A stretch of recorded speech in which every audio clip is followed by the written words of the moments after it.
Chapter 1. Joseph the favorite son. Joseph hated by his brethren. Joseph cast into the pit the sale. Joseph as three masters. Joseph as coat brought to his father Judah and his sons the wives of the sons of Jacob. Joseph the slave of Potiphar. Joseph and Zuleika. Joseph resists temptation. Joseph in prison. Pharaoh as dreams. Joseph before Pharaoh the ruler of Egypt. Joseph as brethren in Egypt. Joseph meets his brethren the second journey to Egypt. Joseph and Benjamin the thief caught.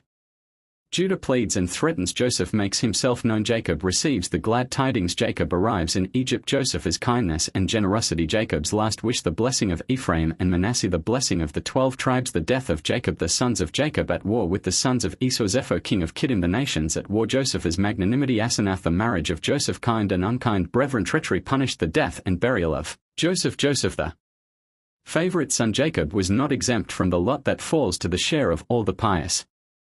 Whenever they expect to enjoy life in tranquility, Satan hinders them.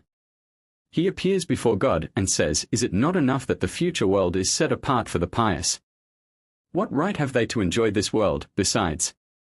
After the many hardships and conflicts that had beset the path of Jacob, he thought he would be at rest at last, and then came the loss of Joseph and inflicted the keenest suffering. Verily, few and evil had been the days of the years of Jacob's pilgrimage, for the time spent outside of the Holy Land had seemed joyless to him. Only the portion of his life passed in the land of his fathers, during which he was occupied with making proselytes, in accordance with the example set him by Abraham and Isaac, did he consider worthwhile having lived, and this happy time was of short duration. When Joseph was snatched away, but 8 years had elapsed since his return to his father's house. And yet it was only for the sake of Joseph that Jacob had been willing to undergo all the troubles and the adversity connected with his sojourn in the house of Laban. Indeed, Jacob's blessing in having his quiver full of children was due to the merits of Joseph, and likewise the dividing of the Red Sea and of the Jordan for the Israelites was the reward for his son's piety. For among the sons of Jacob Joseph was the one that resembled his father most closely in appearance, and also he was the one to whom Jacob transmitted the instruction and knowledge he had received from his teachers Shem and Eber. The whole course of the son's life is but a repetition of the father's. As the mother of Jacob remained childless for a long time after her marriage, so also the mother of Joseph. As Rebekah had undergone severe suffering in giving birth to Jacob, so Rachel in giving birth to Joseph. As Jacob's mother bore 2 sons, so also Joseph's mother. Like Jacob, Joseph was born circumcised. As the father was a shepherd, so the son. As the father served for the sake of a woman, so the son served under a woman. Like the father, the son appropriated his older brother's birthright. The father was hated by his brother, and the son was hated by his brethren. The father was the favorite son as compared with his brother, so was the son as compared with his brethren. Both the father and the son lived in the land of the stranger. The father became a servant to a master, also the son. The master whom the father served was blessed by God, so was the master whom the son served. The father and the son were both accompanied by angels, and both married their wives outside of the Holy Land. The father and the son were both blessed with wealth. Great things were announced to the father in a dream, so also to the son. As the father went to Egypt and put an end to famine, so the son. As the father exacted the promise from his sons to bury him in the Holy Land, so also the son. The father died in Egypt, there died also the son. The body of the father was embalmed, also the body of the son. As the father's remains were carried to the Holy Land for interment, so also the remains of the son. Jacob the father provided for the sustenance of his son Joseph during a period of 17 years, so Joseph the son provided for his father Jacob during a period of 17 years. Until he was 17 years old, Joseph frequented the Bet Hamidrash, and he became so learned that he could impart to his brethren the halakot he had heard from his father, and in this way he may be regarded as their teacher. He did not stop at formal instruction, he also tried to give them good counsel, and he became the favorite of the sons of the handmaids, who would kiss and embrace him. In spite of his scholarship, there was something boyish about Joseph. He painted his eyes, dressed his hair carefully, and walked with a mincing step. These foibles of youth were not so deplorable as his habit of bringing evil reports of his brethren to his father. He accused them of treating the beasts under their care with cruelty. He said that they ate flesh torn from a living animal, and he charged them with casting their eyes upon the daughters of the Canaanites and giving contemptuous treatment to the sons of the handmaids Bilhah and Zilpah, whom they called slaves. For these groundless accusations Joseph had to pay dearly. He was himself sold as a slave, because he had charged his brethren with having called the sons of the handmaid slaves, and Potiphar's wife cast her eyes upon Joseph, because he threw the suspicion upon his brethren that they had cast their eyes upon the Canaanitish women. And how little it was true that they were guilty of cruelty to animals appears from the fact that at the very time when they were contemplating their crime against Joseph, they yet observed all the rules and prescriptions of the ritual in slaughtering the kid of the goats with the blood of which they besmeared his coat of many colors. Joseph hated his brethren. Joseph's tale-bearing against his brethren made them hate him. Among all of them Gad was particularly wrathful, and for good reason. Gad was a very brave man, and when a beast of prey attacked the herd, over which he kept guard at night, he would seize it by one of its legs, and whirl it around until it was stunned, and then he would fling it away to a distance of 2 stadia, and kill it thus. Once Jacob sent Joseph to tend the flock, but he remained away only 30 days, for he was a delicate lad and fell sick with the heat, and he hastened back to his father. On his return he told Jacob that the sons of the handmaids were in the habit of slaughtering the choice cattle of the herd and eating it, without obtaining permission from Judah and Reuben. But his report was not accurate. What he had seen was Gad slaughtering one lamb, which he had snatched from the very jaws of a bear, and he killed it because it could not be kept alive after its fright. Joseph's account sounded as though the sons of the handmaids were habitually inconsiderate and careless in wasting their father's substance. To the resentment of the brethren was added their envy of Joseph, because their father loved him more than all of them. Joseph's beauty of person was equal to that of his mother Rachel, and Jacob had but to look at him to be consoled for the death of his beloved wife. Reason enough for distinguishing him among his children. As a token of his great love for him, Jacob gave Joseph a coat of many colors, so light and delicate that it could be crushed and concealed in the closed palm of one hand. The Hebrew name of the garment, pasim, conveys the story of the sale of Joseph. The first letter, Pe, stands for Potiphar, his Egyptian master. Samak stands for Soharim, the merchantman that bought Joseph from the company of Ishmaelites to whom his brethren had sold him. Yod stands for these same Ishmaelites, and Mem, for the Midianites that obtained him from the merchantman and then disposed of him to Potiphar. But Pasim has yet another meaning, clefts. His brethren knew that the Red Sea would be cleft in twain in days to come for Joseph's sake, and they were jealous of the glory to be conferred upon him. Although they were filled with hatred of him, it must be said in their favor that they were not of a sullen, spiteful nature. They did not hide their feelings, they proclaimed their enmity openly. Once Joseph dreamed a dream, and he could not refrain from telling it to his brethren. He spoke, and said, "Hear, I pray you, this dream which I have dreamed. Behold, you gathered fruit, and so did I. Your fruit rotted, but mine remained sound. Your seed will set up dumb images of idols, but they will vanish at the appearance of my descendant, the Messiah of Joseph. You will keep the truth as to my fate from the knowledge of my father, but I will stand fast as a reward for the self-denial of my mother, and you will prostrate yourselves 5 times before me." The brethren refused at first to listen to the dream, but when Joseph urged them again and again, they gave heed to him, and they said, "Shalt thou indeed reign over us? Or shalt thou indeed have dominion over us?" God put an interpretation into their mouths that was to be verified in the posterity of Joseph. Jeroboam and Jehu, 2 kings, and Joshua and Gideon, 2 judges, have been among his descendants, corresponding to the double and emphatic expressions used by his brethren in interpreting the dream. Then Joseph dreamed another dream, how the sun, the moon, and 11 stars bowed down before him, and Jacob, to whom he told it first, was rejoiced over it, for he understood its meaning properly. He knew that he himself was designated by the sun, the name by which God had called him when he lodged overnight on the holy side of the temple. He had heard God say to the angels at that time, "The sun has come." The moon stood for Joseph's mother, and the stars for his brethren, for the righteous are as the stars. Jacob was so convinced of the truth of the dream that he was encouraged to believe that he would live to see the resurrection of the dead, for Rachel was dead, and her return to earth was clearly indicated by the dream. He went astray there, for not Joseph's own mother was referred to, but his foster mother Bilhah, who had raised him. Jacob wrote the dream in a book, recording all the circumstances, the day, the hour, and the place, for the Holy Spirit cautioned him, "Take heed, these things will surely come to pass." But when Joseph repeated his dream to his brethren in the presence of his father, Jacob rebuked him, saying, "I am thy brethren, that is some sense, but I am thy mother, that is inconceivable, for thy mother is dead." These words of Jacob called forth a reproof from God. He said, "Thus thy descendants will in time to come seek to hinder Jeremiah in delivering his prophecies." Jacob may be excused, he had spoken in this way only in order to avert the envy and hate of his brethren from Joseph, but they envied and hated him because they knew that the interpretation put upon the dream by Jacob would be realized. Joseph cast into the pit. Once the brethren of Joseph led their father's flocks to the pastures of Shechem, and they intended to take their ease and pleasure there. They stayed away a long time, and no tidings of them were heard. Jacob began to be anxious about the fate of his sons. He feared that a war had broken out between them and the people of Shechem, and he resolved to send Joseph to them and have him bring word again, whether it was well with his brethren. Jacob desired to know also about the flocks, for it is a duty to concern oneself about the welfare of anything from which one derives profit. Though he knew that the hatred of his brethren might bring on unpleasant adventures, yet Joseph, in filial reverence, declared himself ready to go on his father's errand. Later, whenever Jacob remembered his dear son's willing spirit, the recollection stabbed him to the heart.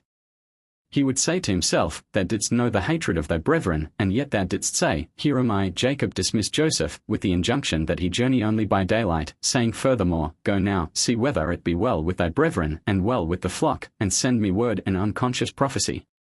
He did not say that he expected to see Joseph again, but only to have word from him.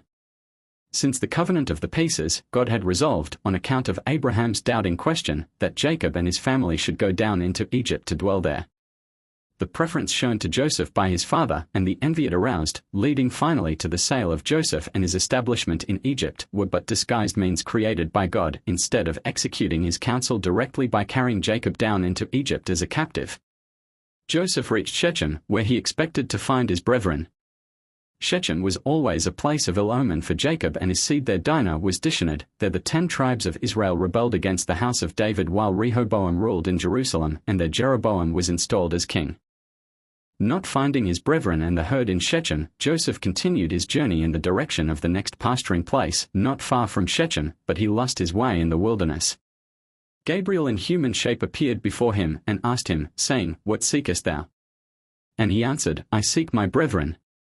Whereto the angel replied, "Thy brethren have given up the divine qualities of love and mercy." Through a prophetic revelation they learned that the Hivites were preparing to make war upon them, and therefore they departed hence to go to Dathan. And they had to leave this place for other reasons, too. I heard, while I was still standing behind the curtain that veils the divine throne, that this day the Egyptian bondage would begin, and thou wouldst be the first to be subjected to it. Then Gabriel led Joseph to Dathan.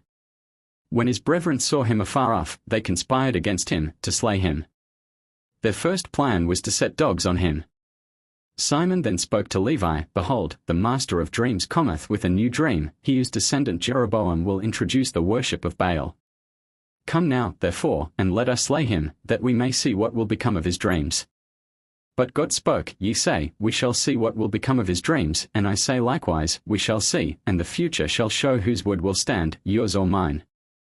Simon and Gad set about slaying Joseph, and he fell upon his face, and entreated them, "Have mercy with me, my brethren, have pity on the heart of my father Jacob. Lay not your hands upon me, to spill innocent blood, for I have done no evil unto you. But if I have done evil unto you, then chastise me with a chastisement, but your hands lay not upon me, for the sake of our father Jacob." These words touched Zebulun, and he began to lament and weep, and the wailing of Joseph rose up together with his brothers. And when Simon and Gad raised their hands against him to execute their evil design, Joseph took refuge behind Zebulun, and supplicated his other brethren to have mercy upon him. Then Reuben arose, and he said, "Brethren, let us not slay him, but let us cast him into one of the dry pits, which our fathers dug without finding water." That was due to the providence of God. He had hindered the water from rising in them in order that Joseph's rescue might be accomplished, and the pits remained dry until Joseph was safe in the hands of the Ishmaelites. Reuben had several reasons for interceding in behalf of Joseph. He knew that he as the oldest of the brethren would be held responsible by their father if any evil befell him. Besides, Reuben was grateful to Joseph for having reckoned him among the 11 sons of Jacob in narrating his dream of the sun, moon, and stars. Since his disrespectful bearing toward Jacob, he had not thought himself worthy of being considered one of his sons. First Reuben tried to restrain his brethren from their purpose, and he addressed them in words full of love and compassion. But when he saw that neither words nor entreaties would change their intention, he begged them, saying, "My brethren, at least hearken unto me in respect of this, that ye be not so wicked and cruel as to slay him." Lay no hand upon your brother, shed no blood, cast him into this pit that is in the wilderness, and let him perish thus. Then Reuben went away from his brethren, and he hid in the mountains, so that he might be able to hasten back in a favorable moment and draw Joseph forth from the pit and restore him to his father. He hoped his reward would be pardon for the transgression he had committed against Jacob. His good intention was frustrated, yet Reuben was rewarded by God, for God gives a recompense not only for good deeds, but for good intentions as well. As he was the first of the brethren of Joseph to make an attempt to save him, so the city of Bezer in the tribe of Reuben was the first of the cities of refuge appointed to safeguard the life of the innocent that seek help. Furthermore God spake to Reuben, saying, As thou wast the first to endeavor to restore a child unto his father, so Hosea, one of thy descendants, shall be the first to endeavor to lead Israel back to his heavenly Father. The brethren accepted Reuben's proposition, and Simon seized Joseph, and cast him into a pit swarming with snakes and scorpions, beside which was another unused pit, filled with offal. As though this were not enough torture, Simon bade his brethren fling great stones at Joseph. In his later dealings with this brother Simon, Joseph showed all the forgiving charitableness of his nature. When Simon was held in durance in Egypt as a hostage, Joseph, so far from bearing him a grudge, ordered crammed poultry to be set before him at all his meals. Not satisfied with exposing Joseph to the snakes and scorpions, his brethren had stripped him bare before they flung him into the pit. They took off his coat of many colors, his upper garment, his breeches, and his shirt. However, the reptiles could do him no harm. God heard his cry of distress and kept them in hiding in the clefts and the holes, and they could not come near him. From the depths of the pit Joseph appealed to his brethren, saying, O my brethren, what have I done unto you, and what is my transgression? Why are you not afraid before God on account of your treatment of me? Am I not flesh of your flesh and bone of your bone? Jacob your father, is he not also my father? Why do you act thus toward me? And how will you be able to lift up your countenance before Jacob? O Judah, Reuben, Simon, Levi, my brethren, deliver me, I pray you, from the dark place into which you have cast me. Though I committed a trespass against you, yet are ye children of Abraham, Isaac, and Jacob, who were compassionate with the orphan, gave food to the hungry, and clothed the naked. How, then, can ye withhold your pity from your own brother, your own flesh and bone? And though I sinned against you, yet you will hearken unto my petition for the sake of my father. O that my father knew what my brethren are doing unto me, and what they spake unto me. To avoid hearing Joseph's weeping and cries of distress, his brethren passed on from the pit, and stood at a bowshot's distance. The only one among them that manifested pity was Zebulun. For 2 days and 2 nights no food passed his lips on account of his grief over the fate of Joseph, who had to spend 3 days and 3 nights in the pit before he was sold. During this period Zebulun was charged by his brethren to keep watch at the pit. He was chosen to stand guard because he took no part in the meals. Part of the time Judah also refrained from eating with the rest and took turns at watching, because he feared Simon and Gad might jump down into the pit and put an end to Joseph's life. While Joseph was languishing thus, his brethren determined to kill him. They would finish their meal first, they said, and then they would fetch him forth and slay him. When they had done eating, they attempted to say grace, but Judah remonstrated with them, We are about to take the life of a human being, and yet would bless God. That is not a blessing, that is contemning the Lord. What profit is it if we slay our brother? Rather will the punishment of God descend upon us. I have good counsel to give you. Yonder passeth by a traveling company of Ishmaelites on their way to Egypt. Come and let us sell him to the Ishmaelites, and let not our hand be upon him. The Ishmaelites will take him with them upon their journeyings, and he will be lost among the peoples of the earth. Let us follow the custom of former days, for Canaan, too, the son of Ham, was made a slave for his evil deeds, and so will we do with our brother Joseph. The sale. While the brethren of Joseph were deliberating upon his fate, 7 Midianitish merchantmen passed near the pit in which he lay.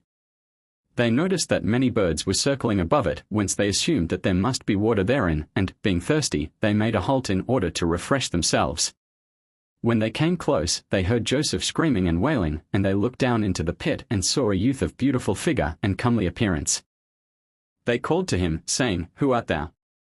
Who brought thee hither, and who cast thee into this pit in the wilderness? They all joined together, and dragged him up, and took him along with them when they continued on their journey. They had to pass his brethren, who called out to the Midianites, Why have you done such a thing, to steal our slave and carry him away with you? We threw the lad into the pit, because he was disobedient. Now, then, return our slave to us." The Midianites replied, "What, this lad, you say, is your slave, your servant? More likely is it that you all are slaves unto him, for in beauty of form, in pleasant looks, and fair appearance, he excelleth you all. Why, then, will you speak lies unto us? We will not give ear unto your words, nor believe you, for we found the lad in the wilderness in a pit, and we took him out, and we will carry him away with us on our journey." But the sons of Jacob insisted, "Restore our slave to us, lest you meet death at the edge of the sword." Unaffrighted, the Midianites drew their weapons, and, amid war whoops, they prepared to enter into a combat with the sons of Jacob. Then Simon rose up, and with bared sword he sprang upon the Midianites, at the same time uttering a cry that made the earth reverberate. The Midianites fell down in great consternation, and he said, "I am Simon, the son of the Hebrew Jacob, who destroyed the city of Shechem alone and unaided, and together with my brethren I destroyed the cities of the Amorites. God do so and more also, if it be not true that all the Midianites, your brethren, united with all the Canaanite kings to fight with me, cannot hold out against me. Now restore the boy you took from us, else will I give your flesh unto the fowls of the air and to the beasts of the field." The Midianites were greatly afraid of Simon, and, terrified and abashed, they spake to the sons of Jacob with little courage, "Said ye not that ye cast this lad into the pit because he was of a rebellious spirit? What, now, will ye do with an insubordinate slave? Rather sell him to us, we are ready to pay any price you desire." This speech was part of the purpose of God. He had put it into the heart of the Midianites to insist upon possessing Joseph, that he might not remain with his brethren and be slain by them. The brethren assented, and Joseph was sold as a slave while they sat over their meal. God spake, saying, "Over a meal did ye sell your brother, and thus shall Ahasuerus sell your descendants to Haman over a meal, and because ye have sold Joseph to be a slave, therefore shall ye say year after year, Slaves were we unto Pharaoh in Egypt."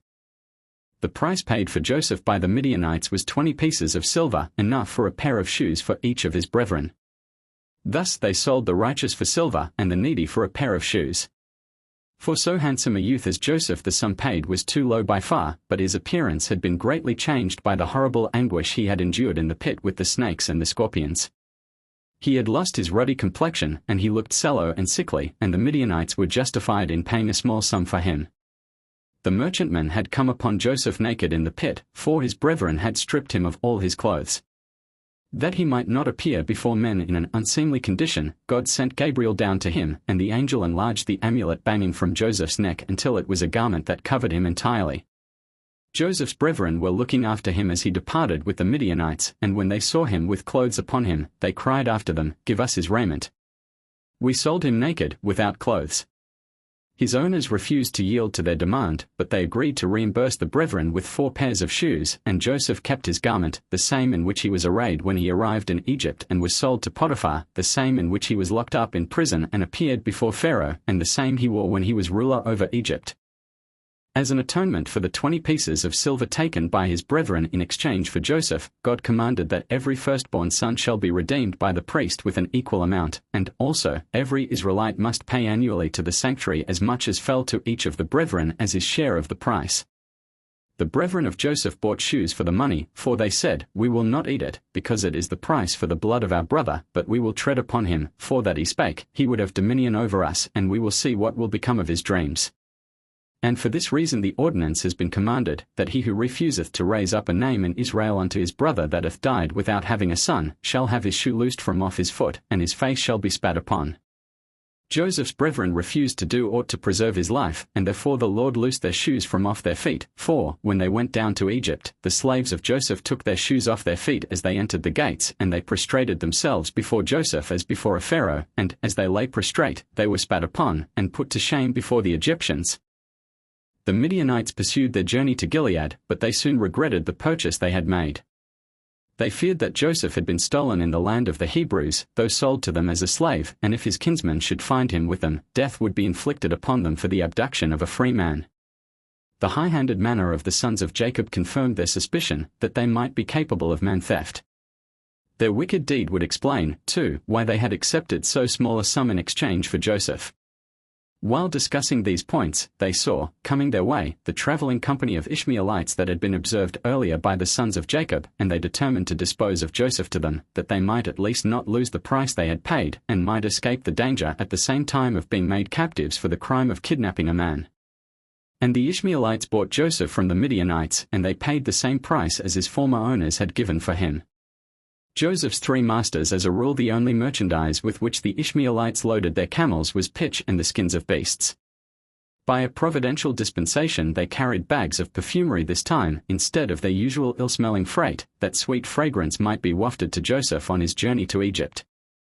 These aromatic substances were well suited to Joseph, whose body emitted a pleasant smell, so agreeable and pervasive that the road along which he travelled was redolent thereof, and on his arrival in Egypt the perfume from his body spread over the whole land, and the royal princesses, following the sweet scent to trace its source, reached the place in which Joseph was. Even after his death the same fragrance was spread abroad by his bones, enabling Moses to distinguish Joseph's remains from all others and keep the oath of the children of Israel, to inter them in the Holy Land. When Joseph learned that the Ishmaelites were carrying him to Egypt, he began to weep bitterly at the thought of being removed so far from Canaan and from his father. One of the Ishmaelites noticed Joseph's weeping and crying, and thinking that he found riding uncomfortable, he lifted him from the back of the camel and permitted him to walk on foot. But Joseph continued to weep and sob, crying incessantly, "O Father, Father!" Another one of the caravan, tired of his lamentations, beat him, causing only the more tears and wails, until the youth, exhausted by his grief, was unable to move on. Now all the Ishmaelites in the company dealt out blows to him. They treated him with relentless cruelty, and tried to silence him by threats. God saw Joseph's distress, and he sent darkness and terror upon the Ishmaelites, and their hands grew rigid when they raised them to inflict a blow. Astonished, they asked themselves why God did thus unto them upon the road. They did not know that it was for the sake of Joseph. The journey was continued until they came to Ephrath, the place of Rachel's sepulchre. Joseph hastened to his mother's grave, and throwing himself across it, he groaned and cried, saying, "O mother, mother, that didst bear me, arise, come forth and see how thy son hath been sold into slavery, with none to take pity upon him. Arise, see thy son, and weep with me over my misfortune, and observe the heartlessness of my brethren. Awake, O mother, rouse thyself from thy sleep, rise up and prepare for the conflict with my brethren, who stripped me even of my shirt, and sold me as a slave to merchantmen, who in turn sold me to others, and without mercy they tore me away from my father. Arise, accuse my brethren before God, and see whom he will justify in the judgment, and whom he will find guilty. Arise, O mother, awake from thy sleep, see how my father is with me in his soul and in his spirit, and comfort him and ease his heavy heart." Joseph wept and cried upon the grave of his mother, until, weary from grief, he lay immovable as a stone. Then he heard a voice heavy with tears speak to him from the depths, saying, "My son Joseph, my son, I heard thy complaints and thy groans, I saw thy tears, and I knew thy misery, my son. I am grieved for thy sake, and thy affliction is added to the burden of my affliction. But, my son Joseph, put thy trust in God, and wait upon him. Fear not, for the Lord is with thee, and he will deliver thee from all evil. Go down into Egypt with thy masters, my son, fear naught, for the Lord is with thee, O my son." This and much more like unto it did the voice utter, and then it was silent.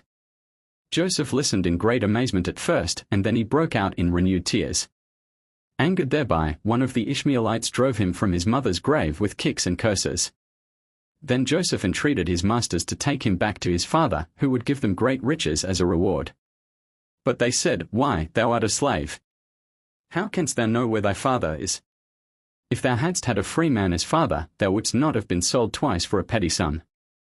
And then their fury against him increased, they beat him and maltreated him, and he wept bitter tears. Now God looked upon the distress of Joseph, and he sent darkness to enshroud the land once more. A storm raged, the lightning flashed, and from the thunderbolts the whole earth trembled, and the Ishmaelites lost their way in their terror.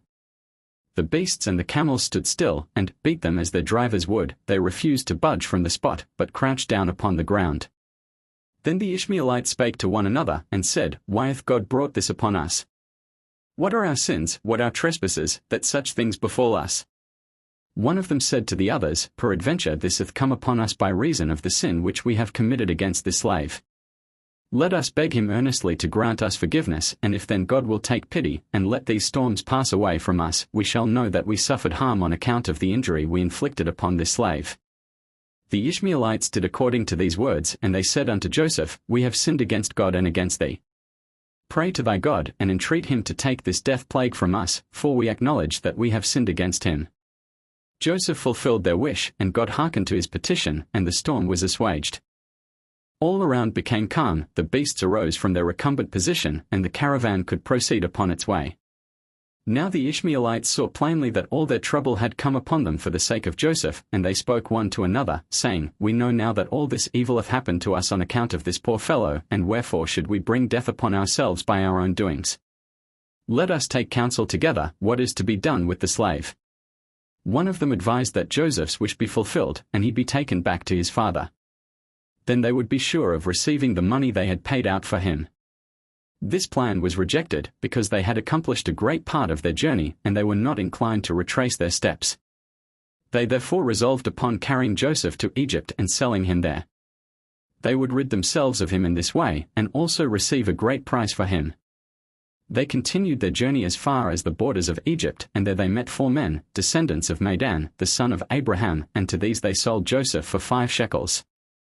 The 2 companies, the Ishmaelites and the Medanites, arrived in Egypt upon the same day. The latter, hearing that Potiphar, an officer of Pharaoh, the captain of the guard, was seeking a good slave, repaired to him at once, to try to dispose of Joseph to him.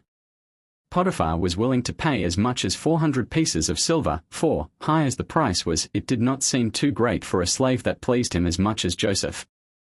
However, he made a condition. He said to the Medanites, I will pay you the price demanded, but you must bring me the person that sold the slave to you, that I may be in a position to find out all about him, for the youth seems to me to be neither a slave nor the son of a slave. He appears to be of noble blood. I must convince myself that he was not stolen. The Medanites brought the Ishmaelites to Potiphar, and they testified that Joseph was a slave, that they had owned him, and had sold him to the Medanites. Potiphar rested satisfied with this report, paid the price asked for Joseph, and the Medanites and the Ishmaelites went their way. Joseph's coat brought to his father. No sooner was the sale of Joseph an accomplished fact than the sons of Jacob repented of their deed. They even hastened after the Midianites to ransom Joseph, but their efforts to overtake them were vain, and they had to accept the inevitable. Meantime Reuben had rejoined his brethren.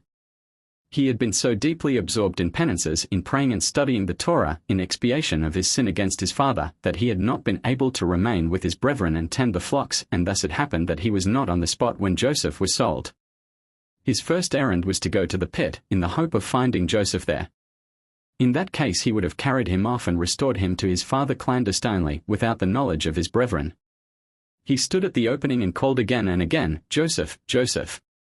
As he received no answer, he concluded that Joseph had perished, either by reason of terror or as the result of a snake bite, and he descended into the pit, only to find that he was not there, either living or dead.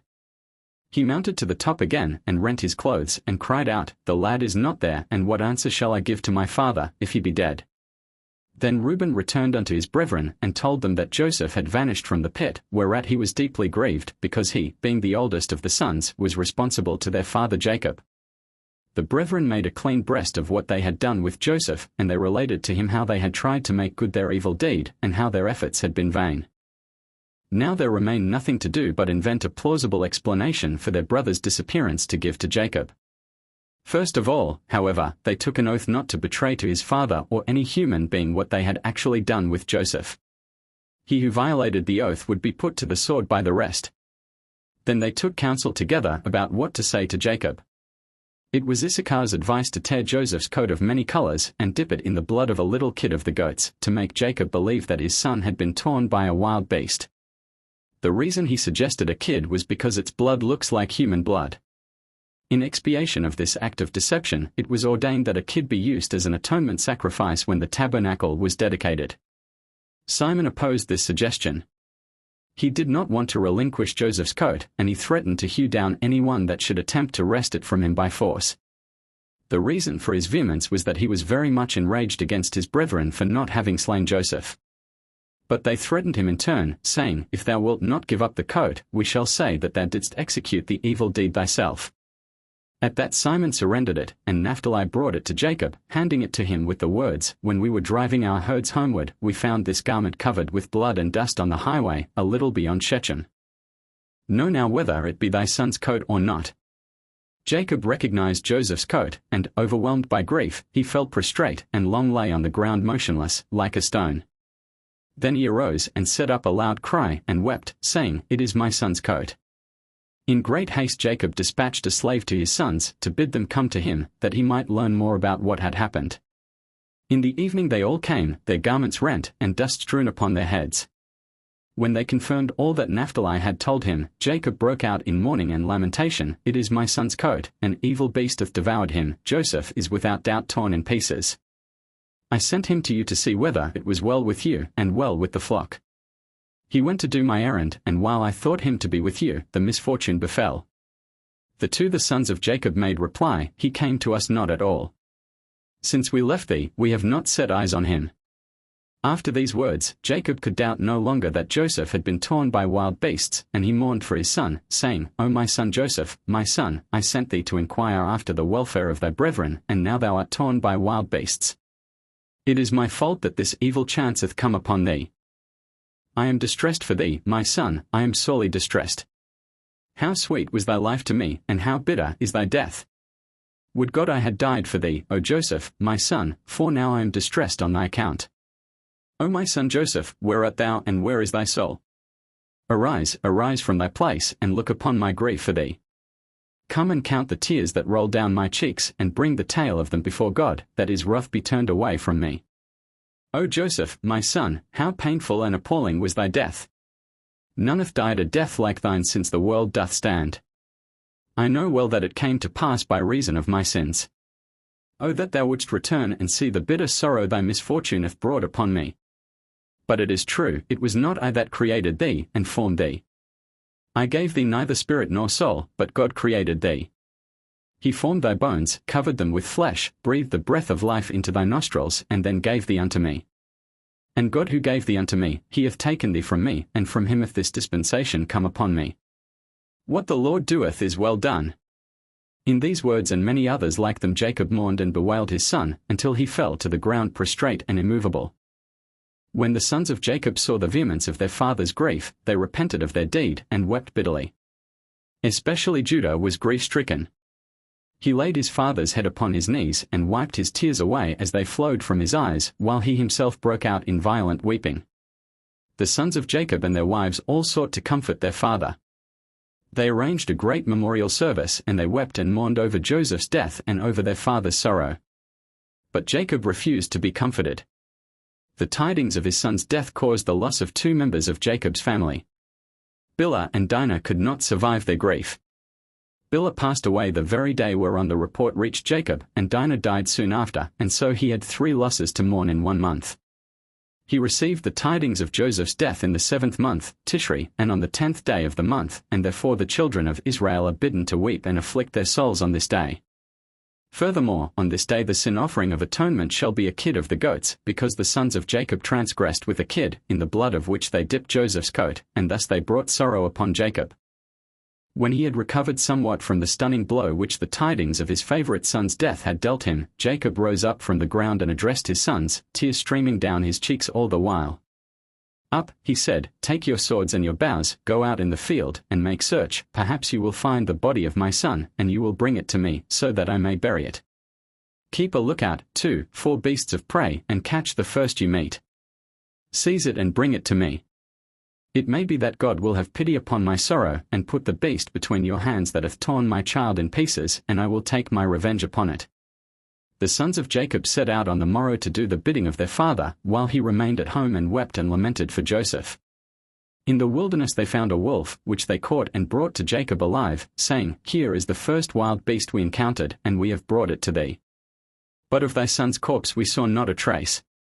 Jacob seized the wolf, and, amid loud weeping, he addressed these words to him, "Why didst thou devour my son Joseph, without any fear of the God of the earth, and without taking any thought of the grief thou wouldst bring down upon me? Thou didst devour my son without reason, he was guilty of no manner of transgression, and thou didst roll the responsibility for his death upon me. But God avengeth him that is persecuted." To grant consolation to Jacob, God opened the mouth of the beast, and he spake, "As the Lord liveth, who hath created me, and as thy soul liveth, my Lord, I have not seen thy son, and I did not rend him in pieces. From a land afar off I came to seek mine own son, who suffered a like fate with thine. He hath disappeared, and I know not whether he be dead or alive, and therefore I came hither 10 days ago to find him. This day, while I was searching for him, thy sons met me, and they seized me, and, adding more grief to my grief over my lost son, they brought me hither to thee. This is my story, and now, O Son of Man, I am in thy hands. Thou canst dispose of me this day as seemeth well in thy sight, but I swear unto thee by the God that bath created me, I have not seen thy son, nor have I torn him in pieces, never hath the flesh of man come into my mouth. Astonished at the speech of the wolf, Jacob let him go, unhindered, whithersoever he would, but he mourned his son Joseph as before. It is a law of nature that however much one may grieve over the death of a dear one, at the end of a year consolation finds its way to the heart of the mourner. But the disappearance of a living man can never be wiped out of one's memory. Therefore the fact that he was inconsolable made Jacob suspect that Joseph was alive, and he did not give entire credence to the report of his sons. His vague suspicion was strengthened by something that happened to him.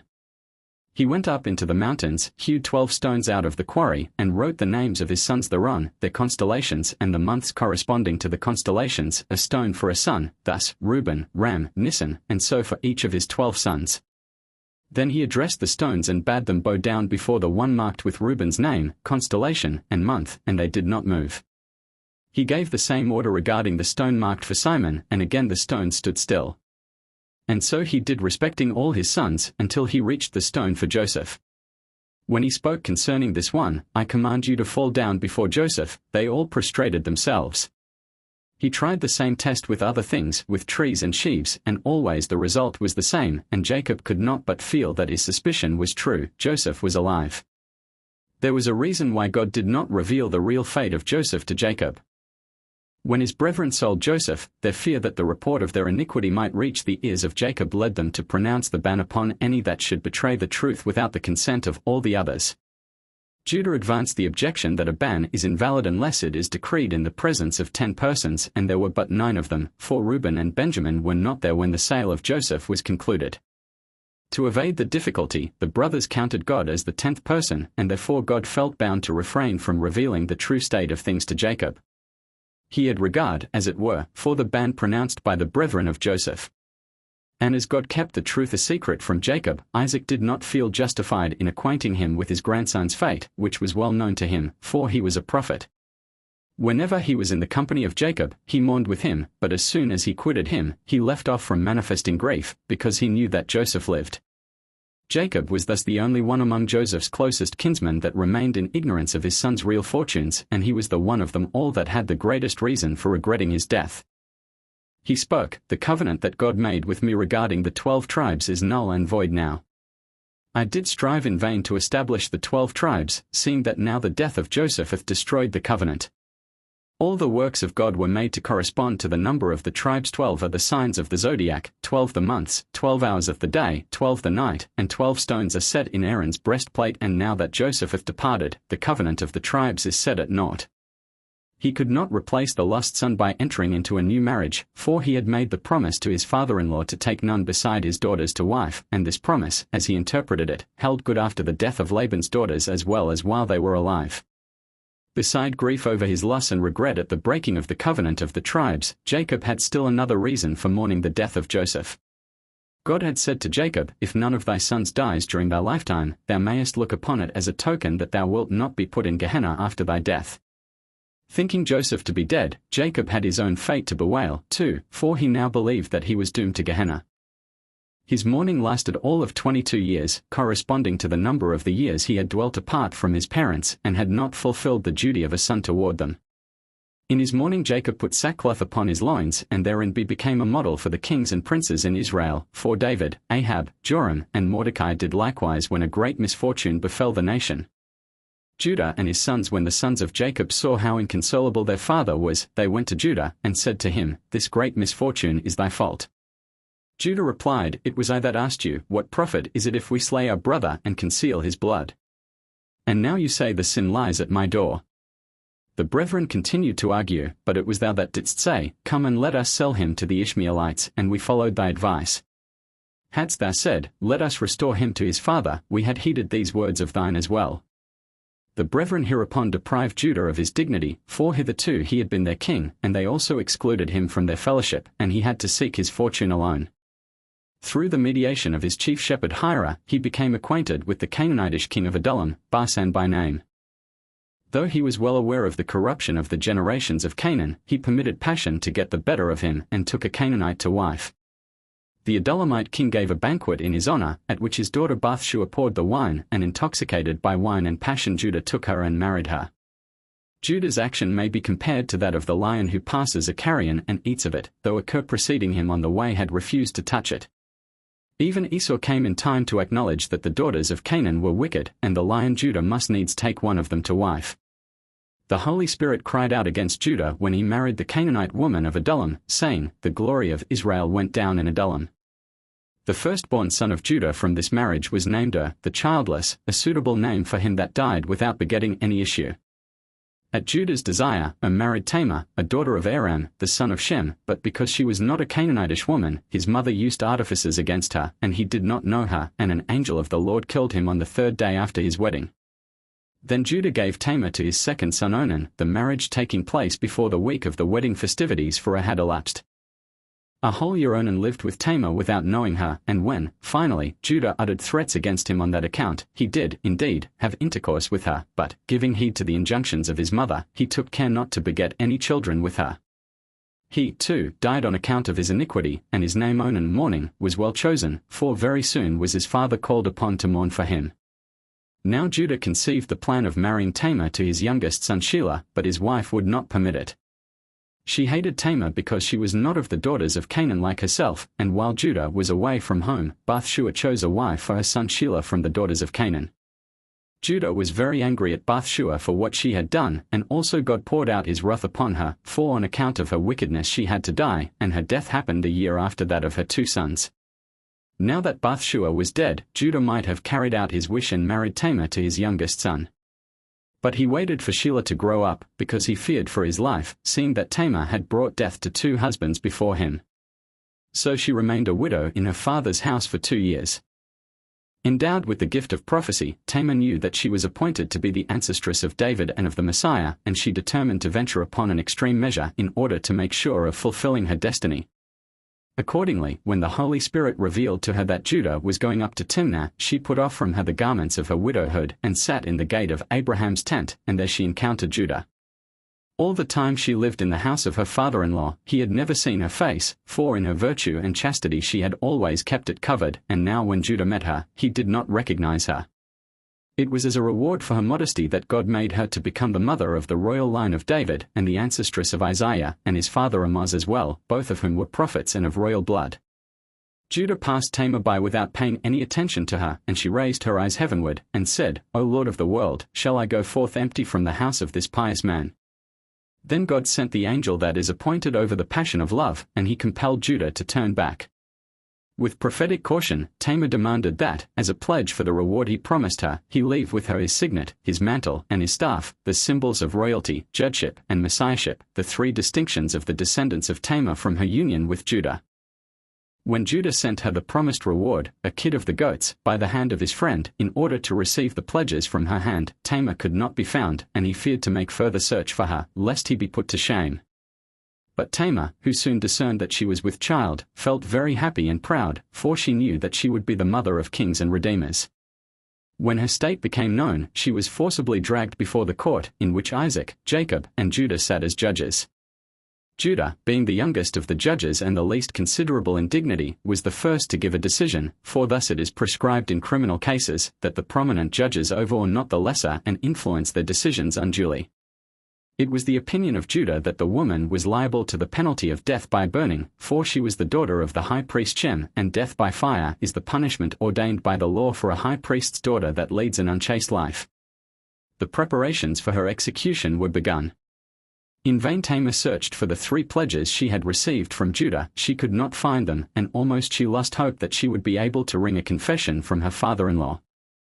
She raised her eyes to God, and prayed, I supplicate thy grace, O God, thou who givest ear to the cry of the distressed in the hour of his need, answer me, that I may be spared to bring forth the 3 holy children, who will be ready to suffer death by fire, for the sake of the glory of thy name. And God granted her petition, and sent the angel Michael down to succor her. He put the pledges in a place in which Tamar could not fail to see them, and she took them, and threw them before the feet of the judges, with the words, "By the man whose these are am I with child, but though I perish in the flames, I will not betray him. I hope in the Lord of the world, that he will turn the heart of the man, so that he will make confession thereof." Then Judah rose up, and said, "With your permission, my brethren, and ye men of my father's house, I make it known that with what measure a man meets, it shall be measured unto him, be it for good or for evil, but happy the man that acknowledgeth his sins. Because I took the coat of Joseph, and coloured it with the blood of a kid, and then laid it at the feet of my father, saying, Know now whether it be thy son's coat or not, therefore must I now confess, before the court, unto whom belongeth this signet, this mantle, and this staff. But it is better that I be put to shame in this world than I should be put to shame in the other world, before the face of my pious father. It is better that I should perish in a fire that can be extinguished than I should be cast into hell fire, which devoureth other fires. Now, then, I acknowledge that Tamar is innocent.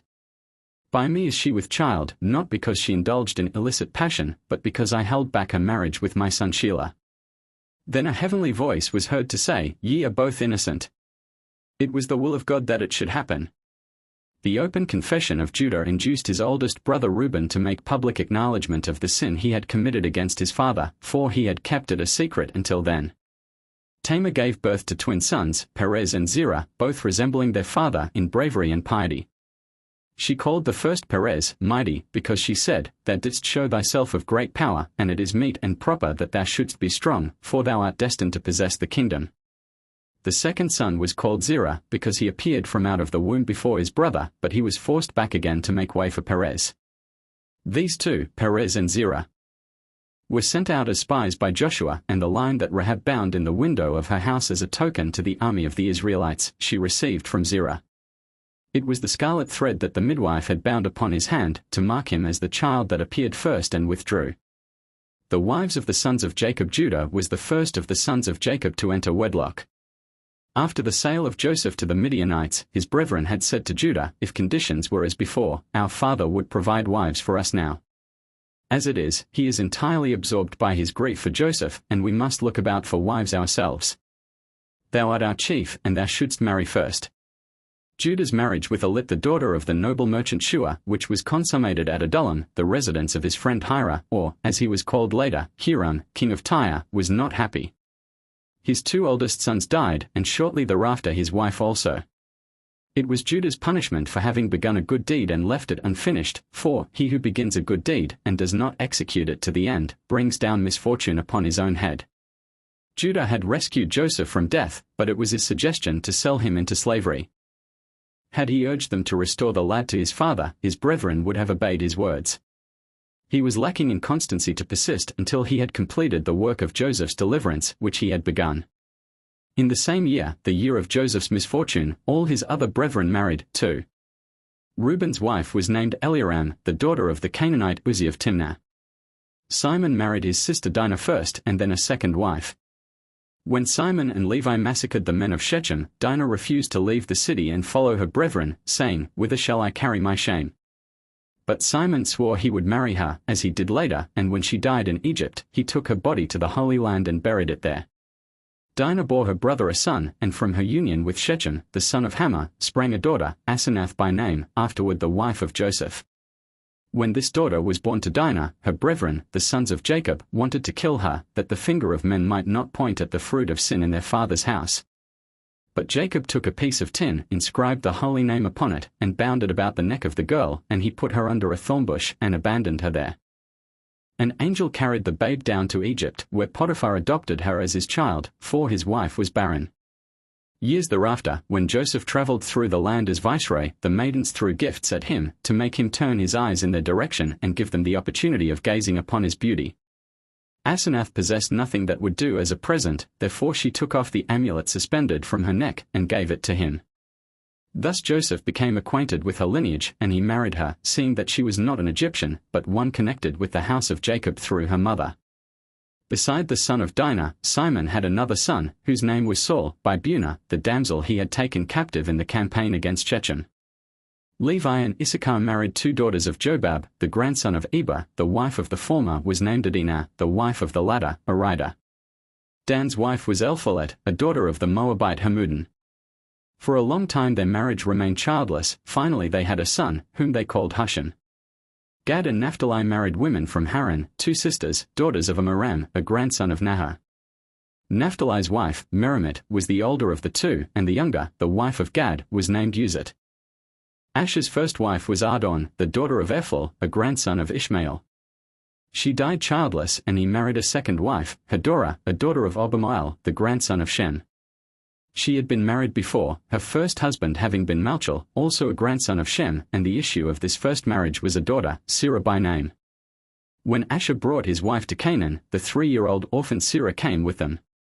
She was raised in the house of Jacob, and she walked in the way of pious children, and God gave her beauty, wisdom, and sagacity. Zebulun's wife was Marusha, the daughter of Molad, a grandson of Midian, the son of Abraham by Keturah.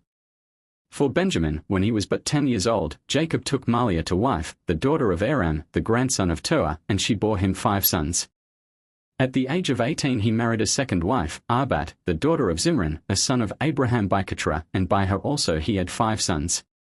Joseph the slave of Potiphar. When Joseph was sold as a slave to the Ishmaelites, he kept silent out of respect for his brethren, and did not tell his masters that he was a son of Jacob, a great and powerful man. Even when he came to the Midianites with the Ishmaelites, and the former asked after his parentage, he still said he was a slave, only in order not to put his brethren to shame. But the most distinguished of the Midianites rebuked Joseph, saying, "Thou art no slave, thy appearance betrayeth thee," and he threatened him with death unless he acknowledged the truth. Joseph, however, was steadfast, he would not act treacherously toward his brethren. Arrived in Egypt, the owners of Joseph could come to no agreement regarding him. Each desired to have sole and exclusive possession of him. They therefore decided to leave him with a shopkeeper until they should come back to Egypt again with their merchandise. And God let Joseph find grace in the sight of the shopkeeper. All that he had, his whole house, he put into Joseph's hand, and therefore the Lord blessed him with much silver and gold, and Joseph remained with him for 3 months and 5 days. At that time there came from Memphis the wife of Potiphar, and she cast her eyes upon Joseph, of whose comeliness of person she had heard from the eunuchs. She told her husband how that a certain shopkeeper had grown rich through a young Hebrew, and she added, "But it is said that the youth was stolen away out of the land of Canaan. Go, therefore, and sit in judgment upon his owner, and take the youth unto thy house, that the God of the Hebrews may bless thee, for the grace of heaven rests upon the youth." Potiphar summoned the shopkeeper, and when he appeared before him, he spoke harshly to him, saying, "What is this I hear? That thou stealest souls from the land of Canaan, and dost carry on traffic with them." The shopkeeper protested his innocence, and he could not be made to recede from his assertion that a company of Ishmaelites had left Joseph in his charge temporarily, until they should return. Potiphar had him stripped naked and beaten, but he continued to reiterate the same statement. Then Potiphar summoned Joseph. The youth prostrated himself before this chief of the eunuchs, for he was third in rank of the officers of Pharaoh. And he addressed Joseph, and said, "Art thou a slave or a freeborn man?" And Joseph replied, "A slave." Potiphar continued to question him, "Whose slave art thou?" Joseph, "I belong to the Ishmaelites." Potiphar, "How wast thou made a slave?" Joseph, "They bought me in the land of Canaan." But Potiphar refused to give credence to what he said, and he had also him stripped and beaten. The wife of Potiphar, standing by the door, saw how Joseph was abused, and she sent word to her husband, "Thy verdict is unjust, for thou punishest the freeborn youth that was stolen away from his place as though he were the one that had committed a crime." As Joseph held firmly to what he had said, Potiphar ordered him to prison, until his masters should return. In her sinful longing for him, his wife wanted to have Joseph in her own house, and she remonstrated with her husband in these words, "Wherefore dost thou keep the captive, nobly born slave a prisoner? Thou shouldst rather set him at liberty and have him serve thee." He answered, "The law of the Egyptians does not permit us to take what belongs to another before all titles are made clear," and Joseph stayed in prison for 24 days, until the return of the Ishmaelites to Egypt. Meanwhile they had heard somewhere that Joseph was the son of Jacob, and they therefore said to him, "Why didst thou pretend that thou wast a slave? See, we have information that thou art the son of a powerful man in Canaan, and thy father mourns for thee in sackcloth." Joseph was on the point of divulging his secret, but he kept a check upon himself for the sake of his brethren, and he repeated that he was a slave. Nevertheless the Ishmaelites decided to sell him, that he be not found in their hands, for they feared the revenge of Jacob, who, they knew, was in high favor with the Lord and with men. The shopkeeper begged the Ishmaelites to rescue him from the legal prosecution of Potiphar and clear him of the suspicion of man theft. The Ishmaelites in turn had a conference with Joseph and bade him testify before Potiphar that they had bought him for money. He did so, and then the chief of the eunuchs liberated him from prison and dismissed all parties concerned. With the permission of her husband, Potiphar's wife sent a eunuch to the Ishmaelites, bidding him to buy Joseph, but he returned and reported that they demanded an exorbitant price for the slave. She dispatched a second eunuch, charging him to conclude the bargain, and though they asked 1 mina of gold, or even 2, he was not to be sparing of money, he was to be sure to buy the slave and bring him to her. The eunuch gave the Ishmaelites 80 pieces of gold for Joseph, telling his mistress, however, that he had paid out 100 pieces. Joseph noticed the deception, but he kept silent, that the eunuch might not be put to shame. Thus Joseph became the slave of the idolatrous priest Potiphar, or Potipharah, as he was sometimes called. He had secured possession of the handsome youth for a lewd purpose, but the angel Gabriel mutilated him in such manner that he could not accomplish it. His master soon had occasion to notice that Joseph was as pious as he was beautiful, for whenever he was occupied with his ministrations, he would whisper a prayer, "O Lord of the world, thou art my trust, thou art my protection. Let me find grace and favor in thy sight and in the sight of all that see me, and in the sight of my master Potiphar." When Potiphar noticed the movement of his lips, he said to Joseph, "Dost thou purpose to cast a spell upon me?" "Nay," replied the youth, "I am beseeching God to let me find favor in thine eyes." His prayer was heard. Potiphar convinced himself that God was with Joseph. Sometimes he would make a test of Joseph's miraculous powers. If he brought him a glass of hypocras, he would say, "I would rather have wine mixed with absinthe," and straightway the spiced wine was changed into bitter wine. Whatever he desired, he could be sure to get from Joseph, and he saw clearly that God fulfilled the wishes of his slave. Therefore he put all the keys of his house into his hand, and he knew not aught that was with him, keeping back nothing from Joseph but his wife. Seeing that the Shekinah rested upon him, Potiphar treated Joseph not as a slave, but as a member of his family, for he said, "This youth is not cut out for a slave's work, he is worthy of a prince's place." Accordingly, he provided instruction for him in the arts, and ordered him to have better fare than the other slaves. Joseph thanked God for his new and happy state. He prayed, "Blessed art thou, O Lord, that thou hast caused me to forget my father's house." What made his present fortunes so agreeable was that he was removed from the envy and jealousy of his brethren. He said, "When I was in my father's house, and he gave me something pretty, my brethren begrudged me the present, and now, O Lord, I thank thee that I live amid plenty."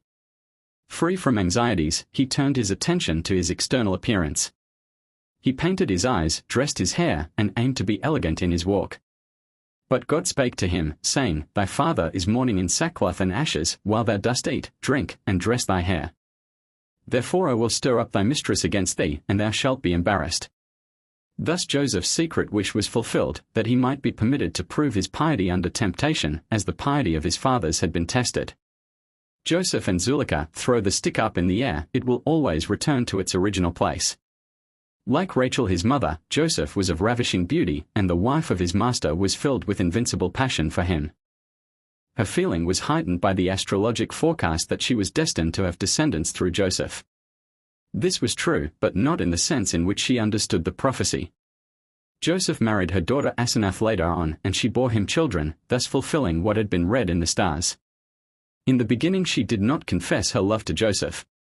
She tried first to seduce him by artifice. On the pretext of visiting him, she would go to him at night, and, as she had no sons, she would pretend a desire to adopt him. Joseph then prayed to God in her behalf, and she bore a son. However, she continued to embrace him as though he were her own child, yet he did not notice her evil designs. Finally, when he recognized her wanton trickery, he mourned many days, and endeavored to turn her away from her sinful passion by the word of God. She, on her side, often threatened him with death, and surrendered him to castigations in order to make him amenable to her will, and when these means had no effect upon Joseph, she sought to seduce him with enticements. She would say, "I promise thee, thou shalt rule over me and all I have, if thou wilt but give thyself up to me. And thou shalt be to me the same as my lawful husband." But Joseph was mindful of the words of his fathers, and he went into his chamber, and fasted, and prayed to God, that he would deliver him from the toils of the Egyptian woman. In spite of the mortifications he practiced, and though he gave the poor and the sick the food apportioned to him, his master thought he lived a luxurious life, for those that fast for the glory of God are made beautiful of countenance. The wife of Potiphar would frequently speak to her husband in praise of Joseph's chastity in order that he might conceive no suspicion of the state of her feelings. And, again, she would encourage Joseph secretly, telling him not to fear her husband, that he was convinced of his purity of life, and though one should carry tales to him about Joseph and herself, Potiphar would lend them no credence. And when she saw that all this was ineffectual, she approached him with the request that he teach her the word of God, saying, If it be thy wish that I forsake idol worship, then fulfill my desire, and I will persuade that Egyptian husband of mine to abjure the idols, and we shall walk in the law of thy God.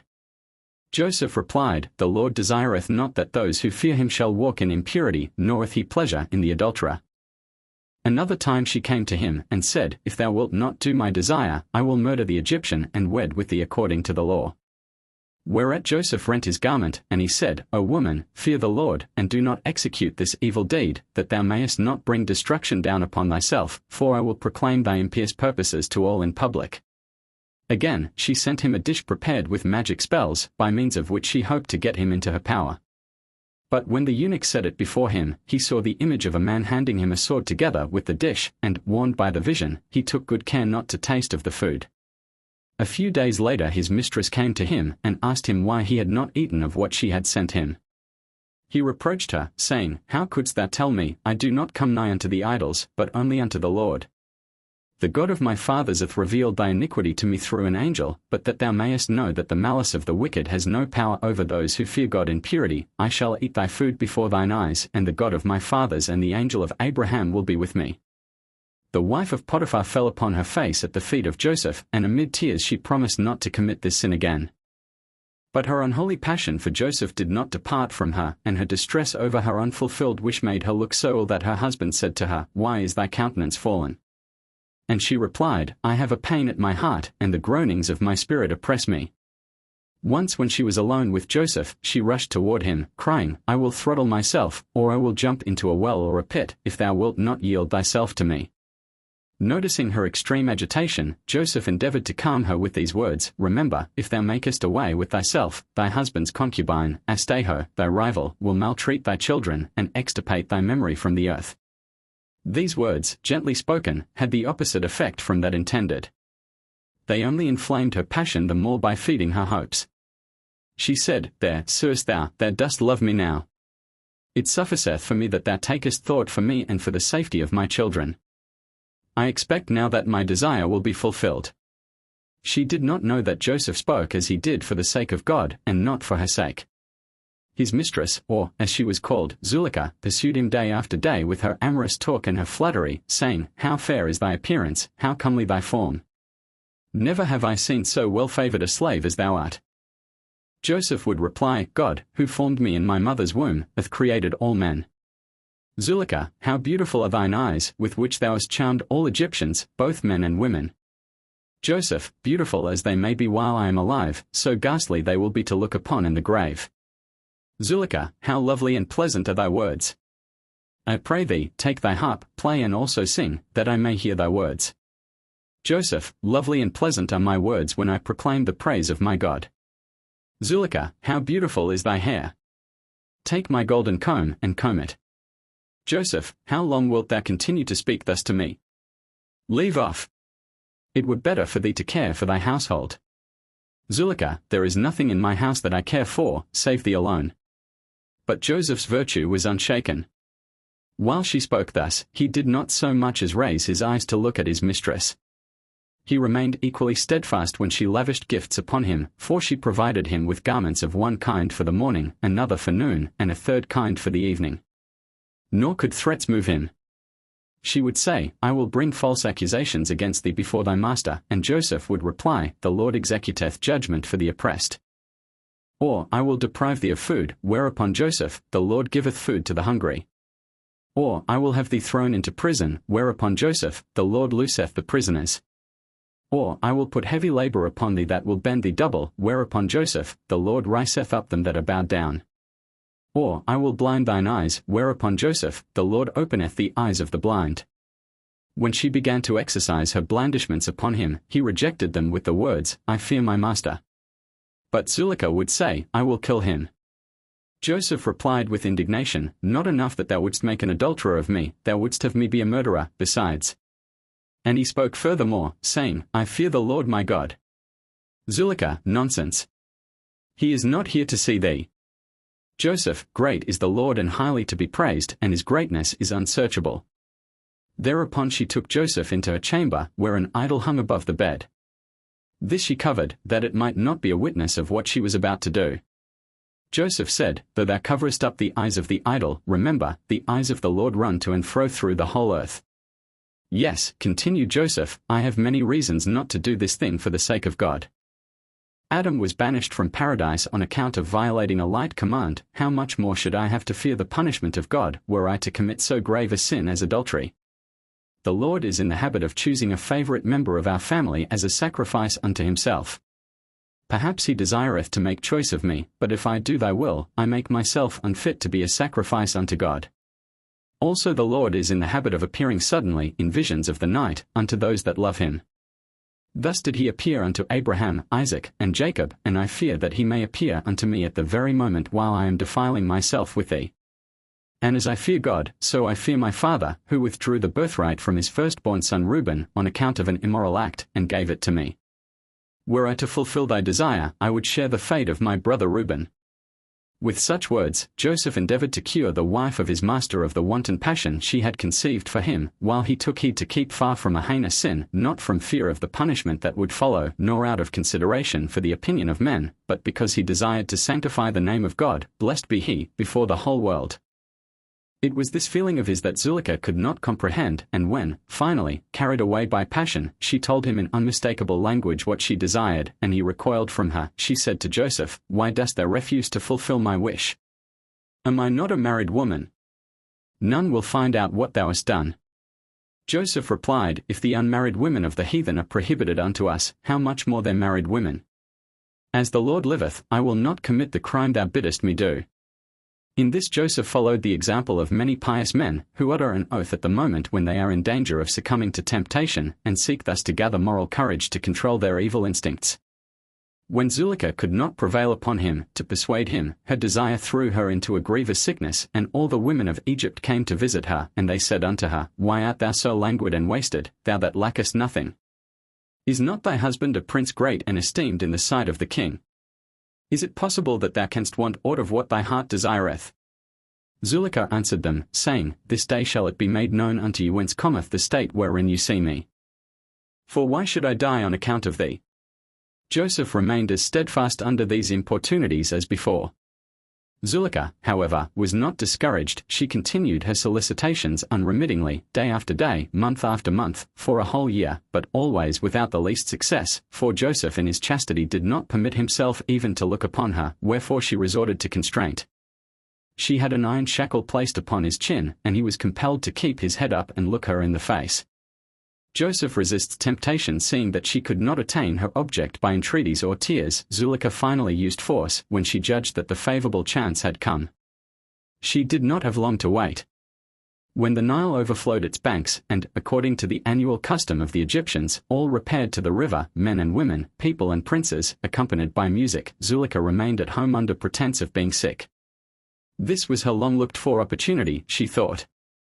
She rose up and ascended to the hall of state, and arrayed herself in princely garments. She placed precious stones upon her head, onyx stones set in silver and gold. She beautified her face and her body with all sorts of things for the purifying of women. She perfumed the hall and the whole house with cassia and frankincense, spread myrrh and aloes all over, and afterward sat herself down at the entrance to the hall, in the vestibule leading to the house, through which Joseph had to pass to his work. And, behold, Joseph came from the field, and he was on the point of entering the house to do his master's work, but when he reached the place where Zuleika sat, and saw all she had done, he turned back. His mistress, perceiving it, called out to him, "What aileth thee, Joseph?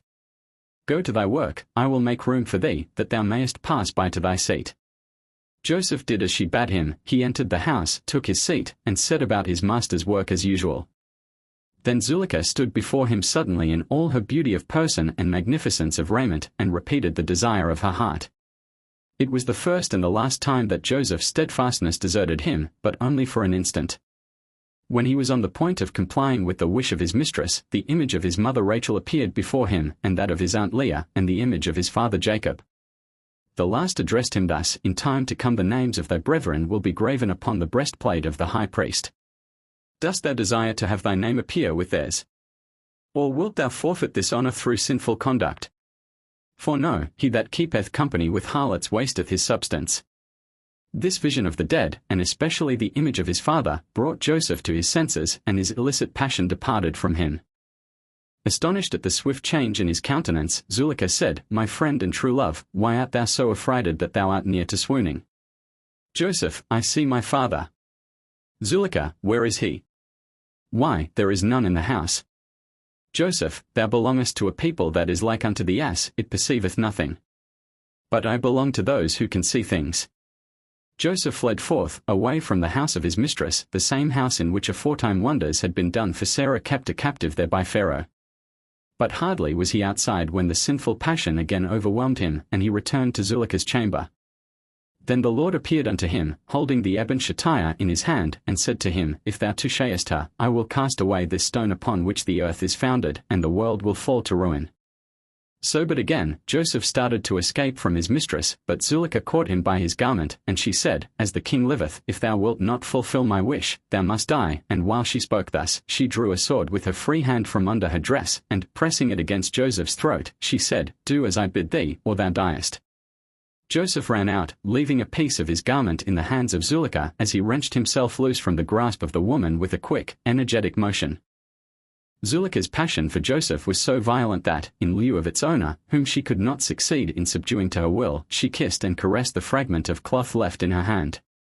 At the same time she was not slow to perceive the danger into which she had put herself, for, she feared, Joseph might possibly betray her conduct, and she considered ways and means of obviating the consequences of her folly. Meanwhile her friends returned from the Nile festival, and they came to visit her and inquire after her health. They found her looking wretchedly ill, on account of the excitement she had passed through and the anxiety she was in. She confessed to the women what had happened with Joseph, and they advised her to accuse him of immorality before her husband, and then he would be thrown into prison. Zuleika accepted their advice, and she begged her visitors to support her charges by also lodging complaints against Joseph, that he had been annoying them with improper proposals. But Zuleika did not depend entirely upon the assistance of her friends. She planned a ruse, besides, to be sure of convincing her husband of Joseph's guilt. She laid aside her rich robes of state, put on her ordinary clothes, and took to her sick bed, in which she had been lying when the people left to go to the festival. Also she took Joseph's torn garment, and laid it out next to her. Then she sent a little boy to summon some of the men of her house, and to them she told the tale of Joseph's alleged outrage, saying, "See the Hebrew slave, whom your master hath brought in unto my house, and who attempted to do violence to me today. You had scarcely gone away to the festival when he entered the house, and making sure that no one was here he tried to force me to yield to his lustful desire. But I grasped his clothes, tore them, and cried with a loud voice. When he heard that I lifted up my voice and cried, he was seized with fear, and he fled, and got him out, but he left his garment by me. The men of her house spake not a word, but, in a rage against Joseph, they went to their master, and reported to him what had come to pass. In the meantime the husbands of Zuleika's friends had also spoken to Potiphar, at the instigation of their wives, and complained of his slave, that he molested them. Potiphar hastened home, and he found his wife in low spirits, and though the cause of her dejection was chagrin at not having succeeded in winning Joseph's love, she pretended that it was anger at the immoral conduct of the slave.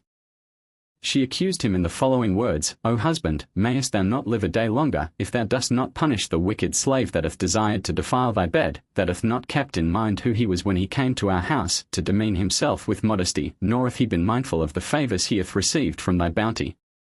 He did lay a privy design to abuse thy wife, and this at the time of observing a festival, when thou wouldst be absent." These words she spoke at the moment of conjugal intimacy with Potiphar, when she was certain of exerting an influence upon her husband. Potiphar gave credence to her words, and he had Joseph flogged unmercifully. While the cruel blows fell upon him, he cried to God, "O Lord, thou knowest that I am innocent of these things, and why should I die today on account of a false accusation by the hands of these uncircumcised, impious men? God opened the mouth of Zuleika's child, a babe of but 11 months, and he spoke to the men that were beating Joseph, saying, What is your quarrel with this man? Why do you inflict such evil upon him? Lies my mother doth speak, and deceit is what her mouth uttereth. This is the true tale of that which did happen, and the child proceeded to tell all that had passed, how Zuleika had tried first to persuade Joseph to act wickedly, and then had tried to force him to do her will. The people listened in great amazement. But the report finished, the child spake no word, as before. Abashed by the speech of his own infant son, Potiphar commanded his bailiffs to leave off from chastising Joseph, and the matter was brought into court, where priests sat as judges.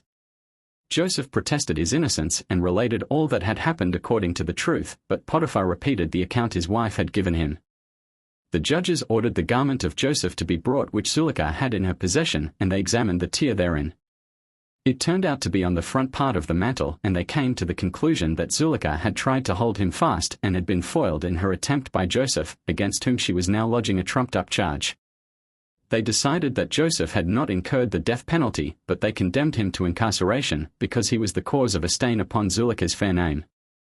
Potiphar himself was convinced of Joseph's innocence, and when he cast him into prison, he said to him, I know that thou art not guilty of so vile a crime, but I must put thee in durance, lest a taint cling to my children. Joseph in prison by way of punishment for having traduced his 10 brethren before his father, Joseph had to languish for 10 years in the prison to which the whiles of traducers had in turn condemned him. But, on the other hand, as he had sanctified the name of God before the world by his chastity and his steadfastness, he was rewarded. The letter he, which occurs twice in the name of God, was added to his name. He had been called Joseph, but now he was called also Joseph. Though he was bound in prison, Joseph was not yet safe from the machinations of his mistress, whose passion for him was in no wise lessened. In truth, it was she that had induced her husband to change his intention regarding Joseph. She urged him to imprison the slave rather than kill him, for she hoped that as a prisoner he could be made amenable to her wishes more easily. She spake to her husband, saying, Do not destroy thy property. Cast the slave in prison and keep him there until thou canst sell him, and receive back the money thou didst pay out for him. Thus she had the opportunity of visiting Joseph in his cell and trying to persuade him to do her will. She would say, This and that outrage have I executed against thee, but, as thou livest, I will put yet other outrages upon thee if thou dost not obey me. But Joseph replied, The Lord executeth judgment for the oppressed. Zuleika, I will push matters so far that all men will hate thee. Joseph, the Lord loveth the righteous. Zuleika, I will sell thee into a strange land. Joseph, the Lord preserveth the strangers. Then she would resort to enticements in order to obtain her desire. She would promise to release him from prison if he would but grant her wish. But he would say, Better it is to remain here than be with thee and commit a trespass against God. These visits to Joseph in prison Zuleika continued for a long time, but when, finally, she saw that all her hopes were vain, she let him alone. As the mistress persisted in her love for Joseph, so his master, her husband, could not separate himself from his favorite slave. Though a prisoner, Joseph continued to minister to the needs of Potiphar, and he received permission from the keeper of the prison to spend some of his time in his master's house. In many other ways the jailer showed himself kindly disposed toward Joseph. Seeing the youth's zeal and conscientiousness in executing the tasks laid upon him, and under the spell of his enchanting beauty, he made prison life as easy as possible for his charge. He even ordered better dishes for him than the common prison fare, and he found it superfluous caution to keep watch over Joseph, for he could see no wrong in him, and he observed that God was with him, in good days and in bad. He even appointed him to be the overseer of the prison, and as Joseph commanded, so the other prisoners were obliged to do. For a long time the people talked of nothing but the accusation raised against Joseph by his mistress. In order to divert the attention of the public from him, God ordained that 2 high officers, the chief butler and the chief baker, should offend their lord, the king of Egypt, and they were put in ward in the house of the captain of the guard. Now the people ceased their talk about Joseph, and spoke only of the scandal at court. The charges laid at the door of the noble prisoners were that they had attempted to do violence to the daughter of Pharaoh, and they had conspired to poison the king himself. Besides, they had shown themselves derelict in their service. In the wine the chief butler had handed to the king to drink, a fly had been discovered, and the bread set upon the royal board by the chief baker contained a little pebble. On account of all these transgressions they were condemned to death by Pharaoh, but for the sake of Joseph it was ordained by divine providence that the king should first detain them in prison before he ordered their execution. The Lord had enkindled the wrath of the king against his servants only that the wish of Joseph for liberty might be fulfilled, for they were the instruments of his deliverance from prison, and though they were doomed to death, yet in consideration of the exalted office they had held at court, the keeper of the prison accorded them privileges, as, for instance, a man was detailed to wait upon them, and the one appointed thereto was Joseph. 1. The chief butler and the chief baker had been confined in prison 10 years, when they dreamed a dream, both of them, but as for the interpretation, each dreamed only that of the other one's dream. In the morning when Joseph brought them the water for washing, he found them sad, depressed in spirits, and, in the manner of the sages, he asked them why they looked different on that day from other days. They said unto him, We have dreamed a dream this night, and our 2 dreams resemble each other in certain particulars, and there is none that can interpret them. And Joseph said unto them, God granteth understanding to man to interpret dreams. Tell them me, I pray you. It was as a reward for ascribing greatness and credit to him unto whom it belongeth that Joseph later attained to his lofty position. The chief butler proceeded to tell his dream. In my dream, behold, a vine was before me, and in the vine were 3 branches, and it was as though it budded, and its blossoms shot forth, and the clusters thereof brought forth ripe grapes, and Pharaoh's cup was in my hand, and I took the grapes, and pressed them into Pharaoh's cup, and I gave the cup into Pharaoh's hand.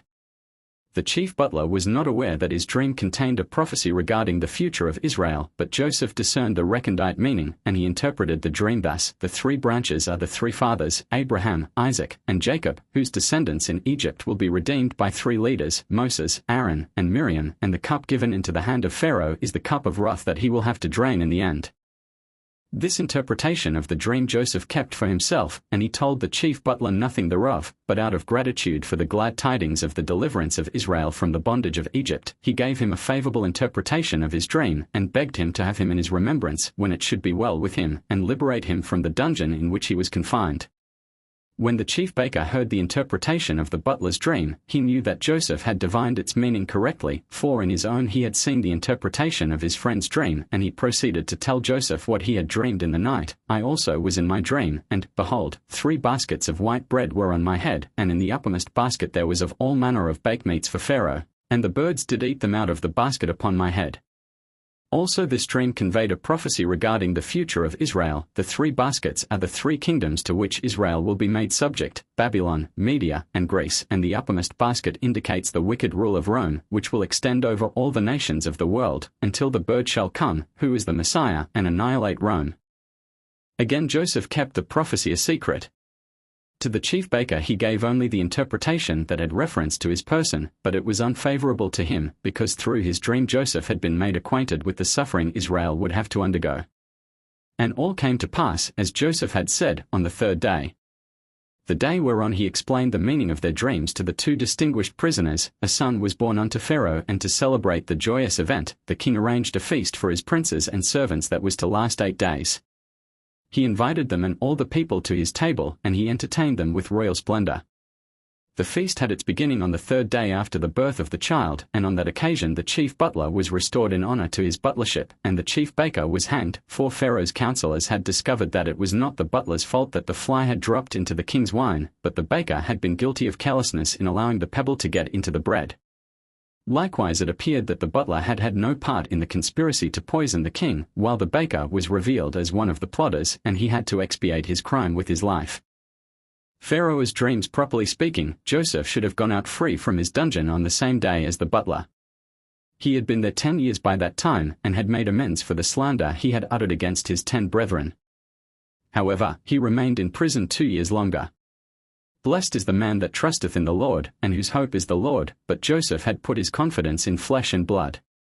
He had prayed the chief butler to have him in remembrance when it should be well with him, and make mention of him unto Pharaoh, and the butler forgot his promise, and therefore Joseph had to stay in prison 2 years more than the years originally allotted to him there. The butler had not forgotten him intentionally, but it was ordained of God that his memory should fail him. When he would say to himself, if thus and so happens, I will remember the case of Joseph, the conditions he had imagined were sure to be reversed, or if he made a knot as a reminder, an angel came and undid the knot, and Joseph did not enter his mind. But the Lord setteth an end to darkness, and Joseph's liberation was not delayed by a single moment beyond the time decreed for it. God said, "Thou, O butler, thou didst forget Joseph, but I did not," and he caused Pharaoh to dream a dream that was the occasion for Joseph's release. In his dream Pharaoh saw 7 kine, well-favored and fat-fleshed, come up out of the Nile, and they all together grazed peaceably on the brink of the river. In years when the harvest is abundant, friendship reigns among men, and love and brotherly harmony, and these 7 fat kine stood for 7 such prosperous years. After the fat kine, 7 more came up out of the river, ill-favored and lean-fleshed, and each had her back turned to the others, for when distress prevails, one man turns away from the other. For a brief space Pharaoh awoke, and when he went to sleep again, he dreamed a second dream, about 7 rank and good ears of corn, and 7 ears that were thin and blasted with the east wind, the withered cars swallowing the full ears.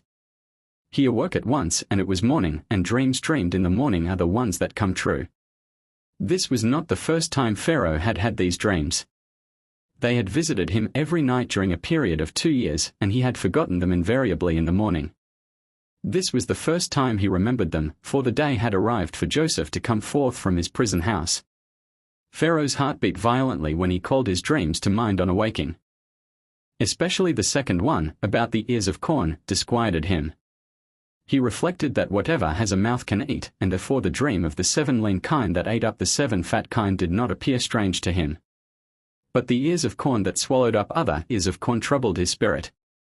He therefore called for all the wise men of his land, and they endeavored in vain to find a satisfactory interpretation. They explained that the 7 fat kine meant 7 daughters to be born unto Pharaoh, and the 7 lean kine, that he would bury 7 daughters. The rank ears of corn meant that Pharaoh would conquer 7 countries, and the blasted ears, that 7 provinces would rebel against him. About the ears of corn they did not all agree.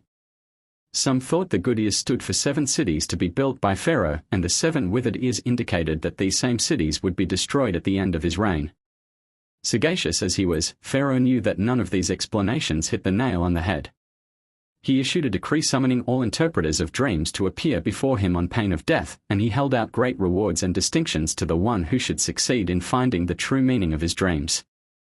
In obedience to his summons, all the wise men appeared, the magicians and the sacred scribes that were in Mizraim, the city of Egypt, as well as those from Goshen, Ramses, Zoan, and the whole country of Egypt, and with them came the princes, officers, and servants of the king from all the cities of the land. To all these the king narrated his dreams, but none could interpret them to his satisfaction. Some said that the 7 fat kine were the 7 legitimate kings that would rule over Egypt, and the 7 lean kine betokened 7 princes that would rise up against these 7 kings and exterminate them. The 7 good ears of corn were the 7 superior princes of Egypt that would engage in a war for their overlord, and would be defeated by as many insignificant princes, who were betokened by the 7 blasted ears.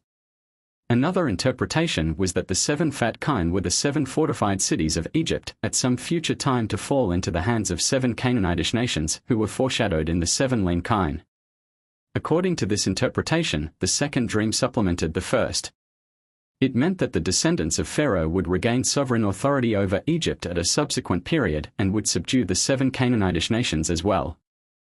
There was a third interpretation, given by some: the 7 fat kine are 7 women whom Pharaoh would take to wife, but they would die during his lifetime, their loss being indicated by the 7 lean kine. Furthermore, Pharaoh would have 14 sons, and the 7 strong ones would be conquered by the 7 weaklings, as the blasted ears of corn in his dream had swallowed up the rank ears of corn. And a fourth: thou wilt have 7 sons, O Pharaoh, these are the 7 fat kine. These sons of thine will be killed by the 7 powerful rebellious princes. But then 7 minor princes will come, and they will kill the 7 rebels, avenge thy descendants, and restore the dominion to thy family. The king was as little pleased with these interpretations as with the others which he had heard before, and in his wrath he ordered the wise men, the magicians and the scribes of Egypt, to be killed, and the hangman made ready to execute the royal decree. However, Mirod, Pharaoh's chief butler, took fright, seeing that the king was so vexed at his failure to secure an interpretation of his dreams that he was on the point of giving up the ghost. He was alarmed about the king's death, for it was doubtful whether the successor to the throne would retain him in office. He resolved to do all in his power to keep Pharaoh alive. Therefore he stepped before him, and spake, saying, I do remember 2 faults of mine this day. I showed myself ungrateful to Joseph, in that I did not bring his request before thee, and also I saw thee in distress by reason of thy dream, without letting thee know that Joseph can interpret dreams. When it pleased the Lord God to make Pharaoh wroth with his servants, the king put me in ward in the house of the captain of the guard, me and the chief baker. And with us there was a simple young man, one of the despised race of the Hebrews, slave to the captain of the guard, and he interpreted our dreams to us, and it came to pass, as he interpreted to us, so it was. Therefore, O king, stay the hand of the hangman, let them not execute the Egyptians. The slave I speak of is still in the dungeon, and if the king will consent to summon him hither, he will surely interpret thy dreams. Joseph before Pharaoh, accursed are the wicked that never do a wholly good deed. The chief butler described Joseph contemptuously as a slave in order that it might be impossible for him to occupy a distinguished place at court, for it was a law upon the statute books of Egypt that a slave could never sit upon the throne as king, nor even put his foot in the stirrup of a horse. Pharaoh revoked the edict of death that he had issued against the wise men of Egypt, and he sent and called Joseph. He impressed care upon his messengers, they were not to excite and confuse Joseph, and render him unfit to interpret the king's dream correctly. They brought him hastily out of the dungeon, but first Joseph, out of respect for the king, shaved himself, and put on fresh raiment, which an angel brought him from paradise, and then he came in unto Pharaoh.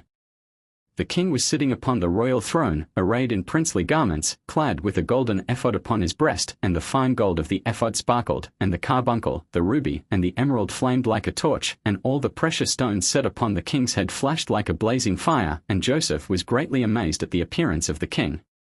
The throne upon which he sat was covered with gold and silver and with onyx stones, and it had 70 steps. If a prince or other distinguished person came to have an audience with the king, it was the custom for him to advance and mount to the 31st step of the throne, and the king would descend 36 steps and speak to him. But if one of the people came to have speech with the king, he ascended only to the 3rd step, and the king would come down 4 steps from his seat, and address him thence. It was also the custom that one who knew all the 70 languages ascended the 70 steps of the throne to the top, but if a man knew only some of the 70 languages, he was permitted to ascend as many steps as he knew languages, whether they were many or few. And another custom of the Egyptians was that none could reign over them unless he was master of all the 70 languages. When Joseph came before the king, he bowed down to the ground, and he ascended to the 3rd step, while the king sat upon the 4th from the top, and spake with Joseph, saying, O young man, my servant beareth witness concerning thee, that thou art the best and most discerning person I can consult with. I pray thee, vouchsafe unto me the same favours which thou didst bestow on this servant of mine, and tell me what events they are which the visions of my dreams foreshow. I desire thee to suppress naught out of fear, nor shalt thou flatter me with lying words, or with words that please me. Tell me the truth, though it be sad and alarming. Joseph asked the king first whence he knew that the interpretation given by the wise men of his country was not true, and Pharaoh replied, I saw the dream and its interpretation together, and therefore they cannot make a fool of me. In his modesty Joseph denied that he was an adept at interpreting dreams. He said, It is not in me, it is in the hand of God, and if it be the wish of God, he will permit me to announce tidings of peace to Pharaoh. And for such modesty he was rewarded by sovereignty over Egypt, for the Lord doth honour them that honour him. Thus was also Daniel rewarded for his speech to Nebuchadnezzar, There is a God in heaven that revealeth secrets, but as for me, this secret is not revealed to me for any wisdom that I have more than any living, but to the intent that the interpretation may be made known to the king, and that thou mayest know the thoughts of thy heart. Then Pharaoh began to tell his dream, only he omitted some points and narrated others inaccurately in order that he might test the vaunted powers of Joseph. But the youth corrected him, and pieced the dreams together exactly as they had visited Pharaoh in the night, and the king was greatly amazed. Joseph was able to accomplish this feat, because he had dreamed the same dream as Pharaoh, at the same time as he. Thereupon Pharaoh retold his dreams, with all details and circumstances, and precisely as he had seen them in his sleep, except that he left out the word Nile and the description of the 7 lean kine, because this river was worshipped by the Egyptians, and he hesitated to say that aught that is evil had come from his God. Now Joseph proceeded to give the king the true interpretation of the 2 dreams. They were both a revelation concerning the 7 good years impending and the 7 years of famine to follow them. In reality, it had been the purpose of God to bring a famine of 42 years' duration upon Egypt, but only 2 years of this distressful period were inflicted upon the land, for the sake of the blessing of Jacob when he came to Egypt in the 2nd year of the famine. The other 40 years fell upon the land at the time of the prophet Ezekiel. Joseph did more than merely interpret the dreams. When the king gave voice to doubts concerning the interpretation, he told him signs and tokens. He said, "Let this be a sign to thee that my words are true, and my advice is excellent. Thy wife, who is sitting upon the birth stool at this moment, will bring forth a son, and thou wilt rejoice over him, but in the midst of thy joy the sad tidings will be told thee of the death of thine older son, who was born unto thee but 2 years ago, and thou must needs find consolation for the loss of the one and the birth of the other." Scarcely had Joseph withdrawn from the presence of the king, when the report of the birth of a son was brought to Pharaoh, and soon after also the report of the death of his firstborn, who had suddenly dropped to the floor and passed away. Thereupon he sent for all the grandees of his realm, and all his servants, and he spake to them, saying, Ye have heard the words of the Hebrew, and ye have seen that the signs which he foretold were accomplished, and I also know that he hath interpreted the dream truly. Advise me now how the land may be saved from the ravages of the famine.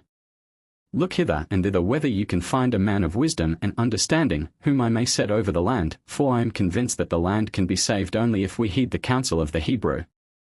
The grandees and the princes admitted that safety could be secured only by adhering to the advice given by Joseph, and they proposed that the king, in his sagacity, choose a man whom he considered equal to the great task. Thereupon Pharaoh said, If we traversed and searched the earth from end to end, we could find none such as Joseph, a man in whom is the Spirit of God. If ye think well thereof, I will set him over the land which he hath saved by his wisdom. The astrologers, who were his counselors, demurred, saying, A slave, one whom his present owner hath acquired for 20 pieces of silver, thou proposest to set over us as master. But Pharaoh maintained that Joseph was not only a freeborn man beyond the peradventure of a doubt, but also the scion of a noble family. However, the princes of Pharaoh were not silenced, they continued to give utterance to their opposition to Joseph, saying, Dost thou not remember the immutable law of the Egyptians, that none may serve as king or as viceroy unless he speaks all the languages of men? And this Hebrew knows none but his own tongue, and how were it possible that a man should rule over us who cannot even speak the language of our land? Send and have him fetched hither, and examine him in respect to all the things a ruler should know and have, and then decide as seemeth wise in thy sight. Pharaoh yielded, he promised to do as they wished, and he appointed the following day as the time for examining Joseph, who had returned to his prison in the meantime, for, on account of his wife, his master feared to have him stay in his house. During the night Gabriel appeared unto Joseph, and taught him all the 70 languages, and he acquired them quickly after the angel had changed his name from Joseph to Joseph. The next morning, when he came into the presence of Pharaoh and the nobles of the kingdom, inasmuch as he knew every one of the 70 languages, he mounted all the steps of the royal throne, until he reached the 70th, the highest, upon which sat the king, and Pharaoh and his princes rejoiced that Joseph fulfilled all the requirements needed by one that was to rule over Egypt. The king said to Joseph, Thou didst give me the counsel to look out a man discreet and wise, and set him over the land of Egypt, that he may in his wisdom save the land from the famine. As God hath showed thee all this, and as thou art master of all the languages of the world, there is none so discreet and wise as thou. Thou shalt therefore be the second in the land after Pharaoh, and according unto thy word shall all my people go in and go out, my princes and my servants shall receive their monthly appanage from thee, before thee the people shall prostrate themselves, only in the throne will I be greater than thou. The ruler of Egypt. Now Joseph reaped a harvest of his virtues, and according to the measure of his merits God granted him reward. The mouth that refused the kiss of unlawful passion and sin received the kiss of homage from the people. The neck that did not bow itself unto sin was adorned with the gold chain that Pharaoh put upon it. The hands that did not touch sin wore the signet ring that Pharaoh took from his own hand and put upon Joseph's. The body that did not come in contact with sin was arrayed in vestures of byssus. The feet that made no steps in the direction of sin reposed in the royal chariot, and the thoughts that kept themselves undefiled by sin were proclaimed as wisdom. Joseph was installed in his high position and invested with the insignia of his office with solemn ceremony. The king took off his signet ring from his hand and put it upon Joseph's hand, and arrayed him in princely apparel, and set a gold crown upon his head, and laid a gold chain about his neck. Then he commanded his servants to make Joseph to ride in his second chariot, which went by the side of the chariot wherein sat the king, and he also made him to ride upon a great and strong horse of the king's horses, and his servants conducted him through the streets of the city of Egypt. Musicians, no less than 1,000 striking cymbals and 1,000 blowing flutes, and 5,000 men with drawn swords gleaming in the air formed the vanguard. 20,000 of the king's grandees girt with gold-embroidered leather belts marched at the right of Joseph, and as many at the left of him. The women and the maidens of the nobility looked out of the windows to gaze upon Joseph's beauty, and they poured down chains upon him, and rings and jewels, that he might but direct his eyes toward them. Yet he did not look up, and as a reward God made him proof against the evil eye, nor has it ever had the power of inflicting harm upon any of his descendants. Servants of the king, preceding him and following him, burnt incense upon his path, and cassia, and all manner of sweet spices, and strewed myrrh and aloes wherever he went. 20 heralds walked before him, and they proclaimed, "This is the man whom the king bath chosen to be the second after him. All the affairs of state will be administered by him, and whoever resisteth his commands, or refuseth to bow down to the ground before him, he will die the death of the rebel against the king and the king's deputy." Without delay the people prostrated themselves, and they cried, "Long live the king, and long live the deputy of the king." And Joseph, looking down from his horse upon the people and their exultation, exclaimed, his eyes directed heavenward, "The Lord riseth up the poor out of the dust, and lifteth up the needy from the dunghill. O Lord of hosts, blessed is the man that trusteth in thee." After Joseph, accompanied by Pharaoh's officers and princes, had journeyed through the whole city of Egypt, and viewed all there was therein, he returned to the king on the selfsame day, and the king gave him fields and vineyards as a present, and also 3,000 talents of silver, and 1,000 talents of gold, and onyx stones and bdellium, and many other costly things. The king commanded, moreover, that every Egyptian give Joseph a gift, else he would be put to death. A platform was erected in the open street, and there all deposited their presents, and among the things were many of gold and silver, as well as precious stones, carried thither by the people and also the grandees, for they saw that Joseph enjoyed the favor of the king. Furthermore, Joseph received 100 slaves from Pharaoh, and they were to do all his bidding, and he himself acquired many more, for he resided in a spacious palace. 3 years it took to build it. Special magnificence was lavished upon the hall of state, which was his audience chamber, and upon the throne fashioned of gold and silver and inlaid with precious stones, whereon there was a representation of the whole land of Egypt and of the river Nile. And as Joseph multiplied in riches, so he increased also in wisdom, for God added to his wisdom that all might love and honor him. Pharaoh called him Zaphanath-Paneah, he who can reveal secret things with ease, and rejoiceth the heart of man therewith. Each letter of the name Zaphanath-Paneah has a meaning, too. The first, Zad, stands for Zophet, seer, Pe for Poda, redeemer, Nun for Nabi, prophet, Tav for Tomek, supporter, Pe for Poda, interpreter of dreams, Ain for Aaron, clever, Nun for Nabon, discreet, and Het for Hakam, wise. The name of Joseph's wife pointed to her history in the same way. Asenath was the daughter of Dinah and Hamah, but she was abandoned at the borders of Egypt, only, that people might know who she was. Jacob engraved the story of her parentage and her birth upon a gold plate fastened around her neck. The day on which Asenath was exposed, Potiphar went walking with his servants near the city wall, and they heard the voice of a child. At the captain's bidding they brought the baby to him, and when he read her history from the gold plate, he determined to adopt her.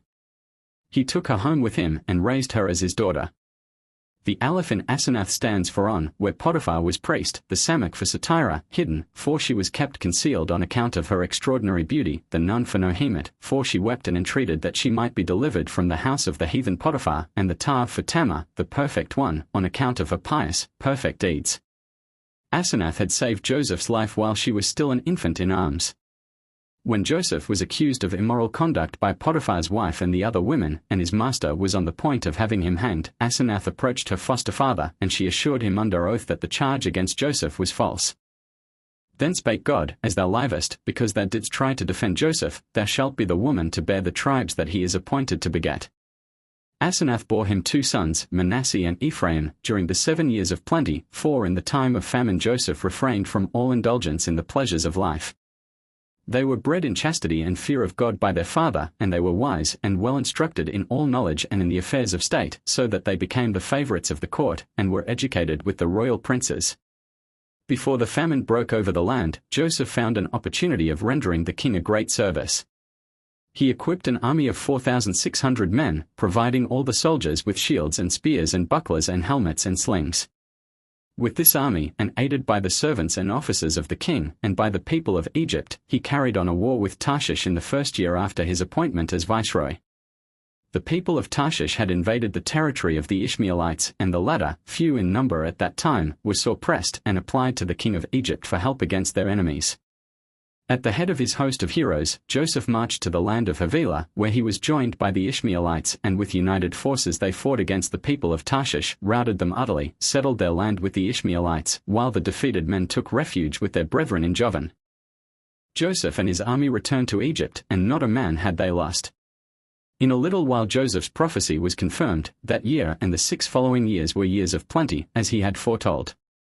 The harvest was so ample that a single ear produced 2 heaps of grain, and Joseph made circumspect arrangements to provide abundantly for the years of famine. He gathered up all the grain, and in the city situated in the middle of each district he laid up the produce from round about, and had ashes and earth strewn on the garnered food from the very soil on which it had been grown. Also he preserved the grain in the ear, all these being precautions taken to guard against rot and mildew.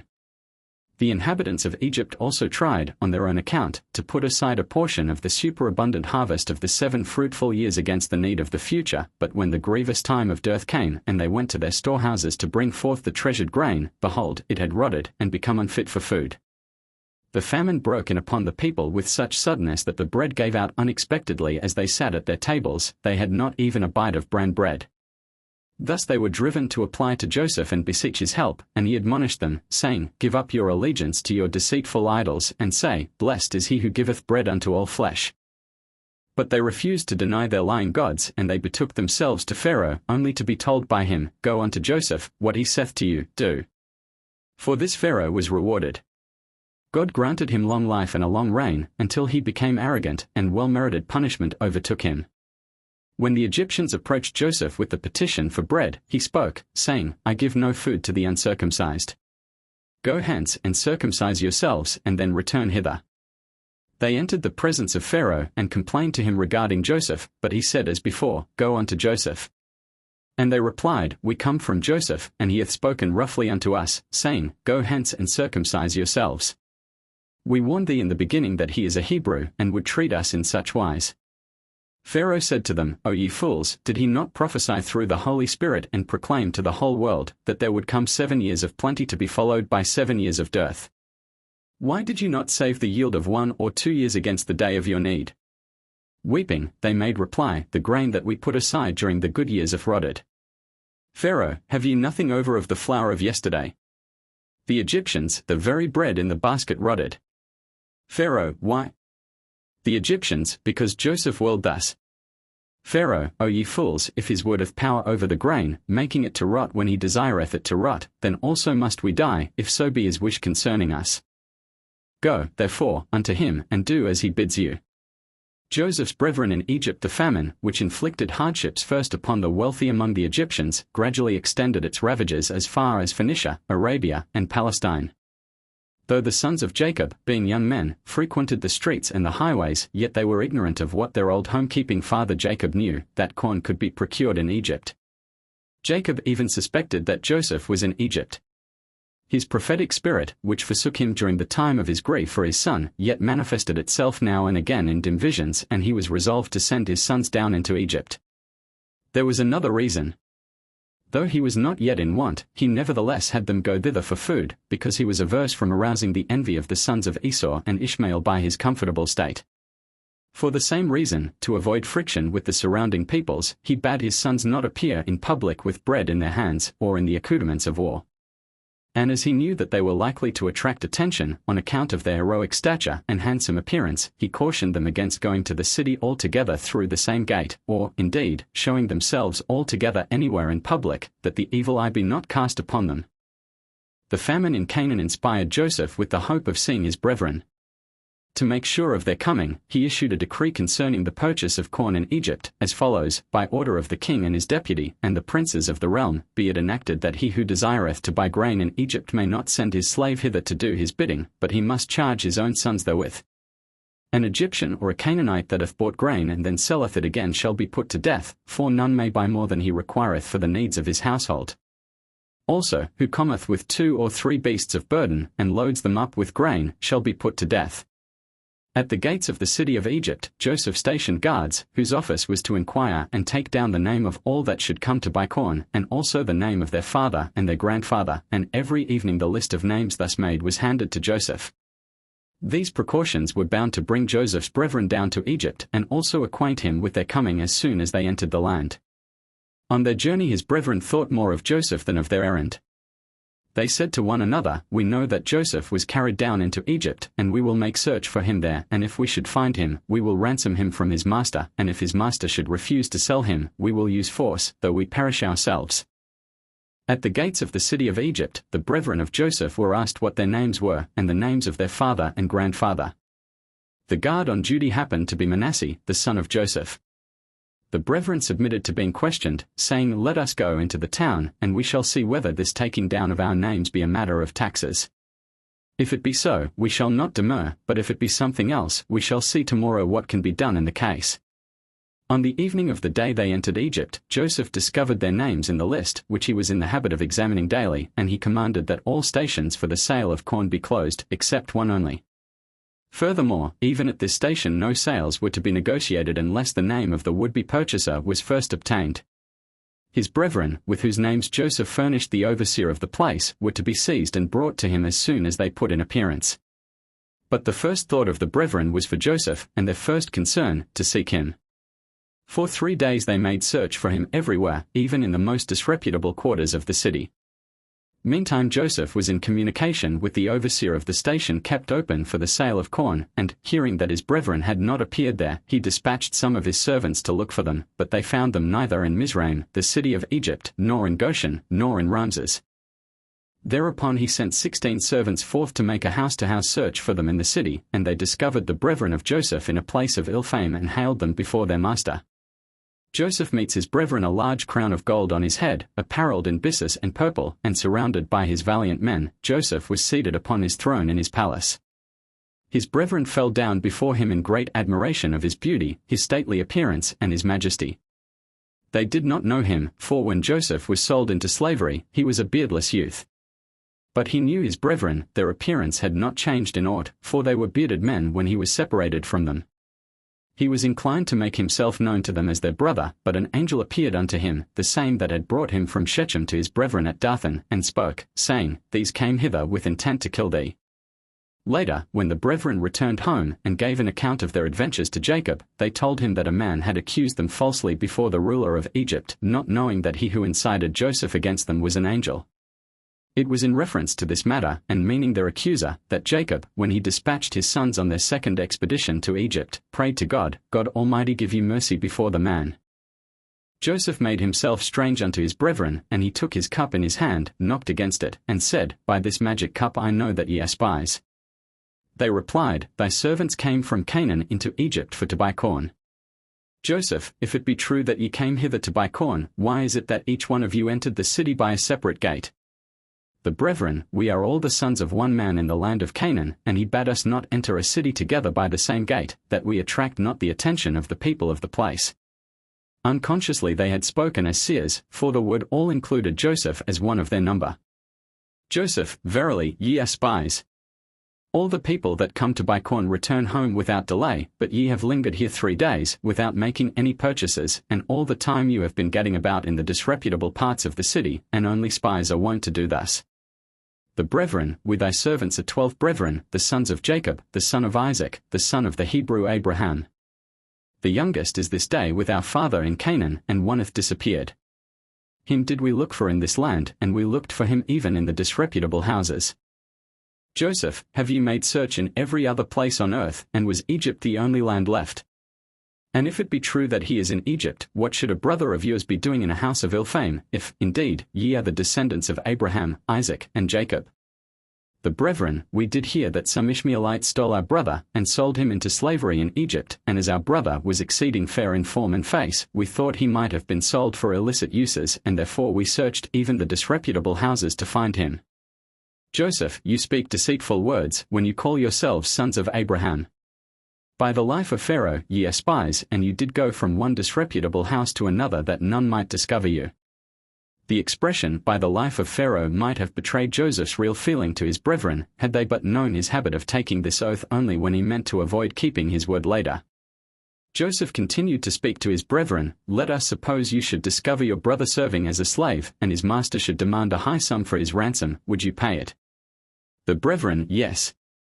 Joseph, but suppose his master should refuse to surrender him for any price in the world, what would you do? The brethren, if he yields not our brother to us, we will kill the master, and carry off our brother. Joseph, now see how true my words were, that ye are spies. By your own admission ye have come to slay the inhabitants of the land. Report hath told us that 2 of you did massacre the people of Shechem on account of the wrong done to your sister, and now have ye come down into Egypt to kill the Egyptians for the sake of your brother. I shall be convinced of your innocence only if you consent to send one of your number home and fetch your youngest brother hither. His brethren refused compliance, and Joseph caused them to be put into prison by 70 of his valiant men, and there they remained for 3 days. God never allows the pious to languish in distress longer than 3 days, and so it was a divine dispensation that the brethren of Joseph were released on the 3rd day, and were permitted by Joseph to return home, on condition, however, that one of them remain behind as hostage. The difference between Joseph and his brethren can be seen here. Though he retained one of them to be bound in the prison house, he still said, I fear God, and dismissed the others, but when he was in their power, they gave no thought to God. At this time, to be sure, their conduct was such as is becoming to the pious, who accept their fate with calm resignation and acknowledge the righteousness of God, for he metes out reward and punishment measure for measure. They recognized that their present punishment was in return for the heartless treatment they had dealt out to Joseph, paying no heed to his distress, though he fell at the feet of each of them, weeping, and entreating them not to sell him into slavery. Reuben reminded the others that they had 2 wrongs to expiate, the wrong against their brother and the wrong against their father, who was so grieved that he exclaimed, I will go down to the grave to my son mourning. The brethren of Joseph knew not that the viceroy of Egypt understood Hebrew, and could follow their words, for Manasseh stood and was an interpreter between them and him. Joseph decided to keep Simon as hostage in Egypt, for he had been one of the 2. Levi was the other to advise that Joseph be put to death, and only the intercession of Reuben and Judah had saved him. He did not detain Levi, too, for he feared, if both remained behind together, Egypt might suffer the same fate at their hands as the city of Shechem. Also, he preferred Simon to Levi, because Simon was not a favorite among the sons of Jacob, and they would not resist his detention in Egypt too violently, while they might annihilate Egypt as aforetime Shechem if they were deprived of Levi, their wise man and high priest. Besides, it was Simon that had lowered Joseph into the pit, wherefore he had a particular grudge against him. When the brethren yielded to Joseph's demand, and consented to leave their brother behind as hostage, Simon said to them, Ye desire to do with me as ye did with Joseph. But they replied in despair, What can we do? Our households will perish of hunger. Simon made answer, Do as ye will, but as for me, let me see the man that will venture to cast me into prison. Joseph sent word to Pharaoh to let him have 70 of his valiant men, to aid him in arresting robbers. But when the 70 appeared upon the scene, and were about to lay hands on Simon, he uttered a loud cry, and his assailants fell to the floor and knocked out their teeth. Pharaoh's valiant men, as well as all the people that stood about Joseph, fled affrighted, only Joseph and his son Manasseh remained calm and unmoved. Manasseh rose up, dealt Simon a blow on the back of his neck, put manacles upon his hands and fetters upon his feet, and cast him into prison. Joseph's brethren were greatly amazed at the heroic strength of the youth, and Simon said, This blow was not dealt by an Egyptian, but by one belonging to our house. He was bound and taken to prison before the eyes of the other brethren of Joseph, but as soon as they were out of sight, Joseph ordered good fare to be set before him, and he treated him with great kindness. Joseph permitted his 9 other brethren to depart, carrying corn with them in abundance, but he impressed upon them that they must surely return and bring their youngest brother with them. On the way, Levi, who felt lonely without his constant companion Simon, opened his sack, and he espied the money he had paid for the corn. They all trembled, and their hearts failed them, and they said, Where, then, is the loving kindness of God toward our fathers Abraham, Isaac, and Jacob, seeing that he hath delivered us into the hands of the Egyptian king, that he may raise false accusations against us? And Judah said, Verily, we are guilty concerning our brother, we have sinned against God, in that we sold our brother, our own flesh, and why do ye ask, Where, then, is the loving kindness of God toward our fathers? Reuben spoke in the same way, Spake I not unto you, saying, Do not sin against the child, and you would not hear. And now the Lord doth demand him of us. How can you say, Where, then, is the loving kindness of God toward our fathers, though you have sinned against him? They proceeded on their journey home, and their father met them on the way. Jacob was astonished not to see Simon with them, and in reply to his questions, they told him all that had befallen them in Egypt. Then Jacob cried out, What have ye done? I sent Joseph to you to see whether it be well with you, and ye said, An evil beast hath devoured him. Simon went forth with you for to buy corn, and you say, The king of Egypt hath cast him into prison. And now ye will take Benjamin away and kill him too. Ye will bring down my grey hairs with sorrow to the grave. The words of Jacob, which he uttered, Me have ye bereaved of my children, were meant to intimate to his sons that he suspected them of the death of Joseph and of Simon's disappearance as well, and their reports concerning both he regarded as inventions. What made him inconsolable was that now, having lost 2 of his sons, he could not hope to see the divine promise fulfilled, that he should be the ancestor of 12 tribes. He was quite resolved in his mind, therefore, not to let Benjamin go away with his brethren under any condition whatsoever, and he vouchsafed Reuben no reply when he said, Slay my 2 sons, if I bring him not to thee. He considered it beneath his dignity to give an answer to such balderdash. My firstborn son, he said to himself, is a fool. What will it profit me, if I slay his 2 sons? Does he not know that his sons are equally mine? Judah advised his brethren to desist from urging their father. Then he would consent, he thought, to whatever expedients were found necessary, as soon as their bread gave out, and a second journey to Egypt became imperative. The second journey to Egypt, when the supplies bought in Egypt were eaten up, and the family of Jacob began to suffer with hunger, the little children came to him, and they said, Give us bread, that we die not of hunger before thee.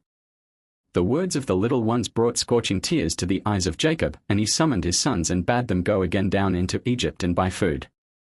But Judah spake unto him, The man did solemnly protest unto us, saying that we should not see his face, except our brother Benjamin be with us, and we cannot appear before him with idle pretexts.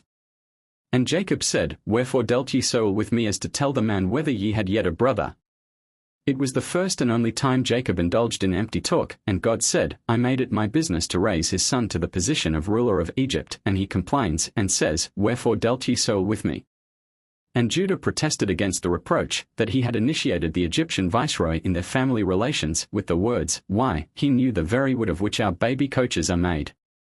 Father, he continued, if Benjamin goes with us, he may, indeed, be taken from us, but also he may not. This is a doubtful matter, but it is certain that if he does not go with us, we shall all die of hunger. It is better not to concern thyself about what is doubtful, and guide thy actions by what is certain. The king of Egypt is a strong and mighty king, and if we go to him without our brother, we shall all be put to death. Dost thou not know, and hast thou not heard, that this king is very powerful and wise, and there is none like unto him in all the earth? We have seen all the kings of the earth, but none like unto the king of Egypt. One would surely say that among all the kings of the earth there is none greater than Abimelech king of the Philistines, yet the king of Egypt is greater and mightier than he, and Abimelech can hardly be compared with one of his officers. Father, thou hast not seen his palace and his throne, and all his servants standing before him. Thou hast not seen that king upon his throne, in all his magnificence and with his royal insignia, arrayed in his royal robes, with a large golden crown upon his head. Thou hast not seen the honor and the glory that God hath given unto him, for there is none like unto him in all the earth. Father, thou hast not seen the wisdom, the understanding, and the knowledge that God has given in his heart. We heard his sweet voice when he spake unto us. We know not, Father, who acquainted him with our names and all that befell us. He asked also concerning thee, saying, Is your father still alive, and is it well with him? Thou hast not seen the affairs of the government of Egypt regulated by him, for none asketh his lord Pharaoh about them. Thou hast not seen the awe and the fear that he imposes upon all the Egyptians. Even we went out from his presence threatening to do unto Egypt as unto the cities of the Amorites, and exceedingly wroth by reason of all his words that he spake concerning us as spies. Yet when we came again before him, his terror fell upon us all, and none of us was able to speak a word to him, great or small. Now, therefore, Father, send the lad with us, and we will arise and go down into Egypt, and buy food to eat, that we die not of hunger. Judah offered his portion in the world to come as surety for Benjamin, and thus solemnly he promised to bring him back safe and sound, and Jacob granted his request, and permitted Benjamin to go down into Egypt with his other sons. They also carried with them choice presents from their father for the ruler of Egypt, things that arouse wonder outside of Palestine, such as the murex, which is the snail that produces the Tyrian purple, and various kinds of balm, and almond oil, and pistachio oil, and honey as hard as stone. Furthermore, Jacob put double money in their hand to provide against a rise in prices in the meantime. And after all these matters were attended to, he spake to his sons, saying, Here is money, and here is a present, and also your brother. Is there aught else that you need? And they replied, Yes, we need this, besides, that thou shouldst intercede for us with God. Then their father prayed, O Lord, thou who at the time of creation didst call enough to heaven and earth when they stretched themselves out further and further toward infinity, set a limit to my sufferings. 2. Say unto them, Enough. God Almighty give you mercy before the ruler of Egypt, that he may release unto you Joseph, Simon, and Benjamin. This prayer was an intercession, not only for the sons of Jacob, but also for their descendants, that God would deliver the 10 tribes in time to come, as he delivered the 2, Judah and Benjamin, and after he permitted the destruction of 2 temples, he would grant endless continuance to the 3rd. Jacob also put a letter addressed to the viceroy of Egypt into the hands of his son. The letter ran thus: From thy servant Jacob, the son of Isaac, the grandson of Abraham, prince of God, to the mighty and wise king Zaphenath-Paneah, the ruler of Egypt, peace. I make known unto my lord the king that the famine is sore with us in the land of Canaan, and I have therefore sent my sons unto thee, to buy us a little food, that we may live, and not die. My children surrounded me, and begged for something to eat, but, alas, I am very old, and I cannot see with mine eyes, for they are heavy with the weight of years, and also on account of my never-ceasing tears for my son Joseph, who hath been taken from me. I charged my sons not to pass through the gate altogether at the same time, when they arrived in the city of Egypt, in consideration of the inhabitants of the land, that they might not take undue notice of them. Also I bade them go up and down in the land of Egypt and seek my son Joseph, mayhap they would find him there. This did they do, but thou didst therefore account them as spies. We have heard the report of thy wisdom and sagacity. How, then, canst thou look upon their countenances and yet declare them to be spies? Especially as we have heard thou didst interpret Pharaoh's dream, and didst foretell the coming of the famine, are we amazed that thou, in thy discernment, couldst not distinguish whether they be spies or not. And now, O my lord king, I send unto thee my son Benjamin, as thou didst demand of my other sons. I pray thee, take good care of him until thou sendest him back to me in peace with his brethren. Hast thou not heard, and dost thou not know, what our God did unto Pharaoh when he took our mother Sarah unto himself? Or what happened unto Abimelech on account of her? And what our father Abraham did unto the 9 kings of Elam, how he killed them and exterminated their armies, though he had but few men with him? Or hast thou not heard what my 2 sons Simon and Levi did to the 8 cities of the Amorites, which they destroyed on account of their sister Dinah? Benjamin consoled them for the loss of Joseph. What, then, will they do unto him that stretcheth forth the hand of power to snatch him away from them? Knowest thou not, O king of Egypt, that the might of our God is with us, and that he always hearkens unto our prayers, and never forsakes us? Had I called upon God to rise up against thee when my sons told me how thou didst act toward them, thou and thy people, ye all would have been annihilated ere Benjamin could come down to thee. But I reflected that Simon my son was abiding in thy house, and perhaps thou wast doing kindnesses unto him, and therefore I invoked not the punishment of God upon thee. Now my son Benjamin goeth down unto thee with my other sons. Take heed unto thyself, keep thy eyes directed upon him, and God will direct his eye upon all thy kingdom. I have said all now that is in my heart. My sons, take their youngest brother down into Egypt with them, and do thou send them all back to me in peace. This letter Jacob put into the keeping of Judah, charging him to deliver it to the ruler of Egypt. His last words to his sons were an admonition to take good care of Benjamin and not leave him out of their sight, either on the journey or after their arrival in Egypt. He bade farewell to them and then turned in prayer to God, saying, O Lord of heaven and earth, remember thy covenant with our father Abraham. Remember also my father Isaac, and grant grace unto my sons, and deliver them not into the hands of the king of Egypt. O my God, do it for the sake of thy mercy, redeem my sons and save them from the hands of the Egyptians, and restore their 2 brethren unto them. Also the women and the children in the house of Jacob prayed to God amid tears, and entreated him to redeem their husbands and their fathers out of the hands of the king of Egypt. Joseph and Benjamin. Great was the joy of Joseph when his brethren stood before him and Benjamin was with them. In his youngest brother he saw the true counterpart of his father. He ordered his son Manasseh, the steward of his house, to bring the men into the palace and make ready a meal for them. But he was to take care to prepare the meat dishes in the presence of the guests, so that they might see with their own eyes that the cattle had been slaughtered according to the ritual prescriptions, and the sinew of the hip which is upon the hollow of the thigh had been removed. The dinner to which Joseph invited his brethren was a Sabbath meal, for he observed the 7th day even before the revelation of the law. The sons of Jacob refused the invitation of the steward, and a scuffle ensued. While he tried to force them into the banqueting hall, they tried to force him out, for they feared it was but a ruse to get possession of them and their asses, on account of the money they had found in their sacks on their return from their first journey to Egypt. In their modesty they put the loss of their beasts upon the same level as the loss of their personal liberty. To the average man property is as precious as life itself. Standing at the door of Joseph's house, they spake to the steward, and said, We are in badly reduced circumstances. In our country we supported others, and now we depend upon thee to support us. After these introductory words, they offered him the money they had found in their sacks. The steward reassured them concerning the money, saying, However it may be, whether for the sake of your own merits, or for the sake of the merits of your fathers, God hath caused you to find a treasure, for the money ye paid for the corn came into my hand. Then he brought Simon out to them. Their brother looked like a leather bottle, so fat and rotund had he grown during his sojourn in Egypt. He told his brethren what kind treatment had been accorded unto him. The very moment they left the city he had been released from prison, and thereafter he had been entertained with splendor in the house of the ruler of Egypt. When Joseph made his appearance, Judah took Benjamin by the hand and presented him to the viceroy, and they all bowed down themselves to him to the earth. Joseph asked them concerning the welfare of their father and their grandfather, and they made reply, Thy servant our father is well, he is yet alive, and Joseph knew from their words that his grandfather Isaac was no more. He had died at the time when Joseph was released from prison, and the joy of God in the liberation of Joseph was overcast by his sorrow for Isaac. Then Judah handed his father's letter to Joseph, who was so moved at seeing the well-known handwriting that he had to retire to his chamber and weep. When he came back, he summoned Benjamin to approach close to him, and he laid his hand upon his youngest brother's head, and blessed him with the words, God be gracious unto thee, my son.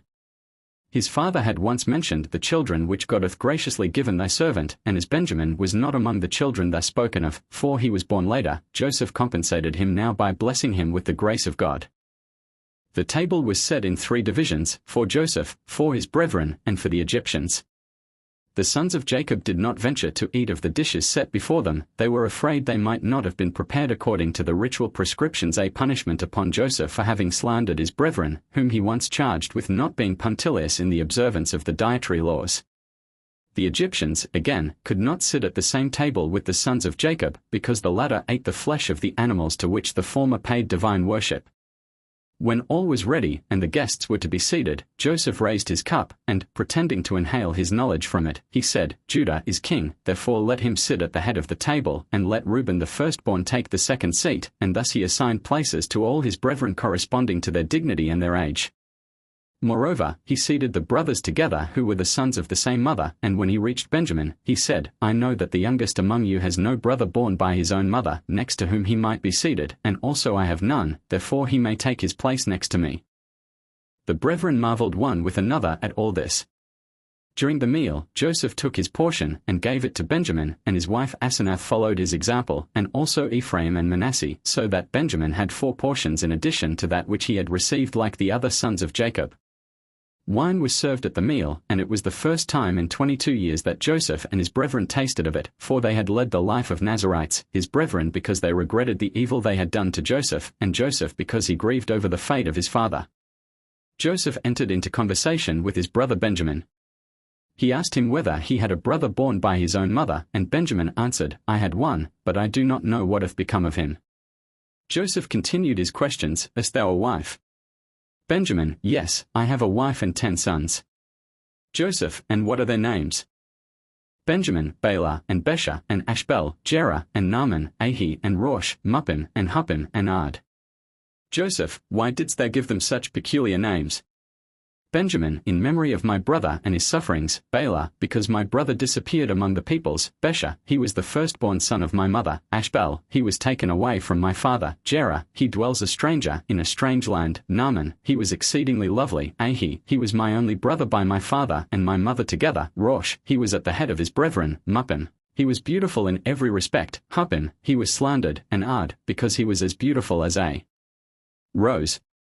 Joseph ordered his magic astrolabe to be brought to him, whereby he knew all things that happen, and he said unto Benjamin, I have heard that the Hebrews are acquainted with all wisdom, but dost thou know aught of this? Benjamin answered, Thy servant also is skilled in all wisdom, which my father hath taught me. He then looked upon the astrolabe, and to his great astonishment he discovered by the aid of it that he who was sitting upon the throne before him was his brother Joseph. Noticing Benjamin's amazement, Joseph asked him, What hast thou seen, and why art thou astonished? Benjamin said, I can see by this that Joseph my brother sitteth here before me upon the throne. And Joseph said, I am Joseph thy brother. Reveal not the thing unto our brethren. I will send thee with them when they go away, and I will command them to be brought back again into the city, and I will take thee away from them. If they risk their lives and fight for thee, then shall I know that they have repented of what they did unto me, and I will make myself known unto them. But if they forsake thee, I will keep thee, that thou shouldst remain with me. They shall go away, and I will not make myself known unto them. Then Joseph inquired of Benjamin what his brethren had told their father after they had sold him into slavery, and he heard the story of the coat dipped in the blood of a kid of the goats.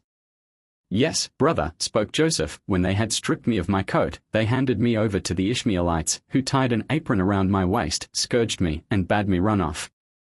But a lion attacked the one that beat me, and killed him, and his companions were alarmed, and they sold me to other people. Dismissed by Joseph with kind words, his brethren started on their homeward journey as soon as the morning was light, for it is a good rule to leave a city after sunrise and enter a city before sundown. Besides, Joseph had a specific reason for not letting his brethren depart from the city during the night. He feared an encounter between them and his servants, and that his men might get the worst of it, for the sons of Jacob were like the wild beasts, which have the upper hand at night. The thief caught they were not yet far beyond the city gates, when Joseph dispatched Manasseh, the steward of his house, to follow after them and look for the silver cup that he had concealed in Benjamin's sack. He knew his brethren well, he did not venture to let them get too far from the city before he should attempt to force their return. He hoped that the nearness of the city would intimidate them and make them heed his commands. Manasseh therefore received the order to bring them to a halt, by mild speech if he could, or by rough speech if he must, and carry them back to the city. He acted according to his instructions. When the brethren heard the accusation of theft, they said, With whomsoever of thy servants the cup be found, let him die, and we also will be my lord's bondmen. And Manasseh said, As you say, so were it proper to do, for if 10 persons are charged with theft, and the stolen object is found with one of them, all are held responsible. But I will not be so hard. He with whom the cup is found shall be the bondman, and the rest shall be blameless. He searched all the sacks, and in order not to excite the suspicion that he knew where the cup was, he began at Reuben, the eldest, and left off at Benjamin, the youngest, and the cup was found in Benjamin's sack. In a rage, his brethren shouted at Benjamin, O thou thief and son of a thief! Thy mother brought shame upon our father by her thievery, and now thou bringest shame upon us.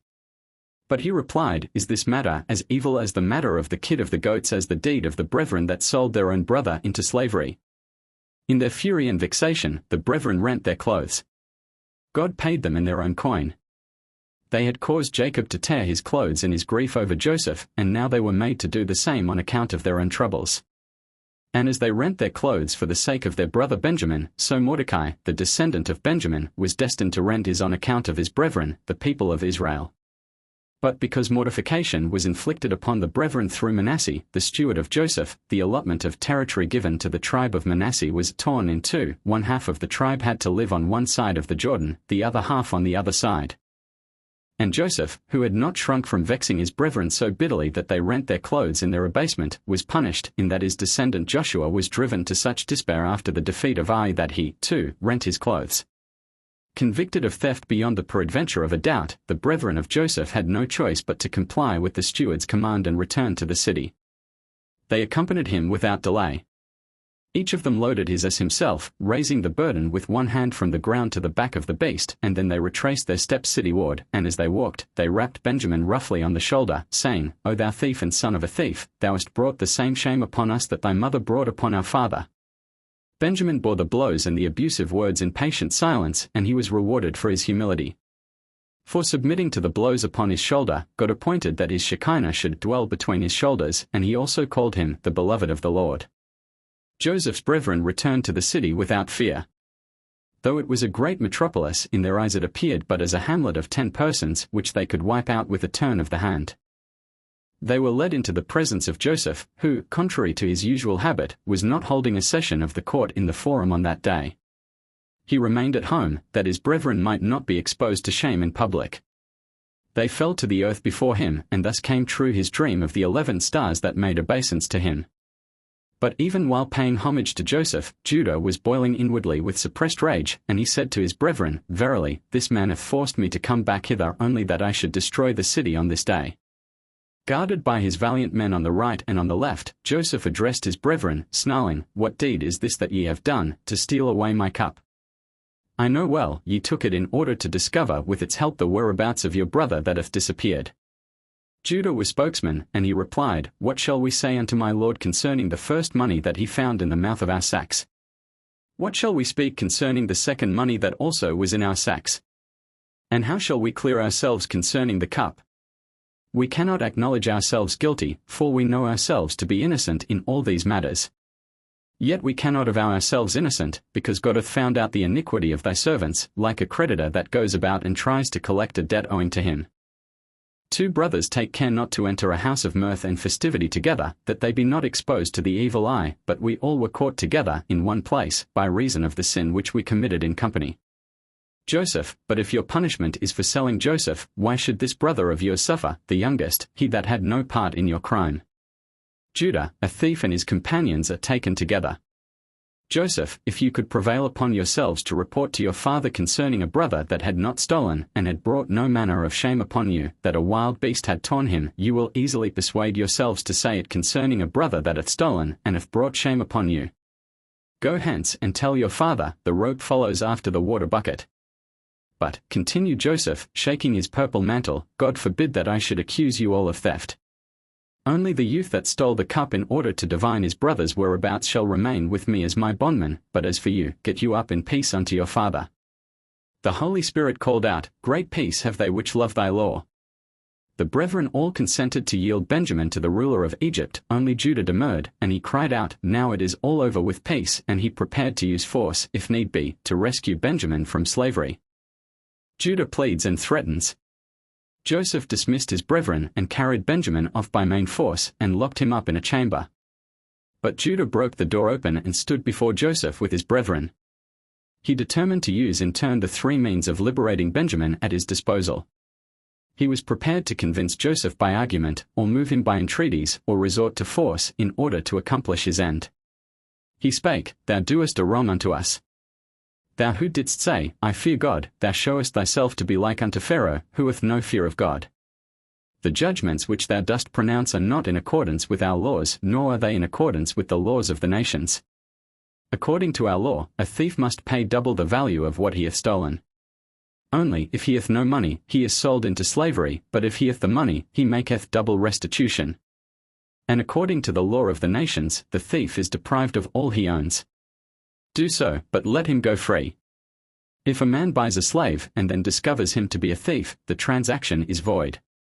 Yet thou desirest to make one a slave whom thou chargest with being a thief. I suspect thee of wanting to keep him in thy power for illicit purposes, and in this lustfulness thou resemblest Pharaoh. Also thou art like Pharaoh in that thou makest a promise and keepest it not. Thou saidst unto thy servants, Bring thy youngest brother down unto me, that I may set mine eyes upon him. Dost thou call this setting thine eyes upon him? If thou didst desire nothing beside a slave, then wouldst thou surely accept our offer to serve thee as bondmen instead of Benjamin. Reuben is older than he, and I exceed him in strength. It cannot but be as I say, thou hast a lustful purpose in mind with our brother. Therefore let these words of mine which I am about to speak find entrance into thy heart, for the sake of the grandmother of this lad were Pharaoh and his house stricken with sore plagues, because he detained her in his palace a single night against her will. His mother died a premature death, by reason of a curse which his father uttered in inconsiderate haste. Take heed, then, that this man's curse strike thee not and slay thee. 2 of us destroyed the whole of a city on account of one woman, how much more would we do it for the sake of a man, and that man the beloved of the Lord, in whose allotment it is appointed that God shall dwell? If I but utter a sound, death-dealing pestilence will stalk through the land as far as No. In this land Pharaoh is the first, and thou art the second after him, but in our land my father is the first, and I am the second. If thou wilt not comply with our demand, I will draw my sword, and hew thee down first, and then Pharaoh. When Judah gave utterance to this threat, Joseph made a sign, and Manasseh stamped his foot on the ground so that the whole palace shook. Judah said, Only one belonging to our family can stamp thus, and intimidated by this display of great strength, he moderated his tone and manner. From the very beginning, he continued to speak, thou didst resort to all sorts of pretexts in order to embarrass us. The inhabitants of many countries came down into Egypt to buy corn, but none of them didst thou ask questions about their family relations. In sooth, we did not come hither to seek thy daughter in marriage, or peradventure thou desirest an alliance with our sister. Nevertheless we gave thee an answer unto all thy questions. Joseph replied, Verily, thou canst talk glibly. Is there another babbler like thee among thy brethren? Why dost thou speak so much, while thy brethren that are older than thou, Reuben, Simon, and Levi, stand by silent? Judah, none of my brethren has so much at stake as I have, if Benjamin returns not to his father. I was a surety to my father for him, saying, If I bring him not unto thee, and set him before thee, then let me bear the blame forever in this world and in the world to come. The other brethren withheld themselves intentionally from taking part in the dispute between Judah and Joseph, saying, Kings are carrying on a dispute, and it is not seemly for us to interfere between them. Even the angels descended from heaven to earth to be spectators of the combat between Joseph the bull and Judah the lion, and they said, It lies in the natural course of things that the bull should fear the lion, but here the two are engaged in equal, furious combat. In reply to Judah, when he explained that his great interest in Benjamin's safety was due to the pledge he had given to his father, Joseph spoke, Why wast thou not a surety for thy other brother, when ye sold him for 20 pieces of silver? Then thou didst not regard the sorrow thou wast inflicting upon thy father, but thou didst say, A wild beast hath devoured Joseph. And yet Joseph had done no evil, while this Benjamin has committed theft. Therefore, go up and say unto thy father, The rope hath followed after the water bucket. These words had such an effect upon Judah that he broke out in sobs, and cried aloud, How shall I go up to my father, and the lad be not with me? His outcry reached to a distance of 400 parasangs, and when Husham the son of Dan heard it in Canaan, he jumped into Egypt with a single leap and joined his voice with Judah's, and the whole land was on the point of collapsing from the great noise they produced. Joseph's valiant men lost their teeth, and the cities of Pithom and Ramses were destroyed, and they remained in ruins until the Israelites built them up again under taskmasters. Also Judah's brethren, who had kept quiet up to that moment, fell into a rage, and stamped on the ground with their feet until it looked as though deep furrows had been torn in it by a plowshare. And Judah addressed his brethren, Be brave, demean yourselves as men, and let each one of you show his heroism, for the circumstances demand that we do our best. Then they resolved to destroy Mizraim, the city of Egypt, and Judah said, I will raise my voice, and with it destroy Egypt. Reuben, I will raise my arm, and crush it out of existence. Simon, I will raise my hand, and lay waste its palaces. Levi, I will draw my sword, and slay the inhabitants of Egypt. Issachar, I will make the land like unto Sodom. Zebulun, like unto Gomorrah will I render it. Dan, I will reduce it to a desert. Then Judah's towering rage began to show signs of breaking out, his right eye shed tears of blood, the hair above his heart grew so stiff that it pierced and rent the 5 garments in which he was clothed, and he took brass rods, bit them with his teeth, and spat them out as fine powder. When Joseph observed these signs, fear befell him, and in order to show that he, too, was a man of extraordinary strength, he pushed with his foot against the marble pedestal upon which he sat, and it broke into splinters. Judah exclaimed, This one is a hero equal to myself. Then he tried to draw his sword from its scabbard in order to slay Joseph, but the weapon could not be made to budge, and Judah was convinced thereby that his adversary was a God-fearing man, and he addressed himself to the task of begging him to let Benjamin go free, but he remained inexorable. Judah then said, What shall we say unto our father, when he seeth that our brother is not with us, and he will grieve over him? Joseph, say that the rope hath followed after the water bucket. Judah, thou art a king, why dost thou speak in this wise, counselling a falsehood? Woe unto the king that is like thee! Joseph, is there a greater falsehood than that ye spake concerning your brother Joseph, whom you sold to the Midianites for 20 pieces of silver, telling your father, An evil beast bath devoured him? Judah, the fire of Shechem burneth in my heart, now will I burn all thy land with fire. Joseph, surely, the fire kindled to burn Tamar, thy daughter-in-law, who did kill thy sons, will extinguish the fire of Shechem. Judah, if I pluck out a single hair from my body, I will fill the whole of Egypt with its blood. Joseph, such is it your custom to do, thus ye did unto your brother whom you sold, and then you dipped his coat in blood, brought it to your father, and said, An evil beast hath devoured him, and here is his blood. When Judah heard this, he was exceedingly wroth, and he took a stone weighing 400 shekels that was before him, cast it toward heaven with one hand, caught it with his left hand, then sat upon it, and the stone turned into dust. At the command of Joseph, Manasseh did likewise with another stone, and Joseph said to Judah, Strength hath not been given to you alone, we also are powerful men. Why, then, will ye all boast before us?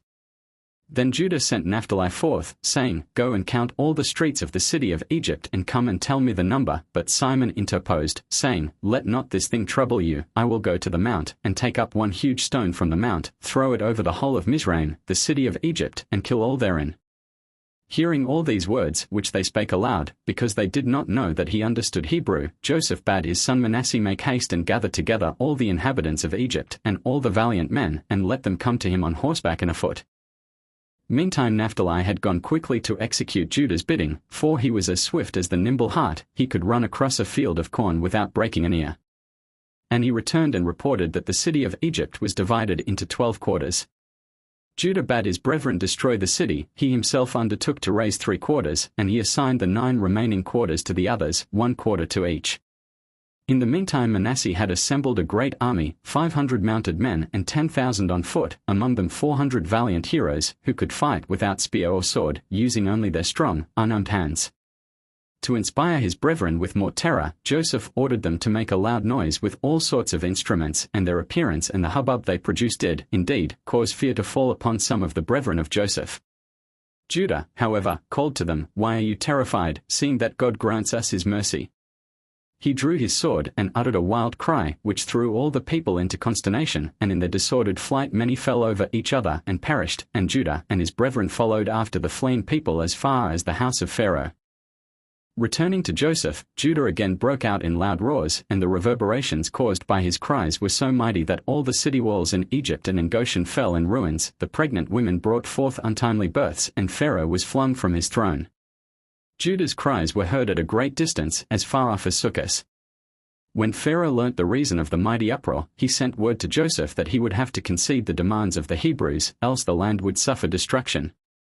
Thou canst take thy choice, were the words of Pharaoh, between me and the Hebrews, between Egypt and the land of the Hebrews. If thou wilt not heed my command, then leave me and go with them into their land. Joseph makes himself known, seeing that his brethren were, indeed, on the point of destroying Egypt. Joseph resolved to make himself known to them, and he cast around for a proper opening, which would lead naturally to his announcement. At his behest, Manasseh laid his hand upon Judah's shoulder, and his touch allayed Judah's fury, for he noticed that he was in contact with a kinsman of his, because such strength existed in no other family. Then Joseph addressed Judah gently, saying, I should like to know who advised him to steal the cup. Could it have been one of you? Benjamin replied, Neither did they counsel theft, nor did I touch the cup. Take an oath upon it, demanded Joseph, and Benjamin complied with his brother's request, I swear that I did not touch the cup. As true as my brother Joseph is separated from me, as true as I had nothing to do with the darts that my brethren threw at him, as true as I was not one of those to take off his coat, as true as I had no part in the transaction by which he was given over to the Ishmaelites, as true as I did not help the others dip his coat in blood, so true is my oath, that they did not counsel theft, and that I did not commit theft. Joseph, how can I know that this oath of thine taken upon thy brother's fate is true? Benjamin, from the names of my 10 sons, which I gave them in memory of my brother's life and trials, thou canst see how dearly I loved him. I pray thee, therefore, do not bring down my father with sorrow to the grave. Hearing these words of abiding love, Joseph could refrain himself no longer. He could not but make himself known unto his brethren. He spake these words to them, Ye said the brother of this lad was dead. Did you yourselves see him dead before you? They answered, Yes. Joseph, did you stand beside his grave? The brethren, Yes. Joseph, did you throw clods of earth upon his corpse? The brethren, No. Then Joseph reflected, saying to himself, My brethren are as pious as aforetime, and they speak no lies. They said I was dead, because when they abandoned me, I was poor, and a poor man is like unto a dead man. They stood beside my grave, that is the pit into which they cast me, but they did not say that they had shoveled earth upon me, for that would have been a falsehood. Turning to his brethren, he said, Ye lie when ye say that your brother is dead. He is not dead. You sold him, and I did buy him. I shall call him, and set him before your eyes. And he began to call, Joseph, son of Jacob, come hither. Joseph, son of Jacob, come hither. Speak to thy brethren who did sell thee. The others turned their eyes hither and thither to the four corners of the house, until Joseph called to them, Why look ye here and there? Behold, I am Joseph your brother. Their souls fled away from them, and they could make no answer, but God permitted a miracle to happen, and their souls came back to them. Joseph continued, Ye see it with your own eyes, and also my brother Benjamin seeth it with his eyes, that I speak with you in Hebrew, and I am truly your brother. But they would not believe him. Not only had he been transformed from a smooth-faced youth into a bearded man since they had abandoned him, but also the forsaken youth now stood before them the ruler of Egypt. Therefore Joseph bared his body and showed them that he belonged to the descendants of Abraham. Abashed they stood there, and in their rage they desired to slay Joseph as the author of their shame and their suffering. But an angel appeared and flung them to the four corners of the house. Judah raised so loud an outcry that the walls of the city of Egypt tumbled down, the women brought forth untimely births, Joseph and Pharaoh both rolled down off their thrones, and Joseph's 300 heroes lost their teeth, and their heads remained forever immobile, facing backward, as they had turned them to discover the cause of the tumult. Yet the brethren did not venture to approach close to Joseph, they were too greatly ashamed of their behavior toward their brother. He sought to calm them, saying, Now be not grieved, nor angry with yourselves, that ye sold me hither, for God did send me before you to preserve life. Even such kind words of exhortation did not banish their fear, and Joseph continued to speak, As little as I harbor vengeful thoughts in my heart against Benjamin, so little do I harbor them against you. And still his brethren were ill at case, and Joseph went on, Think you that it is possible for me to inflict harm upon you? If the smoke of 10 candles could not extinguish one, how can one extinguish 10?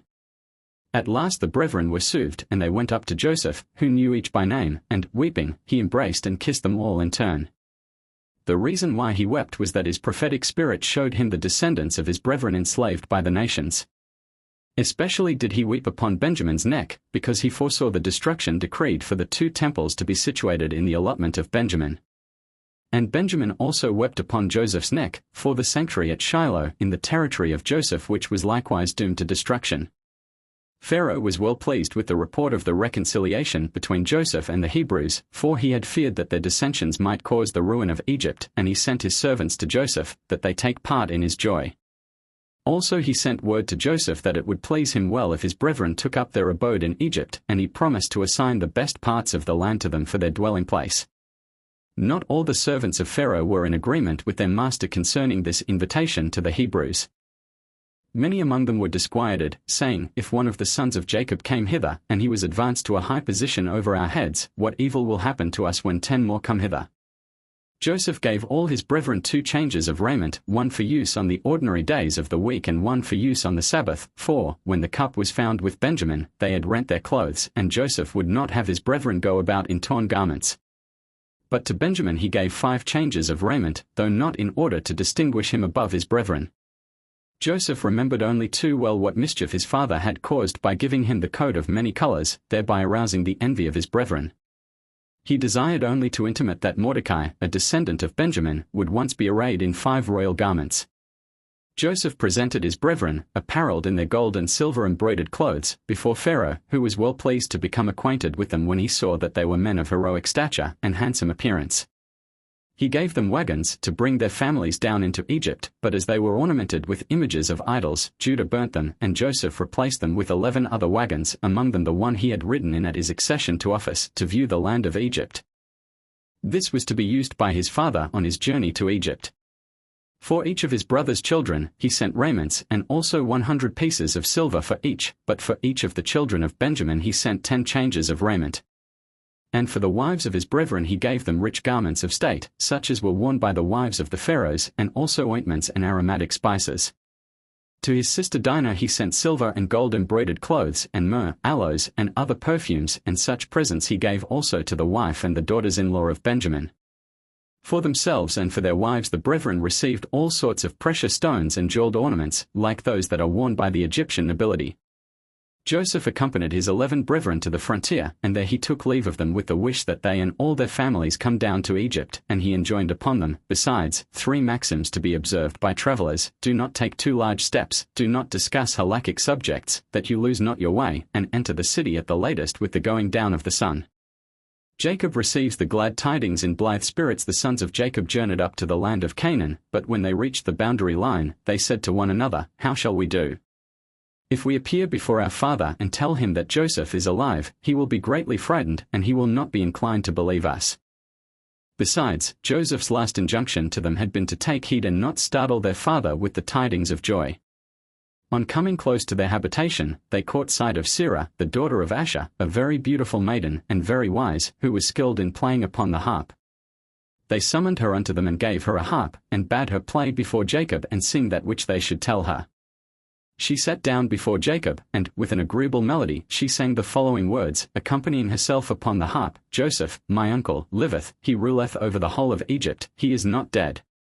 She repeated these words several times, and Jacob grew more and more pleasurably excited. His joy awakened the Holy Spirit in him, and he knew that she spoke the truth. The spirit of prophecy never visits a seer when he is in a state of lassitude or in a state of grief, it comes only together with joy. All the years of Joseph's separation from him Jacob had had no prophetic visions, because he was always sad, and only when Sarah's words reawakened the feeling of happiness in his heart, the prophetic spirit again took possession of him. Jacob rewarded her therefore with the words, "My daughter, may death never have power over thee, for thou didst revive my spirit." And so it was. Sarah did not die, she entered paradise alive.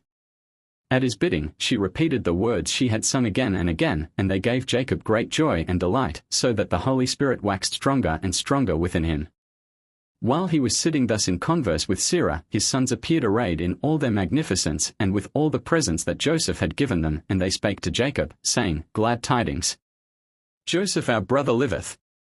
He is ruler over the whole land of Egypt, and he sends thee a message of joy." At first Jacob would not believe them, but when they opened their packs and showed him the presents Joseph had sent to all, he could not doubt the truth of their words any longer. Joseph had had a premonition that his father would refuse to give his brethren credence, because they had tried to deceive him before, and it is the punishment of the liar that his words are not believed even when he speaks the truth. He had therefore said to them, "If my father will not believe your words, tell him that when I took leave of him, to see whether it was well with you, he had been teaching me the law of the heifer whose neck is broken in the valley."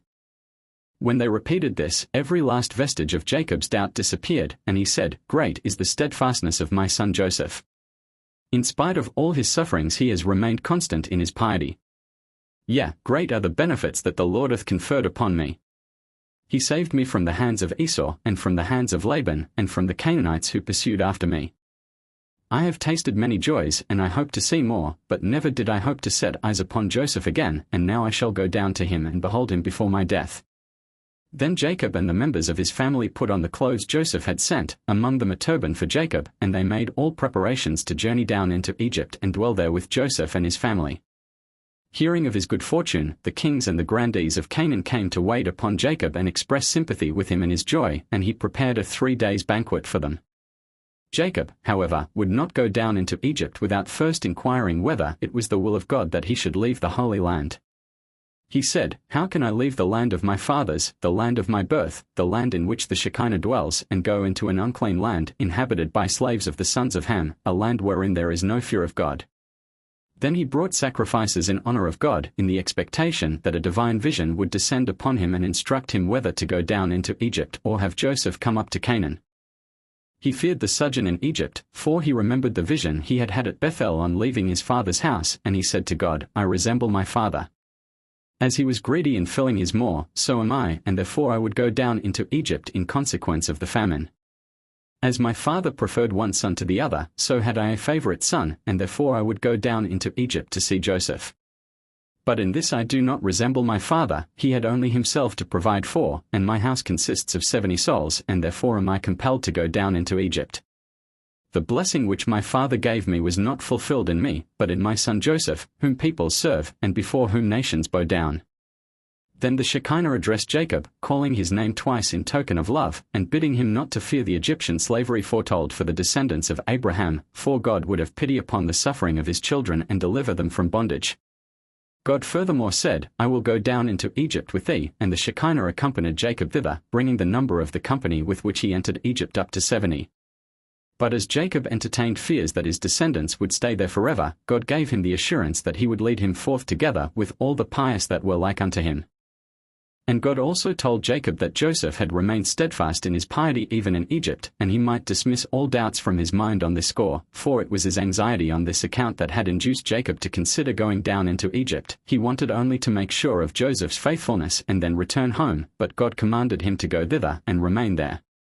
Before Jacob left Canaan, he went to Beersheba, to hew down the cedars that Abraham had planted there and take them with him to Egypt.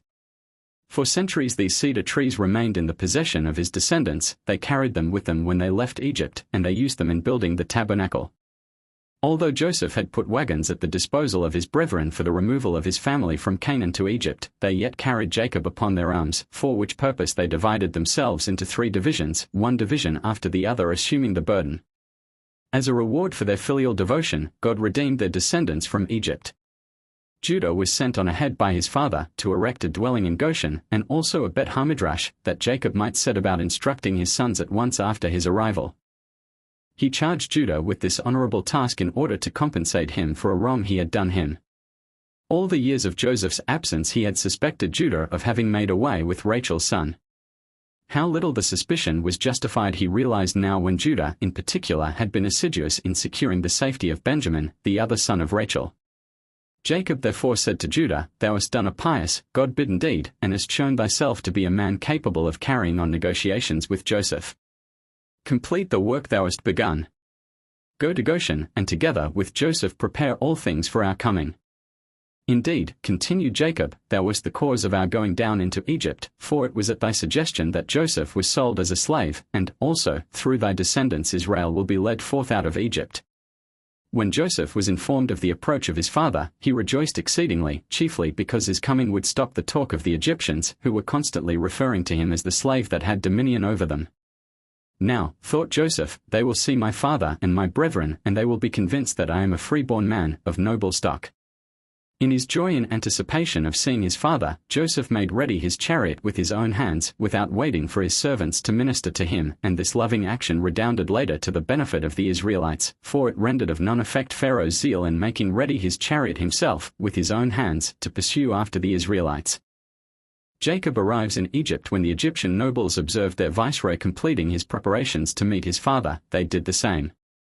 Indeed, Joseph had issued a proclamation throughout the land, threatening with death all that did not go forth to meet Jacob. The procession that accompanied him was composed of countless men, arrayed in byssus and purple, and marching to the sound of all sorts of musical instruments.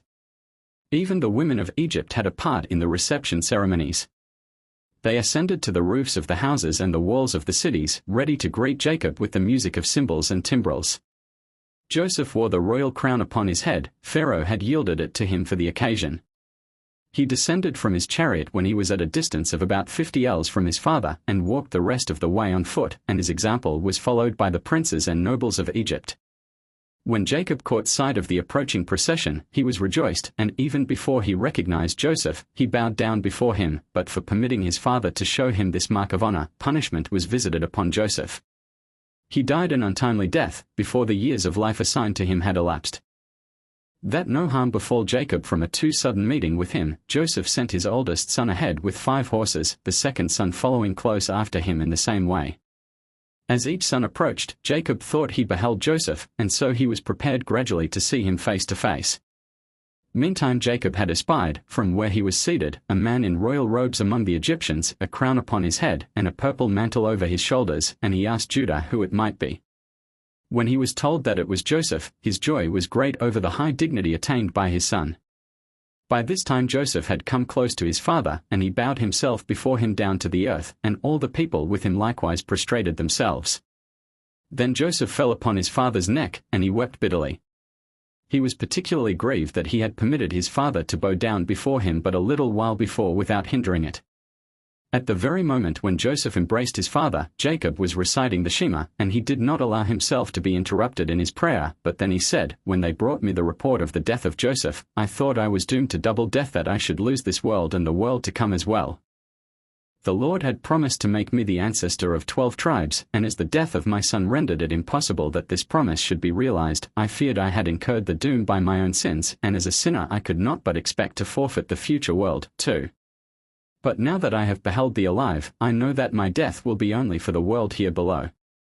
Such was the manner of Jacob's arrival in Egypt. He came with his whole family, 69 persons they were in all, but the number was raised to 70 by the birth of Jochebed, afterward the mother of Moses, which took place when the cavalcade had advanced to the space between the one and the other city wall. All the males in his family were married men, even Palu and Hezron, the latter of whom was but 1 year old at the time of their migration, and the former but 2 years, had the wives with them that had been chosen for them by their parents. In general, all the sons and grandsons of Jacob had married young, some of them had been fathers at the age of 7. Joseph took some from among his brethren and presented them to Pharaoh. He chose the weakest of them, that the king might not be tempted to retain them in his service as warriors. And as he did not desire his family to live at close quarters with the Egyptians and perhaps amalgamate with them, he introduced them as shepherds. The Egyptians worshipped the constellation of the rain and paid divine honors to animals, and they kept aloof from shepherds. Pharaoh therefore was inclined to grant Joseph's wish, to give them the pasture land of Goshen for their sojourning place, the land that was theirs by right, for the Pharaoh that took Sarah away from Abraham by force had given it to her as her irrevocable possession. In their conversation with Pharaoh, the brethren of Joseph made it plain to the Egyptian king that it was not their intention to remain in Egypt forever, it was to be only a temporary dwelling place. Then Joseph set Jacob his father before Pharaoh, and when the king saw him, he said to Og, who happened to be with him at that moment, Seest thou?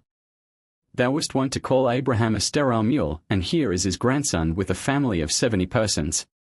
Og would not believe his own eyes, he thought Abraham was standing before him, so close was the resemblance between Jacob and his progenitor. Then Pharaoh asked about Jacob's age, to find out whether he actually was Jacob, and not Abraham. And Jacob said unto Pharaoh, The days of the years of my pilgrimage are 130 years, using the word pilgrimage in reference to life on earth, which the pious regard as a temporary sojourn in alien lands. Few and evil, he continued, have been the days of the years of my life. In my youth I had to flee to a strange land on account of my brother Esau, and now, in my old age, I must again go to a strange land, and my days have not attained unto the days of the years of the life of my fathers in the days of their pilgrimage. These words sufficed to convince Pharaoh and Og that the man standing before them was not Abraham, but his grandson. When Jacob uttered the words, The days of the years of my pilgrimage have been few and evil, God said to him, Jacob, I saved thee out of the hands of Esau and Laban, I restored Joseph unto thee, and made him to be a king and a ruler, and yet thou speakest of few and evil days. Because of thy ingratitude, thou wilt not attain unto the days of the years of the life of thy fathers, and Jacob died at an age 33 years less than his father Isaac's. On going out from the presence of Pharaoh, Jacob blessed the king with the words, May the year still in store for me be given unto thee, and may the Nile overflow its banks henceforth again and water the land. His words were fulfilled.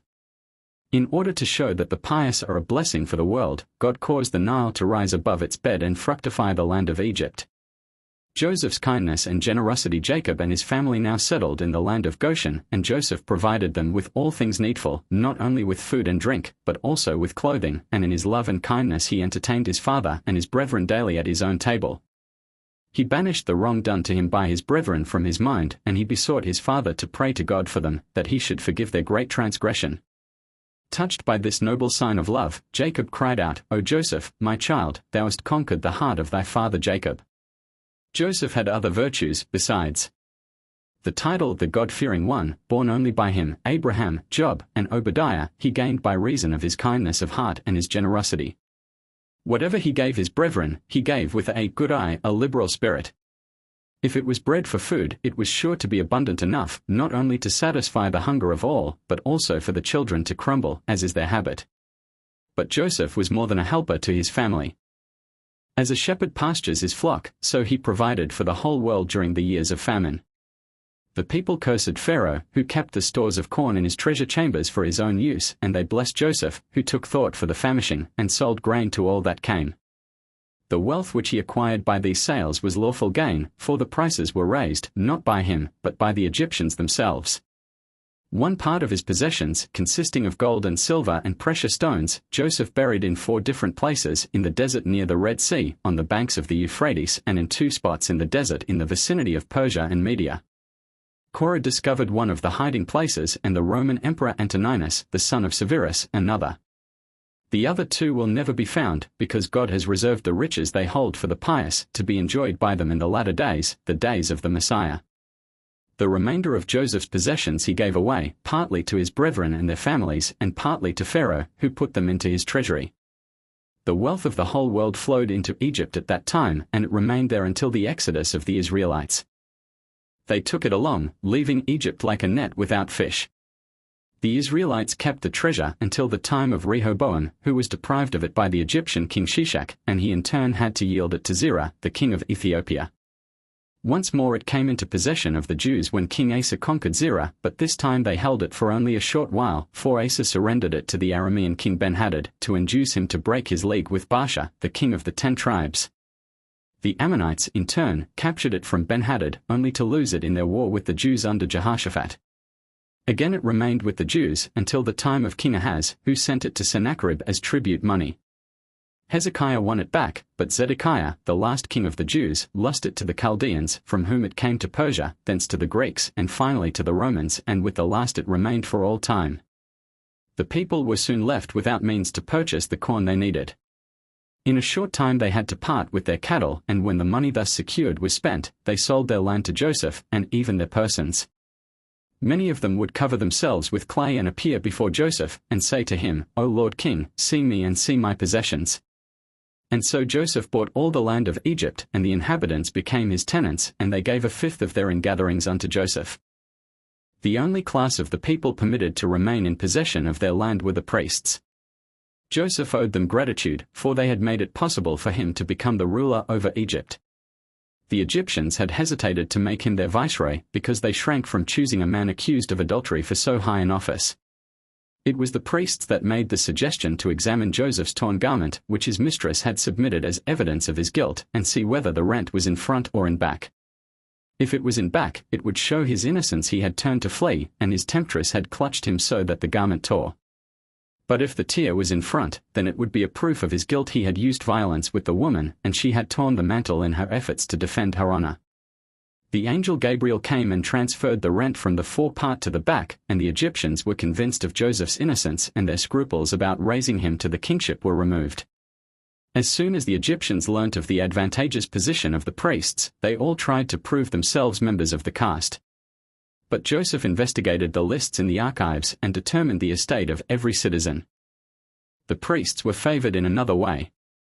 Beside remaining in possession of their land, they received daily portions from Pharaoh, wherefore God said, "The priests that serve idols receive all they need every day. How much more do the sons of Abraham, Isaac, and Jacob, who are my priests, deserve that I should give them what they need every day?"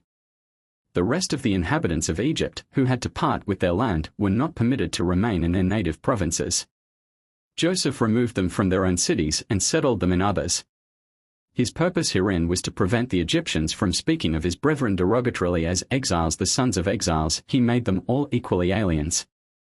For the same reason, God later, at the time of the going forth of the Israelites from Egypt, caused all nations to change their dwelling places about, so that the Israelites could not be reproached with having had to leave their home. And, finally, when Sennacherib carried the Jews away from their land into exile, it also happened that this king first mixed up the inhabitants of all the countries of the world. Jacob's last wish in return for the 17 years that Jacob had devoted to the bringing up of Joseph, he was granted 17 years of sojourn with his favorite son in peace and happiness. The wicked experience sorrow after joy, the pious must suffer first, and then they are happy, for all's well that ends well, and God permits the pious to spend the last years of their lives in felicity. When Jacob felt his end approach, he summoned Joseph to his bedside, and he told him all there was in his heart. He called for Joseph rather than one of his other sons, because he was the only one in a position to execute his wishes. Jacob said to Joseph, "If I have found grace in thy sight, bury me not, I pray thee, in Egypt. Only for thy sake did I come down into Egypt, and for thy sake I spoke, now I can die. Do this for me as a true service of love, and not because thou art afraid, or because decency demands it. And when I sleep with my fathers, thou shalt bury me in their burying place. Carry me out of the land of idolatry, and bury me in the land where God hath caused his name to dwell, and put me to rest in the place in which 4 husbands and wives are to be buried, I the last of them." Jacob desired not to be buried in Egypt for several reasons. He knew that the soil of Egypt would once swarm with vermin, and it revolted him to think of his corpse exposed to such uncleanness. He feared, moreover, that his descendants might say, "Were Egypt not a holy land, our father Jacob had never permitted himself to be buried there," and they might encourage themselves with this argument to make choice of Egypt as a permanent dwelling place. Also, if his grave were there, the Egyptians might resort to it when the 10 plagues came upon them, and if he were induced to pray for them to God, he would be advocating the cause of the Lord's enemies. If, on the other hand, he did not intercede for them, the name of God would be profaned among the heathen, who would say, "Jacob is a useless saint." Besides, it was possible that God might consider him, the scattered sheep of Israel, as a sacrifice for the Egyptians and remit their punishment. From his knowledge of the people, another fear was justified, that his grave would become an object of idolatrous veneration, and the same punishment is appointed by God for the idols worshipped as for the idolaters that worship them.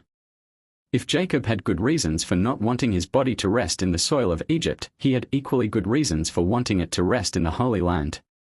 In the Messianic time, when the dead will rise, those buried in Palestine will awaken to new life without delay, while those buried elsewhere will first have to roll from land to land through the earth, hollowed out for the purpose, until they reach the Holy Land, and only then will their resurrection take place.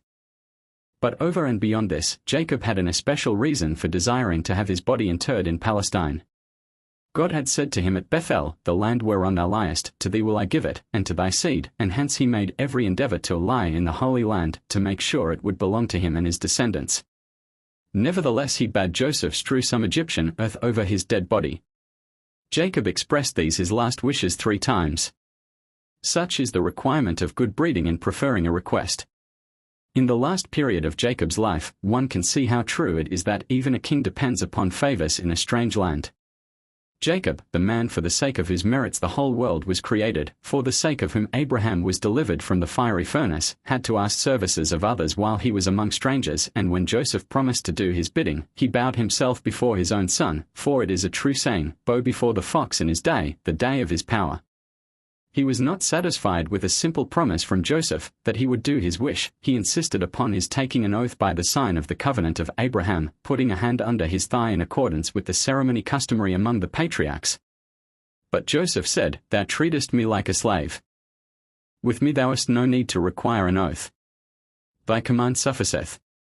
Jacob, however, urged him, saying, "I fear Pharaoh may command thee to bury me in the sepulchre with the kings of Egypt. I insist that thou takest an oath, and then I will be at peace." Joseph gave in, though he would not submit to the ceremony that Eliezer had used to confirm the oath he took at the request of his master Abraham. The slave acted in accordance with the rules of slavery, the free man acted in accordance with the dictates of freedom. And in a son that thing would have been unseemly which was becoming in a slave. When Joseph swore to bury his father in Palestine, he added the words, "As thou commandest me to do, so also will I beg my brethren, on my deathbed, to fulfill my last wish and carry my body from Egypt to Palestine." Jacob, noticing the Shekinah over the bed's head, where she always rests in a sick room, bowed himself upon the bed's head, saying, "I thank thee, O Lord my God, that none who is unfit came forth from my bed, but my bed was perfect." He was particularly grateful for the revelation God had vouchsafed him concerning his firstborn son Reuben, that he had repented of his trespass against his father, and atoned for it by penance.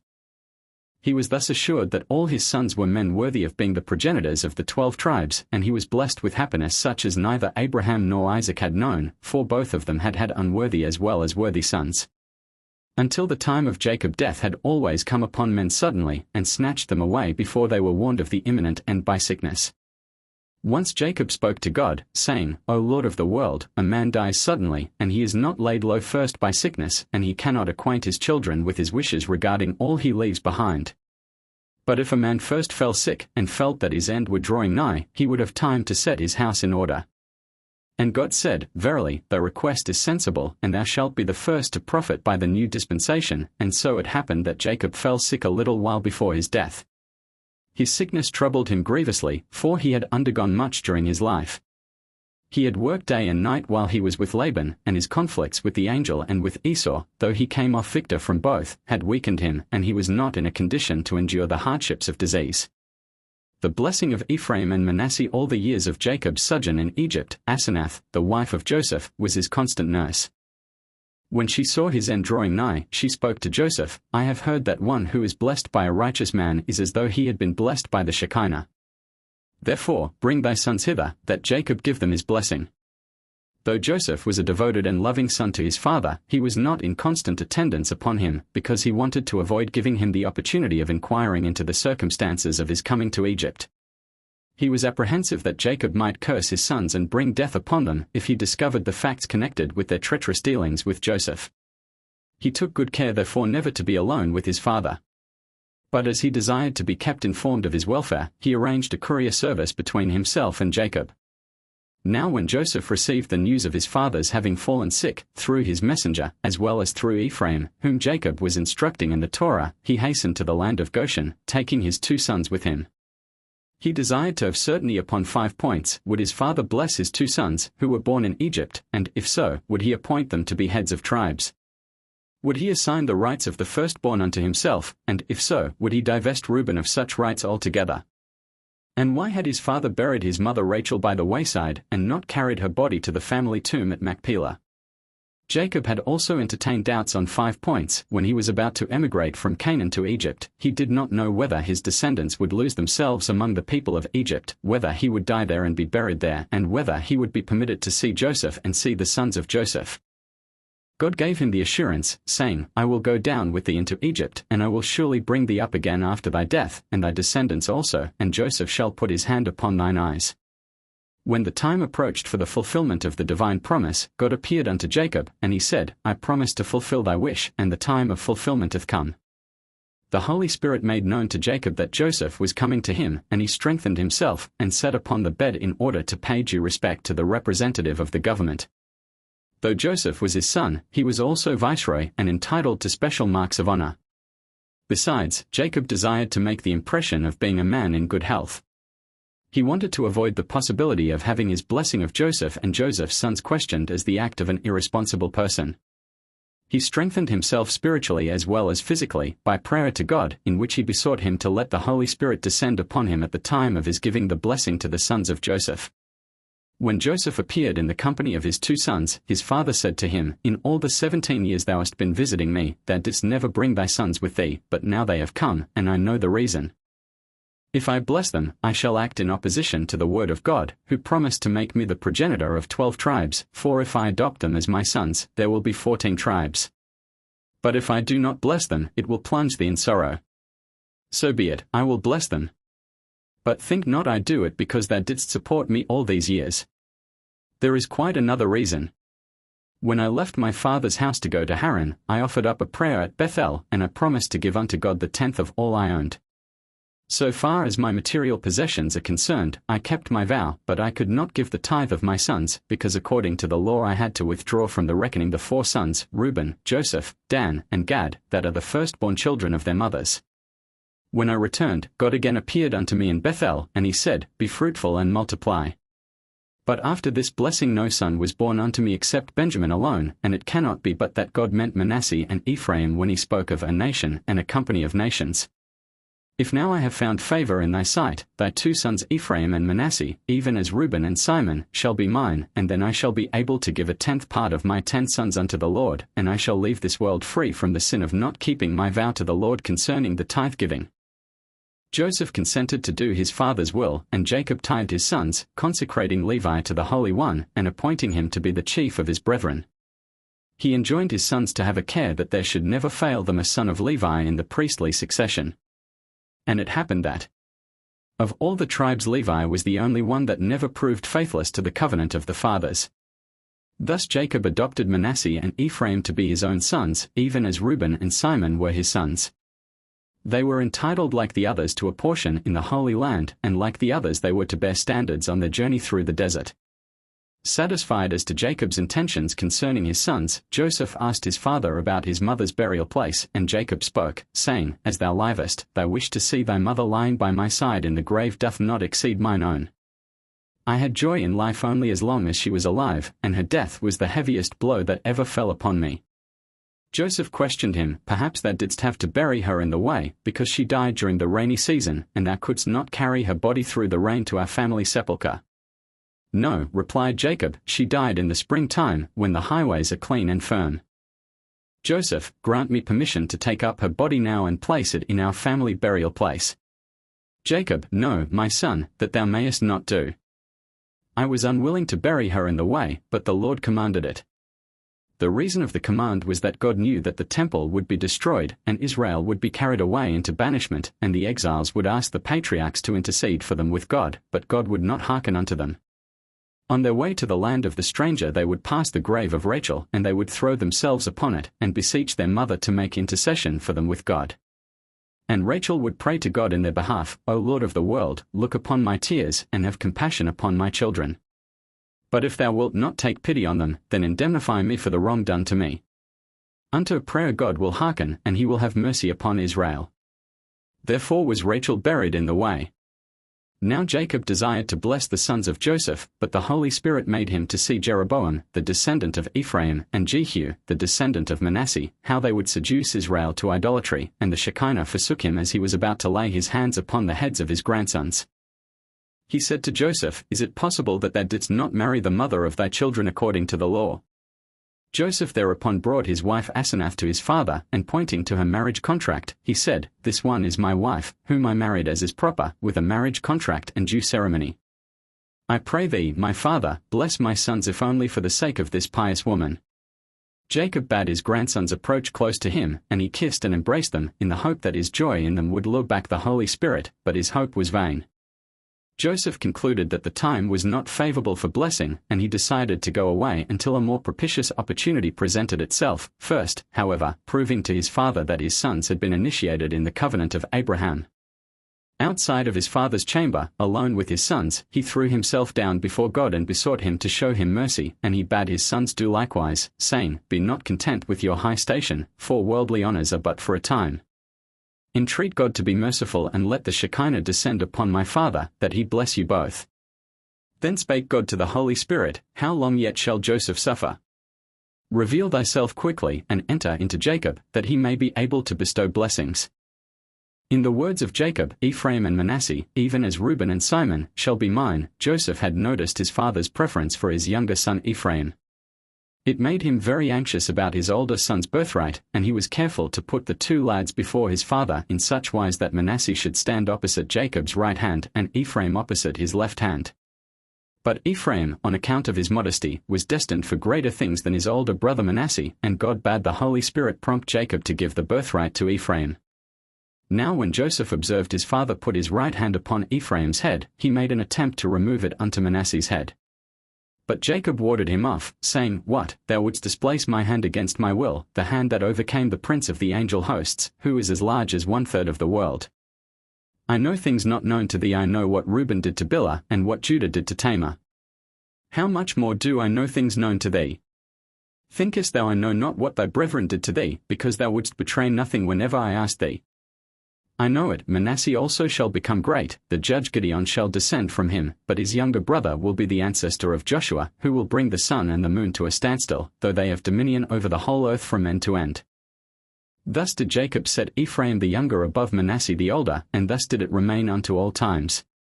In the list of the generations, Manasseh comes after Ephraim, and so it was in the allotment of the portions in the Holy Land, and so it was in the placing of the camps and the standards of the tribes, and in the dedication of the tabernacle everywhere Ephraim preceded Manasseh. The blessing bestowed upon his grandchildren by Jacob was as follows, O that it be the will of God that ye walk in the ways of the Lord like unto my fathers Abraham and Isaac, and may the angel that hath redeemed me from all evil give his aid unto Joshua and Gideon, and reveal himself unto them. May your names be named on Israel, and like unto fishes may you grow into a multitude in the midst of the earth, and as fishes are protected by the water, so may you be protected by the merits of Joseph.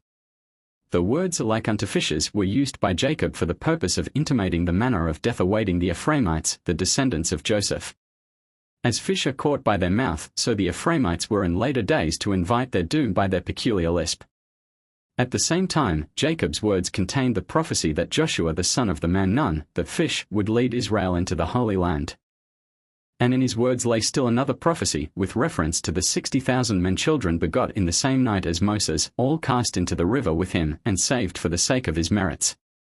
The number of boys thrown to the fishes in the river that night was equal to the number of men in Israel upon the earth. Ephraim received a special and separate blessing from his grandfather. Jacob said to him, Ephraim, my son, thou art the head of the academy, and in the days to come my most excellent and celebrated descendants will be called Ephratai after thee. Joseph received two gifts from his father.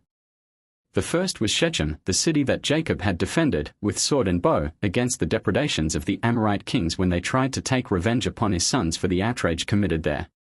And the second gift was the garments made by God for Adam and passed from hand to hand, until they came into the possession of Jacob. Shechem was his reward, because, with his chastity, he stemmed the tide of immorality that burst loose in Shechem first of all. Besides, he had a prior claim upon the city. Shechem, son of Hamor, the master of the city, had given it to Dinah as a present, and the wife of Joseph, Asenath, being the daughter of Dinah, the city belonged to him by right. Adam's clothes Jacob had received from Esau. He had not taken them from his brother by force, but God had caused them to be given to him as a reward for his good deeds. They had belonged to Nimrod. Once when the mighty hunter caught Esau in his preserves and forbade him to go on the chase, they agreed to determine by combat what their privileges were. Esau had taken counsel with Jacob, and he had advised him never to fight with Nimrod while he was clothed in Adam's garments. The two now wrestled with each other, and at the time Nimrod was not dressed in Adam's clothes. The end was that he was slain by Esau. Thus the garments worn by Adam fell into the hands of Esau, from him they passed into Jacob's, and he bequeathed them to Joseph. Jacob also taught Joseph 3 signs whereby to distinguish the true Redeemer, who should deliver Israel from the bondage of Egypt. He would proclaim the ineffable name, appoint elders, and use the word Pakad in addressing the people. The blessing of the 12 tribes when Joseph and his 2 sons left Jacob, his brethren, envious of the bountiful blessings bestowed upon the 3, said, "The whole world loveth a favourite of fortune, and our father hath blessed Joseph thus because he is a ruler of men." Then spoke Jacob, "They that seek the Lord shall not want any good thing. I have blessings enough for all." Jacob summoned his sons from the land of Egypt and bade them come to him at Ramses, first, however, commanding them to make themselves clean, that the blessing he was about to bestow might attach itself to them. Another one of his commands was that they were to establish an academy, by the members of which they were to be governed. When his sons were brought into his presence by the angels, Jacob spoke, saying, "Take heed that no dissension spring up among you, for union is the first condition of Israel's redemption." And he was on the point of revealing the great secret to them concerning the end of time, but while they were standing around the golden bed whereon their father lay, the Shekinah visited him for a moment and departed as quickly, and with her departed also all trace of the knowledge of the great mystery. From the mind of Jacob, he had the same experience as his own father Isaac, who also had loss of memory inflicted upon him by God, to prevent him from revealing the secret at the end of time to Esau, when he summoned him to receive his blessing. The accident made Jacob apprehensive that his sons were not pious enough to be considered worthy of the revelation concerning the Messianic era, and he said to them, "Ishmael and the sons of Keturah were the blemished among the issue of my grandfather Abraham. My father Isaac begot a blemished issue in Esau, and I fear now that among you, too, there is one that harbours the intention to serve idols." The 12 men spake, and said, "Hear, O Israel, our Father, the eternal our God is the one only God. As thy heart is one and united in avouching the Holy One, blessed be he, to be thy God, so also are our hearts one and united in avouching him." Whereto Jacob responded, "Praised be the name of the glory of his majesty forever and ever." And although the whole mystery of the Messianic time was not communicated to the sons of Jacob, yet the blessing of each contained some reference to the events of the future. These were the words addressed by Jacob to his oldest son, Reuben, "Thou art my firstborn, my might, and the beginning of my strength. Thy portion should have been 3 crowns. Thou shouldst have had the double heritage of thy primogeniture, and the priestly dignity, and the royal power. But by reason of thy sin, the birthright is conferred upon Joseph, kingship upon Judah, and the priesthood upon Levi. My son, I know no healing remedy for thee, but the man Moses, who will ascend to God, he will make thee whole, and God will forgive thy sin. I bless thee, may thy descendants be heroes in the Torah and heroes in war. Though thou must lose thy birthright, yet wilt thou be the first to enter into possession of thy allotment in the Holy Land, and in thy territory shall be the first of the cities of refuge, and always shall thy name stand first in the list of the families of the tribes. Thou hast the impudence of a dog and the bravery of a lion. Thou didst save Joseph from death, and Tamar and her 2 sons from the flames. No people and no kingdom will be able to stand up against thee. Rulers shall not cease from the house of Judah, nor teachers of the law from his posterity, until his descendant Messiah come, and the obedience of all peoples be unto him. How glorious is Messiah of the house of Judah! His loins girded, he will go out to do battle with his enemies. No king and no ruler will prevail against him. The mountains will be dyed red with their blood, and the garments of Messiah will be like the garments of him that presseth wine. The eyes of Messiah will be clearer than pure wine, for they will never behold unchastity and bloodshed, and his teeth will be whiter than milk, for never will they bite aught that is taken by violence. Though Issachar was the older, Zebulun came next to be blessed, as a reward for the sacrifice he had made for his brother's sake, for when Issachar chose the study of the Torah as his vocation, Zebulun decided to devote himself to business and support his brother with the profits of his trade, that he might give himself up to the law undisturbed. His blessing was that he would conquer the seacoast as far as Zidon. Issachar, said Jacob, will take upon himself the burden of the study of the Torah, and all the other tribes will come to him and ask him to decide their doubts on legal questions, and his descendants will be the members of the Sanhedrin and the scholars that will occupy themselves with fixing the calendar. Jacob blessed Issachar also with the blessing, that the fruits of his land should be exceedingly large, and this brought a heavenly as well as an earthly profit in its train, for when the heathen to whom the fruits were sold marveled thereat, the Jewish merchants explained that their extraordinary size was due to the merits of the tribe of Issachar, whom God rewarded for their devotion to the Torah, and thus many of the heathen were induced to convert to Judaism. In blessing Dan, Jacob's thoughts were occupied chiefly with his descendant Samson, who, like unto God, without any manner of assistance, conferred victory upon his people. Jacob even believed the strong, heroic man to be the Messiah, but when Samson's death was revealed to him, he exclaimed, I wait for thy salvation, O Lord, for thy help is unto all eternity, while Samson's help is only for a time. The redemption, continued Jacob, will not be accomplished by Samson the Danite, but by Elijah the Gadite, who will appear at the end of time. Asher's blessing was the beauty of his women, who would be sought in marriage by kings and high priests. In Naphtali's land all fruits would ripen quickly, and they would be brought as presents to kings, and gain royal favor for the givers. This blessing was fulfilled in the plain of Gennesaret. At the same time Naphtali's blessing was a prophecy concerning his descendant Deborah, who was like a hind let loose against Sisera to conquer him, and she gave goodly words in her song of Israel's victory. Naphtali himself deserved the description applied to Deborah, for he was swift as a hart to do the will of God, and he was a fleet messenger unto his father and the tribes. They sent him whithersoever they would, and he executed their errands with dispatch. He served the brethren of Joseph as herald, to announce unto Jacob the glad tidings, Joseph is yet alive, and when the stricken father saw him approach, he said, Lo, here cometh Naphtali the lovable, who proclaimeth peace. Joseph's blessing exceeded the blessing of all his brethren. Jacob spoke, O son whom I bred up, Joseph, whom I raised, and who wast strong to resist the enticements of sin, thou didst conquer all the magicians and the wise men of Egypt by thy wisdom and thy pious deeds. The daughters of princes cast their jewels before thee, to draw thine eyes upon them when thou didst pass through the land of Egypt, but thou didst not look their way, and therefore wast thou made the father of 2 tribes. The magicians and the wise men of Egypt sought to defame thee before Pharaoh and slander thee, but thou didst set thy hope in the Almighty. Therefore may he who appeared unto me as El Shaddai bless thee and grant thee fertile soil and much cattle. May the blessing thy father giveth thee now, and the blessing that his fathers Abraham and Isaac gave him, and that called forth the envy of the great of the world, Ishmael, Esau, and the sons of Keturah, may all these blessings be a crown upon the head of Joseph, and a chain upon the neck of him that was the ruler of Egypt, and yet diminish not the honor due to his brethren. The slander of which Jacob spoke referred to what Potiphar had said of Joseph before Pharaoh. He had complained, saying, Why didst thou appoint my slave, whom I did buy for 20 pieces of silver, to be ruler over the Egyptians? Joseph had then taken up his own defense, saying, When thou didst buy me as a slave, thou didst commit a capital crime. Only a descendant of Canaan may be sold as a slave, and I am a descendant of Shem, and a prince besides. If thou wilt convince thyself of the truth of my words, do but compare me with the likeness of my mother Sarah that Pharaoh had made of her. They brought Sarah's likeness, and, verily, it appeared that Joseph resembled his ancestress, and all were convinced of his noble lineage. The blessing that Jacob bestowed upon Benjamin contains the prophecy that his tribe would provide Israel with his first ruler and his last ruler, and so it was, for Saul and Esther both belonged to the tribe of Benjamin. Likewise Benjamin's heritage in the Holy Land harbors 2 extremes. Jericho ripens its fruits earlier than any other region in Palestine, while Bethel ripens them latest. In Benjamin's blessing, Jacob referred also to the service in the temple, because the holy place was situated in the territory of Benjamin. And when Jacob called his youngest son a wolf that raveneth, he was thinking of the judge Ehud, the great scholar, a Benjamite, who conquered Eglon king of Moab, and also he had in mind the Benjamites that captured their wives by cunning and force.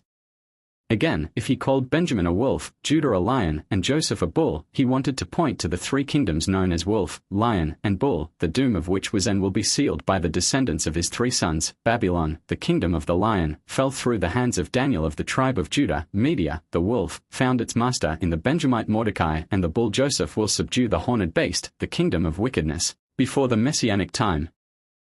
The death of Jacob. After Jacob had blessed each of his sons separately, he addressed himself to all of them together, saying, According to my power did I bless you, but in future days a prophet will arise, and this man Moses will bless you, too, and he will continue my blessings where I left off.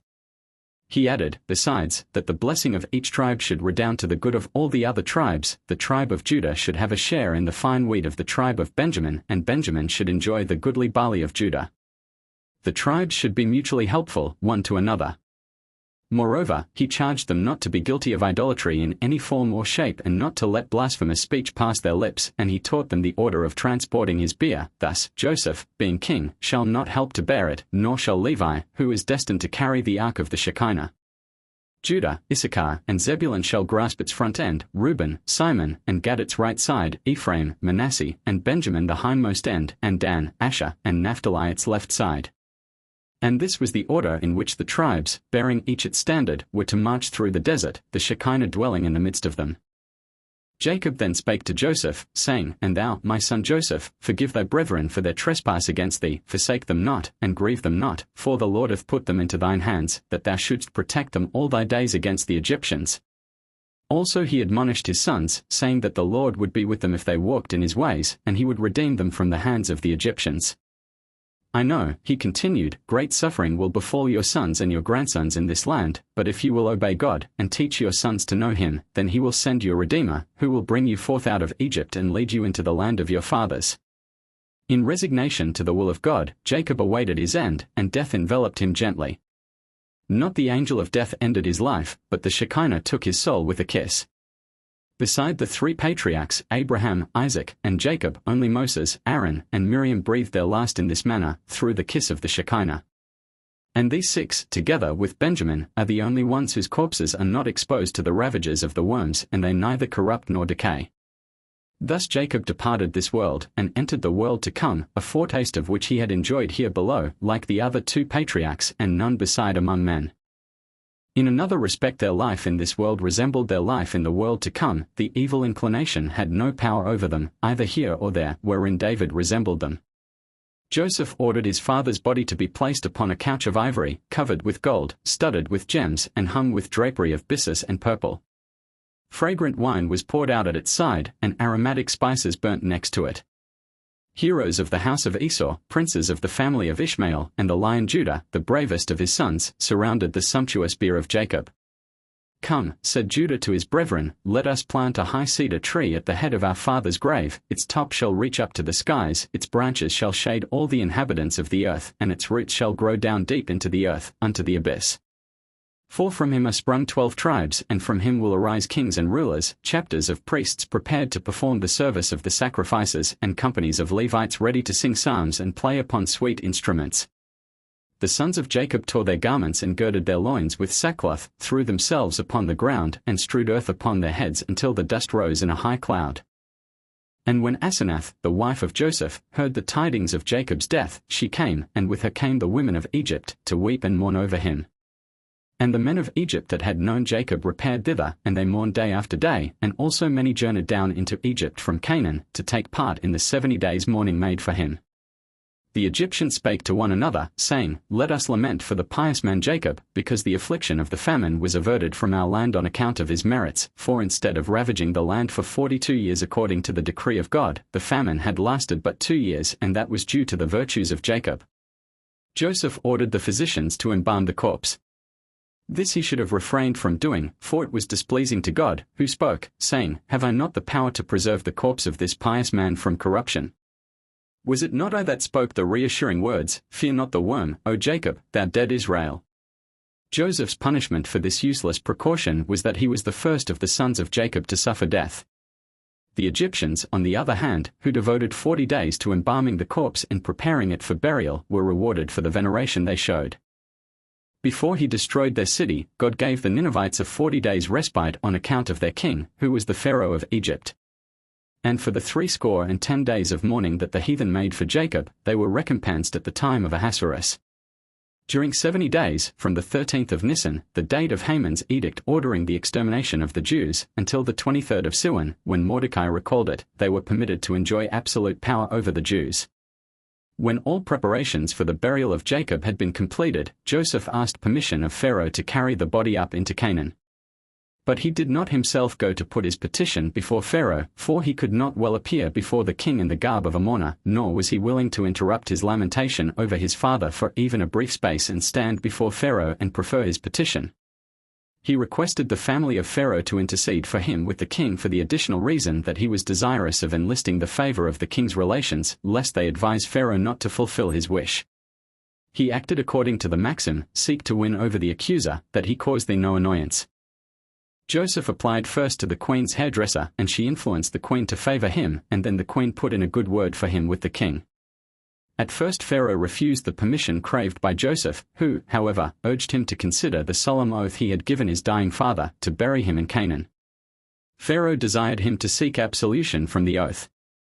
But Joseph rejoined, "Then will I apply also for absolution from the oath I gave thee," referring to an incident in his earlier history. The grandees of Egypt had advised Pharaoh against appointing Joseph as viceroy, and they did not recede from this counsel until Joseph, in his conversation with the Egyptian king, proved himself to be master of the 70 languages of the world, the necessary condition to be fulfilled before one could become ruler over Egypt. But the conversation proved something else, that Pharaoh himself was not entitled to Egyptian kingship, because he lacked knowledge of Hebrew.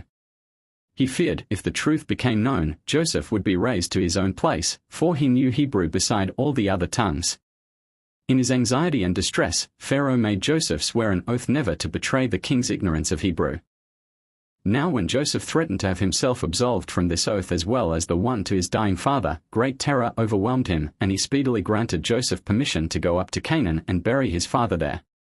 Moreover, Pharaoh issued a decree in all parts of the land menacing those with death who would not accompany Joseph and his brethren upon their journey to Canaan with their father's remains, and accordingly the procession that followed the bier of Jacob was made up of the princes and nobles of Egypt as well as the common people. The bier was borne by the sons of Jacob. In obedience to his wish, not even their children were allowed to touch it.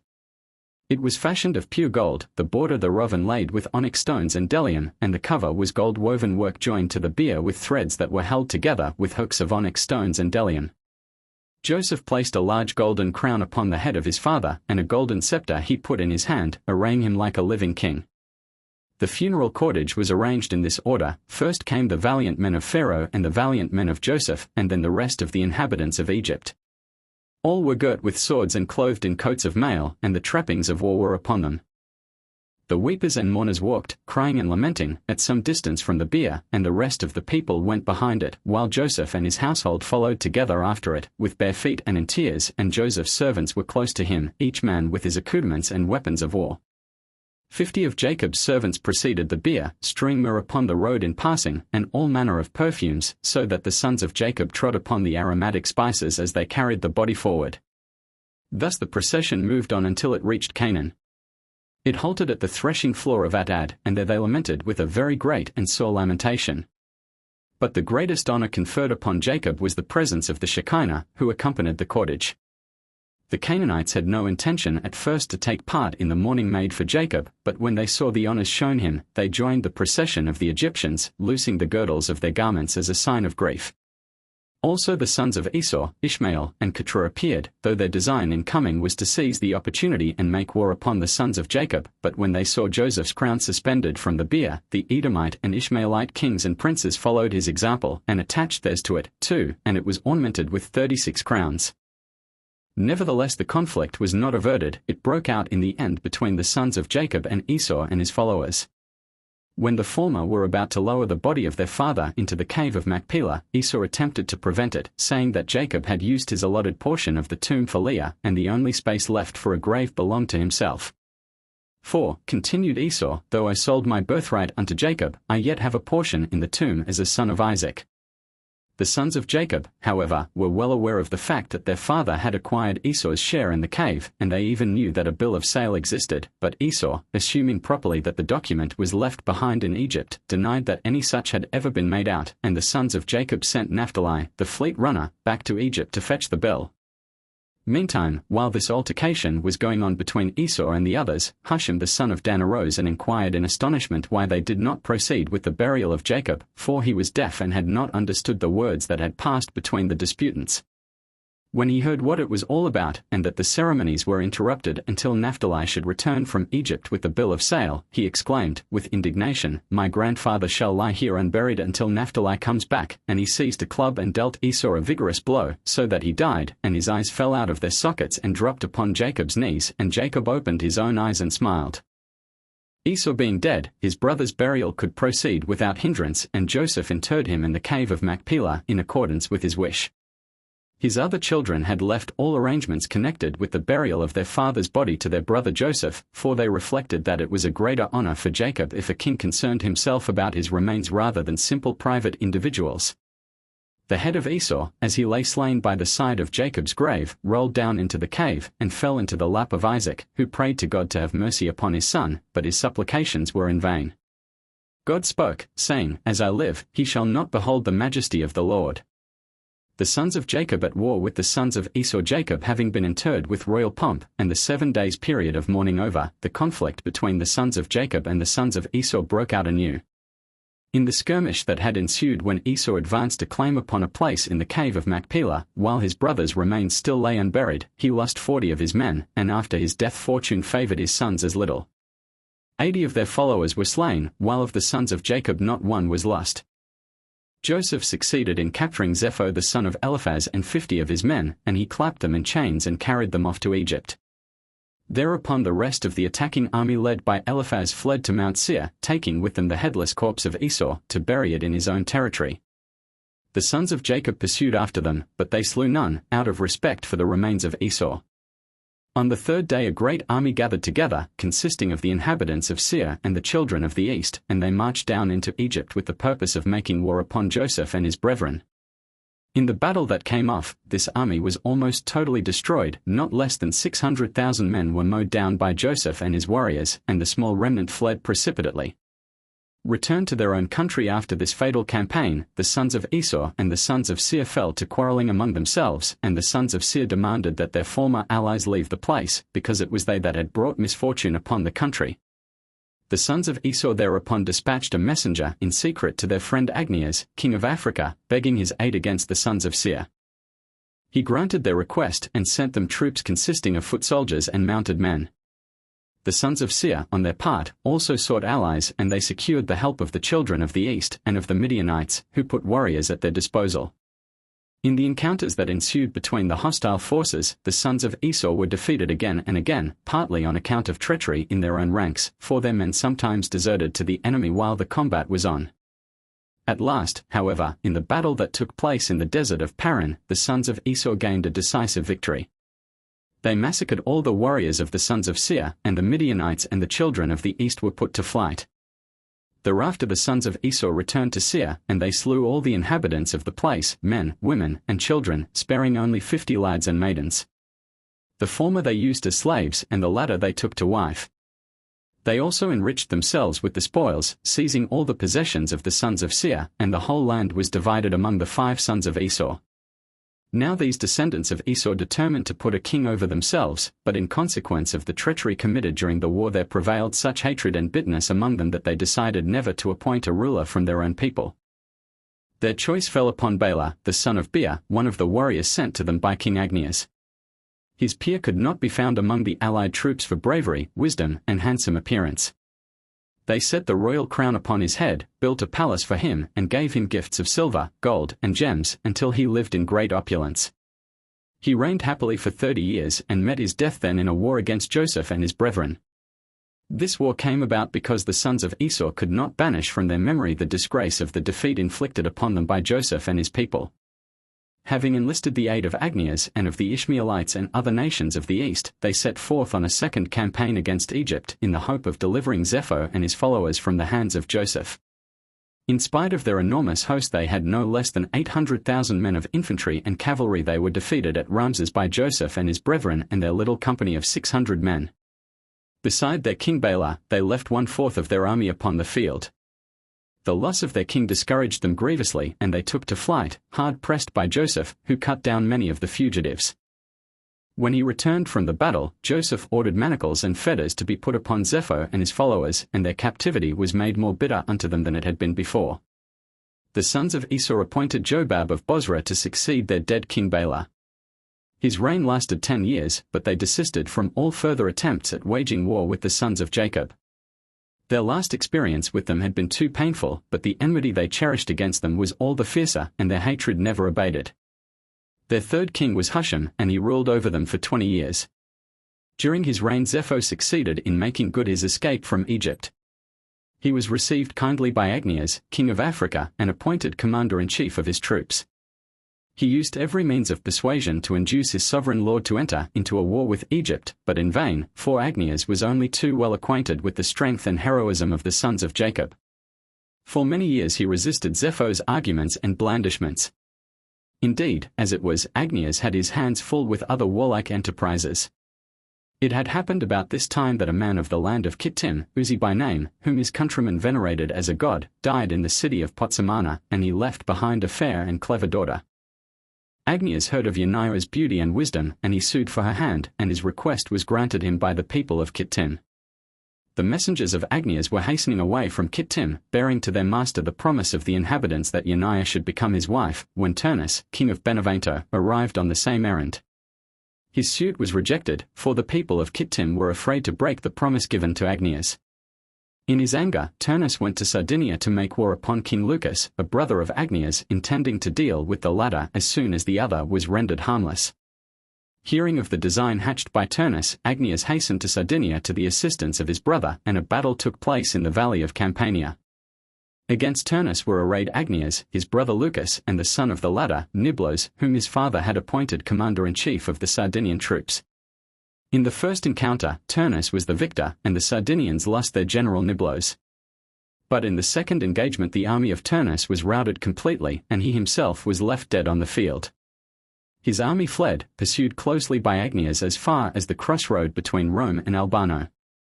Niblo's body was put inside of a golden statue, and his father erected a high tower over his grave and another over the grave of Turnus, and these two buildings, connected by a marble pavement, stand opposite to each other, on the crossroad at which Agnias left off from following after the fugitive army. The king of Africa went on to the city of Benevento, but he took no harsh measures against it and its inhabitants, because it belonged to the land of Kittim at that time. Thenceforth, however, bands of soldiers from Africa made incursions, now and again, into the land of Kittim, under the lead of Zepho, the captain of the African army. Agnias meantime went to Potsamana, to solemnize his marriage with Yaniah, and he returned with her to his capital in Africa. Zepho king of Kittim. All this time Zepho did not leave off urging Agnias to invade Egypt, and he succeeded finally in persuading the king to consider his wish, and a great army was equipped against Egypt and the sons of Jacob. Among the shield-bearers was Balaam, the 15-year-old son of Beer, a wise youth and an adept in magic, and the king bade him acquaint him with the issue of the war upon which they were entering. Balaam took wax and molded the figures of men, to represent the army of Agnias and the army of the Egyptians, and he plunged them into magic water and let them swim, and it appeared that the African army was subdued by the Egyptians. Agnias accordingly gave up the campaign, and Zepho, seeing that his sovereign could not be persuaded into war with the sons of Jacob, fled the country and betook himself to Kittim. The people of Kittim received him with great honors, and they offered him much money to stay with them and conduct their wars. It happened once while Zepho was in the mountains of Coptizia, where the inhabitants of Kittim had taken refuge before the troops of the African king, that he had to go on a search for an ox that had strayed away, and he discovered a cave the opening of which was barred by a great stone. He shivered the stone in pieces, and entering the cave he saw an animal formed like a man above and a he-goat below, and he killed the strange beast, which was in the very act of devouring his lost ox. There was great rejoicing among the people of Kittim, for the monster had long been doing havoc among their cattle, and in gratitude they set aside one day of the year, which they called by Zepho's name, in honor of their liberator, and all the people brought him presents and offered sacrifices to him. At this time it came to pass that Yaniah, the wife of King Agnias, fell into a grievous sickness, and the physicians ascribed her illness to the climate, and to the water of Africa, to which she, a native of the land of Kittim, could not get accustomed, because she had been in the habit of using the water of the river Forma, which her forefathers had drawn to her house through a conduit. Agnias sent to the land of Kittim and had some of the water of the Forma brought to Africa. Finding it much lighter than the water of his own country, he built a huge canal from the land of Kittim to Africa, and the queen henceforth had all the Forma water she needed. Besides, he took earth and stone from Kittim, and built a palace for Yaniah, and she recovered from her illness.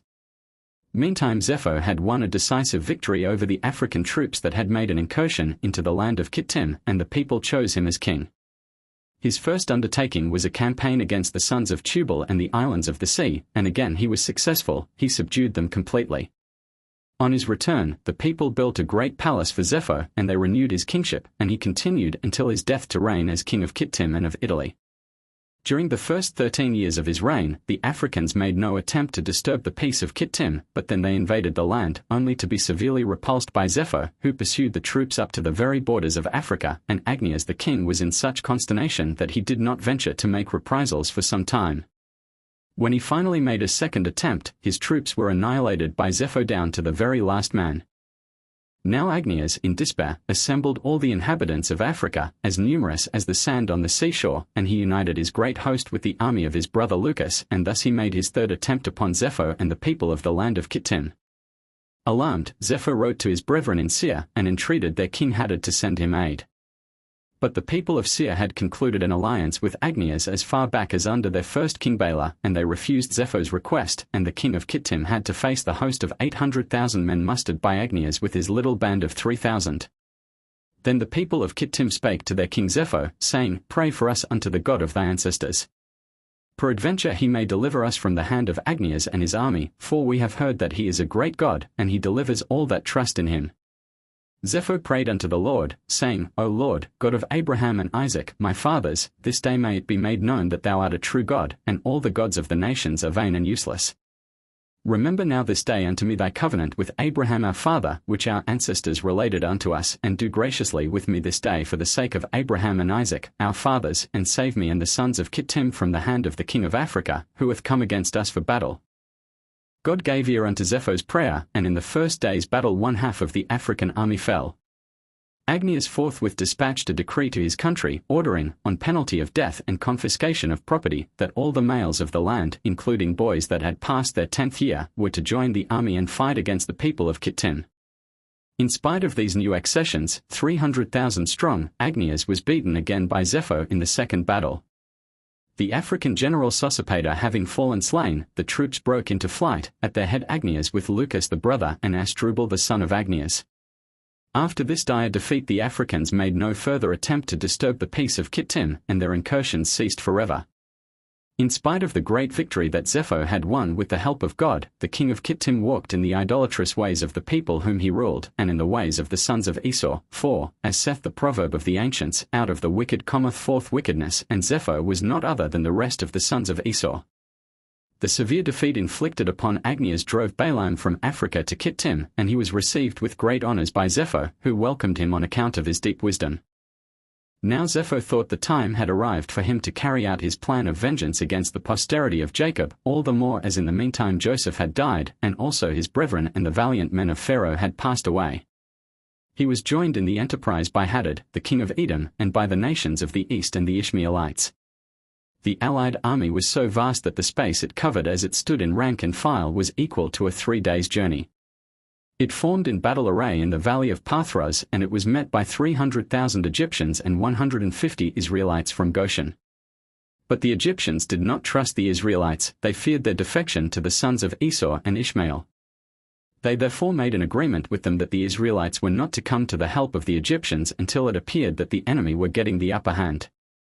Zepho, who had a high opinion of Balaam's ability, desired him to use his magic arts and find out what would be the outcome of the war, but Balaam's knowledge failed him, he could not satisfy the king's wish. The Egyptians got the worst of the first encounter between the two hostile armies, but the aspect of things changed as soon as they summoned the Israelites to aid them. The Israelites prayed to God to support them with his help, and the Lord heard their prayer.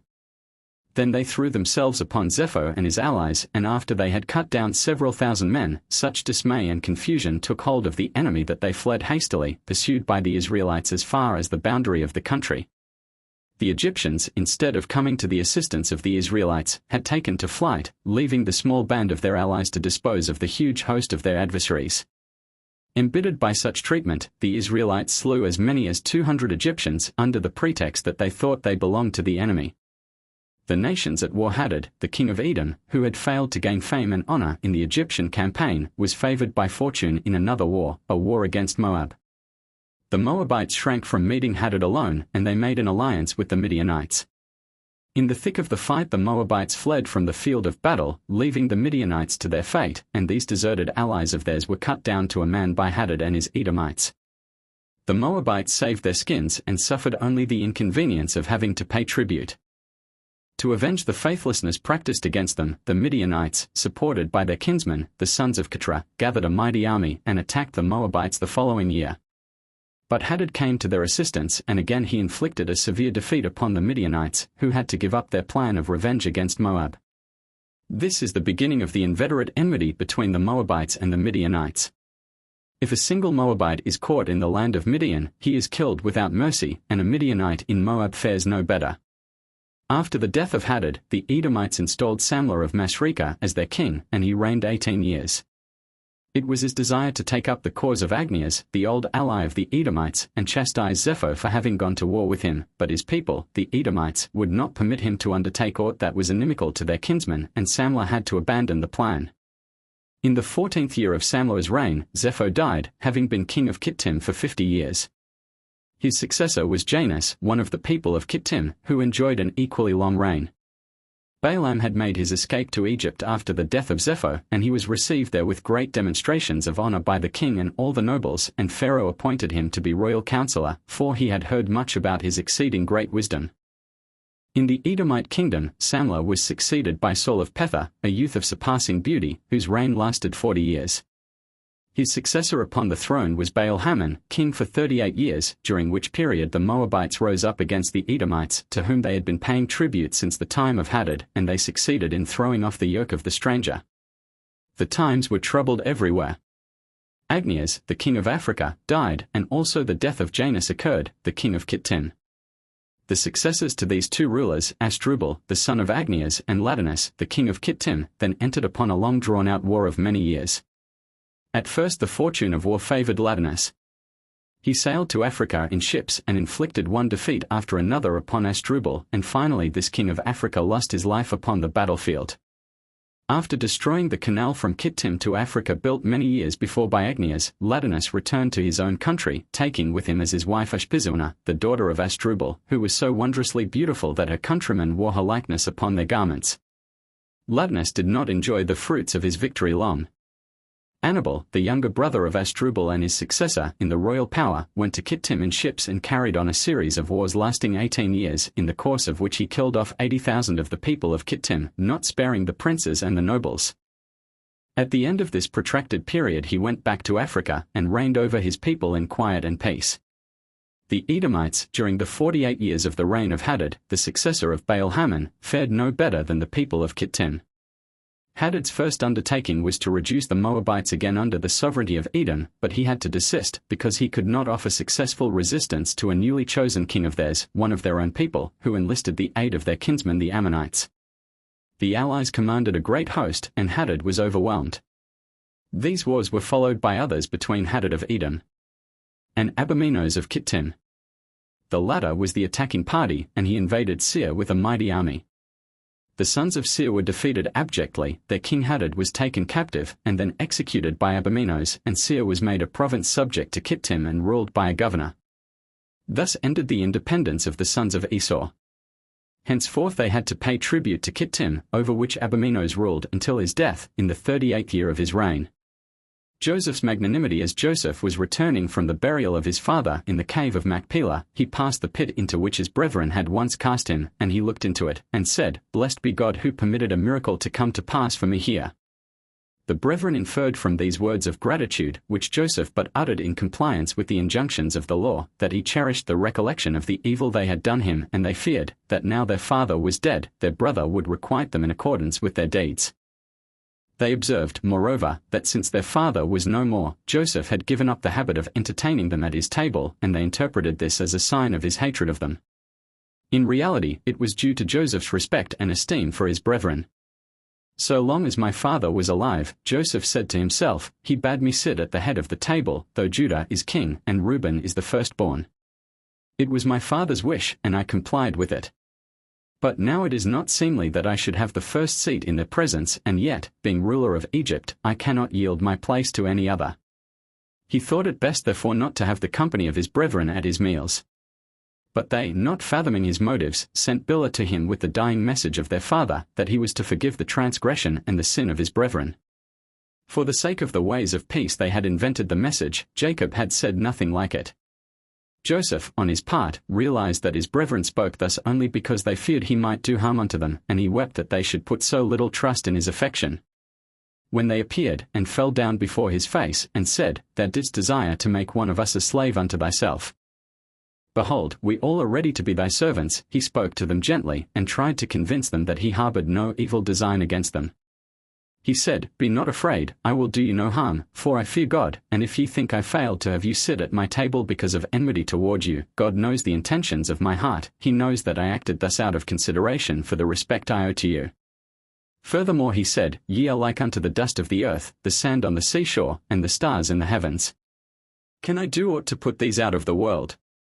10 stars could effect nothing against 1 star, how much less can 1 star effect anything against 10? Do you believe that I have the power of acting contrary to the laws of nature? 12 hours of the day, 12 hours the night, 12 months the year, 12 constellations are in the heavens, and also there are 12 tribes. You are the trunk and I am the head of what use the head without the trunk. It is to my own good that I should treat you with fraternal affection. Before your advent, I was looked upon as a slave in this country. You proved me a man of noble birth. Now, if I should kill you, my claims upon an aristocratic lineage would be shown to be a lie. The Egyptians would say, he was not their brother, they were strangers to him, he but called them his brethren to serve his purpose, and now he hath found a pretext to put them out of the way. Or they would hold me to be a man of no probity. Who plays false with his own kith and kin, how can he keep faith with others?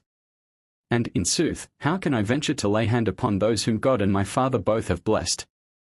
As Joseph's dealings were kind and gentle with his brethren, so he was the helper and counselor of the Egyptians. And when Pharaoh departed this life, Joseph being then a man of 71 years of age, the king's last wish was that he might be a father unto his son and successor Magron, and administer the affairs of state for him.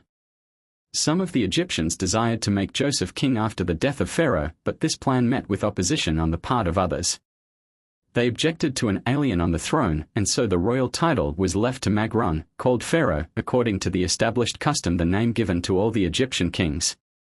But Joseph was made the actual ruler of the land, and though he was only viceroy in Egypt, he reigned as king over the lands outside of Egypt as far as the Euphrates, parts of which Joseph had acquired by conquest. The inhabitants of these countries brought their yearly tribute to him and other presents besides, and thus did Joseph rule for 40 years, beloved of all, and respected by the Egyptians and the other nations, and during all that time his brethren dwelt in Goshen, happy and blithe in the service of God. And in his own family circle Joseph was happy also, he lived to act as godfather at the circumcision of the sons of his grandson Machir. His end was premature as compared with that of his brethren, at his death he was younger than any of them at their death. It is true, dominion buries him that exercises it. He died 10 years before his allotted time, because, without taking umbrage, he had permitted his brethren to call his father his servant in his presence. Asenath God gives every man the wife he deserves, and so Asenath was worthy of being the helpmate of Joseph the pious. Her father was Potiphar, one of Pharaoh's magnates, ranking among the most distinguished of them by reason of wisdom, wealth, and station. His daughter was slender like unto Sarah, beautiful like Rebekah, and radiant in appearance like Rachel. Noblemen and princes sued for her hand when she was 18 years of age. Even Pharaoh's appointed successor, his firstborn son, demanded her in marriage, but his father refused to comply with his wish, because he did not consider her a proper wife for one destined to sit upon the throne. The daughter of the Moabite king, he insisted, was a more suitable match for him. But Asenath rejected every proposal of marriage and avoided all intercourse with men. With 7 maidens born the same day as herself, she lived in retirement in a magnificent palace adjoining that of her parents. It happened in the first of the 7 years of plenty that Joseph planned to visit the place in which Potiphar resided, and he sent word to him that he would put up with him at his house. Potiphar was enchanted with the honor in prospect for him and also with the opportunity it would afford him of bringing about a marriage between Asenath and Joseph. But when he disclosed his plan to his daughter, she rejected it with indignation. "Why shouldst thou desire to see me united with a vagabond, a slave," she cried out, "one that does not even belong to our nation, but is the son of a Canaanitish herdsman, a fellow that attempted to violate the honor of his mistress, and in punishment for this misdemeanor was thrown into prison, to be liberated thence by Pharaoh for interpreting his dream? Nay, father, never will I become his wife. I am willing to marry the son of Pharaoh, the future ruler and king of Egypt." Potiphar promised his daughter not to speak of the plan again.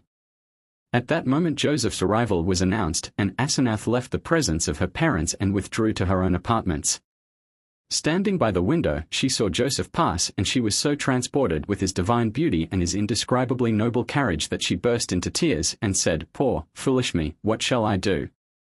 I permitted myself to be misled by friends, who told me that Joseph was the son of a Canaanitish shepherd. Now I behold the splendor that emanates from him like unto the splendor of the sun, illuminating our house with his rays. In my audacity and folly I had looked down upon him, and had spoken absurd nonsense against him. I knew not that he was a son of God, as he must be, for among men such beauty as his does not exist. I pray thee, O God of Joseph, grant me pardon. It was my ignorance that made me speak like a fool. If my father will give me in marriage to Joseph, I will be his forever." Meantime Joseph had taken his seat at Potiphar's table, and he observed a maiden looking at him from one of the palace windows. He commanded that she be ordered away, for he never permitted women to gaze at him or come near to him. His supernatural beauty always fascinated the noble Egyptian ladies, and they were untiring in the efforts they made to approach him. But their attempts were vain. He cherished the words of his father Jacob, who had admonished his son to keep aloof from the women of the Gentiles. Potiphar explained to Joseph that the maiden at the window was his virgin daughter, who never permitted men to abide near her. He was the first man she had ever looked upon. The father continued and made the request of Joseph, to allow his daughter to pay him her respects. Joseph granted the favor he desired, and Asenath appeared and greeted him with the words, "Peace be with thee, thou blessed of God Most High," whereunto Joseph returned the salutation, "Be thou blessed of the Lord, from whom flow all blessings." Asenath desired also to kiss Joseph, but he warded off the intimate greeting with the words, "It is not meet that a God-fearing man, who blesses the living God, and eats the blessed bread of life, who drinks of the blessed cup of immortality and incorruptibility, and anoints himself with the fragrant oil of holiness, should kiss a woman of a strange people, who blesses dead and unprofitable idols, and eats the putrid bread of idolatry, which chokes the soul of man, who drinks the libations of deceit, and anoints herself with the oil of destruction." These words uttered by Joseph touched Asenath unto tears. Out of compassion with her, he bestowed his blessing upon her, calling upon God to pour out his Spirit over her and make her to become a member of his people and his inheritance, and grant her a portion in the life eternal. The marriage of Joseph, the appearance and the speech of Joseph made so deep an impression upon Asenath that no sooner had she reached her apartment than she divested herself of her robes of state and took off her jewels and put on sackcloth instead, strewed ashes upon her head, and supplicated God amid tears to grant her pardon for her sins. In this manner she spent 7 days and 7 nights in her chamber. Not even her 7 attendants were permitted to enter her presence during the time of her penance. The morning of the 8th day an angel appeared unto her, and bade her put away her sackcloth and ashes and array herself in state, for this day she had been born anew, he said, to eat the blessed bread of life, to drink of the cup of life immortal, and anoint herself with the oil of life eternal. Asenath was about to set food and drink before her guest, when she perceived a honeycomb of wondrous form and fragrance. The angel explained to her that it had been produced by the bees of paradise, to serve as food for the angels and the elect of God. He took a small portion of it for himself, and the rest he put into Asenath's mouth, saying, "From this day forth thy body shall bloom like the eternal flowers in paradise, thy bones shall wax fat like the cedars thereof, strength inexhaustible shall be thine, thy youth shall never fade, and thy beauty never perish, and thou shalt be like unto a metropolis surrounded by a wall." At the request of Asenath, the angel blessed also her 7 attendants, with the words, "May the Lord bless you and make you to be 7 pillars in the city of refuge." Thereupon the angel left her, and she saw him ascend heavenward in a chariot of fire drawn by 4 steeds of fire. Now she knew that she had not been entertaining a human being, but an angel.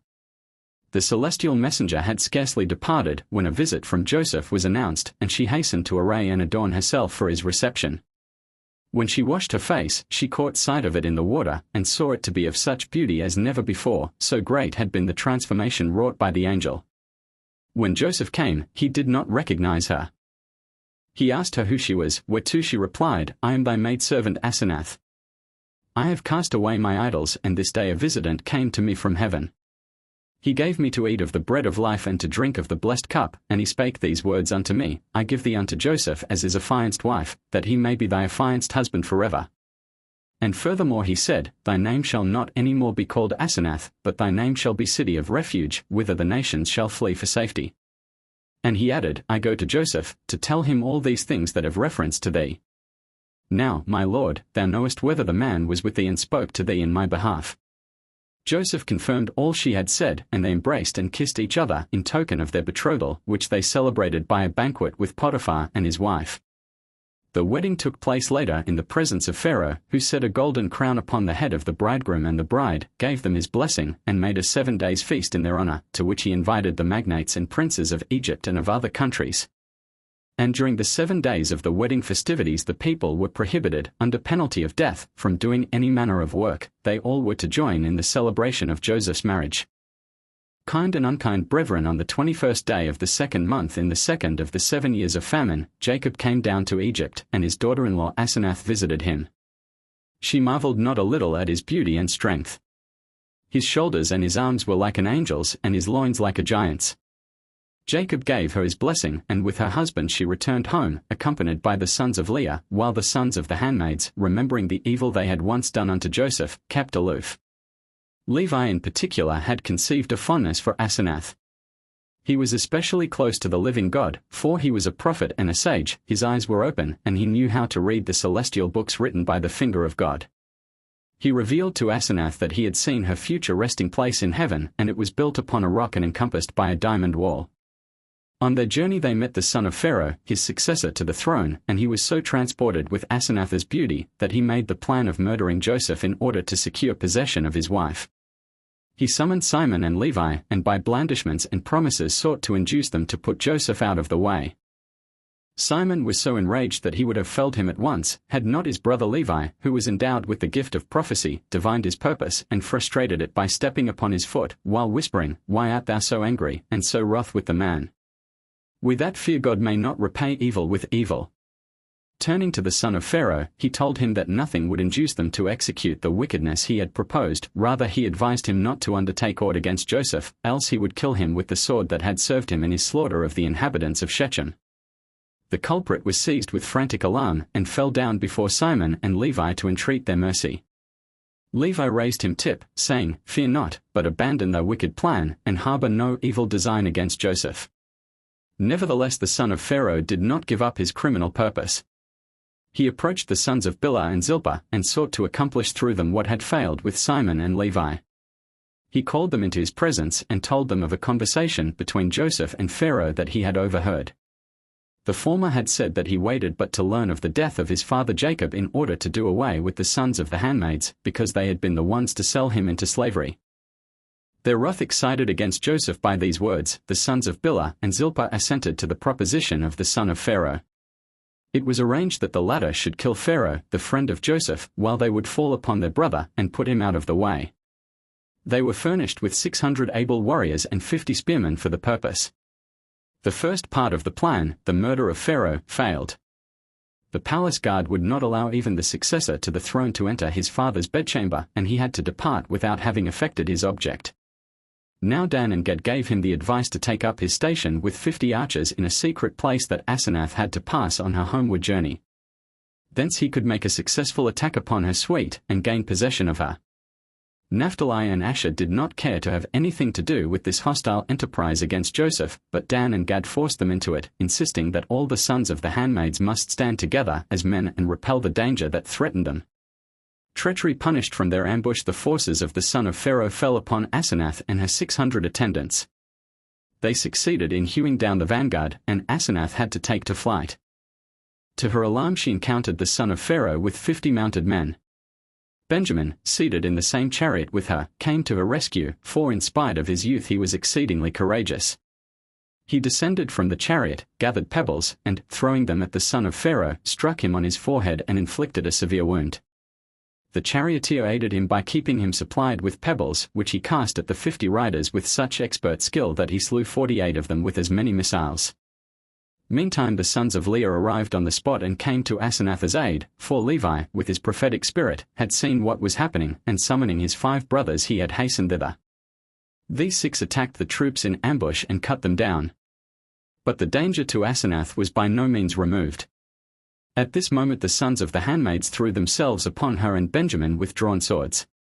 It was their intention to kill them both and flee to cover in the depths of the woods. But as soon as Asenath supplicated God for aid, the swords dropped from the hands of her assailants, and they saw that the Lord was on the side of Asenath. They fell at her feet and entreated her grace. She allayed their anxiety with the words, "Be courageous and have no fear of your brethren, the sons of Leah. They are God-fearing men. Do but keep yourselves in hiding until their wrath is appeased." When the sons of Leah appeared, Asenath fell down before them, and amid tears she adjured them to spare the sons of the handmaids and not repay with evil the evil they had meditated. Simon would not hear of making concessions. He insisted that the measure of their sins was full, and they must pay for them with their lives, for they had been the ones that had sold Joseph into slavery and brought down untold misfortune upon Jacob and his sons. But Asenath did not leave off, and her urgent petitions won the day. She succeeded in calming the anger of Simon, and in Levi she had a secret ally, for this prophet knew the hiding place of the sons of the handmaids, and he did not betray it to Simon, lest his wrath be increased at the sight of them. It was also Levi that restrained Benjamin from giving the death blow to the heavily wounded son of Pharaoh. So far from permitting harm to be done to him, he washed his wounds, put him into a chariot, and took him to Pharaoh, who thanked Levi from his heart for his services of loving kindness. Levi's efforts were vain. 3 days later the son of Pharaoh died of the wounds inflicted by Benjamin, and from grief over the loss of his firstborn Pharaoh followed him soon after, departing this life at the age of 177 years. His crown he left to Joseph, who ruled over Egypt for 48 years thereafter. He in turn handed the crown on to the grandchild of Pharaoh, an infant in arms at the time of his grandfather's death, toward whom Joseph had acted in a father's stead all his life. The death and burial of Joseph. On his deathbed Joseph took an oath of his brethren, and he bade them on their deathbed likewise take an oath of their sons, to carry his bones to Palestine, when God should visit them and bring them up out of the land of Egypt.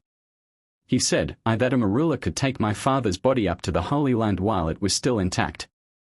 Of you I do but make the request that ye carry my bones from hence, and you may inter them in any spot in Palestine, for I know that the burial place of the fathers was appointed to be the tomb only of the 3 patriarchs and their 3 wives."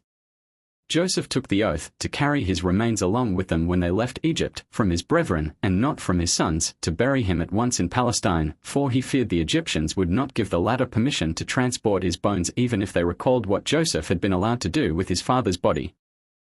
They would object that Joseph had been the viceroy, and a wish preferred by one of so high an estate could not be denied. Furthermore, he adjured his brethren not to leave Egypt until a Redeemer should appear and announce his message with the words, "Packard, I have surely visited you," a tradition which Joseph had received from his father, who had it from Isaac, and Isaac in turn had beard it from Abraham.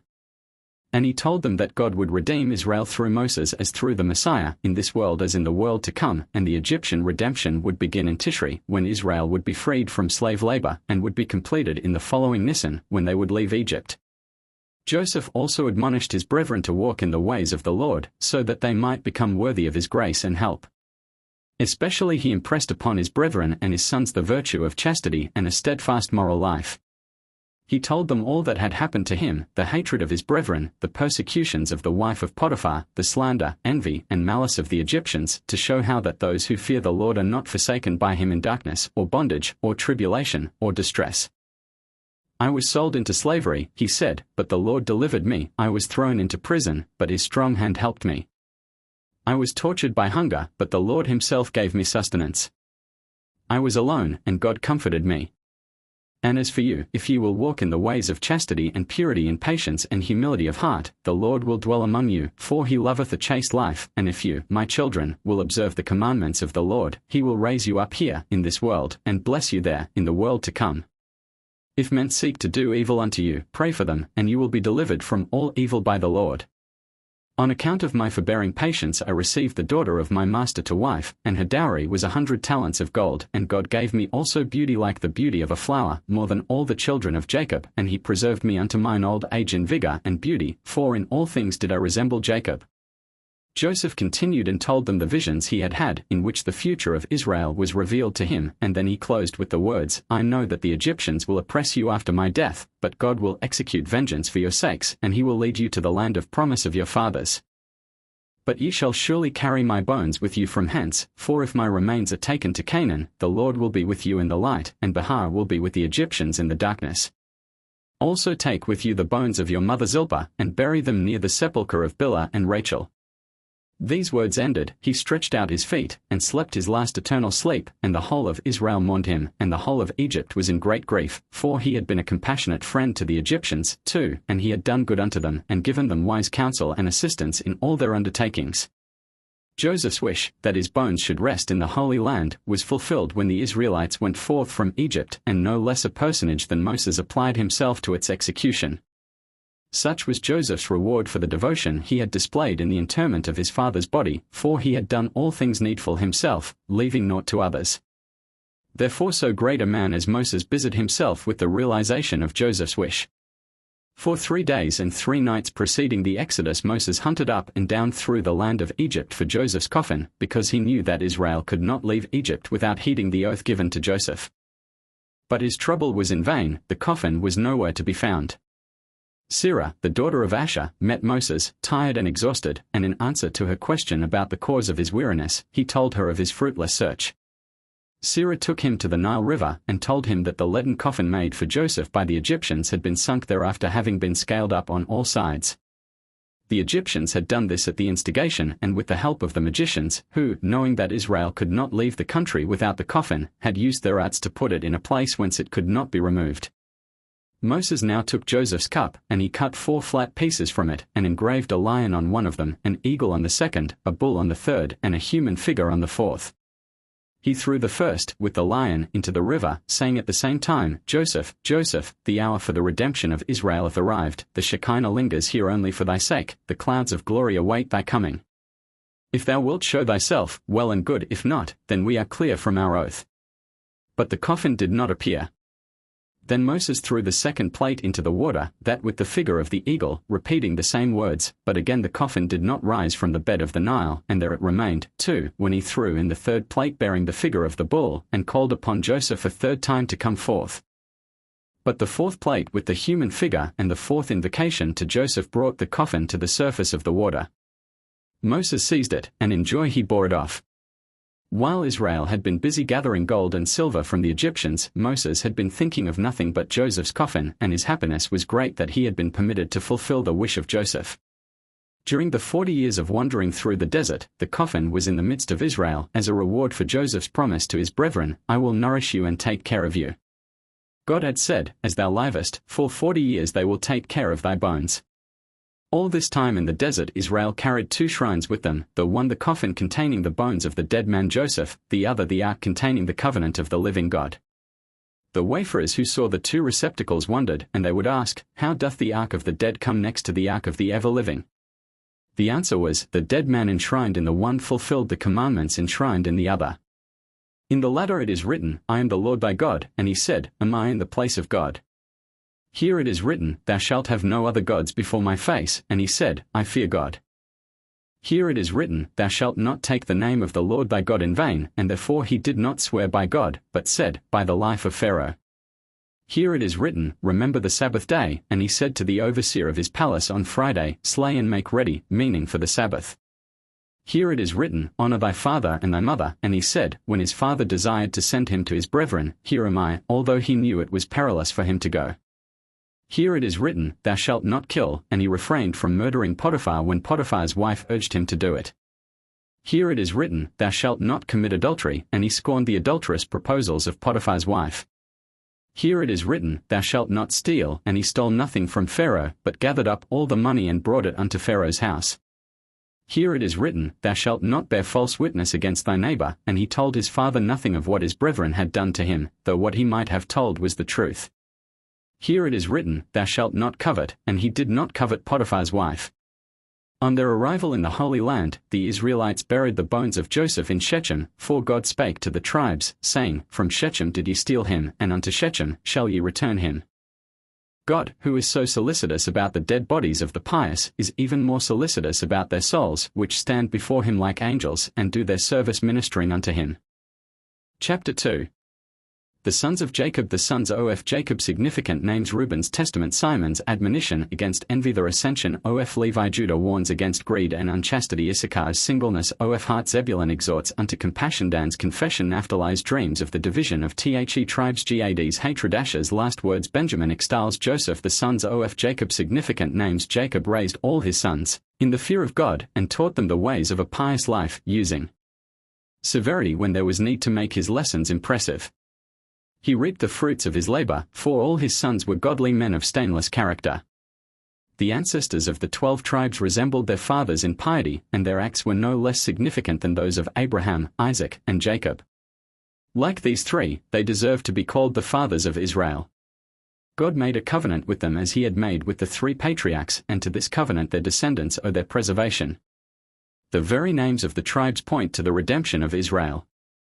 Reuben is so called because God sees the affliction of his people. Simon, because he hears its groaning. Levi, he joins himself unto his people when Israel suffers. Judah, Israel will thank God for its deliverance. Issachar, it will be rewarded for its suffering with a recompense. Zebulun, God will have a dwelling place in Israel. Benjamin, he swore by his right hand to succor his people. Dan, he will judge the nation that subjugates Israel. Naphtali, he bestowed the Torah upon Israel, and she dropped sweetness like the honeycomb. Gad, the Lord gave manna unto Israel, and it was like coriander seed. Asher, all nations will call Israel happy. And Joseph, because God will add a second redemption of Israel to the first redemption from the wicked kingdom at the end as from Egypt in former times.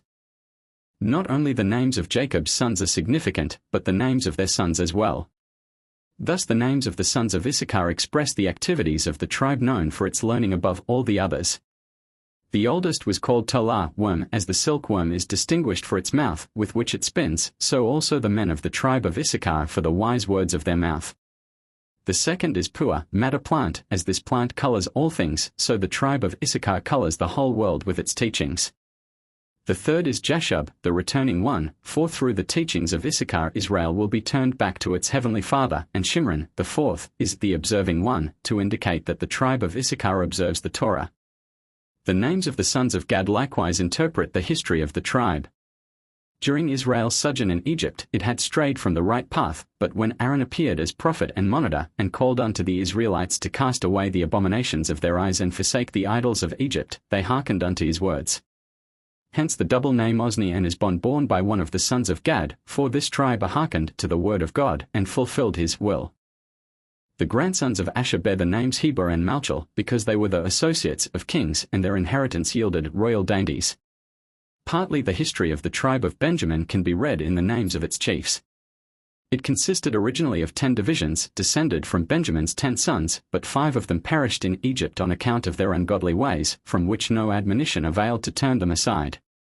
Of the 5 families remaining, 2, the descendants of Bela and those of Ashbel, had always been God-fearing. The others, the Ahiramites, the Shephamites, and the Huphamites, repented of their sins, and in accordance with the change in their conduct had been the change in their names.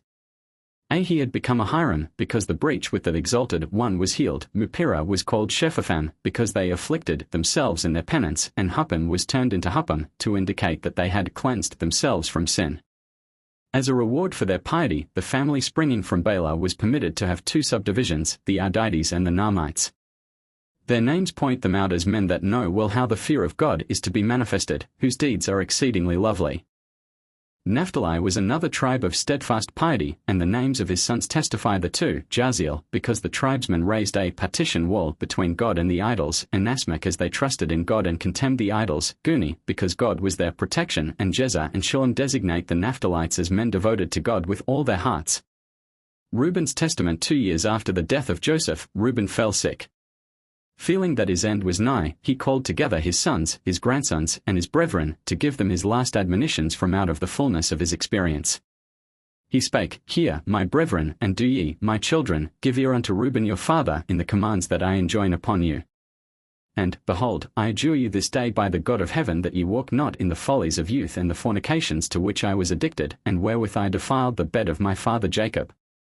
For I tell you now that for 7 months the Lord afflicted my loins with a terrible plague, and if my father Jacob had not interceded for me, the Lord had swept me away. I was 20 years of age when I did what was evil before the Lord, and for 7 months I was sick unto death. Then I did penance for 7 years in the innermost depths of my soul. Wine and strong drink I drank not, the flesh of animals passed not my lips, dainties I tasted not, because I mourned over my sins, for they were great. He admonished those gathered around him to beware of the 7 tempter spirits, which are the spirit of fornication, gluttony, strife, love of admiration, arrogance, falsehood, and injustice. He cautioned them especially against unchastity, saying, Pay no heed to the glances of a woman, and remain not alone with a married woman, and do not occupy yourselves with the affairs of women. Had I not seen Bilhah bathe in a secluded spot, I had not fallen into the great sin I committed, for after my thoughts had once grasped the nakedness of woman, I could not sleep until I had accomplished the abominable deed. For when our father Jacob went to his father Isaac, while we sojourned in Edar, not far from Ephrath, which is Bethlehem, Bilhah was drunken with wine, and she lay asleep, uncovered, in her bedchamber, and I entered in and saw her nakedness and committed the sin, and I went out again, leaving her asleep. But an angel of God revealed my impious act to my father Jacob at once. He came back and mourned over me, and never again did he approach Bilhah. Unto the very last day of his life, I had not the assurance to look my father in the face or to speak to my brethren regarding my disgrace, and even now my conscience tortures me on account of my sin. Nevertheless my father spake words of comfort to me, and prayed to God in my behalf, that the wrath of the Lord might depart from me, as he showed me.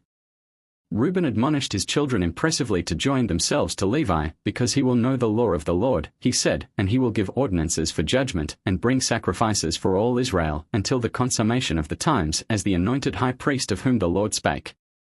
After announcing his last will to his sons, Reuben departed this life at the age of 125 years. His body was laid in a coffin until his sons bore it away from Egypt and carried it up to Hebron, where they buried it in the double cave. Simon's admonition against Envy as Reuben confessed his sin upon his deathbed, and warned his children and his family to be on their guard against unchastity, the vice that had brought about his fall. So Simon, when he was about to die, assembled his sons around him, and confessed the sin he had committed. He had been guilty of boundless envy of Joseph, and he spoke, I was the second son begotten by my father Jacob, and my mother Leah called me Simon, because the Lord had heard her prayer. I waxed strong, and shrank from no manner of deed, and I was afraid of naught, for my heart was hard, and my liver unyielding, and my bowels without mercy. And in the days of my youth I was jealous of Joseph, for our father loved him more than all the rest of us, and I resolved to kill him. For the prince of temptation sent the spirit of jealousy to take possession of me, and it blinded me so that I did not consider Joseph to be my brother, and I spared not even my father Jacob. But his God and the God of his fathers sent his angel and saved him out of my hands. When I went to Shechem to fetch ointment for the herds, and Reuben was in Dathan, where all our supplies and stores were kept, our brother Judah sold Joseph to the Ishmaelites. On his return, when he heard what had happened, Reuben was very sad, for he had been desirous of saving Joseph and bringing him back to our father. But as for me, my wrath was enkindled against Judah, that he had let him escape alive. My anger abode with me all of 5 months. But the Lord restrained me from using the power of my hands, for my right hand withered for the length of 7 days. Then I knew that what had happened was for the sake of Joseph. I repented and prayed to God to restore my hand and withhold me henceforth from all sorts of defilement, envy, and folly. For 2 years I gave myself up to fasting and the fear of God, for I perceived that redemption from jealousy could come only through the fear of God. My father, seeing me downcast, asked to know the cause of my sadness, and I replied that I was suffering with my liver, but in truth I was mourning more than all my brethren, seeing that I had been the cause of Joseph's sale. And when we went down into Egypt, and Joseph bound me as a spy, I was not grieved, for I knew in my heart that my suffering was just retribution. But Joseph was good, the Spirit of God dwelt within him. Compassionate and merciful as he was, he bore me no resentment for my evil deeds toward him, but he loved me with the same love he showed the others. He paid due honor to us all and gave us gold and cattle and produce. And now, my dear children, do ye love one another, each one his brother, with a clean heart, and remove the spirit of jealousy from the midst of you. Like Reuben, so also Simon adjured his sons to beware of unchastity, for this vice is the mother of all evil. It separates man from God and abandons him to Baha. These were the closing words of his exhortation. In the writings of Enoch I saw that your sons would be corrupted through unchastity, and they would maltreat the sons of Levi with the sword. But they will not be able to do aught against Levi, for the war he will wage is the war of the Lord, and he will vanquish all your armies. As a small remnant you will be scattered among Levi and Judah, and none among you will rise to be a judge or a king of our people, as my father Jacob prophesied in his blessing. Having completed his admonitions to his sons, Simon passed away and was gathered to his fathers at the age of 120 years. His sons placed him in a coffin made of imperishable wood, so that they might carry his bones to Hebron, as they did, in secret, during the war between the Egyptians and the Canaanites. Thus did all the tribes during the war. They took the remains each of its founder from Egypt to Hebron. Only the bones of Joseph remained in Egypt until the Israelites went out of the land, for the Egyptians guarded them in their royal treasure chambers.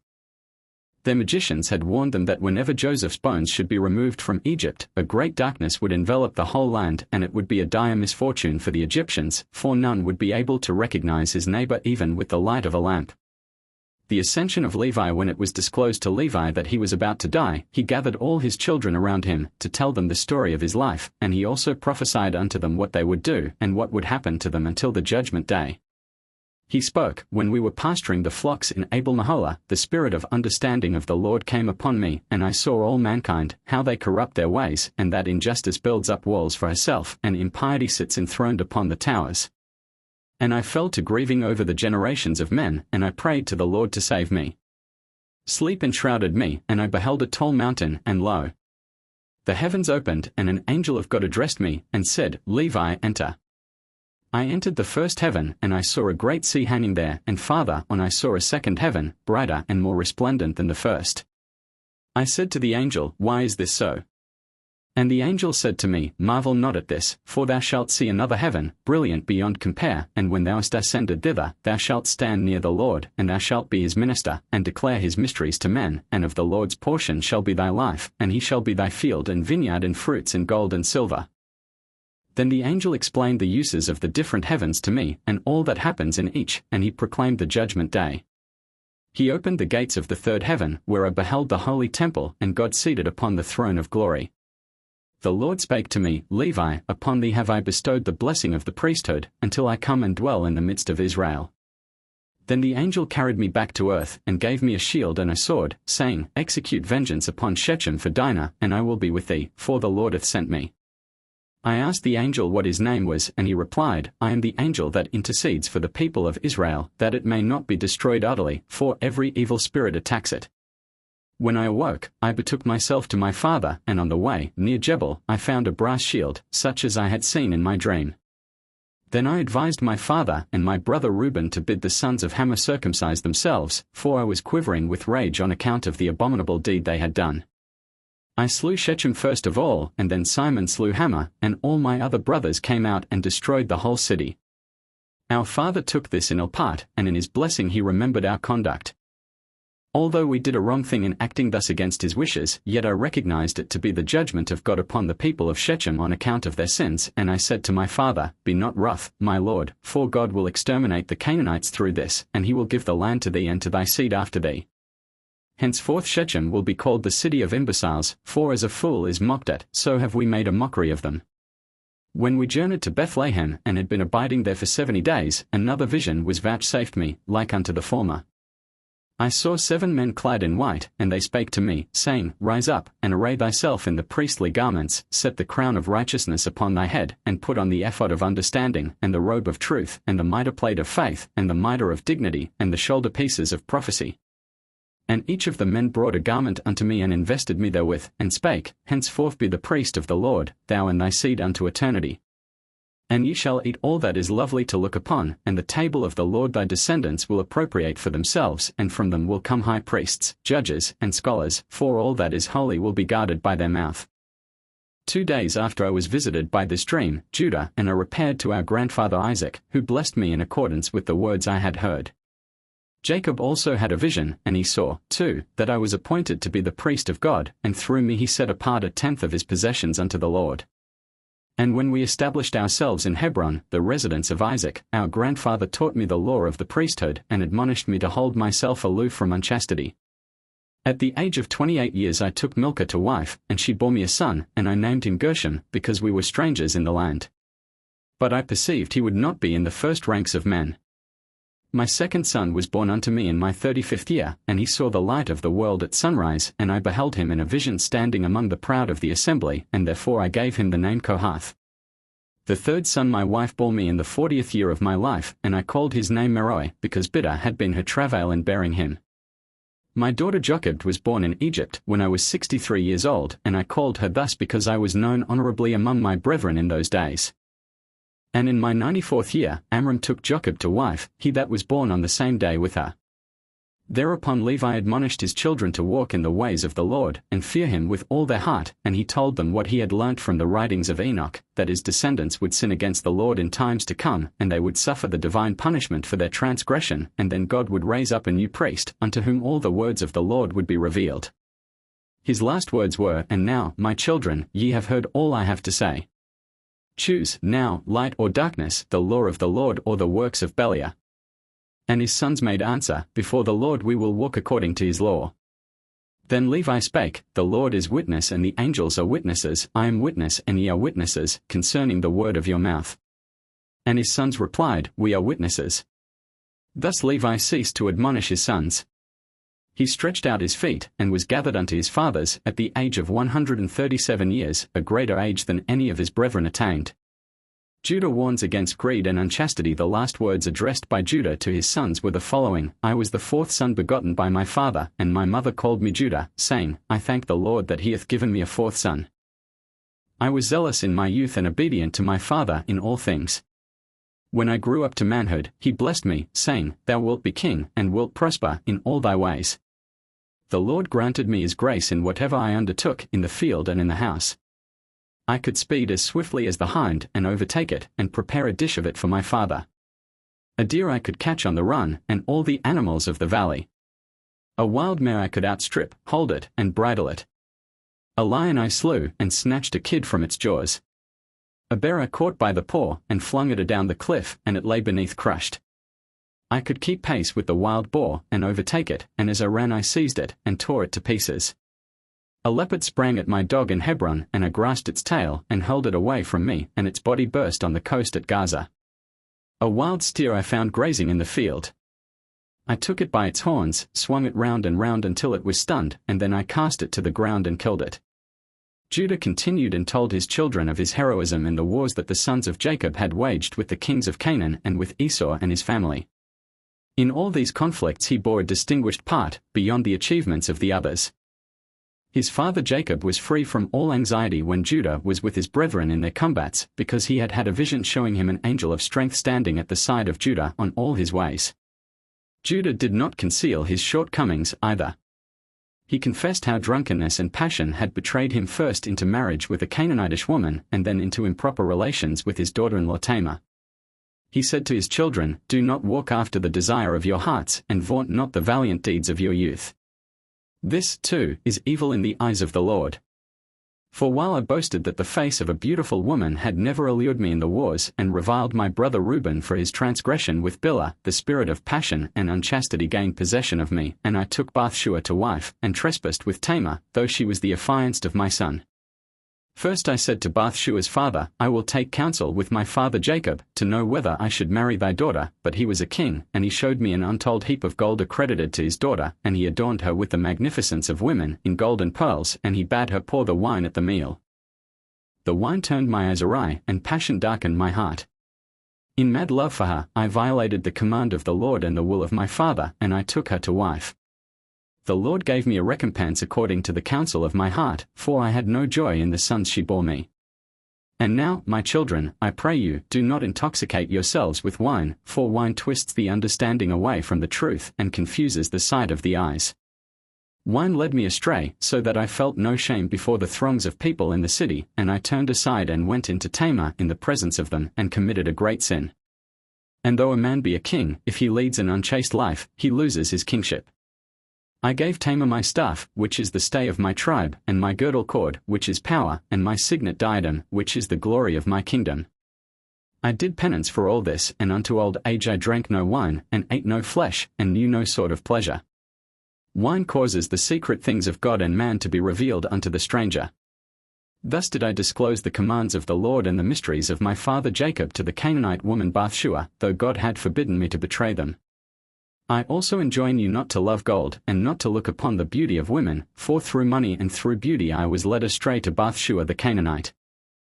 I know that my stock will fall into misery through these two things, for even the wise men among my sons will be changed by them, and the consequence will be that the kingdom of Judah will be diminished, the domain that the Lord gave me as a reward for my obedient conduct toward my father, for never did I speak in contradiction of him, but I did all things according to his words. And Isaac, my father's father, blessed me with the blessing that I should be ruler in Israel, and I know that the kingdom will arise from me. In the books of Enoch the just I read all the evil that ye will do in the latter days. Only beware, my children, of unchastity and greed, for love of gold leads to idolatry, causing men to call them gods that are none, and dethroning the reason of man. On account of gold I lost my children, and had I not mortified my flesh, and humbled my soul, and had not my father Jacob offered up prayers for me, I had died childless. But the God of my fathers, the merciful and gracious one, saw that I had acted unwittingly, for the ruler of deception had blinded me, and I was ignorant, being flesh and blood, and corrupt through sins, and in the moment when I considered myself invincible, I recognized my weakness.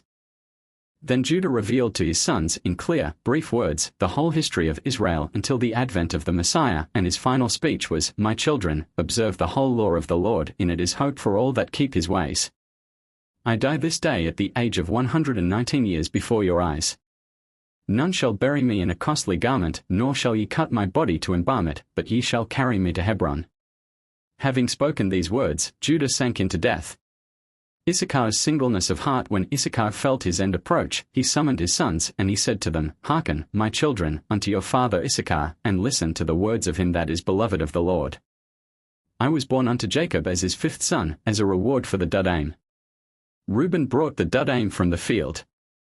They were fragrant apples, which grew in the land of Haran upon an eminence below a gully. Rachel met Reuben, and she took the dudaim away from him.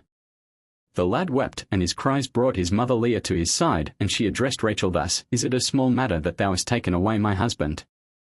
And wouldst thou take away my son's dudaim also? And Rachel said, See, Jacob shall be thine tonight for thy son's dudaim. But Leah insisted, Jacob is mine, and I am the wife of his youth, whereupon Rachel, Be not boastful and overweening. To me he was betrothed first, and for my sake he served our father 14 years. Thou art not his wife, thou wast taken to him by cunning instead of me, for our father deceived me, and put me out of the way the night of thy nuptials, so that Jacob could not see me. Nevertheless, give me the dudaim, and thou mayest have Jacob for a night.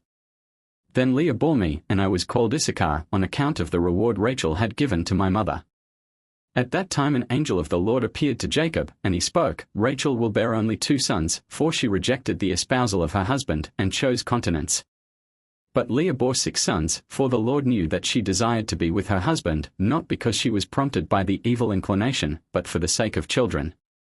Rachel's prayer also was fulfilled, on account of the dudaim, for although she desired to eat of the apples, she did not touch them, but put them in the house of the Lord, and gave them to the priest of the Most High that was in those days. When I grew up, my children, I walked in the integrity of my heart, and I became a husbandman, cultivating the land for my father and my brethren, and I gathered the fruit from the fields in their due time. My father blessed me, because he saw that I walked in singleness of heart. I was not married to a wife until I was 30 years old, for the hard work I did consumed my strength, and I had no desire unto woman, but, overwhelmed by fatigue, I would sink into sleep. My father was well pleased at all times with my rectitude.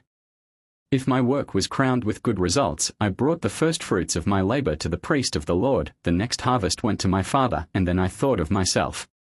The Lord doubled the possessions in my hand, and Jacob knew that God aided me for the sake of my singleness of heart, for in my sincerity I gave of the produce of the land to the poor and the needy. And now hearken unto me, my children, and walk in singleness of heart, for upon it resteth the favour of the Lord at all times. The simple man longeth not for gold, he doth not defraud his neighbour, he hath no desire for meats and dainties of many kinds, he careth not for sumptuous dress, he hopeth not for long life, he waiteth only upon the will of God. The spirits of deception have no power over him, for he looketh not upon the beauty of woman, lest he defile his understanding with corruption. Jealousy cometh not into his thoughts, envy doth not sear his soul, and insatiable greed doth not make him look abroad for rich gain. Now, then, my children, observe the law of the Lord, attain to simplicity, and walk in singleness of heart, without meddling with the affairs of others. Love the Lord and love your neighbours, have pity upon the poor and the feeble, bow your backs to till the ground, occupy yourselves with work upon the land, and bring gifts unto the Lord in gratitude. For the Lord hath blessed you with the best of the fruits of the field, as he hath blessed all the saints from Abel down to our day. Know, my children, that in the latter time your sons will abandon the paths of probity, and will be ruled by greed. They will forsake rectitude and practice craft, they will depart from the commands of the Lord and follow after Beliar, they will give up husbandry and pursue their evil plans, they will be scattered among the heathen and serve their enemies. Tell this unto your children, so that, if they sin, they may repent speedily, and return to the Lord, for he is merciful, and he will take them out to bring them back unto their land. I am 122 years old, and I can discern no sin in myself. Save my wife, I have known no woman. I was guilty of no unchastity through the lifting up of eyes. I drank no wine, that I might not be led astray, I did not covet what belonged to my neighbor, guile had no place in my heart, lies did not pass my lips. I sighed along with all that were heavy laden, and to the poor I gave my bread. I loved the Lord with all my might, and mankind I also loved. Do ye likewise, my children, and all the spirits of Beliar will flee from you, no deed done by the wicked will have power over you, and ye will vanquish all the wild beasts, for ye have with you the Lord of heaven. And Issachar bade his children carry him up to Hebron, and bury him there by his fathers in the cave, and he stretched out his feet, and fell into the sleep of eternity, full of years, healthy of limb, and in the possession of all his faculties. Zebulun exhorts unto compassion. When Zebulun attained the age of 114 years, which was 2 years after the death of Joseph, he called his sons together, and admonished them, in these words, to lead a life of piety. I am Zebulun, a precious gift for my parents, for when I was born, my father became very rich, by means of the streaked rods, in herds of sheep and herds of cattle. I am conscious of no sin in me, and I remember no wrong done by me, unless it be the unwitting sin committed against Joseph, in that I did not, out of consideration for my brethren, disclose to my father what had happened to his favourite son, though in secret I mourned exceedingly. I feared my brethren, because they had agreed that he who betrayed the secret should be slain with the sword. When they planned to kill Joseph, I besought them amid tears not to sin thus. And now, my children, hearken unto me. I exhort you to observe the commands of the Lord, and have mercy upon your neighbors, and act compassionately, not only toward men, but also toward dumb brutes. For on account of my mercifulness the Lord blessed me, all my brethren fell sick at one time or another, but I escaped without any illness. Also the sons of my brethren had to endure disease, and they were nigh unto death for the sake of Joseph, because they had no pity in their hearts. But my sons were preserved in perfect health, as ye well know. And when I was in Canaan, catching fish at the shores of the sea for my father Jacob, many were drowned in the waters of the sea, but I came away unharmed. For ye must know that I was the first to build a boat for rowing upon the sea, and I plied along the coasts in it, and caught fish for my father's household, until we went down into Egypt. Out of pity I would share my whole with the poor stranger, and if he was sick or well on in years, I would prepare a savoury dish for him, and I gave unto each according to his needs, sympathizing with him in his distress and having pity upon him. Therefore the Lord brought numerous fish to my nets, for he that gives aught to his neighbor, receives it back from the Lord with great increase. For 5 years I fished in the summer, and in the winter I pastured the flocks with my brethren. Now, my children, have pity and compassion on all men, that the Lord may have pity and compassion on you, for in the measure in which man has mercy with his fellow men, God has mercy with him. When we came down into Egypt, Joseph did not visit upon us the wrong he had suffered. Take him as your model, and remember not a wrong done unto you, else unity is rent asunder, and the bonds of kinship are torn, and the soul is disquieted. Observe the water. If it runs on undivided, it carries down stone, wood, and sand along with it. But if it is divided and flows through many channels, the earth sucks it up, and it loses its force. If you separate one from the other, you will be like divided waters. Be not cleft into two heads, for all that the Lord hath made has but one head. He has given 2 shoulders unto his creatures, 2 hands, and 2 feet, but all these organs obey one head. Zebulun ended his exhortation unto unity with an account of the divisions in Israel, whereof he had read in the writings of the fathers, that they would come about in future days, and bring sore suffering upon Israel. However, he spoke encouraging words to his children, saying, Be not grieved over my death, and do not lose heart at my departure from you, for I shall arise again in the midst of you, and I shall live joyously among the people of my tribe, those who observe the law of the Lord. As for the godless, the Lord will bring everlasting fire down upon them, and exterminate them unto all generations. Now I hasten hence unto my eternal rest with my fathers. But ye, fear ye the Lord your God with all your might all the days of your life. Having made an end of saying these words, he sank into the sleep of death, and his sons put him into a coffin, wherein they carried him up to Hebron later, to bury him there next to his fathers. Dan's confession. When Dan assembled his family at the last of his life, he spake, I confess before you this day, my children, that I had resolved to kill Joseph, that good and upright man, and I rejoiced over his sale, for his father loved him more than he loved the rest of us.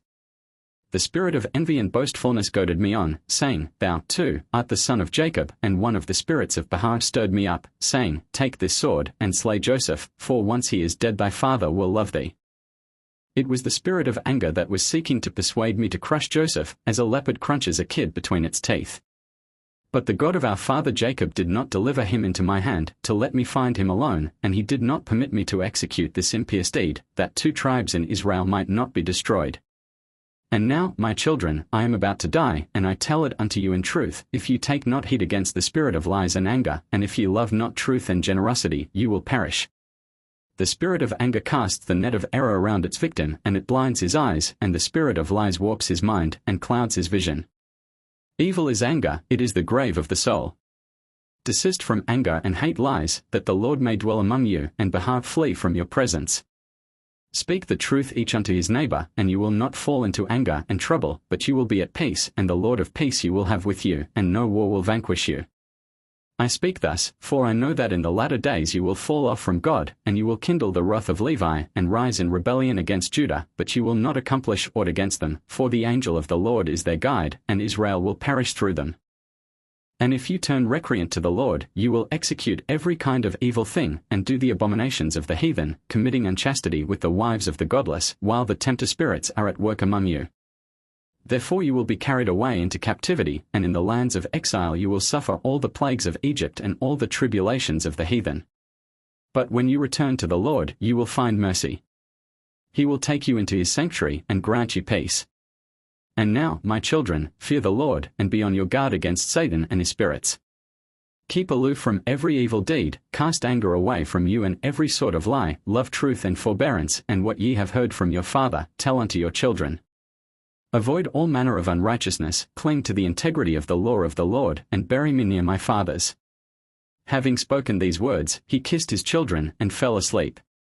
Naphtali's dreams of the division of the tribes in the 132nd year of his life. Naphtali invited all his children to a banquet. The next morning when he awoke, he told them that he was dying, but they would not believe him. He, however, praised the Lord, and assured them again that his death was due after the banquet of the day before. Then he addressed his last words to his children, I was born of Bilhah, and because Rachel had acted with cunning, and had given Jacob Bilhah instead of herself, I was called Naphtali. Rachel loved me, for I was born upon her knees, and while I was still very young, she was in the habit of kissing me and saying, Oh that I had a brother unto thee from mine own body, one in thine image. Therefore Joseph resembled me in all respects, in accordance with Rachel's prayer. My mother Bilhah was a daughter of Rotheus, a brother of Deborah, Rebekah's nurse, and she was born the same day as Rachel. As for Rotheus, he was of the family of Abraham, a Chaldean, God-fearing, and a free man of noble birth, and when he was taken captive, he was bought by Laban and married to his slave Ina. She bore Rotheus a daughter, and he called her Zilpah, after the name of the village in which he was taken captive. His second daughter he called Bilhah, saying, My daughter is impetuous, for hardly was she born when she hastened to suckle. I was fleet of foot like a deer, and my father Jacob appointed me to be his messenger, and in his blessing he called me a hind let loose. As the potter knows the vessel he fashions, how much it is to hold, and uses clay accordingly, so the Lord makes the body in conformity with the soul, and to agree with the capacity of the body he plans the soul. the one corresponds to the other down to the third of a hairbreadth, for the whole of creation was made by weight and measure and rule. And as the potter knows the use of every vessel he fashions, so the Lord knows the body of his creature, unto what point it will be steadfast in the good, and at what point it will fall into evil ways. Now, then, my children, let your conduct be well ordered unto good in the fear of God, do naught that is ill-regulated or untimely, for though ye tell your eye to hear, it yet cannot, and as little can ye do deeds of light while you abide in darkness. Furthermore Naphtali said unto his children, I give you no command concerning my silver, or my gold, or any other possession that I bequeath to you. And what I command you is not a hard matter, which you cannot do, but I speak unto you concerning an easy thing, which you can execute. Then his sons answered and said, Speak, Father, for we are listening to thy words. Naphtali continued, I give you no commandment except regarding the fear of God, that you should serve him and follow after him. Then the sons of Naphtali asked, Wherefore does he require our service? And he replied, saying, He needs no creature, but all creatures need him. Nevertheless he hath not created the world for naught, but that men should fear him, and none should do unto his neighbor what he would not have others do unto him. His sons asked again, Father, hast thou observed that we strayed from the ways of the Lord to the right or to the left? Naphtali replied, God is witness, and so am I witness for you, that it is as you say. But I fear regarding future times, that you may depart from the ways of the Lord, and follow after the idols of the stranger, and walk in the statutes of the heathen peoples, and join yourselves unto the sons of Joseph instead of the sons of Levi and Judah. The sons of Naphtali spoke, What reasonest thou for commanding this thing unto us? Naphtali, because I know that the sons of Joseph will one day turn recreant to the Lord, the God of their fathers, and it is they that will lead the sons of Israel into sin, and cause them to be driven away from their inheritance, their beautiful land, to a land that is not ours, even as it was Joseph that brought the Egyptian bondage down upon us. I will tell ye, my children, the vision I had while I was yet a shepherd of flocks. I saw my brethren pasturing the herds with me, and our father approached, and said, Up, my sons, each one take what he can in my presence. We answered and said to him, What shall we take? We see nothing but the sun, the moon, and the stars. Then our father said, These shall ye take. Levi, hearing this, snatched up an ox goad, sprang up to the sun, sat upon him, and rode. Judah did likewise. He jumped up to the moon, and rode upon her. And the other 9 tribes did the same, each rode upon his star or his planet in the heavens. Joseph remained behind alone on the earth, and our father Jacob said to him, My son, why hast thou not done like thy brethren? Joseph answered, What right have men born of woman to be in the heavens, seeing that in the end they must stay on earth? While Joseph was speaking thus, a tall steer appeared before him. He had great pinions like the wings of the stork, and his horns were as long as those of the reem. Jacob urged his son, Up, Joseph, mount the steer. Joseph did as his father bade him, and Jacob went his way. For the space of 2 hours Joseph displayed himself upon the steer, sometimes galloping, sometimes flying, until he reached Judah. Then Joseph unfolded the standard in his hand, and began to rain blows down upon Judah with it, and when his brother demanded the reason for this treatment, he said, Because thou hast 12 rods in thine hand, and I have but one. Give thine to me, and peace shall prevail between us. But Judah refused to do his bidding, and Joseph beat him until he dropped 10 rods, and only 2 remained in his clutch. Joseph now invited his brethren to abandon Judah and follow after him. They all did thus, except Benjamin, who stayed true to Judah. Levi was grieved over the desertion of Judah, and he descended from the sun. Toward the end of the day a storm broke out, and it scattered the brethren, so that no 2 were together. When I gave an account of my vision to my father Jacob, he said, It is but a dream, it can neither help nor harm. A short while thereafter another vision was revealed to me. I saw all of us together with our father at the shores of the sea, and a ship appeared in the midst of the sea, and it had neither sailors nor other crew. Our father spake, Do you see what I see? And when we answered that we did, he commanded us to follow him. He took off his clothes and sprang into the sea, and we sprang after him. Levi and Judah were the first to scale the side of the ship. Our father cried after them, See what is written upon the mast, for there is no ship that does not bear the name of the owner upon the mast. Levi and Judah scrutinized the writing, and what they read was this ship and all the treasures therein belong unto the son of Barachel. Jacob thanked God for having blessed him, not only on land, but also upon the sea, and he said to us, Stretch forth your hands, and whatsoever each one seizes shall be his. Levi caught hold of the big mast, Judah of the second mast, next to Levi's, and the other brethren, with the exception of Joseph, took the oars, and Jacob himself seized the two rudders, wherewith to guide the ship. He bade Joseph take an oar, too, but he refused to do his father's bidding, and Jacob gave him one of the rudders. After our father had instructed us each one in what we had to do, he disappeared, whereupon Joseph took possession of the second rudder, too. All went smoothly for a time, as long as Judah and Joseph acted together, in harmony with each other, and Judah kept Joseph informed in what direction to steer. But a quarrel broke out between them, and Joseph did not guide the vessel in the way his father had commanded him, and Judah attempted to direct him, and the vessel was wrecked upon a rock. Levi and Judah descended from the masts, and likewise the other brethren left the ship and escaped to the shore. At this moment Jacob appeared, and he found us scattered in all directions, and we reported to him how Joseph had caused the vessel to run aground, because he had refused, out of jealousy of Judah and Levi, to steer it according to their instructions. Then Jacob asked us to show him the spot where we had lost the ship, of which only the masts were visible above the water. He emitted a whistle summoning us all, and he swam out into the water, and raised the vessel as before. Turning to Joseph, he spake thus, My son, never do that again, never permit jealousy of thy brethren to master thee. Nearly it happened that all thy brethren perished because of thee. When I told my father what I had seen in this vision, he clasped his hands, and tears flowed from his eyes, and said, My son, for that the vision was doubled unto thee twice, I am dismayed, and I shudder for my son Joseph. I loved him more than all of you, but by reason of his perverseness ye will be carried away into captivity, and scattered among the nations. Thy first and thy second vision had the same meaning, the vision is one. Therefore, my sons, I command you not to join yourselves unto the sons of Joseph, but ye shall join yourselves unto the sons of Levi and Judah. I tell you, too, that my inheritance shall be of the best of Palestine, the middle of the earth. You will eat, and the delectable gifts of my portion will satisfy you.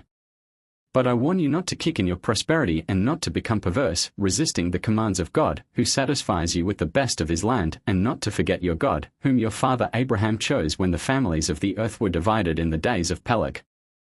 The Lord descended with 70 angels, at their head Michael, and he commanded them to teach the 70 languages unto the 70 families of Noah. The angels did according to the behest of God, and the holy Hebrew language remained only in the house of Shem and Eber, and in the house of their descendant Abraham. On this day of teaching languages, Michael came to each nation separately, and told it the message with which God had charged him, saying, I know the rebellion and the confusion ye have enacted against God. Now make choice of him whom you will serve, and whom will you have as your mediator in heaven. Then spake Nimrod the wicked, In my eyes there is none greater than he that taught me the language of Cush.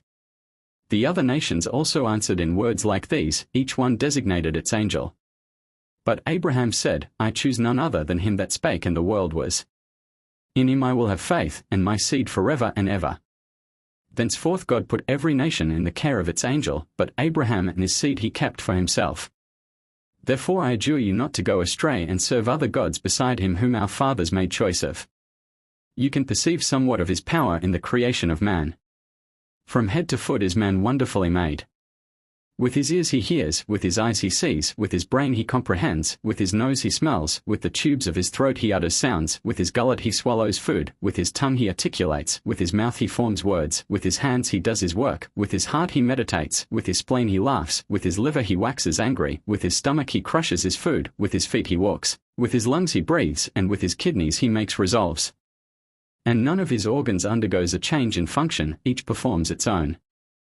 Therefore it behoves man to take to heart who it is that hath created him, and who hath developed him from a foul-smelling drop in the womb of woman, who hath brought him to the light of the world, who hath given sight to his eyes, and who hath bestowed the power of motion upon his feet, who maketh him to stand upright, who hath infused the breath of life into him, and who hath imparted of his own pure spirit unto him.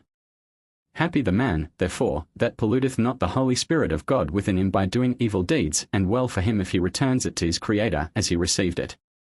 After Naphtali had charged his children thus, and with many other lessons like these, he enjoined them to carry his remains to Hebron, to be buried there near his fathers.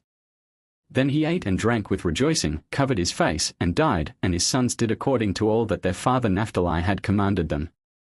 Gad's hatred in the 125th year of his life. Gad assembled his sons, and he spake to them, I am the 9th son of Jacob, and I was a valiant shepherd of the flocks. I guarded the herds, and when a lion or any other wild beast approached, I pursued it, gripped it by the foot, flung it a stone's throw from me, and killed it thus. Once, for a space of 30 days, Joseph tended the flocks with us, and when he returned to our father, he told him that the sons of Zilpah and Bilhah slaughtered the best of the herds, and used the flesh without the knowledge of Reuben and Judah. He had seen me snatch a lamb out of the jaws of a bear, kill the bear, and slaughter the lamb, for it was too badly injured to live. I was wroth with Joseph for his tale-bearing, until he was sold into Egypt. I would neither look upon him nor hear aught about him, for to our very faces he blamed us, because we had eaten the lamb without seeking the permission of Judah first.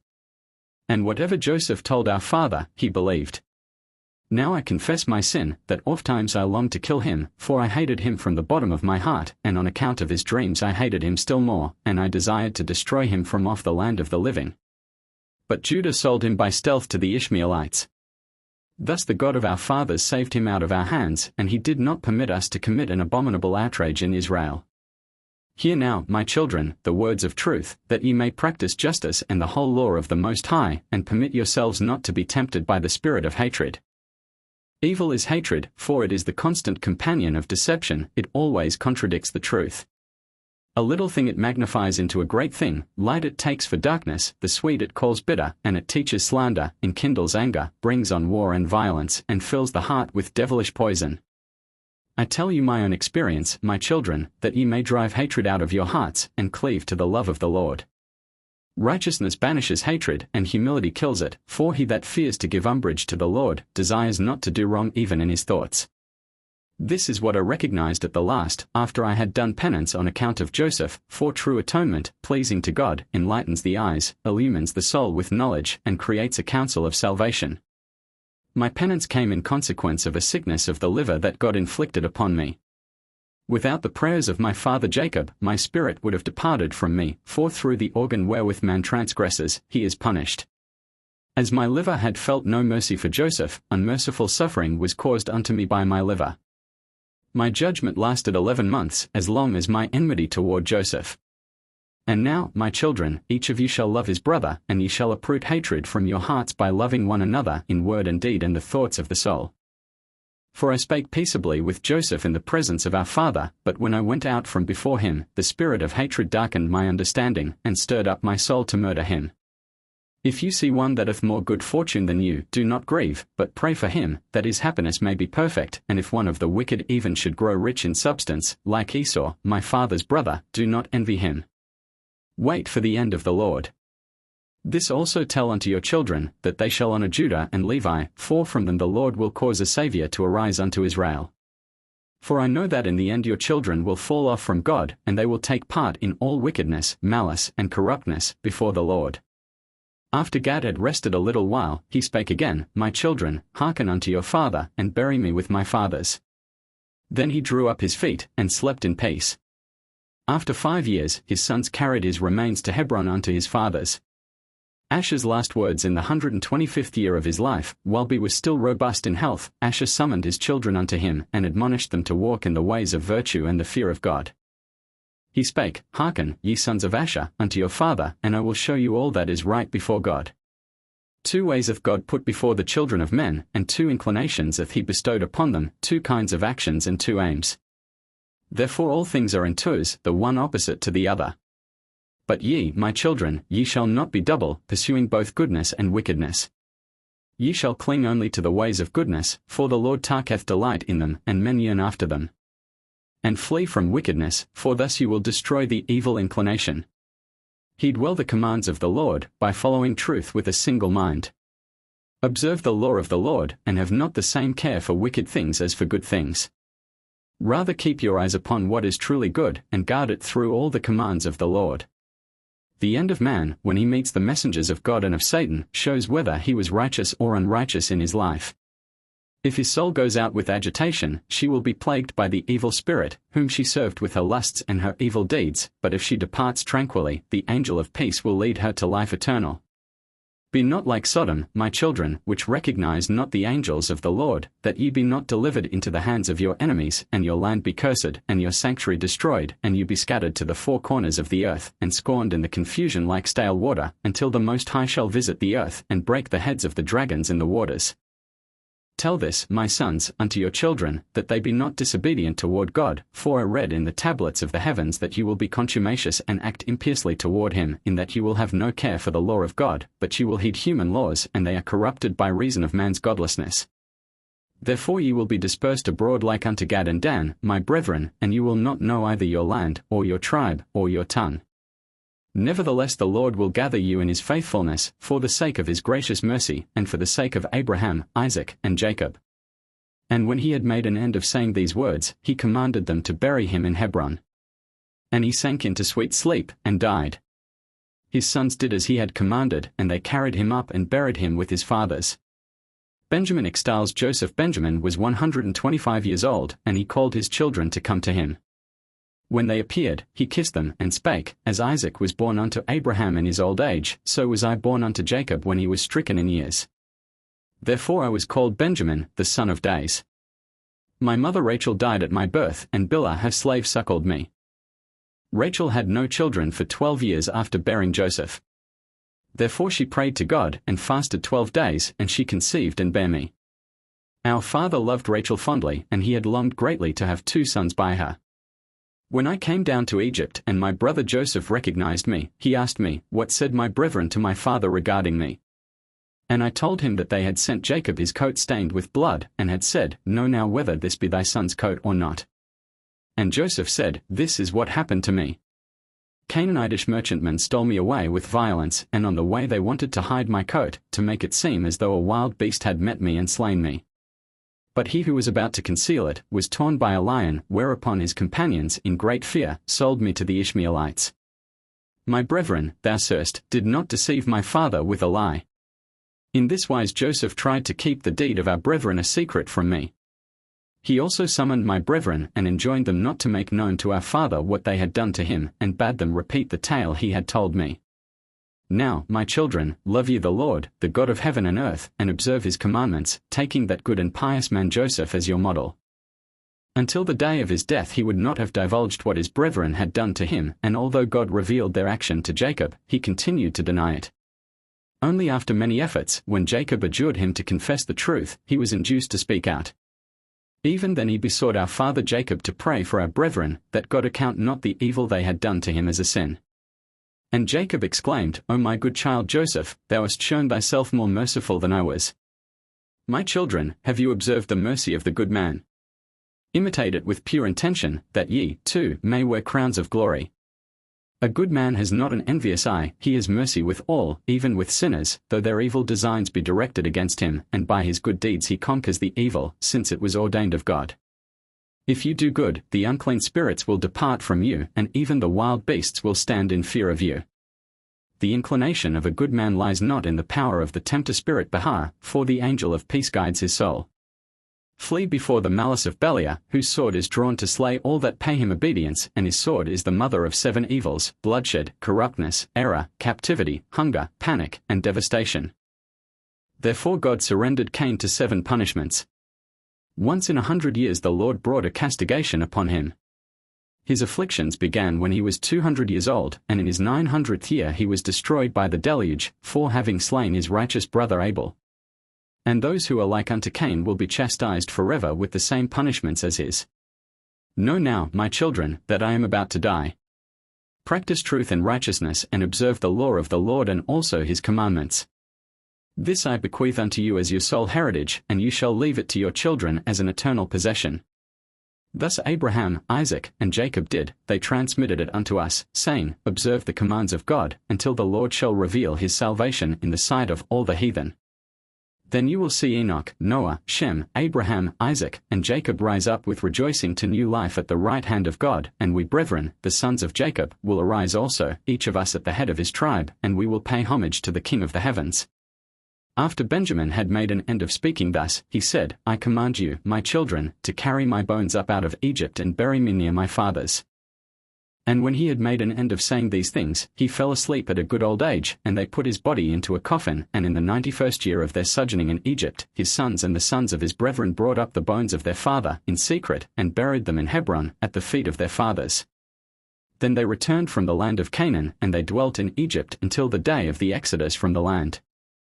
Chapter 3. Job and The patriarchs Job's wealth and benefaction Satan and Job's suffering. The four friends Job restored Job and the patriarchs Job, the most pious Gentile that ever lived, one of the few to bear the title of honor, the servant of God, was of double kin to Jacob. He was a grandson of Jacob's brother Esau and at the same time the son-in-law of Jacob himself, for he had married Dinah as his second wife. He was entirely worthy of being a member of the patriarch's family, for he was perfectly upright, one that feared God and eschewed evil. Had he not wavered in his resignation to the divine will during the great trial to which he was subjected, and murmured against God, the distinction would have been conferred upon him of having his name joined to the name of God in prayer, and men would have called upon the God of Job as they now call upon the God of Abraham, Isaac, and Jacob. But he was not found steadfast like the three fathers, and he forfeited the honor God had intended for him. The Lord remonstrated with him for his lack of patience, saying, Why didst thou murmur when suffering came upon thee? Dost thou think thyself of greater worth than Adam, the creation of mine own hands, upon whom together with his descendants I decreed death on account of a single transgression? And yet Adam murmured not. Thou art surely not more worthy than Abraham, whom I tempted with many trials, and when he asked, Whereby shall I know that I shall inherit the land? And I replied, Know of a surety that thy seed will be a stranger in a land that is not theirs, and shall serve them, and they shall afflict them 400 years, he yet murmured not. Thou dost not esteem thyself more worthy than Moses, dost thou? Him I would not grant the favor of entering the promised land, because he spake the words, Hear now, ye rebels, shall we bring you forth water out of this rock? And yet he murmured not. Art thou more worthy than Aaron, unto whom I showed greater honor than unto any created being, for I sent the angels themselves out of the Holy of Holies when he entered the place? Yet when his two sons died, he murmured not. The contrast between Job and the patriarchs appears from words spoken by him and words spoken by Abraham. Addressing God, Abraham said, That be far from thee to do after this manner, to slay the righteous with the wicked, that so the righteous should be as the wicked. And Job exclaimed against God, It is all one, therefore I say, He destroyeth the perfect and the wicked. They both received their due recompense, Abraham was rewarded and Job was punished. Convinced that his suffering was undeserved and unjust, Job had the audacity to say to God, O Lord of the world, thou didst create the ox with cloven feet and the ass with unparted hoof, thou hast created paradise and hell, thou createst the righteous and also the wicked. There is none to hinder, thou canst do as seemeth good in thy sight. The friends of Job replied, It is true, God hath created the evil inclination, but he hath also given man the Torah as a remedy against it. Therefore the wicked cannot roll their guilt from off their shoulders and put it upon God. The reason Job did not shrink from such extravagant utterances was because he denied the resurrection of the dead. He judged of the prosperity of the wicked and the woes of the pious only by their earthly fortunes. Proceeding from this false premise, he held it to be possible that the punishment falling to his share was not at all intended for him.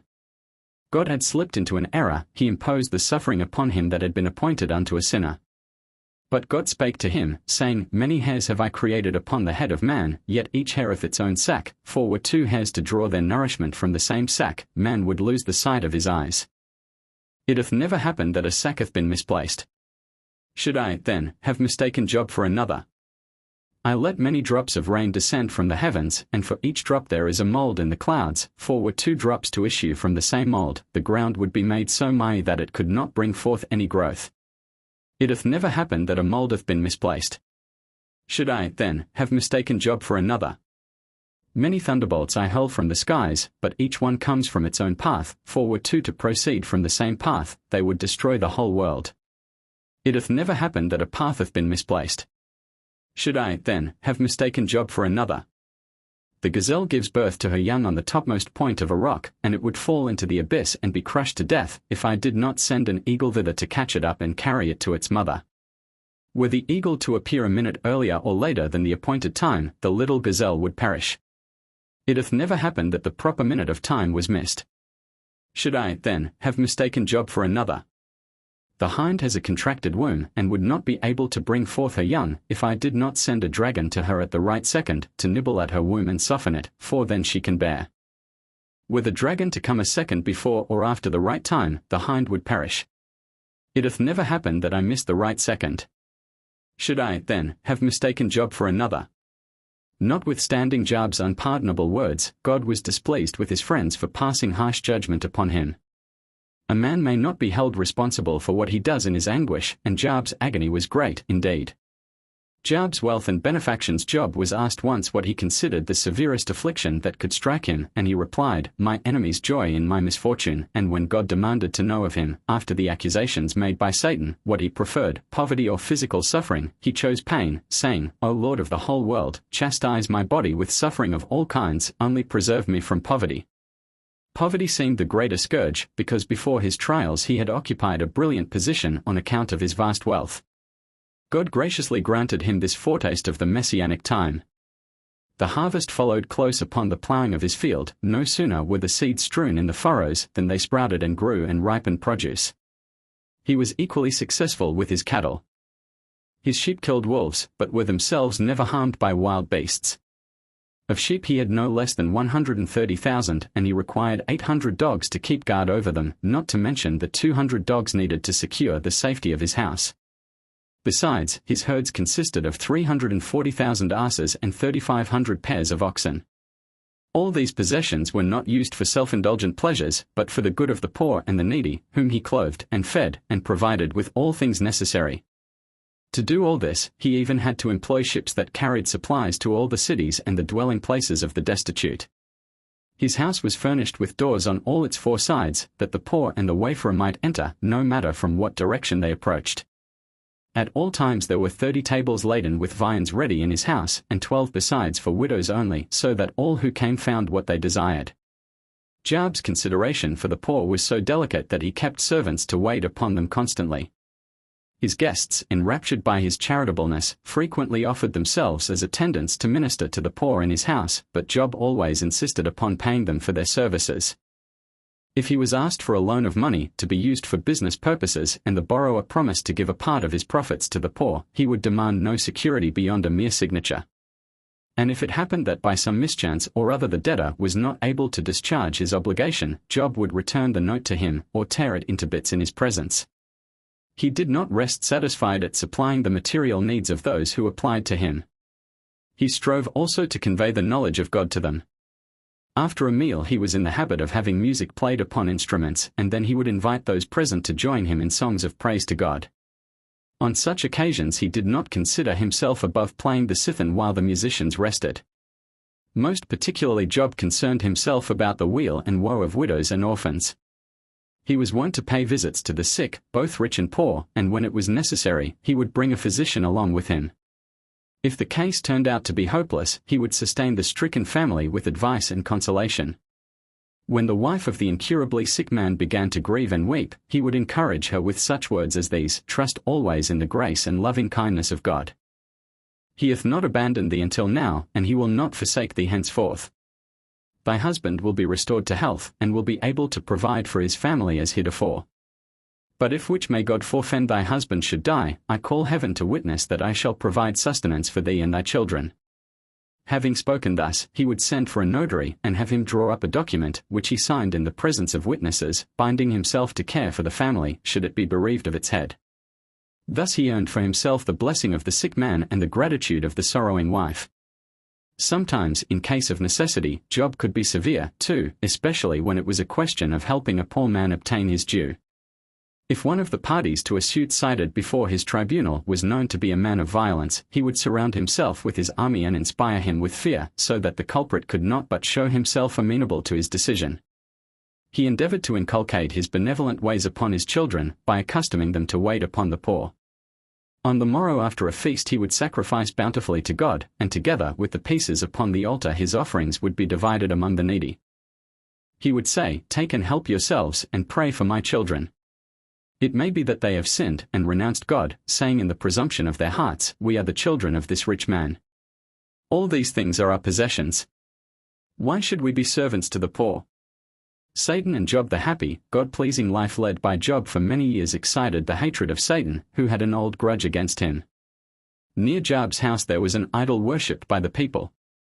Suddenly doubts assailed the heart of Job, and he asked himself, "Is this idol really the creator of heaven and earth? How can I find out the truth about it?" In the following night he perceived a voice calling, "Jobab! Jobab! Arise, and I will tell thee who he is whom thou desirest to know." This one to whom the people offer sacrifices is not God, he is the handiwork of the tempter, wherewith he deceives men. When he heard the voice, Job threw himself on the ground, and said, O Lord, if this idol is the handiwork of the tempter, then grant that I may destroy it. None can hinder me, for I am the king of this land. Job, or, as he is sometimes called, Jobab, was, indeed, king of Edom, the land wherein wicked plans are concocted against God, wherefore it is called also Uz, counsel. The voice continued to speak. It made itself known as that of an archangel of God, and revealed to Job that he would bring down the enmity of Satan upon himself by the destruction of the idol, and much suffering with it. However, if he remained steadfast under them, God would change his troubles into joys, his name would become celebrated throughout the generations of mankind, and he would have a share in the resurrection to eternal life. Job replied to the voice, Out of love of God I am ready to endure all things unto the day of my death. I will shrink back from naught. Now Job arose, and accompanied by 50 men he repaired to the idol, and destroyed it. Knowing that Satan would try to approach him, he ordered his guard not to give access to anyone, and then he withdrew to his chamber. He had guessed aright. Satan appeared at once in the guise of a beggar, and demanded speech with Job. The guard executed his orders and forbade his entering. Then the mendicant asked him to intercede for him with Job for a piece of bread. Job knew it was Satan, and he sent word to him as follows, Do not expect to eat of my bread, for it is prohibited unto thee, at the same time putting a piece of burnt bread into the hand of the guard for Satan. The servant was ashamed to give a beggar burnt bread, and he substituted a good piece for it. Satan, however, knowing that the servant had not executed his master's errand, told him so to his face, and he fetched the burnt bread and handed it to him, repeating the words of Job. Thereupon Satan returned this answer, As the bread is burnt, so I will disfigure thy body. Job replied, Do as thou desirest, and execute thy plan. As for me, I am ready to suffer whatever thou bringest down upon me. Now Satan betook himself to God, and prayed him to put Job into his power, saying, I went to and fro in the earth, and walked up and down in it, and I saw no man as pious as Abraham. Thou didst promise him the whole land of Palestine, and yet he did not take it in ill part that he had not so much as a burial place for Sarah. As for Job, it is true, I found none that loveth thee as he does, but if thou wilt put him into my hand, I shall succeed in turning his heart away from thee. But God spake, Satan, Satan, what hast thou a mind to do with my servant Job, like whom there is none in the earth? Satan persisted in his request touching Job, and God granted it, he gave him full power over Job's possessions. This day of Job's accusation was the New Year's Day, whereon the good and the evil deeds of man are brought before God.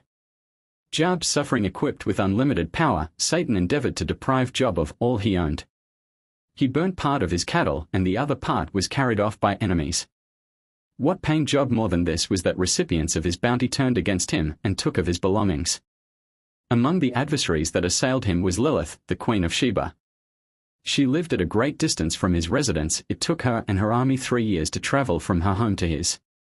She fell upon his oxen and his asses, and took possession of them, after slaying the men to whose care Job had entrusted them. One man escaped alone. Wounded and bruised, he had only enough life in him to tell Job the tale of his losses, and then he fell down dead. The sheep, which had been left unmolested by the queen of Sheba, were taken away by the Chaldeans. Job's first intention was to go to war against these marauders, but when he was told that some of his property had been consumed by fire from heaven, he desisted, and said, If the heavens turn against me, I can do nothing. Dissatisfied with the result, Satan disguised himself as the king of Persia, besieged the city of Job's residence, took it, and spoke to the inhabitants, saying, This man Job hath appropriated all the goods in the world, leaving naught for others, and he hath also torn down the temple of our God, and now I will pay him back for his wicked deeds. Come with me and let us pillage his house. At first the people refused to hearken to the words of Satan. They feared that the sons and daughters of Job might rise up against them later, and avenge their father's wrongs. But after Satan had pulled down the house wherein the children of Job were assembled, and they lay dead in the ruins, the people did as he bade them, and sacked the house of Job. Seeing that neither the loss of all he had nor the death of his children could change his pious heart, Satan appeared before God a second time, and requested that Job himself, his very person, be put into his hand. God granted Satan's plea, but he limited his power to Job's body, his soul he could not touch. In a sense Satan was worse off than Job. He was in the position of the slave that has been ordered by his master to break the pitcher and not spill the wine. Satan now caused a terrific storm to burst over the house of Job. He was cast from his throne by the reverberations, and he lay upon the floor for 3 hours. Then Satan smote his body with leprosy from the sole of his foot unto his crown. This plague forced Job to leave the city and sit down outside upon an ash heap, for his lower limbs were covered with oozing boils, and the issue flowed out upon the ashes. The upper part of his body was encrusted with dry boils, and to ease the itching they caused him, he used his nails until they dropped off together with his fingertips, and he took him a potsherd to scrape himself withal. His body swarmed with vermin, but if one of the little creatures attempted to crawl away from him, he forced it back, saying, Remain on the place whither thou wast sent, until God assigns another unto thee. His wife, fearful that he would not bear his horrible suffering with steadfastness, advised him to pray to God for death, that he might be sure of going hence an upright man.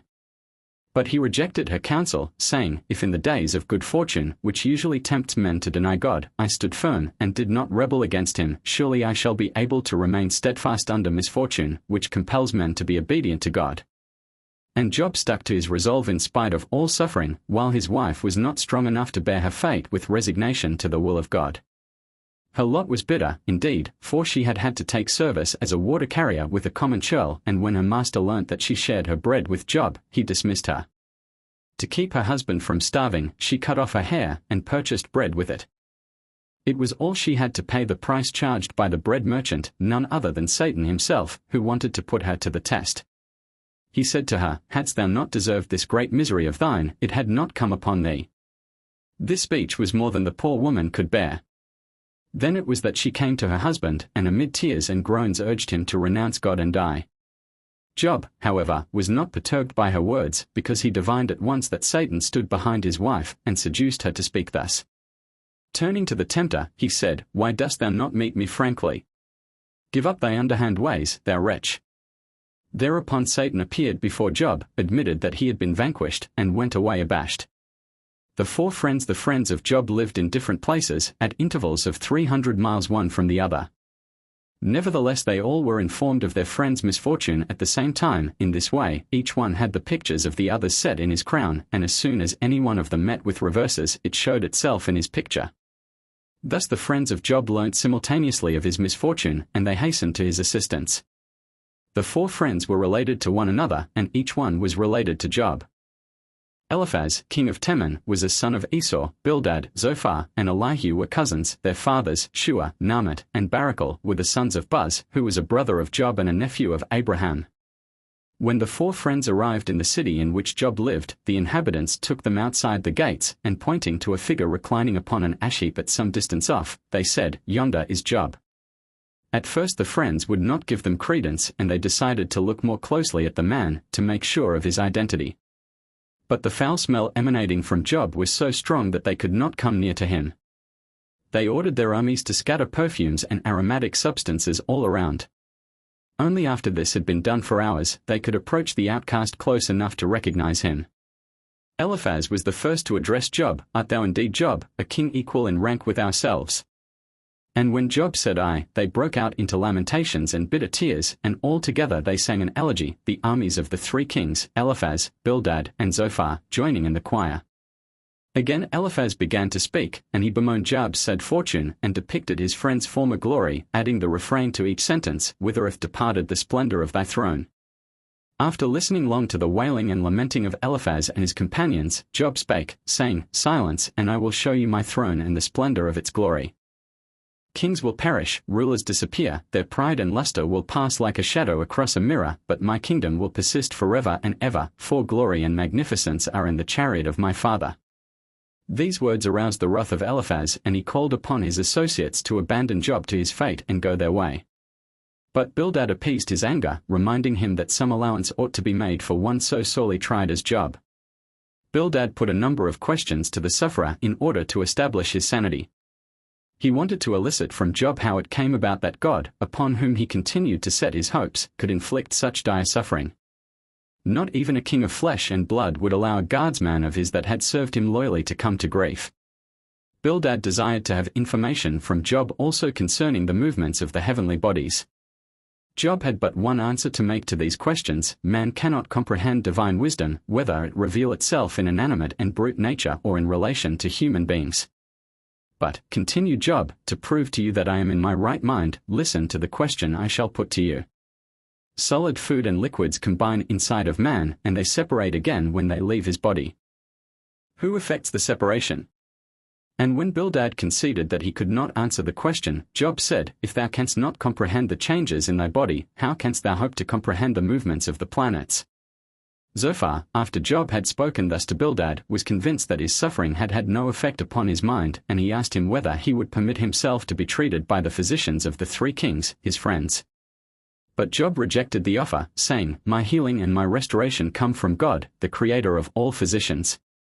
While the 3 kings were conversing thus with Job, his wife Zididos made her appearance clad in rags, and she threw herself at the feet of her husband's friends, and amid tears she spoke, saying, O Eliphaz, and ye other friends of Job, remember what I was in other days, and how I am now changed, coming before you in rags and tatters.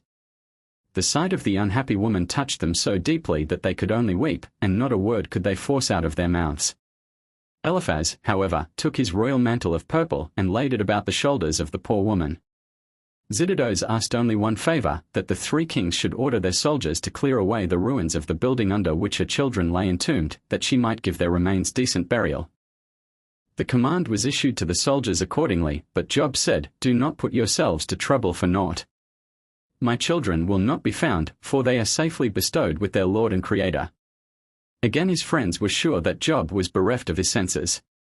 He arose, however, prayed to God, and at the end of his devotions, he bade his friends look eastward, and when they did his bidding, they beheld his children next to the ruler of heaven, with crowns of glory upon their heads. Zididos prostrated herself, and said, Now I know that my memorial resides with the Lord. And she returned to the house of her master, whence she had absented herself for some time against his will. He had forbidden her to leave it, because he had feared that the 3 kings would take her with them.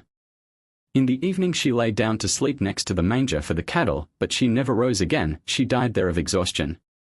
The people of the city made a great mourning for her, and the elegy composed in her honor was set down in writing and recorded.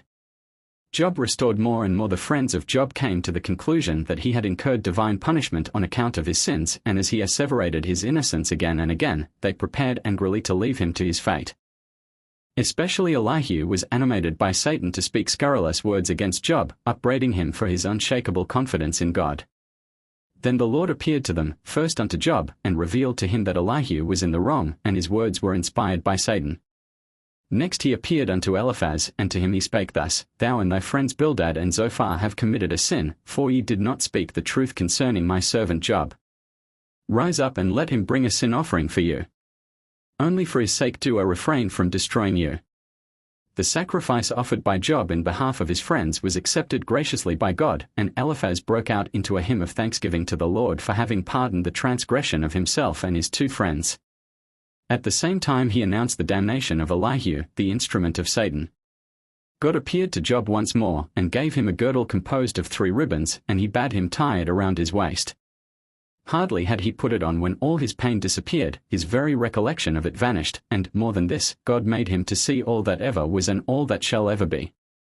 After suffering 7-fold pain for 7 years, Job was restored to strength. With his 3 friends he returned to the city, and the inhabitants made a festival in his honor and unto the glory of God. All his former friends joined him again, and he resumed his old occupation, the care of the poor, for which he obtained the means from the people around. He said to them, Give me, each one of you, a sheep for the clothing of the poor, and 4 silver or gold drachmas for their other needs. The Lord blessed Job, and in a few days his wealth had increased to double the substance he had owned before misfortune overtook him. Zididos having died during the years of his trials, he married a second wife, Dinah, the daughter of Jacob, and she bore him 7 sons and 3 daughters. He had never had more than 1 wife at a time, for he was wont to say, if it had been intended that Adam should have 10 wives, God would have given them to him. Only 1 wife was bestowed upon him, whereby God indicated that he was to have but 1, and therefore 1 wife suffices for me, too. When Job, after a long and happy life, felt his end approaching, he gathered his 10 children around him, and told them the tale of his days. Having finished the narrative, he admonished them in these words, See, I am about to die, and you will stand in my place.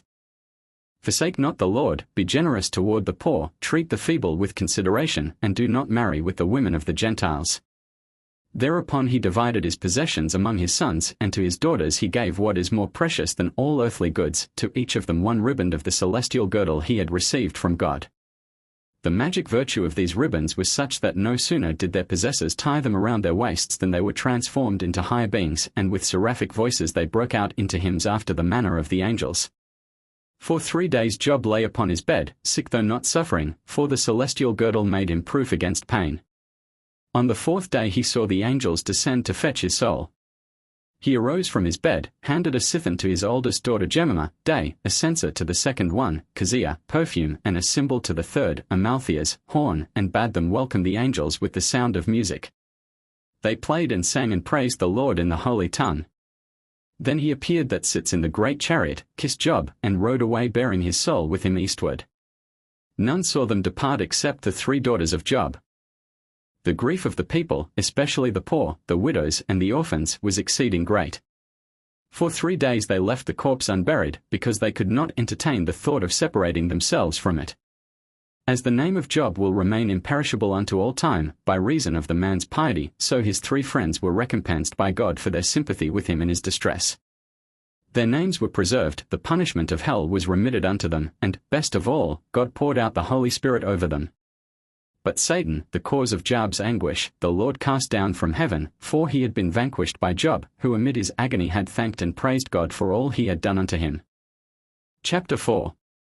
Moses in Egypt. Moses I in Egypt. The beginning of the Egyptian bondage. Pharaoh is cunning. The pious midwives. The 3 counselors. The slaughter of the innocents. The parents. Of Moses. The birth. Of Moses. Moses rescued from The water. The infancy. Of Moses. Moses rescued by Gabriel. The youth. Of Moses. The flight. The king. Of Ethiopia. Jethro. Moses marries Zipporah. A bloody remedy. The faithful shepherd. The burning thorn bush. The ascension. Of Moses. Moses visits paradise and hell. Moses declines The mission. Moses punished for his stubbornness. The return to Egypt. Moses and Aaron before Pharaoh. The suffering increases measure for measure. The plagues brought through Aaron. The plagues brought through Moses. The first Passover. The smiting of The firstborn. The redemption of Israel from Egyptian bondage. The Exodus. Moses I in Egypt. The beginning of the Egyptian bondage. As soon as Jacob was dead, the eyes of the Israelites were closed, as well as their hearts. They began to feel the dominion of the stranger, although real bondage did not enslave them until some time later. While a single one of the sons of Jacob was alive, the Egyptians did not venture to approach the Israelites with evil intent. It was only when Levi, the last of them, had departed this life that their suffering commenced. A change in the relation of the Egyptians toward the Israelites had, indeed, been noticeable immediately after the death of Joseph, but they did not throw off their mask completely until Levi was no more. Then the slavery of the Israelites supervened in good earnest. The first hostile act on the part of the Egyptians was to deprive the Israelites of their fields, their vineyards, and the gifts that Joseph had sent to his brethren. Not content with these animosities, they sought to do them harm in other ways. The reason for the hatred of the Egyptians was envy and fear. The Israelites had increased to a miraculous degree.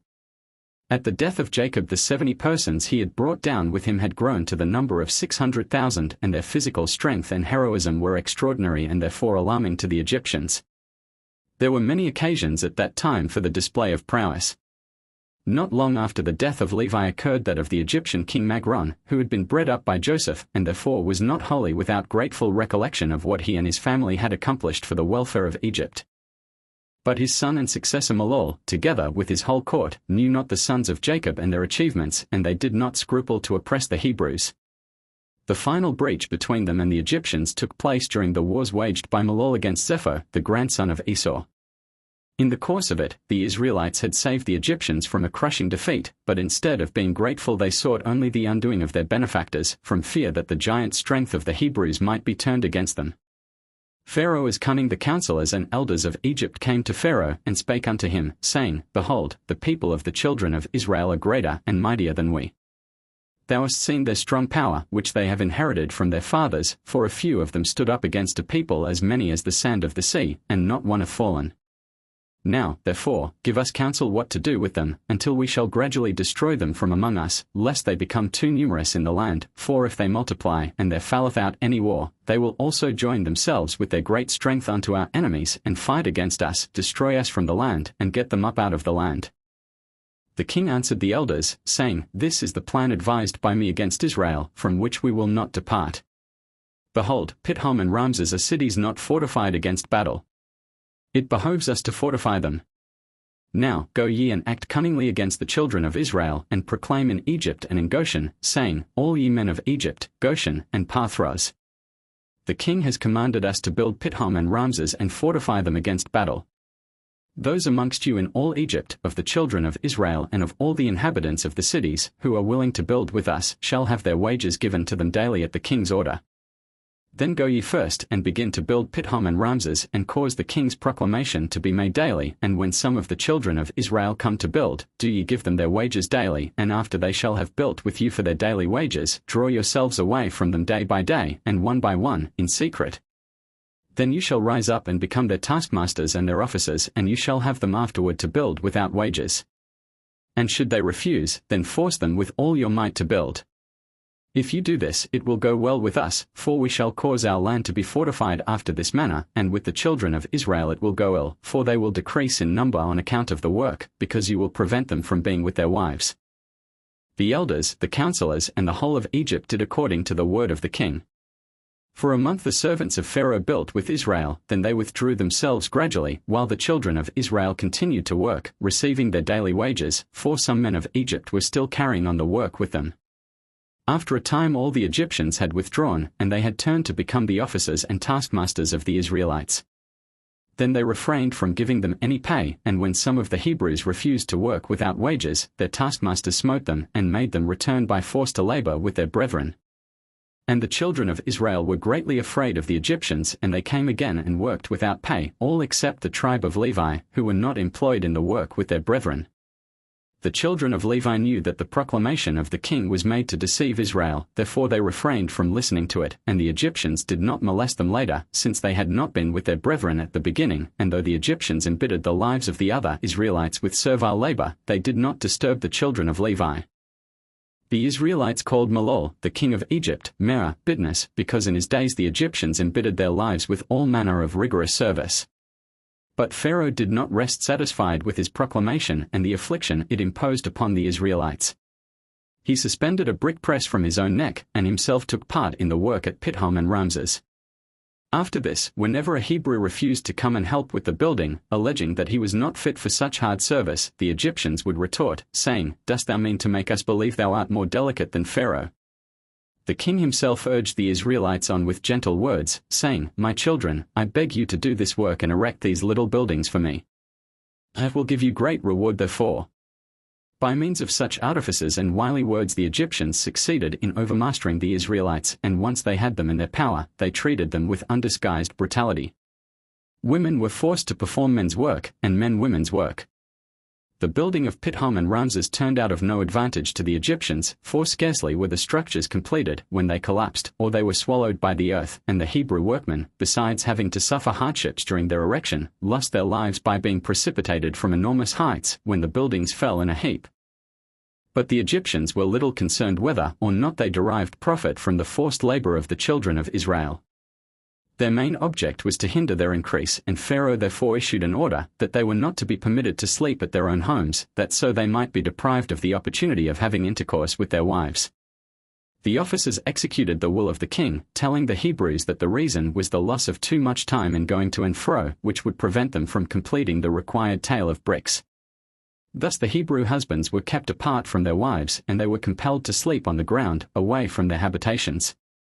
But God spake, saying, Unto their father Abraham I gave the promise, that I would make his children to be as numerous as the stars in the heavens, and you contrive plans to prevent them from multiplying. We shall see whose word will stand, mine or yours. And it came to pass that the more the Egyptians afflicted them, the more they multiplied, and the more they spread abroad. And they continued to increase in spite of Pharaoh's command, that those who did not complete the required tale of bricks were to be immured in the buildings between the layers of bricks, and great was the number of the Israelites that lost their lives in this way. Many of their children were, besides, slaughtered as sacrifices to the idols of the Egyptians. For this reason God visited retribution upon the idols at the time of the going forth of the Israelites from Egypt. They had caused the death of the Hebrew children, and in turn they were shattered, and they crumbled into dust. The pious midwives were now, in spite of all their tribulations, the children of Israel continued to multiply and spread abroad, so that the land was full of them as with thick underbrush. For the women brought forth many children at a birth. The Egyptians appeared before Pharaoh again, and urged him to devise some other way of ridding the land of the Hebrews, seeing that they were increasing mightily, though they were made to toil and labor hard. Pharaoh could invent no new design. He asked his counselors to give him their opinion of the thing. Then spake one of them, Job of the land of Uz, which is in Aram Naharaim, as follows: The plan which the king invented, of putting a great burden of work upon the Israelites, was good in its time, and it should be executed henceforth, too, but to secure us against the fear that, if a war should come to pass, they may overwhelm us by reason of their numbers, and chase us forth out of the land, let the king issue a decree, that every male child of the Israelites shall be killed at his birth. Then we need not be afraid of them if we should be overtaken by war. Now let the king summon the Hebrew midwives, that they come hither, and let him command them in accordance with this plan. Job's advice found favor in the eyes of Pharaoh and the Egyptians. They preferred to have the midwives murder the innocents, for they feared the punishment of God if they laid hands upon them themselves. Pharaoh cited the 2 midwives of the Hebrews before him, and commanded them to slay all men children, but to save the daughters of the Hebrew women alive, for the Egyptians were as much interested in preserving the female children as in bringing about the death of the male children. They were very sensual and were desirous of having as many women as possible at their service. However, the plan, even if it had been carried into execution, was not wise, for though a man may marry many wives, each woman can marry but one husband. Thus a diminished number of men and a corresponding increase in the number of women did not constitute so serious a menace to the continuance of the nation of the Israelites as the reverse case would have been. The 2 Hebrew midwives were Jochebed, the mother of Moses, and Miriam, his sister. When they appeared before Pharaoh, Miriam exclaimed, Woe be to this man when God visits retribution upon him for his evil deeds. The king would have killed her for these audacious words, had not Jochebed delayed his wrath by saying, Why dost thou pay heed to her words? She is but a child, and knows not what she speaks. Yet, although Miriam was but 5 years old at the time, she nevertheless accompanied her mother, and helped her with her offices to the Hebrew women, giving food to the newborn babes while Jochebed washed and bathed them.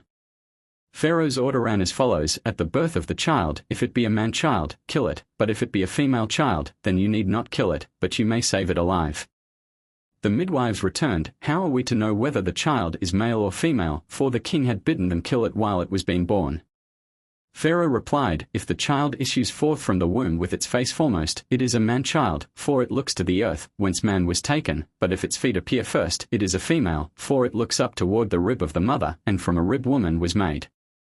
The king used all sorts of devices to render the midwives amenable to his wishes. He approached them with amorous proposals, which they both repelled, and then he threatened them with death by fire. But they said within themselves, Our father Abraham opened an inn, that he might feed the wayfarers, though they were heathen, and we should neglect the children, nay, kill them. No, we shall have a care to keep them alive. Thus they failed to execute what Pharaoh had commanded. Instead of murdering the babes, they supplied all their needs. If a mother that had given birth to a child lacked food and drink, the midwives went to well-to-do women, and took up a collection, that the infant might not suffer want. They did still more for the little ones. They made supplication to God, praying, Thou knowest that we are not fulfilling the words of Pharaoh, but it is our aim to fulfill thy words. O that it be thy will, our Lord, to let the child come into the world safe and sound, lest we fall under the suspicion that we tried to slay it, and maimed it in the attempt. The Lord hearkened to their prayer, and no child born under the ministrations of Shiphrah and Puah, or Jochebed and Miriam, as the midwives are also called, came into the world lame or blind or afflicted with any other blemish. Seeing that his command was ineffectual, he summoned the midwives a second time, and called them to account for their disobedience. They replied, This nation is compared unto one animal and another, and, in sooth, the Hebrews are like the animals. As little as the animals do they need the offices of midwives. These 2 God-fearing women were rewarded in many ways for their good deeds. Not only that Pharaoh did them no harm, but they were made the ancestors of priests and Levites, and kings and princes. Jochebed became the mother of the priest Aaron and of the Levite Moses, and from Miriam's union with Caleb sprang the royal house of David. The hand of God was visible in her married life. she contracted a grievous sickness, and though it was thought by all that saw her that death would certainly overtake her, she recovered, and God restored her youth, and bestowed unusual beauty upon her, so that renewed happiness awaited her husband, who had been deprived of the pleasures of conjugal life during her long illness. His unexpected joys were the reward of his piety and trust in God. And another recompense was accorded to Miriam. She was privileged to bring forth Bezalel, the builder of the tabernacle, who was endowed with celestial wisdom. The three counselors in the 130th year after Israel's going down to Egypt, Pharaoh dreamed that he was sitting upon his throne, and he lifted up his eyes, and he beheld an old man before him with a balance in his hand, and he saw him taking all the elders, nobles, and great men of Egypt, tying them together, and laying them in one scale of the balance, while he put a tender kid into the other. The kid bore down the pan in which it lay until it hung lower than the other with the bound Egyptians. Pharaoh arose early in the morning, and called together all his servants and his wise men to interpret his dream, and the men were greatly afraid on account of his vision. Balaam the son of Beor then spake, and said, This means nothing but that a great evil will spring up against Egypt, for a son will be born unto Israel, who will destroy the whole of our land and all its inhabitants, and he will bring forth the Israelites from Egypt with a mighty hand. Now, therefore, O king, take counsel as to this matter, that the hope of Israel be frustrated before this evil arise against Egypt. The king said unto Balaam, What shall we do unto Israel? We have tried several devices against this people, but we could not prevail over it. Now let me hear thy opinion. At Balaam's instance, the king sent for his two counselors, Royal the Midianite and Job the Uzite, to hear their advice. Royal spoke, If it seemeth good to the king, let him desist from the Hebrews, and let him not stretch forth his hand against them, for the Lord chose them in days of old, and took them as the lot of his inheritance from amongst all the nations of the earth, and who is there that hath dared stretch forth his hand against them with impunity, but that their God avenged the evil done unto them? Royal then proceeded to enumerate some of the mighty things God had performed for Abraham, Isaac, and Jacob, and he closed his admonition with the words, Verily, thy grandfather, the Pharaoh of former days, raised Joseph the son of Jacob above all the princes of Egypt, because he discerned his wisdom, for through his wisdom he rescued all the inhabitants of the land from the famine, after which he invited Jacob and his sons to come down to Egypt, that the land of Egypt and the land of Goshen be delivered from the famine through their virtues. Now, therefore, if it seem good in thine eyes, leave off from destroying the children of Israel, and if it be not thy will that they dwell in Egypt, send them forth from here, that they may go to the land of Canaan, the land wherein their ancestors sojourned. When Pharaoh heard the words of Jethro Royal, he was exceedingly wroth with him, and he was dismissed in disgrace from before the king, and he went to Midian. The king then spoke to Job, and said, What sayest thou, Job, and what is thy advice respecting the Hebrews? Job replied, Behold, all the inhabitants of the land are in thy power. Let the king do as seemeth good in his eyes. Balaam was the last to speak at the behest of the king, and he said, From all that the king may devise against the Hebrews, they will be delivered. If thou thinkest to diminish them by the flaming fire, thou wilt not prevail over them, for their God delivered Abraham their father from the furnace in which the Chaldeans cast him. Perhaps thou thinkest to destroy them with a sword, but their father Isaac was delivered from being slaughtered by the sword. And if thou thinkest to reduce them through hard and rigorous labor, thou wilt also not prevail, for their father Jacob served Laban in all manner of hard work, and yet he prospered. If it please the king, let him order all the male children that shall be born in Israel from this day forward to be thrown into the water. Thereby canst thou wipe out their name, for neither any of them nor any of their fathers was tried in this way. The slaughter of the innocents. Balaam's advice was accepted by Pharaoh and the Egyptians. They knew that God pays measure for measure, therefore they believed that the drowning of the men children would be the safest means of exterminating the Hebrews without incurring harm themselves, for the Lord had sworn unto Noah never again to destroy the world by water. Thus, they assumed, they would be exempt from punishment, wherein they were wrong, however. In the first place, though the Lord had sworn not to bring a flood upon men, there was nothing in the way of bringing men into a flood. Furthermore, the oath of God applied to the whole of mankind, not to a single nation. The end of the Egyptians was that they met their death in the billows of the Red Sea. Measure for measure, as they had drowned the men children of the Israelites, so they were drowned.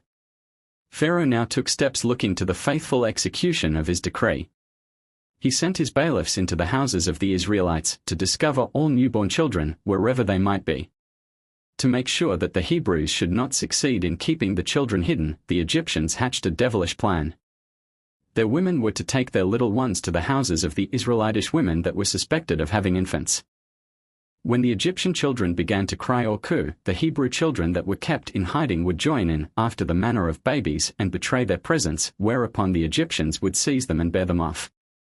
Furthermore, Pharaoh commanded that the Israelitish women employ none but Egyptian midwives, who were to secure precise information as to the time of their delivery, and were to exercise great care, and let no male child escape their vigilance alive.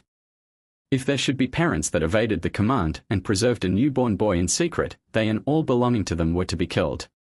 Is it to be wondered at, then, that many of the Hebrews kept themselves away from their wives? Nevertheless, those who put trust in God were not forsaken by him. The women that remained united with their husbands would go out into the field when their time of delivery arrived, and give birth to their children and leave them there, while they themselves returned home.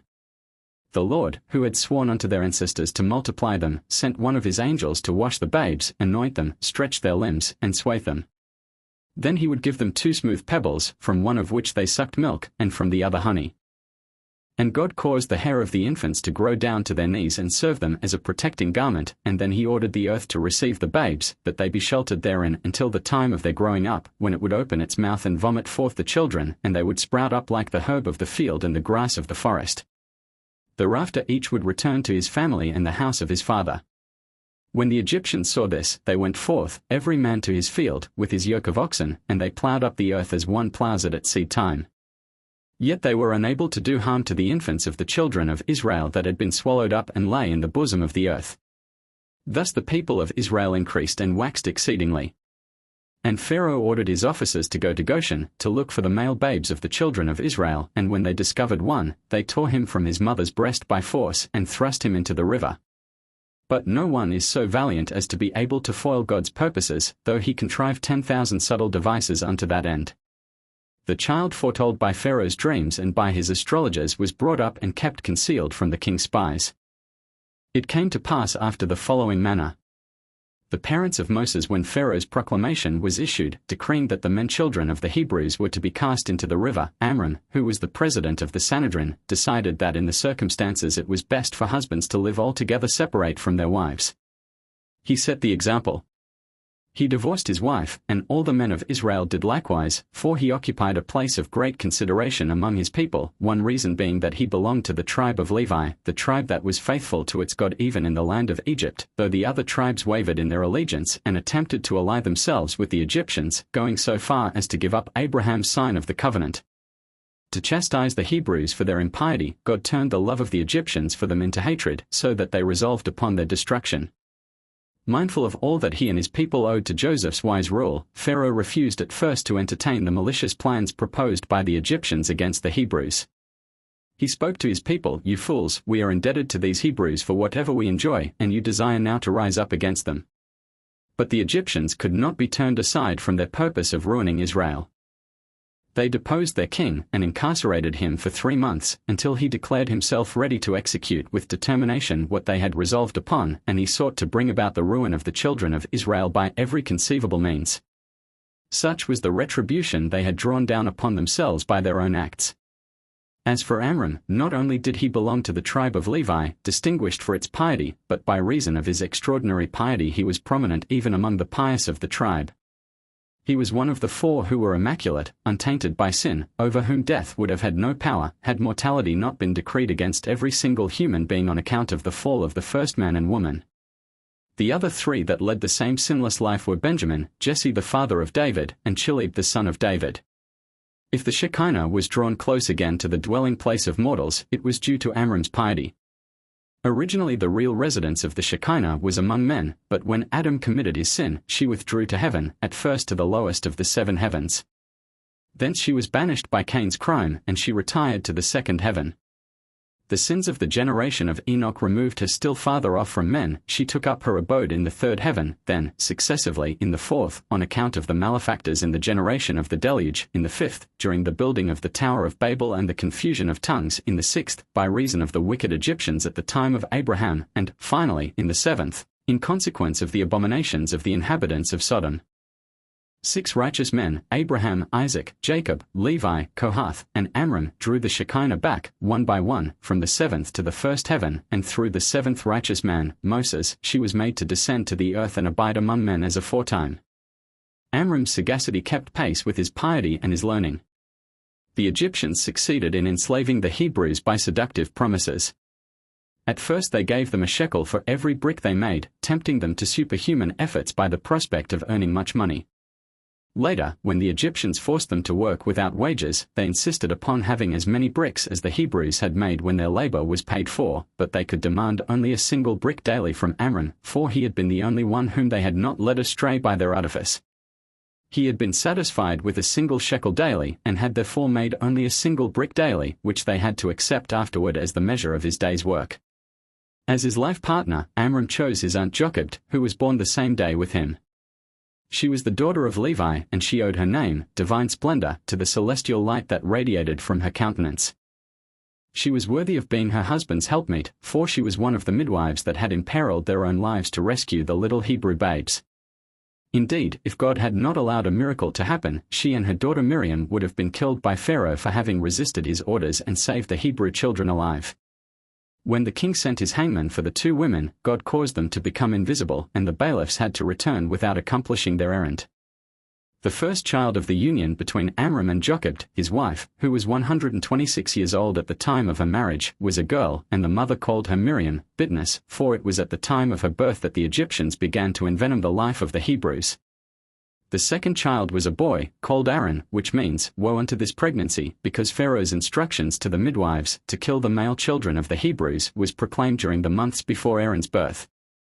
The birth of Moses when Amram separated from his wife on account of the edict published against the male children of the Hebrews, and his example was followed by all the Israelites. His daughter Miriam said to him, "Father, thy decree is worse than Pharaoh's decree." And so it happened. Old as Jochebed was, she regained her youth. Her skin became soft, the wrinkles in her face disappeared, the warm tints of maiden beauty returned, and in a short time she became pregnant. Amram was very uneasy about his wife's being with child, he knew not what to do. He turned to God in prayer, and entreated him to have compassion upon those who had in no wise transgressed the laws of his worship, and afford them deliverance from the misery they endured, while he rendered abortive the hope of their enemies, who yearned for the destruction of their nation. God had mercy on him, and he stood by him in his sleep, and exhorted him not to despair of his future favors. He said further, that he did not forget their piety, and he would always reward them for it, as he had granted his favor in other days unto their forefathers. Know, therefore, the Lord continued to speak, that I shall provide for you altogether what is for your good, and for thee in particular that which shall make thee celebrated, for the child out of dread of whose nativity the Egyptians have doomed the Israelite children to destruction, shall be this child of thine, and shall remain concealed from those who watch to destroy him, and when he has been bred up, in a miraculous way, he shall deliver the Hebrew nation from the distress they are under by reason of the Egyptians. A still greater miracle followed. The infant was not yet a day old when he began to walk and speak with his parents, and as though he were an adult, he refused to drink milk from his mother's breast. Jochebed gave birth to the child 6 months after conception. The Egyptian bailiffs, who kept strict watch over all pregnant women in order to be on the spot in time to carry off their newborn boys, had not expected her delivery for 3 months more. These 3 months the parents succeeded in keeping the babe concealed, though every Israelitish house was guarded by 2 Egyptian women, one stationed within and one without. At the end of this time they determined to expose the child, for Amram was afraid that both he and his son would be devoted to death if the secret leaked out, and he thought it better to entrust the child's fate to divine providence. He was convinced that God would protect the boy and fulfill his word in truth.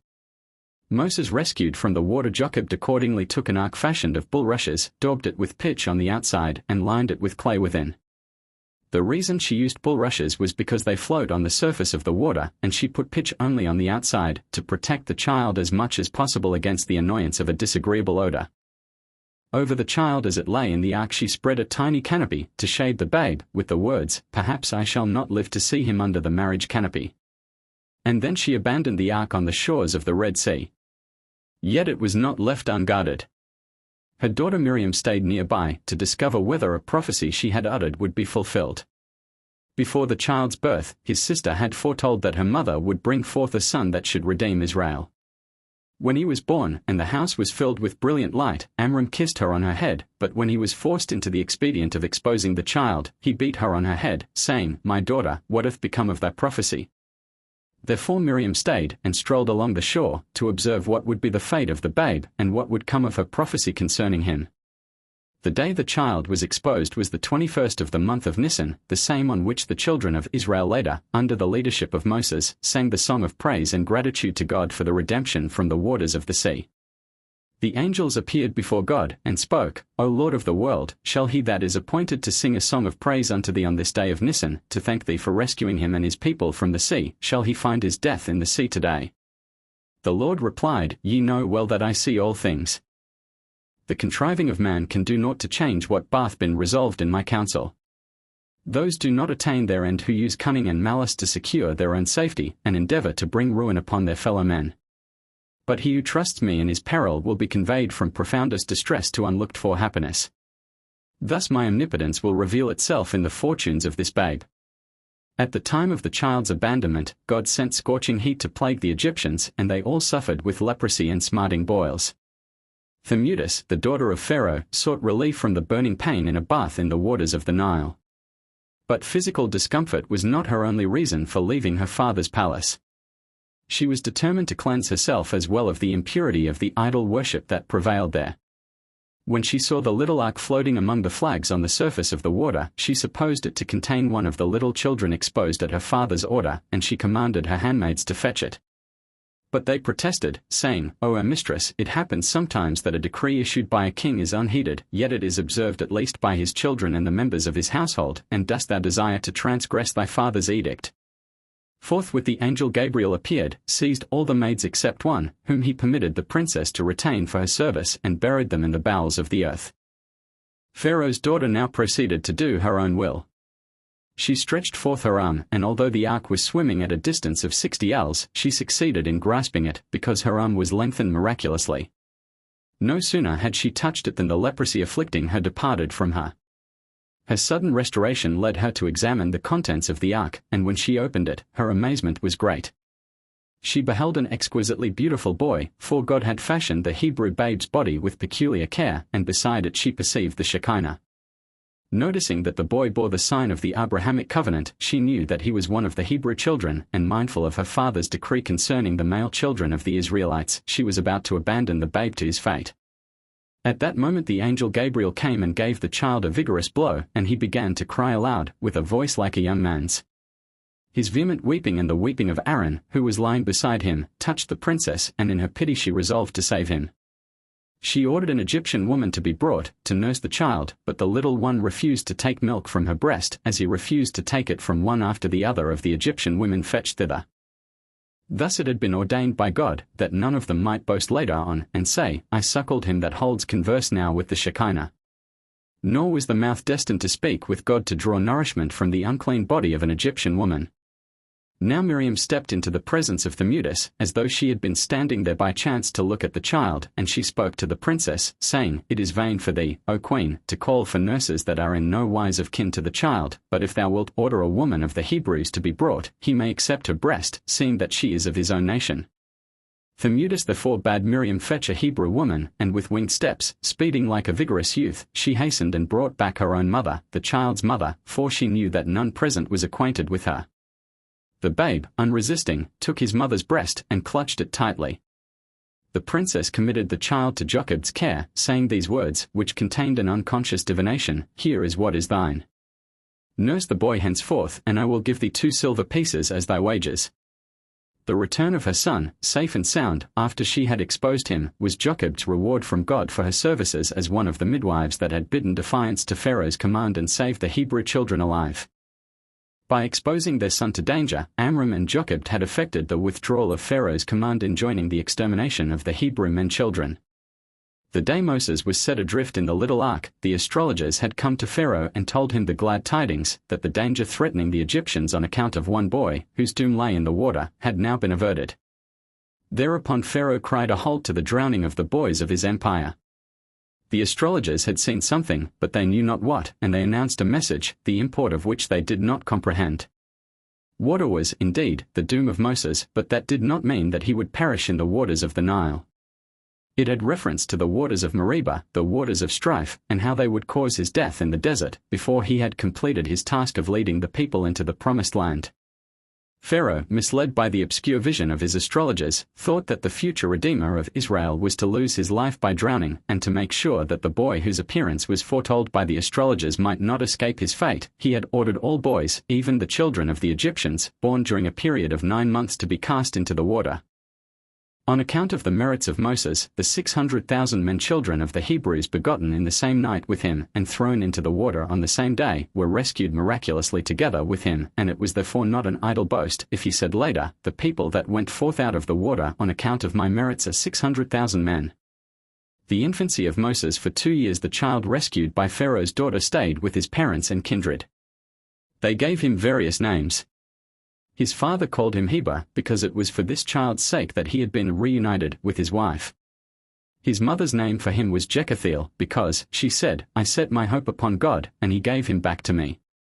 To his sister Miriam he was Jared, because she had descended to the stream to ascertain his fate. His brother Aaron called him Abiezanoah, because his father, who had cast off his mother, had taken her back for the sake of the child to be born. His grandfather Kohath knew him as Abijeda, because the Heavenly Father had built up the breach in Israel when he rescued him, and thus restrained the Egyptians from throwing the Hebrew men children into the water. His nurse called him Abiisoko, because he had been kept concealed in a tent for 3 months, escaping the pursuit of the Egyptians. And Israel called him Shemaiah ben Nethanel, because in his day God would hear the sighs of the people, and deliver them from their oppressors, and through him would he give them his own law. His kindred and all Israel knew that the child was destined for great things, for he was barely 4 months old when he began to prophesy, saying, "In days to come I shall receive the Torah from the flaming torch." When Jocheb took the child to the palace at the end of 2 years, Pharaoh's daughter called him Moses, because she had drawn him out of the water, and because he would draw the children of Israel out of the land of Egypt in a day to come. And this was the only name whereby God called the son of Amram, the name conferred upon him by Pharaoh's daughter. He said to the princess, "Moses was not thy child, yet thou didst treat him as such. For this I will call thee my daughter, though thou art not my daughter," and therefore the princess, the daughter of Pharaoh, bears the name Bithiah, the daughter of God. She married Caleb later on, and he was a suitable husband for her. As she stood up against her father's wicked counsels, so Caleb stood up against the counsel of his fellow messengers sent to spy out the land of Canaan. For rescuing Moses and for her other pious deeds, she was permitted to enter paradise alive. That Moses might receive the treatment at court usually accorded to a prince, Bithiah pretended that she was with child for some time before she had him fetched away from his parents' house. His royal foster mother caressed and kissed him constantly, and on account of his extraordinary beauty she would not permit him ever to quit the palace. Whoever set eyes on him could not leave off from looking at him, wherefore Bithiah feared to allow him out of her sight. Moses' understanding was far beyond his years. His instructors observed that he disclosed keener comprehension than is usual at his age. All his actions in his infancy promised greater ones after he should come to man's estate, and when he was but 3 years old, God granted him remarkable size. As for his beauty, it was so attractive that frequently those meeting him as he was carried along on the road were obliged to turn and stare at him. They would leave what they were about, and stand still a great while, looking after him, for the loveliness of the child was so wondrous that it held the gaze of the spectator. The daughter of Pharaoh, perceiving Moses to be an extraordinary lad, adopted him as her son, for she had no child of her own. She informed her father of her intention concerning him, in these words, "I have brought up a child, who is divine in form and of an excellent mind, and as I received him through the bounty of the river in a wonderful way, I have thought it proper to adopt him as my son and as the heir of thy kingdom." And when she had spoken thus, she put the infant between her father's hands, and he took him and hugged him close to his breast. Moses rescued by Gabriel. When Moses was in his 3rd year, Pharaoh was dining one day, with the queen Alphaanat at his right hand, his daughter Bithiah with the infant Moses upon her lap at his left, and Balaam the son of Beor together with his 2 sons and all the princes of the realm sitting at table in the king's presence. It happened that the infant took the crown from off the king's head, and placed it on his own. When the king and the princes saw this, they were terrified, and each one in turn expressed his astonishment. The king said unto the princes, "What speak you, and what say you, O ye princes, on this matter, and what is to be done to this Hebrew boy on account of this act?" Balaam spoke, saying, "Remember now, O my lord and king, the dream which thou didst dream many days ago, and how thy servant interpreted it unto thee. Now this is a child of the Hebrews in whom is the Spirit of God. Let not my lord the king imagine in his heart that being a child he did the thing without knowledge. For he is a Hebrew boy, and wisdom and understanding are with him, although he is yet a child, and with wisdom has he done this, and chosen unto himself the kingdom of Egypt. For this is the manner of all the Hebrews, to deceive kings and their magnates, to do all things cunningly in order to make the kings of the earth and their men to stumble. Surely thou knowest that Abraham their father acted thus, who made the armies of Nimrod king of Babel and of Abimelech king of Gerar to stumble, and he possessed himself of the land of the children of Heth and the whole realm of Canaan.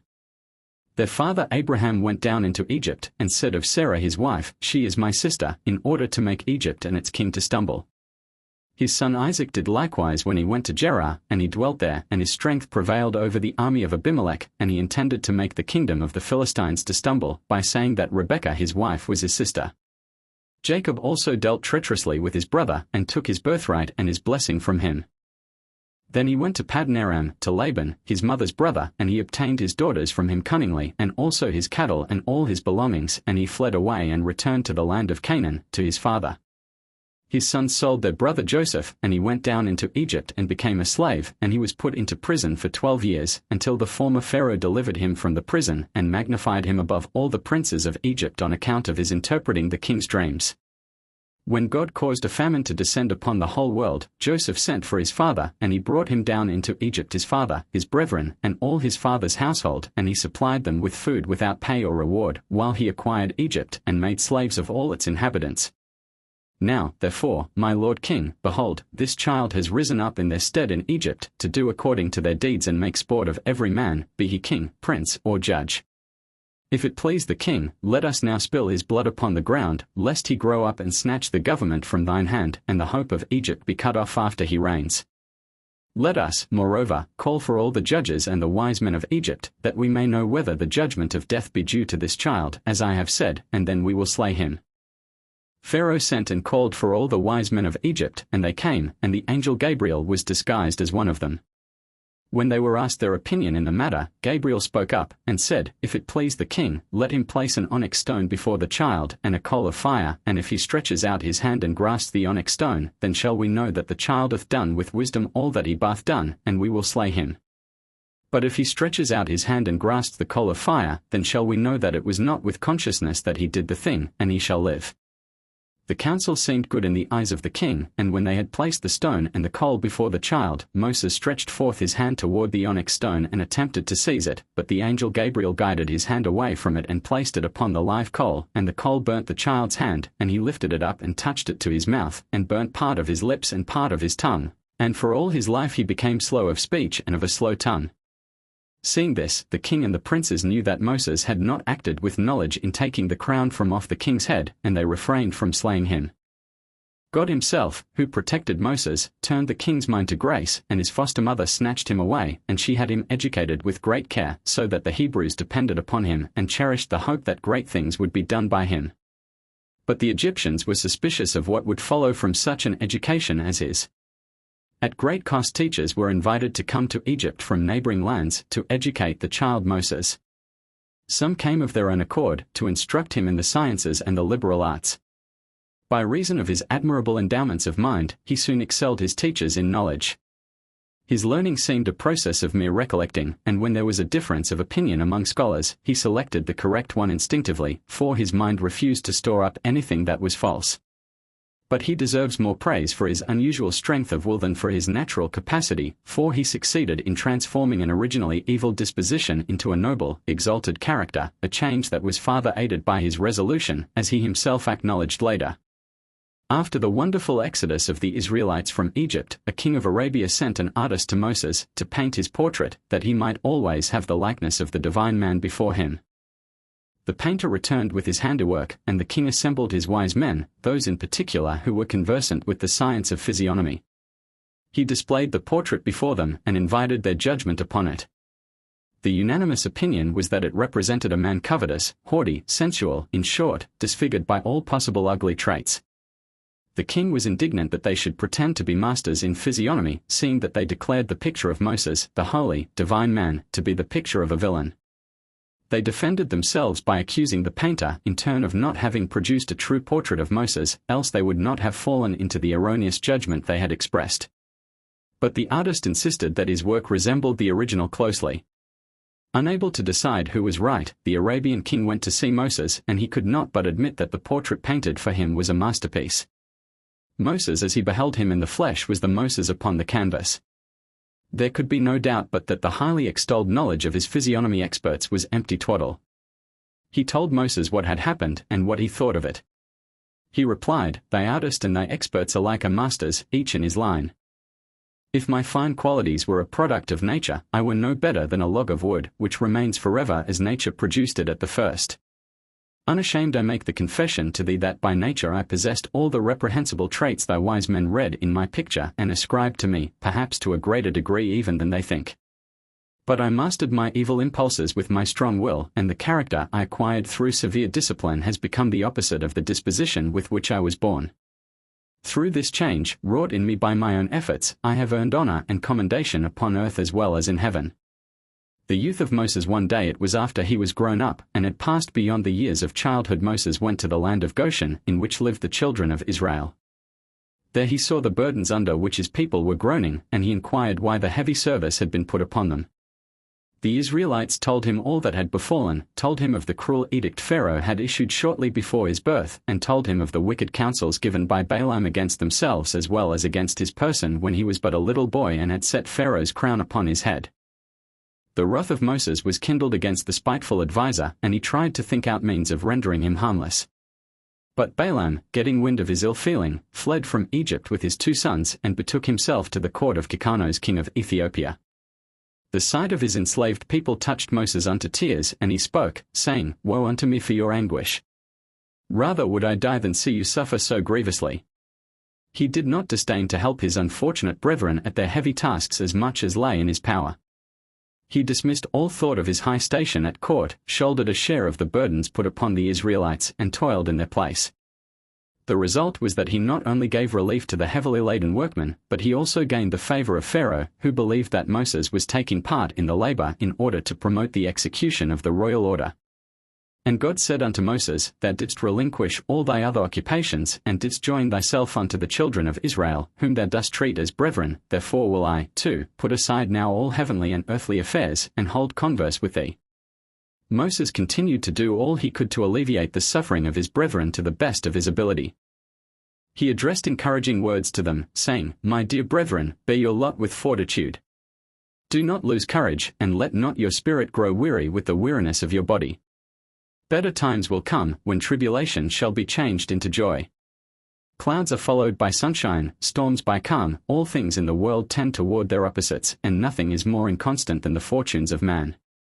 The royal favor, which the king accorded him in ever-increasing measure, he made use of to lighten the burden laid upon the children of Israel. One day he came into the presence of Pharaoh, and said, "O my lord, I have a request to make of thee, and my hope is that thou wilt not deny it." "Speak," replied the king. "It is an admitted fact," said Moses, "that if a slave is not afforded rest at least 1 day in the week, he will die of overexertion. Thy Hebrew slaves will surely perish, unless thou accordest them a day of cessation from work." Pharaoh fulfilled the petition preferred by Moses, and the king's edict was published in the whole of Egypt and in Goshen, as follows, to the sons of Israel. "Thus saith the king, Do your work and perform your service for 6 days, but on the 7th day you shall rest, on it ye shall do no labor. Thus shall ye do unto all times, according to the command of the king and the command of Moses the son of Bithiah." And the day appointed by Moses as the day of rest was Saturday, later given by God to the Israelites as the Sabbath day. While Moses abode in Goshen, an incident of great importance occurred. To superintend the service of the children of Israel, an officer from among them was set over every 10, and 10 such officers were under the surveillance of an Egyptian taskmaster. One of these Hebrew officers, Dathan by name, had a wife, Shelomith, the daughter of Dibri, of the tribe of Dan, who was of extraordinary beauty, but inclined to be very loquacious. Whenever the Egyptian taskmaster set over her husband came to their house on business connected with his office, she would approach him pleasantly and enter into conversation with him. The beautiful Israelitish woman enkindled a mad passion in his breast, and he sought and found a cunning way of satisfying his lustful desire. One day he appeared at break of dawn at the house of Dathan, roused him from his sleep, and ordered him to hurry his detachment of men to their work. The husband scarcely out of sight, he executed the villainy he had planned, and dishonored the woman, and the fruit of this illicit relation was the blasphemer of the name whom Moses ordered to execution on the march through the desert. At the moment when the Egyptian slipped out of Shelomith's chamber, Dathan returned home. Vexed that his crime had come to the knowledge of the injured husband, the taskmaster goaded him on to work with excessive vigor, and dealt him blow after blow with the intention to kill him. Young Moses happened to visit the place at which the much abused and tortured Hebrew was at work. Dathan hastened toward him, and complained of all the wrong and suffering the Egyptian had inflicted upon him. Full of wrath, Moses, whom the Holy Spirit had acquainted with the injury done the Hebrew officer by the Egyptian taskmaster, cried out to the latter, saying, "Not enough that thou hast dishonored this man's wife, thou aimest to kill him, too." And turning to God, he spoke further, "What will become of thy promise to Abraham, that his posterity shall be as numerous as the stars, if his children are given over to death? And what will become of the revelation on Sinai, if the children of Israel are exterminated?" Moses wanted to see if someone would step forward, and, impelled by zeal for the cause of God and for God's law, would declare himself ready to avenge the outrage. He waited in vain. Then he determined to act himself. Naturally enough, he hesitated to take the life of a human being. He did not know whether the evildoer might not be brought to repentance and then lead a life of pious endeavor. He also considered that there would perhaps be some among the descendants to spring from the Egyptian for whose sake their wicked ancestor might rightfully lay claim to clemency. The Holy Spirit allayed all his doubts. He was made to see that not the slightest hope existed that good would come either from the malefactor himself or from any of his offspring. Then Moses was willing to requite him for his evil deeds. Nevertheless, he first consulted the angels to hear what they had to say, and they agreed that the Egyptian deserved death, and Moses acted according to their opinion. Neither physical strength nor a weapon was needed to carry out his purpose. He merely pronounced the name of God, and the Egyptian was a corpse. To the bystanders, the Israelites, Moses said, "The Lord compared you unto the sand of the seashore, and as the sand moves noiselessly from place to place, so I pray you to keep the knowledge of what hath happened a secret within yourselves. Let nothing be heard concerning it." The wish expressed by Moses was not honored. The slaying of the Egyptian remained no secret, and those who betrayed it were Israelites, Dathan and Abiram, the sons of Palu, of the tribe of Reuben, notorious for their effrontery and contentiousness. The day after the thing with the Egyptians happened, the two brothers began of malice aforethought to scuffle with each other, only in order to draw Moses into the quarrel and create an occasion for his betrayal. The plan succeeded admirably. Seeing Dathan raise his hand against Abiram, to deal him a blow, Moses exclaimed, "O thou art a villain, to lift up thy hand against an Israelite, even if he is no better than thou." Dathan replied, "Young man, who hath made thee to be a judge over us, thou that hast not yet attained to years of maturity? We know very well that thou art the son of Jochebed, though people call thee the son of the princess Bithiah, and if thou shouldst attempt to play the part of our master and judge, we will publish abroad the thing thou didst unto the Egyptian. Or, peradventure, thou harbourest the intention to slay us as thou didst slay him, by pronouncing the name of God." Not satisfied with these taunts, the noble pair of brothers betook themselves to Pharaoh, and spoke before him, "Moses dishonoureth thy royal mantle and thy crown," to which Pharaoh returned, saying, "Much good may it do him." But they pursued the subject. "He helps thine enemies, Pharaoh," they continued, whereupon he replied, as before, "Much good may it do him." Still they went on, "He is not the son of thy daughter." These last words did not fail of making an impression upon Pharaoh. A royal command was issued for the arrest of Moses, and he was condemned to death by the sword. The angels came to God, and said, "Moses, the familiar of thine house, is held under restraint," and God replied, "I will espouse his cause." But, the angels urged, "His verdict of death has been pronounced, yes, they are leading him to execution," and again God made reply, as before, "I will espouse his cause." Moses mounted the scaffold, and a sword, sharp beyond compare, was set upon his neck 10 times, but it always slipped away, because his neck was as hard as ivory. And a still greater miracle came to pass. God sent down the angel Michael in the guise of a hangman, and the human hangman charged by Pharaoh with the execution was changed into the form of Moses. This furious Moses the angel killed with the very sword with which the executioner had purposed to slay the intended victim. Meantime Moses took to flight. Pharaoh ordered his pursuit, but it was in vain. The king's troops were partly stricken with blindness, partly with dumbness. The dumb could give no information about the abiding place of Moses, and the blind, though they knew where it was, could not get to it. The flight an angel of God took Moses to a spot removed 40 days' journey from Egypt, so far off that all fear was banished from his mind. Indeed, his anxiety had never been for his own person, but only on account of the future of Israel. The subjugation of his people had always been an unsolved enigma to him. Why should Israel, he would ask himself, suffer more than all the other nations? But when his personal straits initiated him in the tale-bearing and backbiting that prevailed among the Israelites, then he asked himself, does this people deserve to be redeemed? The religious conditions among the children of Israel were of such kind at that time as not to permit them to hope for divine assistance. They refused to give ear to Aaron and the 5 sons of Zerah, who worked among them as prophets, and admonished them unto the fear of God. It was on account of their impiety that the heavy hand of Pharaoh rested upon them more and more oppressively, until God had mercy upon them, and sent Moses to deliver them from the slavery of Egypt.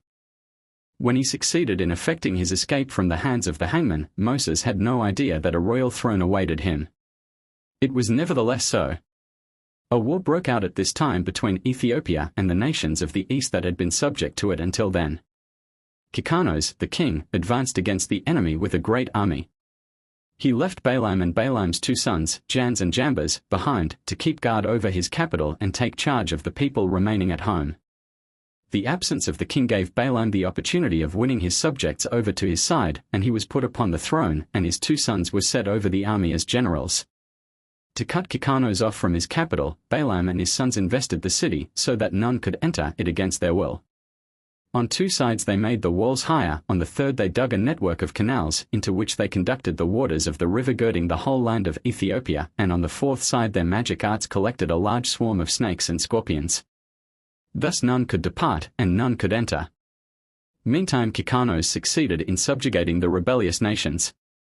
When he returned at the head of his victorious army, and espied the high city wall from afar, he and his men said, the inhabitants of the city, seeing that the war detained us abroad for a long time, have raised the walls and fortified them, that the kings of Canaan may not be able to enter. On approaching the city gates, which were barred, they cried out to the guards to open them, but by Balaam's instructions they were not permitted to pass through. A skirmish ensued, in which Kikanos lost 130 men. On the morrow the combat was continued, the king with his troops being stationed on the thither bank of the river. This day he lost his 30 riders, who, mounted on their steeds, had attempted to swim the stream. Then the king ordered rafts to be constructed for the transporting of his men. When the vessels reached the canals, they were submerged, and the waters, swelling round and round as though driven by mill wheels, swept away 200 men, 20 from each raft. On the 3rd day they set about assaulting the city from the side on which the snakes and scorpions swarmed, but they failed to reach it, and the reptiles killed 170 men. The king desisted from attacking the city, but for the space of 9 years he surrounded it, so that none could come out or go in. While the siege was in progress, Moses appeared in the king's camp on his flight before Pharaoh, and at once found favor with Kikanos and his whole army. He exercised an attraction upon all that saw him, for he was slender like a palm tree, his countenance shone as the morning sun, and his strength was equal to a lion's. So deep was the king's affection for him that he appointed him to be commander-in-chief of his forces. At the end of the 9 years Kikanos fell a prey to a mortal disease, and he died on the 7th day of his illness. His servants embalmed him, buried him opposite to the city gate toward the land of Egypt, and over his grave they erected a magnificent structure, strong and high, upon the walls whereof they engraved all the mighty deeds and battles of the dead king. Now, after the death of Kikanos, his men were greatly grieved on account of the war. One said unto the other, Counsel us, what shall we do at this time? We have been abiding in the wilderness, away from our homes, for 9 years. If we fight against the city, many of us will fall dead, and if we remain here besieging it, we shall also die. For now all the princes of Aram and of the children of the east will hear that our king is dead, and they will attack us suddenly, and they will fight with us until not a remnant will be left. Now, therefore, let us go and set a king over us, and we will remain here besieging the city until it surrenders unto us. The king of Ethiopia they could find none except Moses fit to be their king. They hastened and stripped off each man his upper garment, and cast them all in a heap upon the ground, making a high place, on top of which they set Moses. Then they blew with trumpets, and called out before him, Long live the king! Long live the king! And all the people and the nobles swore unto him to give him Adonia for wife, the Ethiopian queen, the widow of Kikanos. And they made Moses king over them on that day. They also issued a proclamation, commanding every man to give Moses of what he possessed, and upon the high place they spread a sheet, wherein each one cast something, this one a gold nose ring, that one a coin, and onyx stones, bdellium, pearls, gold, and silver in great abundance. Moses was 27 years old when he became king over Ethiopia, and he reigned for 40 years. On the 7th day of his reign, all the people assembled and came before him, to ask his counsel as to what was to be done to the city they were besieging. The king answered them, and said, If you will hearken to my words, the city will be delivered into our hands. Proclaim with a loud voice throughout the whole camp, unto all the people, saying, Thus saith the king. Go to the forest and fetch hither of the young of the stork, each man one fledgling in his hand. And if there be any man that transgresseth the word of the king, not to bring a bird, he shall die, and the king shall take all belonging to him. And when you have brought them, they shall be in your keeping. You shall rear them until they grow up, and you shall teach them to fly as the hawk fleeth. All the people did according to the word of Moses, and after the young storks had grown to full size, he ordered them to be starved for 3 days. On the 3rd day the king said unto them, Let every man put on his armor, and gird his sword upon him. Each one shall mount his horse, and each shall set his stork upon his hand, and we will rise up and fight against the city opposite to the place of the serpents. When they came to the appointed spot, the king said to them, Let each man send forth his young stork, to descend upon the serpents. Thus they did, and the birds swooped down and devoured all the reptiles and destroyed them. After the serpents were removed in this way, the men fought against the city, subdued it, and killed all its inhabitants, but of the people besieging it there died not one. When Balaam saw that the city had fallen into the hands of the besiegers, he exercised his magic arts, which enabled him to fly through the air, and he carried with him his 2 sons, Jans and Jambres, and his 8 brothers, and they all took refuge in Egypt. Seeing that they had been saved by the king, and the city had been taken by his good counsel, the people became more than ever attached to him. They set the royal crown upon his head, and gave him Adonia, the widow of Kikanos, to wife. But Moses feared the stern God of his fathers, and he went not in unto Adonia, nor did he turn his eyes toward her, for he remembered how Abraham had made his servant Eleazar swear, saying unto him, Thou shalt not take a wife for my son of the daughters of the Canaanites, among whom I dwell. He also remembered what Isaac did when Jacob fled before his brother Esau, how he commanded his son, saying, Thou shalt not take a wife from the daughters of Canaan, nor ally thyself by marriage with any of the children of Ham, for the Lord our God gave Ham the son of Noah and all his seed as slaves to the children of Shem and Japheth forever. At that time Aram and the children of the east heard that Kikanos the king of Ethiopia had died, and they rose up against the Ethiopians, but Moses went forth with a mighty army to fight against the rebellious nations, and he subdued them, first the children of the east and then Aram. Moses continued to prosper in his kingdom. He conducted the government in justice, righteousness, and integrity, and his people loved and feared him. In the 40th year of his reign, while he was sitting upon his throne one day, surrounded by all the nobles, Adonia the queen, who was seated before him, rose up, and spake, What is this thing which you, the people of Ethiopia, have done these many days? Surely you know that during the 40 years this man Bath reigned over you, he hath not approached me, nor hath he worshipped the gods of Ethiopia. Now, therefore, let this man reign over you no more, for he is not of our flesh. Behold, Menachos my son is grown up, let him reign over you. It is better for you to serve the son of your lord than a stranger, a slave of the king of Egypt. A whole day the people and the nobles contended with one another, whether to pay heed to the words of the queen. The officers of the army remained faithful to Moses, but the people of the cities were in favor of crowning the son of their former lord as king. The following morning they rose up and made Menachos, the son of Kikanos, king over them, but they were afraid to stretch forth their hand against Moses, for the Lord was with him. They also remembered the oath they had sworn unto Moses, and therefore they did him no harm. Moreover, they gave many presents to him, and dismissed him with great honor. When Moses left Ethiopia, in the 6th to 7th year of his age, it was the time appointed by God in the days of old to bring Israel forth from the affliction of the children of Ham. But fearing to return to Egypt on account of Pharaoh, Moses journeyed to Midian. Jethro in the city of Midian, named thus for a son of Abraham by Keturah, the man Jethro had lived for many years, doing a priest's service before the idols. As time went on, he grew more and more convinced of the vanity of idol worship. His priesthood became repugnant to him, and he resolved to give up his charge. He stood before his townsmen, and said, Until now I performed your service before the idols, but I have grown too old for the duties of the office. Choose, therefore, whomever you would choose in my place. Speaking thus, he delivered to the people all the paraphernalia appertaining to the idol worship, and bade them transfer them to the one to whom in their discretion they should entrust his position. Suspecting Jethro's hidden motives, the people put him under the ban, and none might venture to do him the slightest service. Not even would the shepherds pasture his flocks, and there was nothing for him to do but impose this work upon his 7 daughters. Jethro's transformation from an idolatrous priest into a God-fearing man is conveyed by his 7 names. He was called Jether because the Torah contains an additional section about him. Jethro, he overflowed with good deeds. Hobab, the beloved son of God Aroyal, the friend of God Heber, the associate of God Pushel, he that hath renounced idolatry, and Kenny, he that was zealous for God, and acquired the Torah. In consequence of the hostile relation between Jethro and the inhabitants of the city, his daughters were in the habit of making their appearance at the watering troughs before the other shepherds came thither. But the ruse was not successful. The shepherds would drive them away and water their own flocks at the troughs that the maidens had filled. When Moses arrived in Midian, it was at the well that he made halt, and his experience was the same as Isaac's and Jacob's. Like them, he found his helpmate there. Rebekah had been selected by Eliezer as the wife of Isaac. While she was busy drawing water for him, Jacob had seen Rachel first, while she was watering her sheep, and at this well in Midian Moses met his future wife Zipporah. The rudeness of the shepherds reached its climax the very day of Moses' arrival. First they deprived the maidens of the water they had drawn for themselves, and attempted to do violence to them, and then they threw them into the water with intent to kill them. At this moment Moses appeared, dragged the maidens out of the water, and gave the flocks to drink, first Jethro's and then the flocks of the shepherds, though the latter did not deserve his good offices.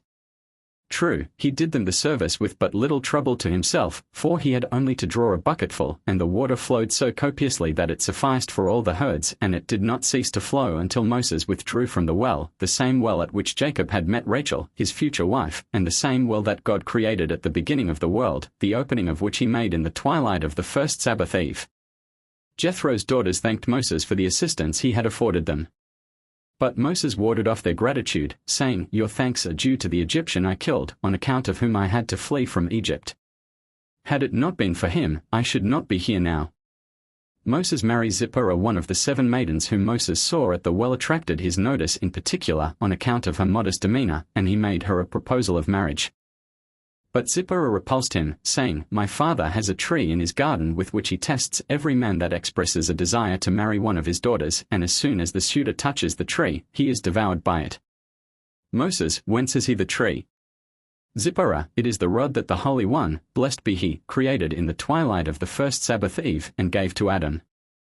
He transmitted it to Enoch, from him it descended to Noah, then to Shem, and Abraham, and Isaac, and finally to Jacob, who brought it with him to Egypt, and gave it to his son Joseph. When Joseph died, the Egyptians pillaged his house, and the rod, which was in their booty, they brought to Pharaoh's palace.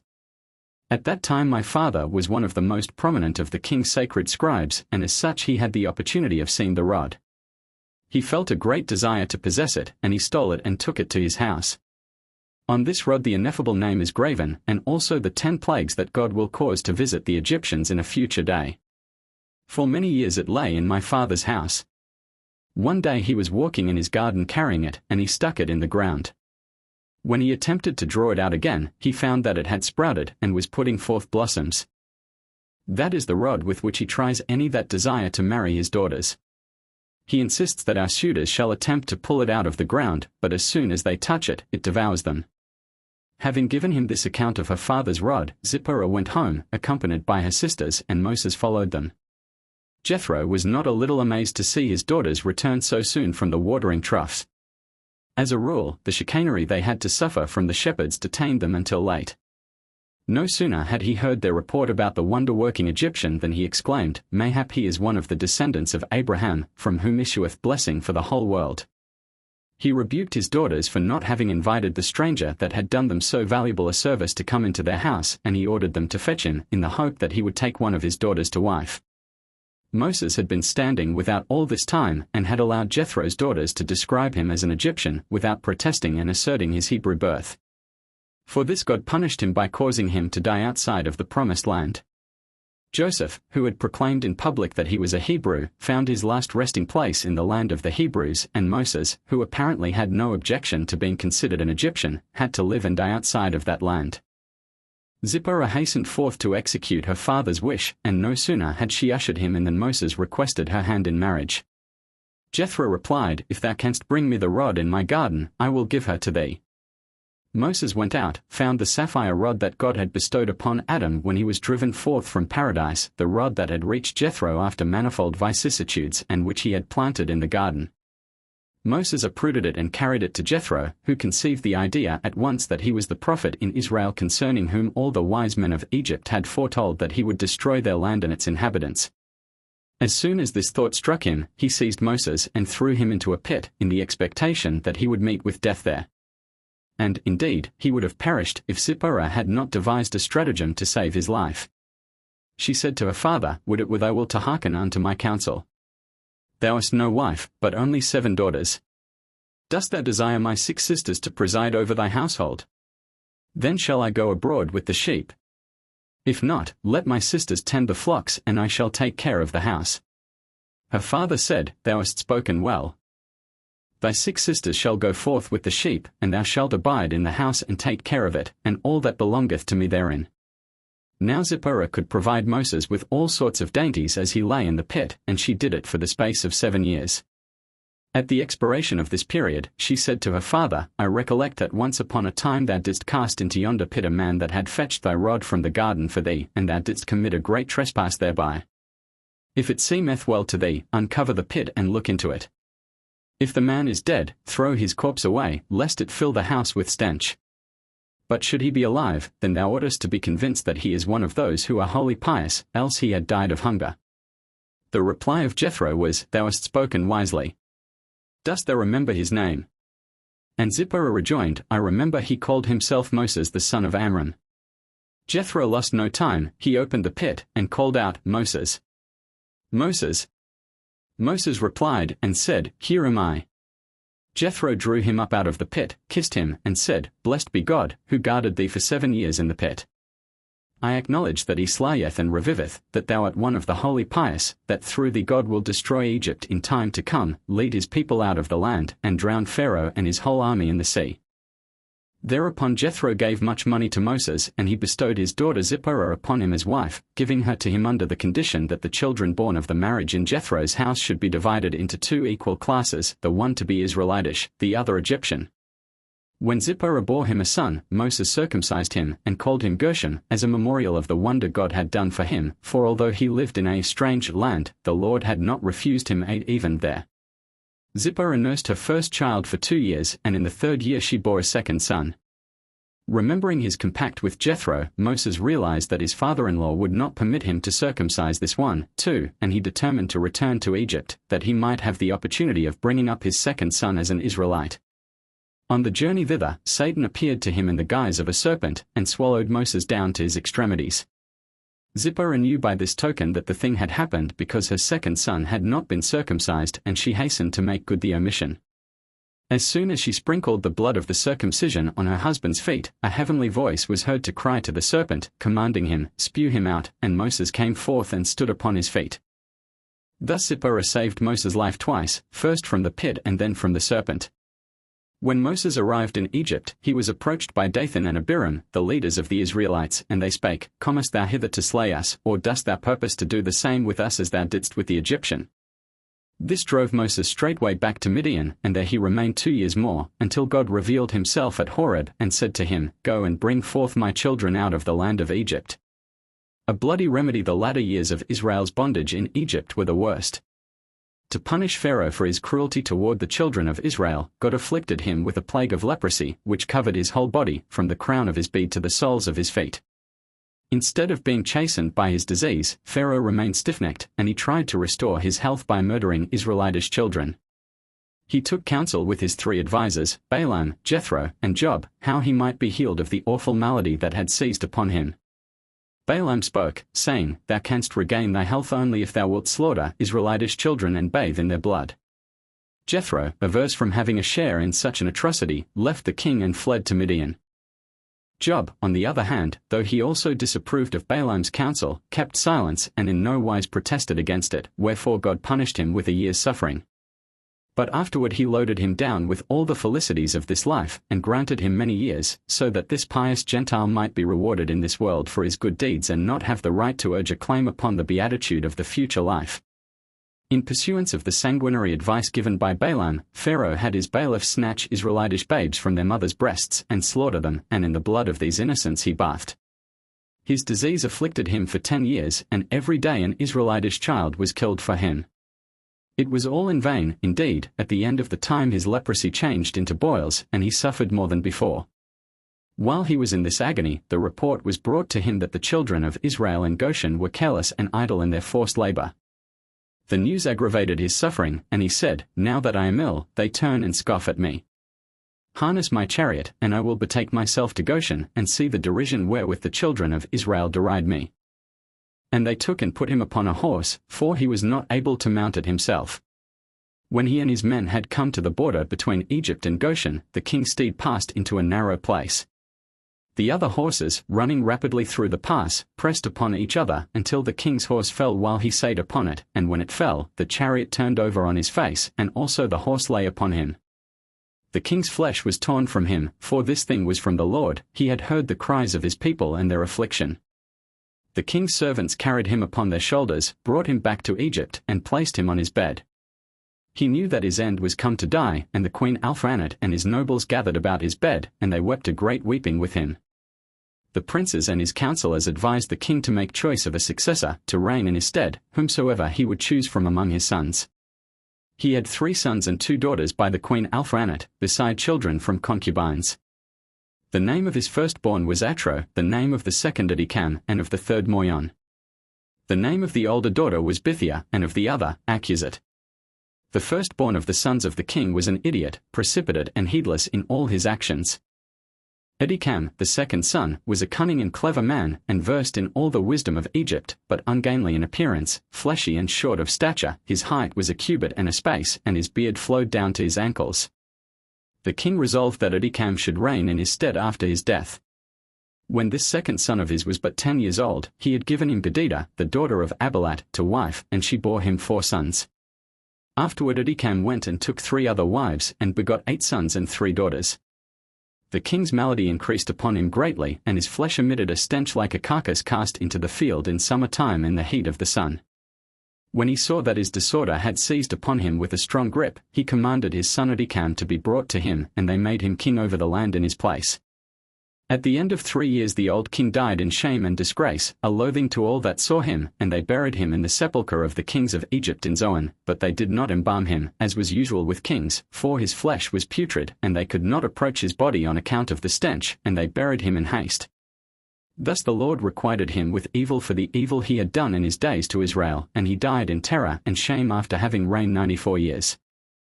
Adikam was 20 years old when he succeeded his father, and he reigned 4 years. The people of Egypt called him Pharaoh, as was their custom with all their kings, but his wise men called him Akaz, for Akaz is the word for short in the Egyptian language, and Adikam was exceedingly awkward and undersized. The new Pharaoh surpassed his father Malol and all the former kings in wickedness, and he made heavier the yoke upon the children of Israel. He went to Goshen with his servants and increased their labor, and he said unto them, Complete your work, each day's task, and let not your hands slacken from the work from this day forward, as you did in the day of my father. He placed officers over them from amongst the children of Israel, and over these officers he placed taskmasters from amongst his servants. And he put before them a measure for bricks, according to the number they were to make day by day, and whenever any deficiency was discovered in the measure of their daily bricks, the taskmasters of Pharaoh would go to the women of the children of Israel, and take their infants from them, as many as the number of bricks lacking in the measure, and these babes they put into the building instead of the missing bricks. The taskmasters forced each man of the Israelites to put his own child in the building. The father would place his son in the wall, and cover him over with mortar, all the while weeping, his tears running down upon his child. The children of Israel sighed every day on account of their dire suffering, for they had thought that after Pharaoh's death his son would lighten their toil, but the new king was worse than his father. And God saw the burden of the children of Israel, and their heavy work, and he determined to deliver them. However, it was not for their own sake that God resolved upon the deliverance of the children of Israel, for they were empty of good deeds, and the Lord foreknew that, once they were redeemed, they would rise up against him, and even worship the golden calf. Yet he took mercy upon them, for he remembered his covenant with the fathers, and he looked upon their repentance for their sins, and accepted their promise to fulfill the word of God after their going forth from Egypt, even before they should hear it. After all, the children of Israel were not wholly without merits.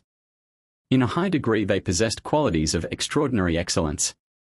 There were no incestuous relations among them, they were not evil-tongued, they did not change their names, they clung to the Hebrew language, never giving it up, and great fraternal affection prevailed among them. If one happened to finish the tale of his bricks before his neighbors, he was in the habit of helping the others. Therefore God spake, they deserve that I should have mercy upon them, for if a man shows mercy unto another, I have mercy upon him. The faithful shepherd, when Jethro bestowed his daughter Zipporah upon Moses as his wife, he said to his future son-in-law, I know that thy father Jacob took his wives, the daughters of Laban, and went away with them against their father's will. Now take an oath that thou wilt not do the same unto me. And Moses swore not to leave him without his consent, and he remained with Jethro, who made him the shepherd of his flocks. By the way he tended the sheep, God saw his fitness to be the shepherd of his people, for God never gives an exalted office to a man until he has tested him in little things. Thus Moses and David were tried as shepherds of flocks, and only after they had proved their ability as such, he gave them dominion over men.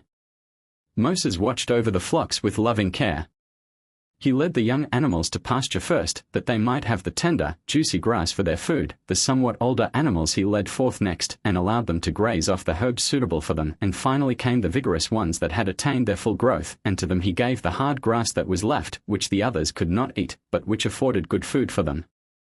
Then spake God, He that understandeth how to pasture sheep, providing for each what is good for it, he shall pasture my people. Once a kid escaped from the flock, and when Moses followed it, he saw how it stopped at all the watercourses, and he said to it, Poor kid, I knew not that thou wast thirsty, and wast running after water. Thou art weary, I ween, and he carried it back to the herd on his shoulder. Then said God, Thou hast compassion with a flock belonging to a man of flesh and blood. As thou livest, thou shalt pasture Israel, my flock. Not only did Moses take heed that no harm should come to the herds under his charge, but he was also careful that they cause no injury to man. He always chose an open meadow as his pasturing place, to prevent his sheep from grazing in private estates. Jethro had no reason to be dissatisfied with the services rendered to him by his son-in-law. During the 40 years Moses acted as his shepherd, not one sheep was attacked by wild beasts, and the herds multiplied to an incredible degree. Once he drove the sheep about in the desert for 40 days, without finding a pasturing place for them. Nevertheless he did not lose a single sheep. Moses' longing for the desert was irresistible. His prophetic spirit caused him to foresee that his own greatness and the greatness of Israel would manifest themselves there. In the desert God's wonders would appear, though it would be at the same time the grave of the human herd to be entrusted to him in the future, and also his own last resting place. Thus he had a presentiment at the very beginning of his career that the desert would be the scene of his activity, which not only came true in the present order of things, but also will be true in the latter days, when he will appear in the desert again, to lead into the promised land the generation, arisen from their graves, that he brought forth from Egyptian bondage. Wandering through the desert, he reached Mount Horeb, which is called by 6 names, each conveying one of its distinctions. It is the mountain of God, wherein the Lord revealed his law, Basban, for God came there, a mountain of humps, for the Lord declared all the other mountains unfit for the revelation, as crook-backed animals are declared unfit for sacrifices, mountain of abode, because it is the mountain that God desired for his abode, Sinai, because the hatred of God against the heathen began at the time when Israel received the law thereon, and Horeb, sword, because there the sword of the law was drawn upon the sinners. The burning thorn bush. When Moses drew near to Mount Horeb, he was aware at once that it was a holy place, for he noticed that passing birds did not alight upon it. At his approach the mountain began to move, as though to go forward and meet him, and it settled back into quietude only when his foot rested upon it.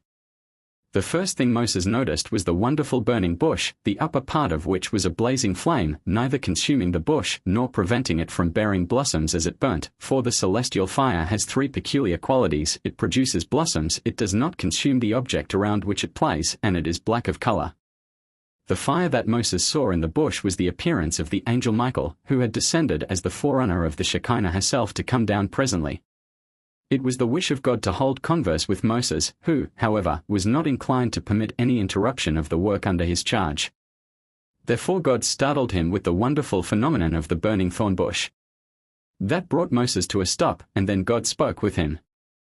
There were good reasons for selecting the thorn bush as the vessel for a divine vision.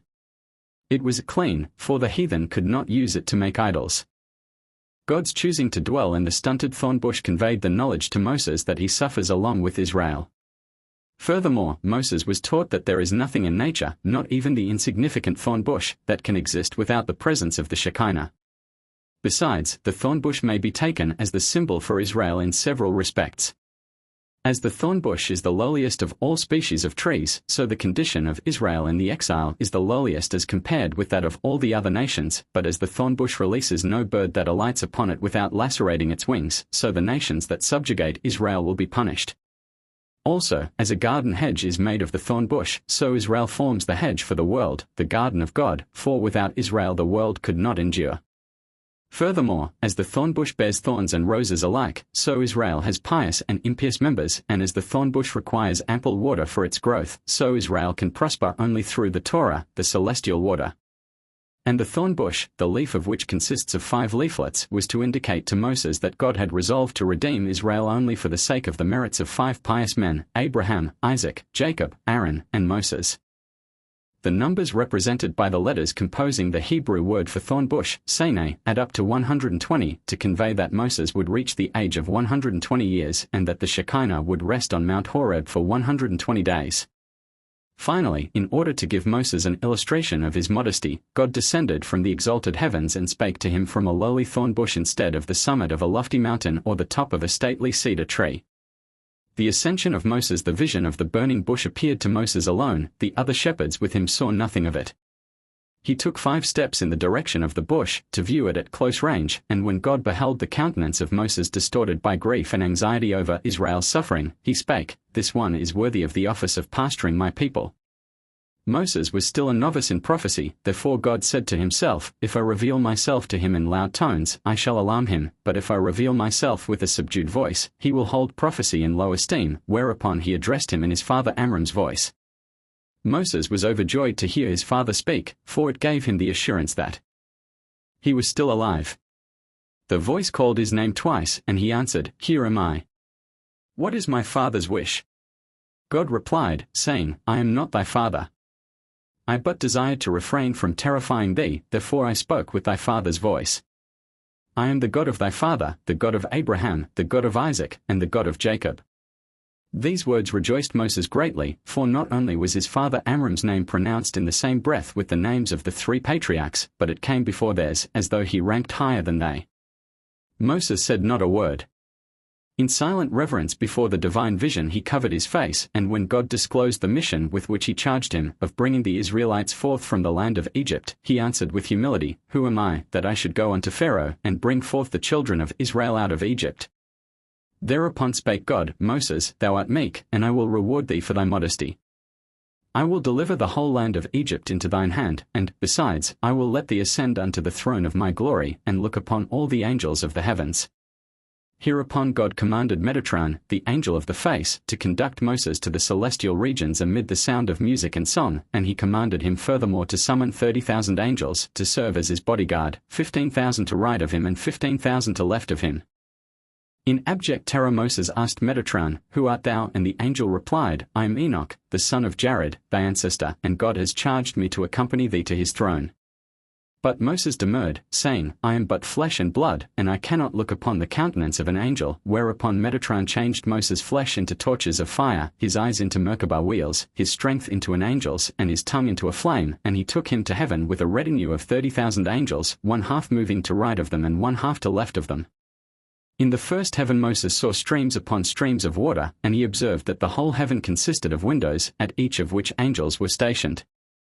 Metatron named and pointed out all the windows of heaven to him, the window of prayer and the window of supplication, of weeping and of joy, plenitude and starvation, wealth and poverty, war and peace, conception and birth, showers and soft rains, sin and repentance, life and death, pestilence and healing, sickness and health, and many windows more. In the second heaven Moses saw the angel Uriel, standing 300 parasangs high, with his retinue of 50 myriads of angels, all fashioned out of water and fire, and all keeping their faces turned toward the Shekinah while they sang a song of praise to God. Metatron explained to Moses that these were the angels set over the clouds, the winds, and the rains, who return speedily, as soon as they have executed the will of their Creator, to their station in the second of the heavens, there to proclaim the praise of God. In the third heaven Moses saw an angel, so tall it would take a human being 500 years to climb to his height. He had 70,000 heads, each head having as many mouths, each mouth as many tongues, and each tongue as many sayings, and he together with his suite of 70,000 myriads of angels made of white fire praised and extolled the Lord.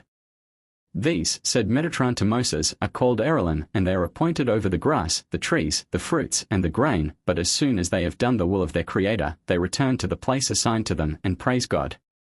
In the fourth heaven Moses saw a temple, the pillars thereof made of red fire, the staves of green fire, the thresholds of white fire, the boards and clasps of flaming fire, the gates of carbuncles, and the pinnacles of rubies. Angels were entering the temple and giving praise to God there. In response to a question from Moses, Metatron told him that they presided over the earth, the sun, the moon, the stars, and the other celestial bodies. And all of them intoned songs before God. In this heaven Moses noticed also the two great planets, Venus and Mars, each as large as the whole earth, and concerning these he asked unto what purpose they had been created. Metatron explained thereupon, that Venus lies upon the sun to cool him off in summer, else he would scorch the earth, and Mars lies upon the moon, to impart warmth to her, lest she freeze the earth.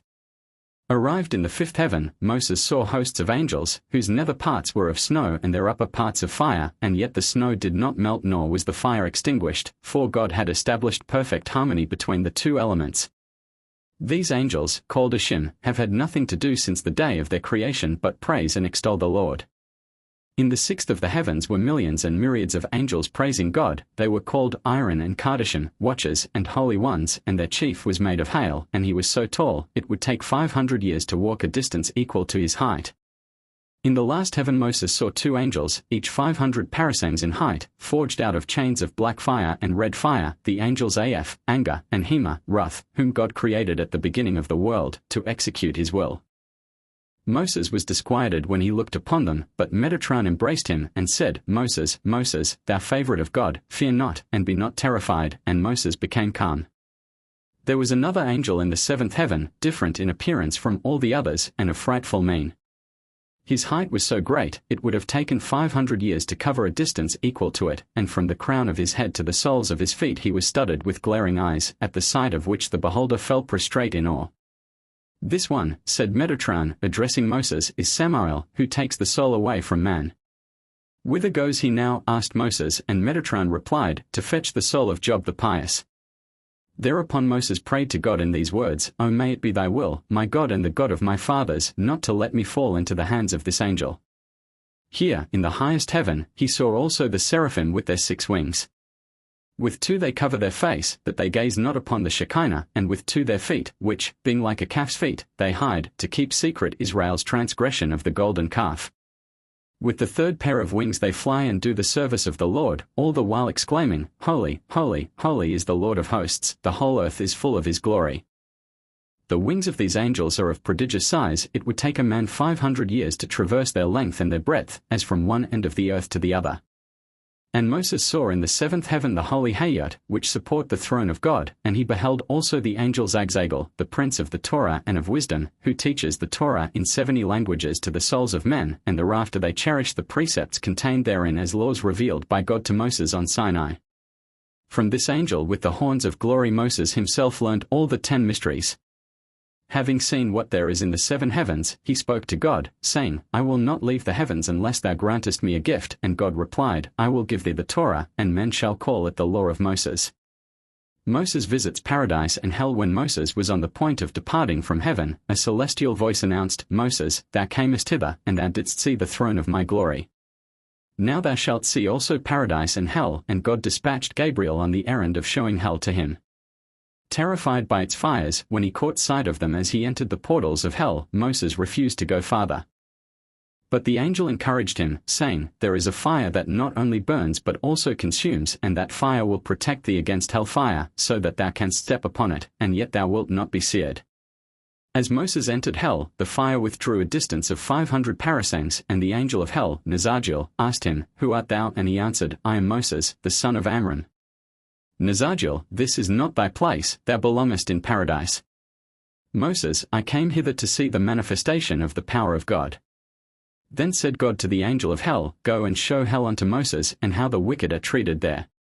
Immediately he went with Moses, walking before him like a pupil before his master, and thus they entered hell together. And Moses saw men undergoing torture by the angels of destruction. Some of the sinners were suspended by their eyelids, some by their ears, some by their hands, and some by their tongues, and they cried bitterly.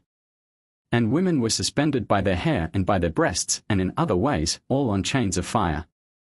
Nazarjil explained, These hang by their eyes, because they looked lustfully upon the wives of their neighbors, and with a covetous eye upon the possessions of their fellow men. These hang by their ears because they listened to empty and vain speech, and turned their ear away from hearing the Torah. These hang by their tongues, because they talked slander, and accustomed their tongue to foolish babbling. These hang by their feet, because they walked with them in order to spy upon their fellow men, but they walked not to the synagogue, to offer prayer unto their Creator. These hang by their hands, because with them they robbed their neighbors of their possessions, and committed murder. These women hang by their hair and their breasts, because they uncovered them in the presence of young men, so that they conceived desire unto them, and fell into sin. Moses heard hell cry with a loud and a bitter cry, saying to Nazarjil, Give me something to eat, I am hungry. Nazarjil, what shall I give thee? Hell, give me the souls of the pious. Nazarjil, the Holy One, blessed be he, will not deliver the souls of the pious unto thee. Moses saw the place called Aluka, where sinners were suspended by their feet, their heads downward, and their bodies covered with black worms, each 500 parasangs long. They lamented and cried, Woe unto us for the punishment of hell! Give us death, that we may die. Nazarjil explained, These are the sinners that swore falsely, profaned the Sabbath and the holy days, despised the sages, called their neighbors by unseemly nicknames, wronged the orphan and the widow, and bore false witness. Therefore bath God delivered them to these worms. Moses went thence to another place, and there he saw sinners prone on their faces, with 2,000 scorpions lashing, stinging, and tormenting them, while the tortured victims cried bitterly. Each of the scorpions had 70,000 heads, each had 70,000 mouths, each mouth 70,000 stings, and each sting 70,000 pouches of poison and venom, which the sinners are forced to drink down, although the anguish is so racking that their eyes melt in their sockets. Nazarjil explained, These are the sinners who caused the Israelites to lose their money, who exalted themselves above the community, who put their neighbors to shame in public, who delivered their fellow Israelites into the hands of the Gentiles, who denied the Torah of Moses, and who maintained that God is not the creator of the world. Then Moses saw the place called Titbeayorin, in which the sinners stand in mud up to their navels, while the angels of destruction lash them with fiery chains, and break their teeth with fiery stones, from morning until evening, and during the night they make their teeth grow again, to the length of a parasang, only to break them anew the next morning. Nazarjil explained, These are the sinners who ate carrion and forbidden flesh, who lent their money at usury, who wrote the name of God on amulets for Gentiles, who used false weights, who stole money from their fellow Israelites, who ate on the Day of Atonement, who ate forbidden fat, and animals and reptiles that are an abomination, and who drank blood. Then Nazarjil said to Moses, Come and see how the sinners are burnt in hell, and Moses answered, I cannot go there, but Nazarjil replied, Let the light of the Shekinah precede thee, and the fire of hell will have no power over thee. Moses yielded, and he saw how the sinners were burnt, one half of their bodies being immersed in fire and the other half in snow, while worms bred in their own flesh crawled over them, and the angels of destruction beat them incessantly. Nazarjil explained, These are the sinners who committed incest, murder, and idolatry, who cursed their parents and their teachers, and who, like Nimrod and others, called themselves gods. In this place, which is called Abaddon, he saw the sinners taking snow by stealth and putting it in their armpits, to relieve the pain inflicted by the scorching fire, and he was convinced that the saying was true, the wicked men not their ways even at the gate of hell. As Moses departed from hell, he prayed to God, May it be thy will, O Lord my God and God of my fathers, to save me and the people of Israel from the places I have seen in hell. But God answered him, and said, Moses, before me there is no respecting of persons and no taking of gifts. Whoever doeth good deeds entereth paradise, and he that doeth evil must go to hell. At the command of God, Gabriel now led Moses to paradise. As he entered, 2 angels came toward him, and they said to him, Thy time is not yet arrived to leave the world. And Moses made answer, What ye say is true, but I have come to see the reward of the pious in paradise. Then the angels extolled Moses, saying, Hail, Moses, servant of God! Hail, Moses, born of woman, that hast been found worthy to ascend to the 7 heavens. Hail to the nation to which thou belongest. Under the tree of life Moses saw the angel Shanshil, the prince of paradise, who led him through it, and showed him all there is therein.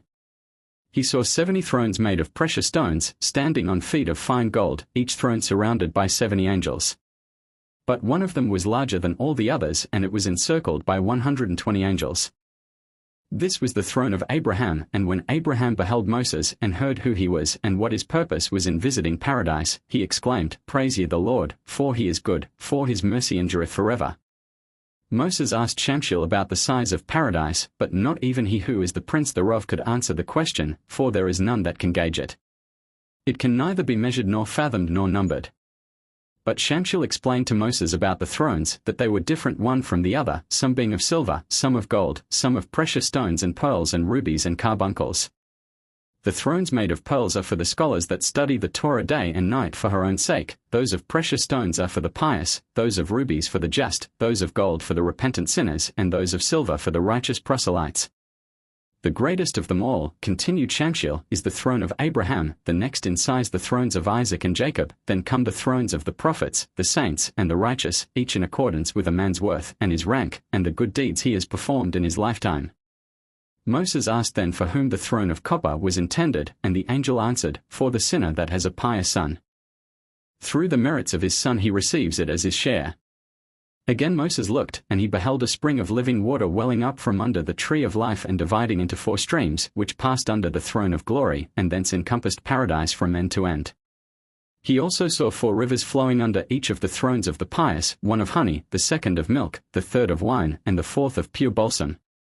Beholding all these desirable and pleasant things, Moses felt great joy, and he said, Oh, how great is thy goodness, which thou hast laid up for them that fear thee, which thou hast wrought for them that put their trust in thee, before the sons of men.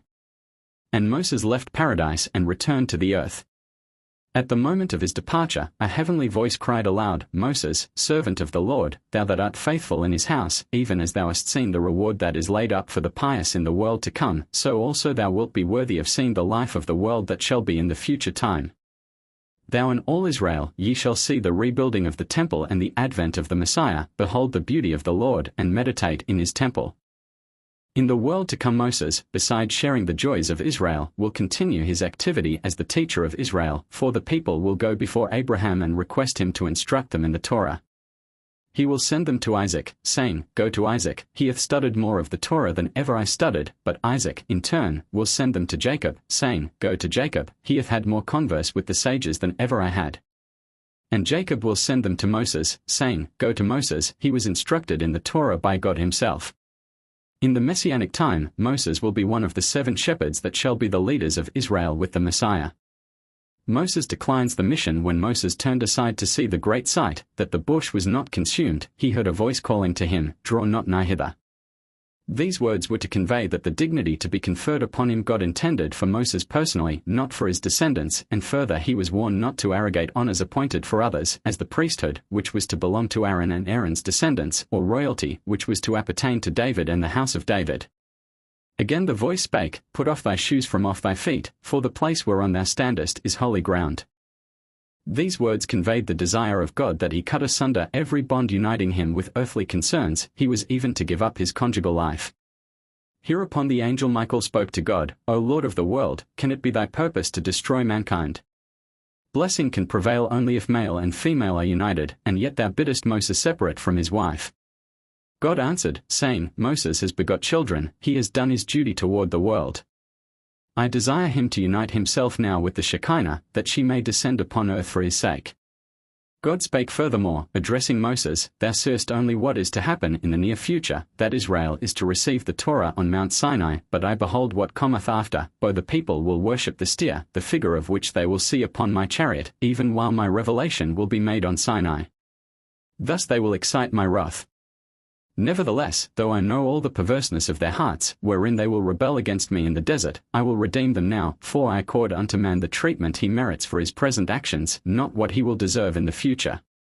I promised their father Jacob, I will go down with thee into Egypt, and I will also surely bring thee up again, and now I will betake myself thither, to bring Israel up in accordance with my words unto Jacob, and bear them to the land I swore unto their fathers, that their seed should inherit it. So long as the time of affliction that I had appointed unto his seed in my revelation to Abraham was not past, I hearkened not to the supplication and the groaning of his children, but now the end hath come. Therefore, go before Pharaoh, that he dismiss my people. If thou dost not bring about the redemption, none other will, for there is none other that can do it. In thee doth Israel hope, and upon thee doth Israel wait. The matter lieth in thine hands alone. Moses, however, refused to take the mission upon himself. He said to God, Thy promise unto Jacob was, I will surely bring thee up again out of Egypt. Thou didst undertake to do it thyself, and now it is thy purpose to send me thither. And how, indeed, were it possible for me to accomplish this great matter, to bring the children of Israel up out of Egypt? How could I provide them with food and drink? Many are the women in childbirth among them, many are the pregnant women and the little children. Whence shall I procure dainties for those who have borne babes, whence sweetmeats for the pregnant, and whence tidbits for the little ones? And how may I venture to go among the Egyptian brigands and murderers? For thou art bidding me to go to mine enemies, to those who lie in wait to take my life. Why should I risk the safety of my person, seeing that I know not whether Israel possesses merits making them worthy of redemption? I have reckoned up the years with care, and I have found that but 210 have elapsed since the covenant of the peace made with Abraham, and at that time thou didst ordain 400 years of oppression for his seed. But God overturned all his objections. He spake to Moses, saying, I will be with thee.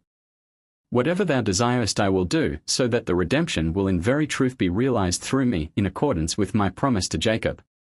The little ones that Israel will carry up out of Egypt I will provide with food for 30 days. This shall prove to thee in what manner I will supply the needs of all. And as I will be at thy side, thou hast no need to fear any man. Respecting thy doubt, whether Israel deserves to be redeemed, this is my answer, they will be permitted to go forth from Egypt on account of the merits they will acquire at this mountain, whereon they will receive the Torah through thee. And thy reckoning of the end is not correct, for the 400 years of bondage began with the birth of Isaac, not with the going down of Jacob into Egypt. Therefore the appointed end hath come. Persuaded now of God's unalterable resolve to use him as his instrument in the redemption of Israel from Egypt, Moses entreated God to impart to him the knowledge of his great name, that he be not confounded if the children of Israel ask for it. God answered, saying, Thou desirest to know my name. My name is according to my acts.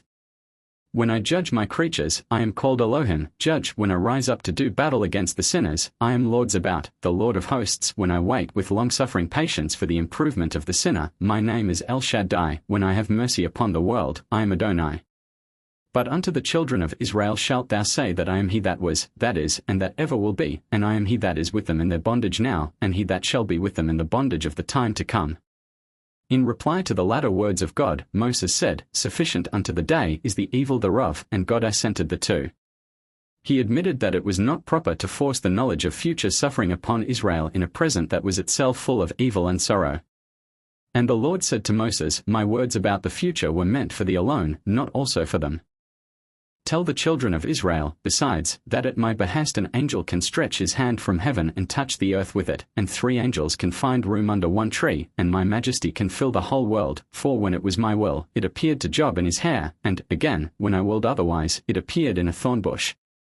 But the most important communication from God to Moses concerning the divine names were the words to follow, In mercy I created the world, in mercy I guide it, and with mercies I will return to Jerusalem. But unto the children of Israel thou shalt say that my mercy upon them is for the sake of the merits of Abraham, Isaac, and Jacob. When Moses heard these words, he spoke to God, saying, Are there men that transgress after death? And when God assured him that it was not possible for the dead to sin, Moses asked again, Why, then, is it that thou didst reveal thyself to me at the first as the God of my father, and now thou passest him over? Whereupon God said, In the beginning it was my purpose to address thee with flattering words, but now thou hearest the whole and exact truth, I am only the God of Abraham, the God of Isaac, and the God of Jacob. Moses prayed to God, entreating him to reveal his great and holy name unto him, so that he might call upon him with it and secure the fulfillment of all his wishes. The Lord granted the prayer of Moses, and when the celestials knew that he had revealed the secret of the ineffable name, they cried out, Blessed art thou, O Lord, gracious giver of knowledge. God is always regardful of the honor of the elders of a people, and he bade Moses assemble those of Israel and announce the approaching redemption to them. And as God knew beforehand how Pharaoh's obduracy would display itself, he made it known to Moses at once, lest he reproach God later with the Egyptian king's frowardness. Moses punished for his stubbornness. In spite of all these safeguards, Moses was not yet ready to accept the mission God wished to impose upon him. He persisted in urging his fears, saying, "But, behold, they will not believe me, nor hearken unto my voice, for they will say, The Lord hath not appeared unto thee." And the Lord said unto him, "What is that in thine hand?" And he said, "A rod." And the Lord said, "Thou deservest to be castigated with it. If thou didst not intend to take my mission upon thyself, thou shouldst have said so in the beginning. Instead, thou didst hold back with thy refusal, until I revealed to thee the great secret of the ineffable name, that thou mightest know it if the children of Israel should ask thee concerning it. And now thou sayest, I will not go. Now, therefore, if thou wilt not execute my charge to thee, it will be executed by this rod. It was my wish to distinguish thee and make thee my instrument for doing many miracles. But thou deservest a punishment for having suspected my children of lack of faith.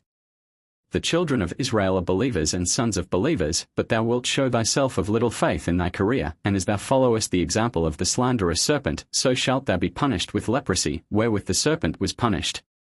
The Lord now bade Moses put his hand into his bosom and take it out again, and when he took it out, behold, his hand was leprous, as white as snow. And God bade him put his hand into his bosom again, and it turned again as his other flesh.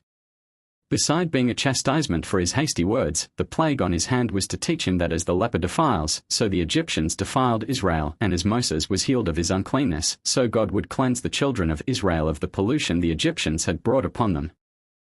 The second wonder connected with the rod of Moses likewise conveyed a double meaning, in that it pointed to the coming redemption of Israel, and taught Moses a specific lesson. At the bidding of God, Moses cast his rod on the ground, and it became a serpent, to show him that when he traduced Israel, he was following the example of the abusive serpent, and also to show him that the great dragon that leath in the midst of the rivers of Egypt, though he was now hacking into Israel with his teeth, would be rendered harmless like the rod of wood, which has no power to bite. And, again, through the third miracle he was bidden to perform, God conveyed to Moses what would happen in the latter years of his own life. The sign he gave him was to make known to him that, before the water came, blood would flow from the rock at Meribah, when Moses should strike it after uttering the hasty, impatient words that were destined to bring death down upon him. For 7 days God urged Moses to undertake the mission he desired him to execute. He resorted to persuasion, that the heathen might not say that he abused his power as the ruler of the world, forcing men to do his service against their will. But Moses remained obdurate, he could not be won over. He said, Thou doest a wrong unto me in sending me to Pharaoh. In the palace of the Egyptian king there are persons that know how to speak the 70 languages of the world. No matter what language a man may use, there is someone that understands him. If I should come as their representative, and they should discover that I am not able to converse in the 70 languages, they will mock at me, and say, Behold this man, he pretends to be the ambassador of the Creator of the world, and he cannot speak the 70 languages. To this God made reply, as follows: Adam, who was taught by none, could give names to the beasts in the 70 languages. Was it not I that made him to speak? Moses was not yet satisfied, he continued to urge objections, and he said, O Lord of the world, thou wouldst charge me with the task of chastising Egypt and redeeming Israel, and I am ready to be thy messenger. But is it seemly that a man should execute 2 errands at once? Nay, my Lord, for this 2 men are needed. God made answer, and said, Moses, I know well whom thou hast in mind with thy request, to be thy companion in the mission I assign to thee. Know, therefore, that the Holy Spirit hath already come upon thy brother Aaron, and even now he is awaiting thee on the way of Egypt, and when his eyes rest upon thee he will rejoice. Furthermore God spake to Moses, saying, When I appeared unto thee the first time, thou wast meek, and didst hide thy face, not to see the vision. Whence cometh now this effrontery of thine, that thou addressest me as a servant his master? Thou speakest too many words by far. Perchance thou thinkest I have no messengers, hosts, seraphim, Ophanim, ministering angels, and Merkabah wheels, to send to Egypt, to bring my children thence, that thou sayest, Send by the hand of him whom thou wilt send. In sooth, thou deservest severe chastisement. But what can I do, seeing that I am the master of mercy? If thou escapest unpunished, thou owest it to thy father Amram, who rendered great services in behalf of the preservation of the Israelitish people in Egypt. But Moses replied, O Lord of the world, I a prophet and the son of a prophet obeyed thy words only after much hesitation, and I cannot expect Pharaoh, a wicked man and the son of a wicked man, and the Egyptians, a disobedient people and the sons of a disobedient people, to give ear to my words. O Lord of the world, thou dost send me to Egypt to redeem 60 myriads of thy people from the oppression of the Egyptians. If it were a question of delivering a couple of hundred men, it were a sufficiently difficult enterprise. How much severer is the task of freeing 60 myriads from the dominion of Pharaoh? If thou hadst called upon the Egyptians to give up their evil ways soon after they began to enslave Israel, they might have heeded thy admonitions. But if I should go and speak to them now, after they have been ruling over Israel these 210 years, Pharaoh would say, if a slave has served his master for 10 years, and no protest has made itself heard from any quarter, how can a man conceive the idea suddenly of having him set at liberty? Verily, O Lord of the world, the task thou puttest upon me is too heavy for my strength. Moses said furthermore, I am not an eloquent man, nor can I see of what avail words can be in this matter. Thou art sending me to one that is himself a slave, to Pharaoh of the tribe of Ham, and a slave will not be corrected by words. I consent to go on thy errand only if thou wilt invest me with the power of chastising Pharaoh with brute force. To these words spoken by Moses, God made reply, Let it not fret thee that thou art not an eloquent speaker. It is I that made the mouth of all that speak, and I that made men dumb. One I make to see, another I make blind, one I make to hear, another I make deaf. Had I willed it so, thou hadst been a man of ready speech. But I desired to show a wonder through thee. Whenever I will it, the words I cast into thy mouth shall come forth without hesitation. But what thou sayest about a slave, that he cannot be corrected by words, is true, and therefore I give thee my rod for Pharaoh's castigation. But Moses still stood his ground. He raised other objections. His grandchild, he said, is closer to a man than his nephew. Nevertheless, when Lot was taken captive, thou didst send angels to the aid of Abraham's nephew. But now, when the life of 60 myriads of Abraham's lineal descendants is at stake, thou sendest me, and not the angels. When the Egyptian bondwoman Hagar was in distress, thou didst dispatch 5 angels to stand by her, and to redeem 60 myriads of the children of Sarah thou dost dispatch me. O Lord, send, I pray thee, by the hand of him whom thou wilt send in days to come. To this God answered, saying, I said not that I would send thee to Israel, but to Pharaoh, and that one whom thou madest mention of, I will send to Israel at the end of days. Elijah will appear to them before the great and terrible day. If Moses refused to do the errand of the Lord, there was a reason. God had revealed to him the treasures of the Torah, of wisdom, and of knowledge, and the whole world's future. Now he beheld in the inner chamber of God rows of scholars and judges interpreting the Torah in 49 different ways as they sat in the court of hewn stones, and he saw, besides, Rabbi Akiba explaining the meaning of the crowns upon the letters. Then said Moses, I do not care to be God's messenger. Let him rather send one of these great scholars. Then God ordered the angel of wisdom to carry Moses to a place of myriads of scholars, all interpreting the Torah, and all making use of the formula, this is a halakha revealed to Moses on Mount Sinai. Now Moses recognized that even the greatest scholars of future generations would be dependent upon him, and then, at last, he was ready to execute the mission God desired to lay upon him. But Moses had to pay dear for having hesitated in the execution of the divine bidding. God said to him, It was appointed that thou shouldst be priest, and Aaron should be the Levite. Because thou hast refused to execute my will, thou shalt be the Levite, and Aaron shall be priest, a punishment that did not fall upon Moses personally, but only upon his descendants, all of whom are Levites. As for himself, he performed a priest's service in the tabernacle. Moses had said to God, Thou hast been speaking to me now these many days, nevertheless I am still slow of speech and of a slow tongue. For this he received another punishment. God said to him, I might change thee into a new man, and heal thee of thy imperfect speech, but because thou hast uttered such words, I refrain from curing thee. The return to Egypt. When Moses finally gave in, and declared himself ready to go to Egypt as God's messenger, his acceptance was still conditional upon the promise of God to fulfill all his wishes, and God granted whatsoever he desired, except immortality and entering the Holy Land. God also allayed his fears regarding the danger that threatened him from his whilom enemies Dathan and Abiram, on account of whom he had had to flee from Egypt. He told him that they had sunk to the estate of poor and insignificant men, bereft of the power of doing him harm. Moses was loyal to the oath he had given his father-in-law Jethro, never to return to Egypt without securing his consent. His first concern therefore was to go back to Midian and obtain his permission, which Jethro gave freely. Then Moses could set out on his journey. He tarried only to take his wife and his children with him, which made his father-in-law say, "Those who are in Egypt are to leave it, and our desire is to take more thither." Moses replied, "Very soon the slaves held in bondage in Egypt will be redeemed, and they will go forth from the land and gather at Mount Sinai, and hear the words, 'I am the Lord thy God,' and should my sons not be present there?" Jethro acknowledged the justice of Moses' words, and he said to him, "Go in peace, enter Egypt in peace, and leave the land in peace." At last Moses sallied forth upon his journey to Egypt, accompanied by his wife and his children. He was mounted upon the very ass that had borne Abraham to the Akedah on Mount Moriah, the ass upon which the Messiah will appear riding at the end of days.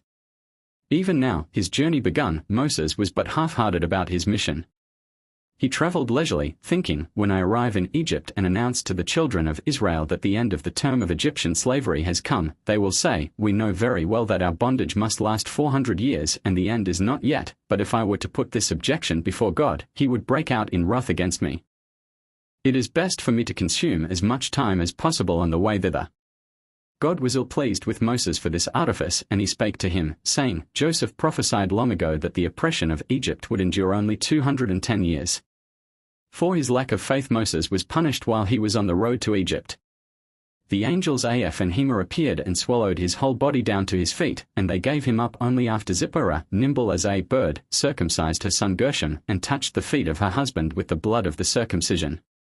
The reason why their son had remained uncircumcised until then was that Jethro had made the condition, when he consented to the marriage of his daughter with Moses, that the first son of their union should be brought up as a Gentile. When Moses was released by the angels, he attacked them, and he slew Hema, whose host of angels, however, held their own before the assailant. The divine voice heard by Moses in Midian telling him to return to his brethren in Egypt fell at the same time upon the ear of Aaron, dwelling in Egypt, and it bade him go into the wilderness to meet Moses.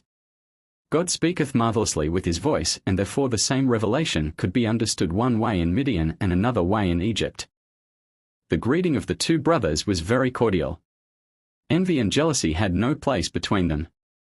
Aaron was rejoiced that God had chosen his younger brother to be the Redeemer of Israel, and Moses was rejoiced that his older brother had been divinely appointed the high priest in Israel. God knew their hearts, for at the time when he charged him with the Egyptian mission, Moses had said, "All these years Aaron has been active as a prophet in Israel, and should I now encroach upon his province and cause him vexation?" But God reassured him, saying, "Moses, thy brother Aaron will surely not be vexed, he will rather rejoice at thy mission, yea, he will come forth and meet thee." Aaron showed his joy freely at seeing his brother once more, after their separation of many years. As for his joy in the distinction accorded to Moses, it was too great to be expressed in all its depth and extent. For his kind, generous spirit, he received a reward from God, in that he was permitted to bear the Urim and Thummim upon his heart, for, God said, "The heart that rejoiced at the exalting of a brother shall wear the Urim and Thummim." Aaron ran to meet his brother, and embraced him, and asked where he had spent all the years of their separation. When he was told in Midian, he continued to question him, saying, "Who are these that are traveling with thee?" Moses, "My wife and my sons." Aaron, "Whither goest thou with them?" Moses, "To Egypt." Aaron, "What? Great enough is our sorrow through those who have been in Egypt from the beginning, and thou takest more to the land." Moses recognized that Aaron was right, and he sent his wife and his sons back to his father-in-law Jethro. He was no less magnanimous than Aaron. If the elder brother felt no envy on account of the younger brother's dignity, the younger brother did not withhold from the other the teachings and revelations he had received. Immediately after meeting with Aaron, Moses told him all that God had taught him, even the awful secret of the ineffable name communicated to him on Mount Horeb. In obedience to the command of God, the elders of the people were assembled, and before them Moses performed the wonders that were to be his credentials as the Redeemer sent to deliver the people. Nevertheless, the deeds he did were not so potent in convincing them of the reality of the mission as the words wherein God had announced the approaching redemption to him, which he repeated in their ears. The elders knew that Jacob had imparted to Joseph the secret mark designating the Redeemer, and Joseph had in turn confided it to his brethren before his death. The last surviving one of the brethren, Asher, had revealed it to his daughter Sarah in the following words, "He that will come and proclaim the redemption with the words of God, I have surely visited you, and seen that which is done to you in Egypt, he is the true Redeemer." Sarah was still alive at Moses' return, and the elders betook themselves to her, and told her the words of Moses announcing the redemption. When she heard that his words had been the same as those Asher had quoted, she knew that he was the promised Redeemer, and all the people believed in him. Thereupon Moses invited the elders to go to Pharaoh with him, but they lacked the courage to appear before the king. Though they started out with Moses, they dropped off stealthily on the way, one by one, and when Moses and Aaron stood in the presence of the king, they found themselves alone, deserted by all the others. The elders did not go out free. Their punishment was that God did not permit them to ascend the holy mountain with Moses. They durst accompany him on the way to God only as far as they had accompanied him on the way to Pharaoh, and then they had to tarry until he came again. Moses and Aaron before Pharaoh. The day Moses and Aaron made their appearance before Pharaoh happened to be the anniversary of his birth, and he was surrounded by many kings, for he was the ruler of the whole world, and this was the occasion on which the kings of the earth came to do him homage. When the attendants announced Moses and Aaron, Pharaoh inquired whether the two old men had brought him crowns, and, receiving a negative reply, he ordered that they were not to be admitted to his presence, until he had seen and dismissed all the others desirous of paying him their respects. Pharaoh's palace was surrounded by a vast army. It was built with 400 entrances, 100 on each side, and each of them guarded by 60,000 soldiers. Moses and Aaron were overawed by this display of power, and they were afraid. But the angel Gabriel appeared, and he led them into the palace, observed by none of the guards, and Pharaoh decreed severe punishment upon the inattentive sentinels for having admitted the old men without his permission. They were dismissed, and others put in their places. But the same thing happened the next day. Moses and Aaron were within the palace, and the new guard had not been able to hinder their passing. Pharaoh questioned his servants how it had been possible for the two old men to enter, and they said, "We know it not. Through the doors they did not come. Surely, they must be magicians." Not enough that the palace was guarded by a host, at each entrance 2 lions were stationed, and in terror of being torn to pieces none dared approach the doors, and none could go within until the lion tamer came and led the beasts away. Now Balaam and all the other sacred scribes of Egypt advised that the keepers loose the lions at the approach of Moses and Aaron. But their advice availed naught. Moses had but to raise his rod, and the lions bounded toward him joyously, and followed at his feet, gambolling like dogs before their master on his return home. Within the palace, Moses and Aaron found 70 secretaries busy with Pharaoh's correspondence, which was carried on in 70 languages. At the sight of the messengers of Israel, they started up in great awe, for the 2 men resembled angels. In stature they were as the cedars of Lebanon, their countenances radiated splendor like the sun, the pupils of their eyes were like the sphere of the morning star, their beards like palm branches, and their mouths emitted flames when they opened them for speech. In their terror, the secretaries flung down pen and paper, and prostrated themselves before Moses and Aaron. Now the 2 representatives of the children of Israel stepped before Pharaoh, and they spake, "The God of the Hebrews hath met with us, let us go, we pray thee, 3 days' journey into the wilderness, and sacrifice unto the Lord our God, lest he fall upon us with pestilence or with the sword." But Pharaoh answered, saying, "What is the name of your God? Wherein doth his strength consist, and his power? How many countries, how many provinces, how many cities hath he under his dominion? In how many campaigns was he victorious? How many lands did he make subject to himself? How many cities did he capture? When he goeth to war, how many warriors, riders, chariots, and charioteers doth he lead forth?" Whereto Moses and Aaron replied, "His strength and his power fill the whole world. His voice heweth out flames of fire, his words break mountains in pieces. The heaven is his throne, and the earth his footstool. His bow is fire, his arrows are flames, his spears torches, his shield clouds, and his sword lightning flashes. He created the mountains and the valleys, he brought forth spirits and souls, he stretched out the earth by a word, he made the mountains with his wisdom, he forms the embryo in the womb of the mother, he covers the heavens with clouds, at his word the dew and the rain descend earthward, he causes plants to grow from the ground, he nourishes and sustains the whole world, from the horns upon the rem down to the eggs of vermin. Every day he causes men to die, and every day he calls men into life." Pharaoh answered and said, "I have no need of him. I have created myself, and if ye say that he causes dew and rain to descend, I have the Nile, the river that hath its source under the tree of life, and the ground impregnated by its waters bears fruit so huge that it takes 2 asses to carry it. And it is palatable beyond description, for it has 300 different tastes. Then Pharaoh sent to fetch the books of the chronicles of his kingdom from his archives, wherein are recorded the names of the gods of all the nations, to see whether the name of the God of the Hebrews was among them. He read off, the gods of Moab, the gods of Ammon, the gods of Zidon. I do not find your God inscribed in the archives. Moses and Aaron exclaimed, O thou fool!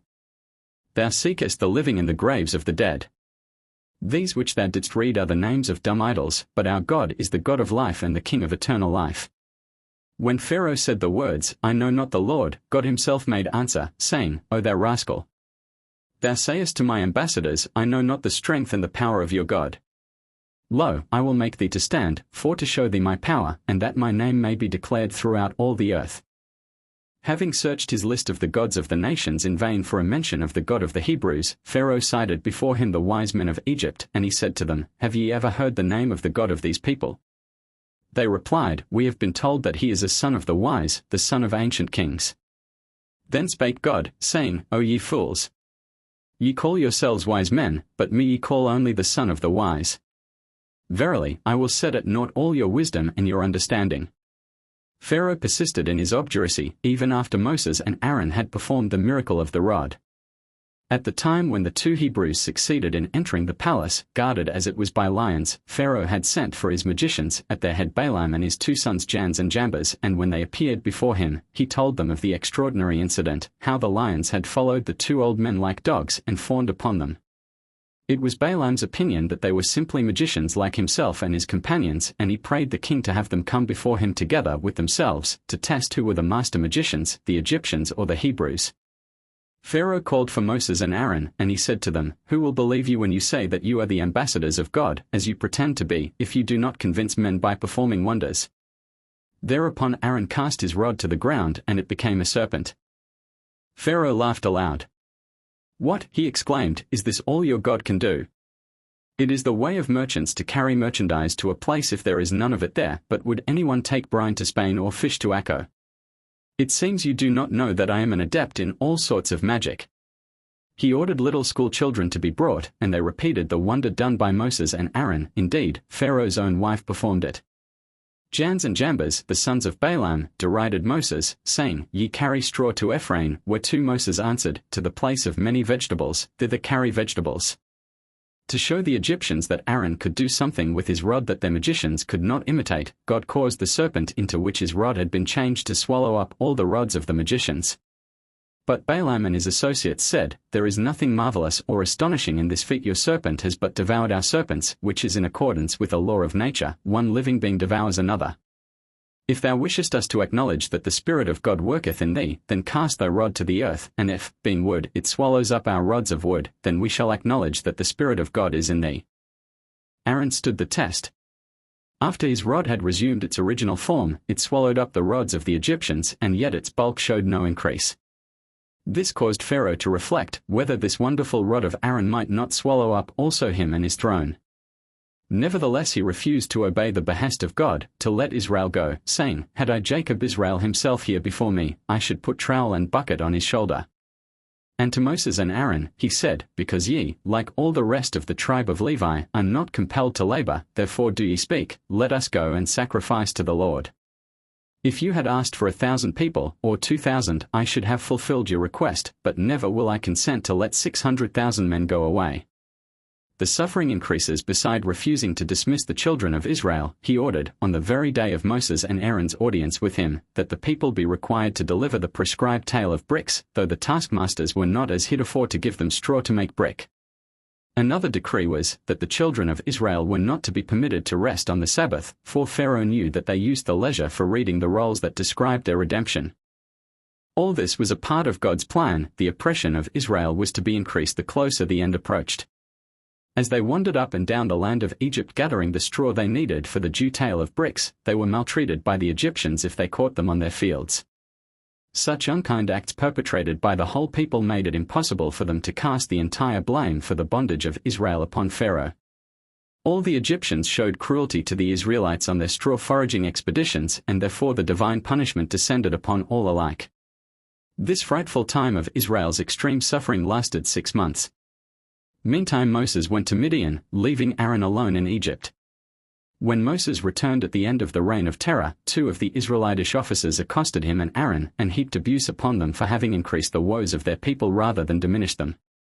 They spake, saying, If ye are truly the ambassadors of God, then may he judge between us and Pharaoh. But if you are seeking to bring about the redemption of Israel on your own account, then may God judge between you and Israel.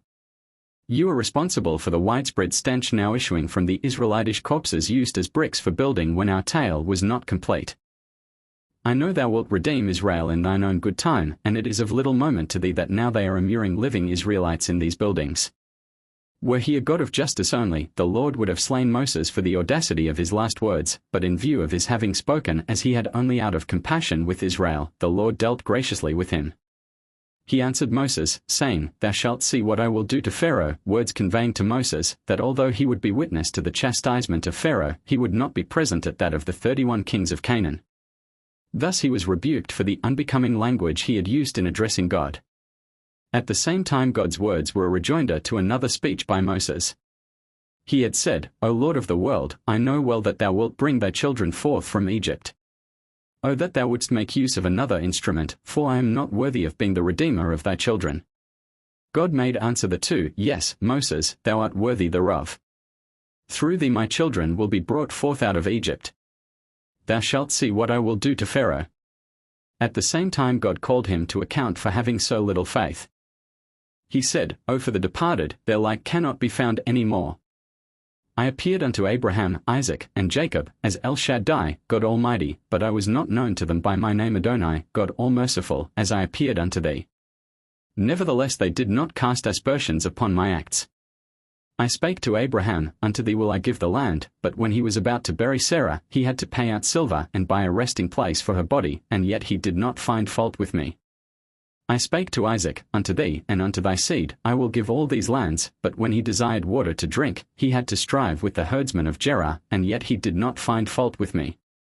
I spake to Jacob, The land whereon thou liest, to thee will I give it, and to thy seed, but when he wanted to spread his tent, he had to acquire a parcel of ground for 100 pieces of money, and yet he did not find fault with me.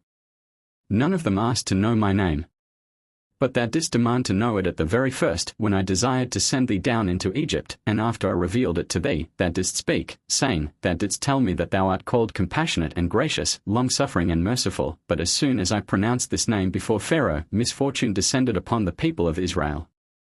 Now I desire to fulfill my covenant with the 3 patriarchs and give their posterity the promised land, as a reward for the unquestioning faith of the fathers, and also as a reward to the people, who, in spite of their suffering, did not find fault with my deeds. For this will I give them the land, which they do not deserve to possess for other reasons. I swear that I will do thus. God pronounced this oath, to banish all fear from the mind of Moses, that he might act only in accordance with his attribute of justice and thus delay the redemption of Israel for a time, on account of the sins of the people. Now the redemption of Israel was a settled fact. But before Moses and Aaron could start on the work of delivering their people, God called various points to their attention, which he bade them consider in their undertaking. He spake to them, saying, My children are perverse, passionate, and troublesome.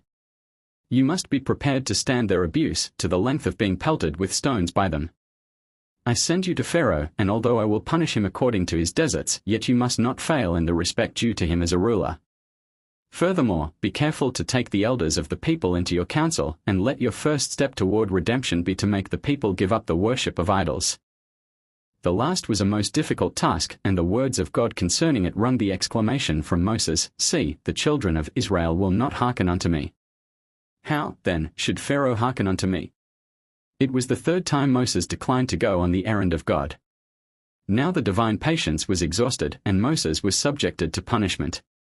At first God had revealed himself only to Moses, and the original intention had been that he alone was to perform all the miracles, but henceforth the word of God was addressed to Aaron as well, and he was given a share in doing the wonders.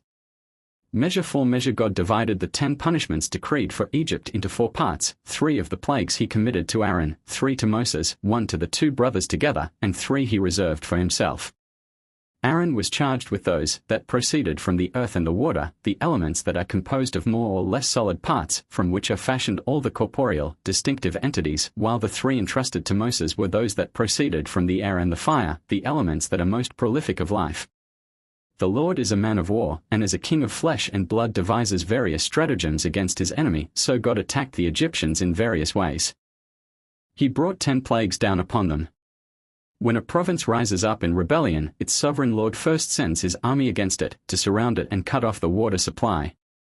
If the people are contrite, well and good; if not, he brings noisemakers into the field against them. If the people are contrite, well and good; if not, he orders darts to be discharged against them.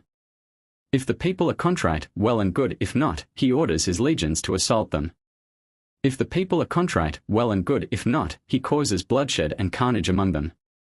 If the people are contrite, well and good; if not, he directs a stream of hot naphtha upon them. If the people are contrite, well and good; if not, he hurls projectiles at them from his ballistae. If the people are contrite, well and good; if not, he has scaling ladders set up against their walls. If the people are contrite, well and good; if not, he casts them into dungeons. If the people are contrite, well and good; if not, he slays their magnates. Thus did God proceed against the Egyptians. First he cut off their water supply by turning their rivers into blood. They refused to let the Israelites go, and he sent the noisy, croaking frogs into their entrails. They refused to let the Israelites go, and he brought lice against them, which pierced their flesh like darts. They refused to let the Israelites go, and he sent barbarian legions against them, mixed hordes of wild beasts. They refused to let the Israelites go, and he brought slaughter upon them, a very grievous pestilence. They refused to let the Israelites go, and he poured out naphtha over them, burning blains. They refused to let the Israelites go, and he caused his projectiles, the hail, to descend upon them. They refused to let the Israelites go, and he placed scaling ladders against the wall for the locusts, which climbed them like men of war. They refused to let the Israelites go, and he cast them into dungeon darkness. They refused to let the Israelites go, and he slew their magnates, their firstborn sons. The plagues that God sent upon the Egyptians corresponded to the deeds they had perpetrated against the children of Israel. Because they forced the Israelites to draw water for them, and also hindered them from the use of the ritual baths, he changed their water into blood. Because they had said to the Israelites, "Go and catch fish for us," he brought frogs up against them, making them to swarm in their kneading troughs and their bedchambers and hop around croaking in their entrails. It was the severest of all the 10 plagues. Because they had said to the Israelites, "Go and sweep and clean our houses, our courtyards, and our streets," he changed the dust of the air into lice, so that the vermin lay piled up in heaps an ell high, and when the Egyptians put on fresh garments, they were at once infested with the insects. The 4th plague was an invasion of the land by hordes of all sorts of wild animals, lions, wolves, panthers, bears, and others. They overran the houses of the Egyptians, and when they closed their doors to keep them out, God caused a little animal to come forth from the ground, and it got in through the windows, and split open the doors, and made a way for the bears, panthers, lions, and wolves, which swarmed in and devoured the people down to the infants in their cradles. If an Egyptian entrusted his 10 children to an Israelite, to take a walk with them, a lion would come and snatch away one of the children, a bear would carry off the second, a serpent the third, and so on, and in the end the Israelite returned home alone.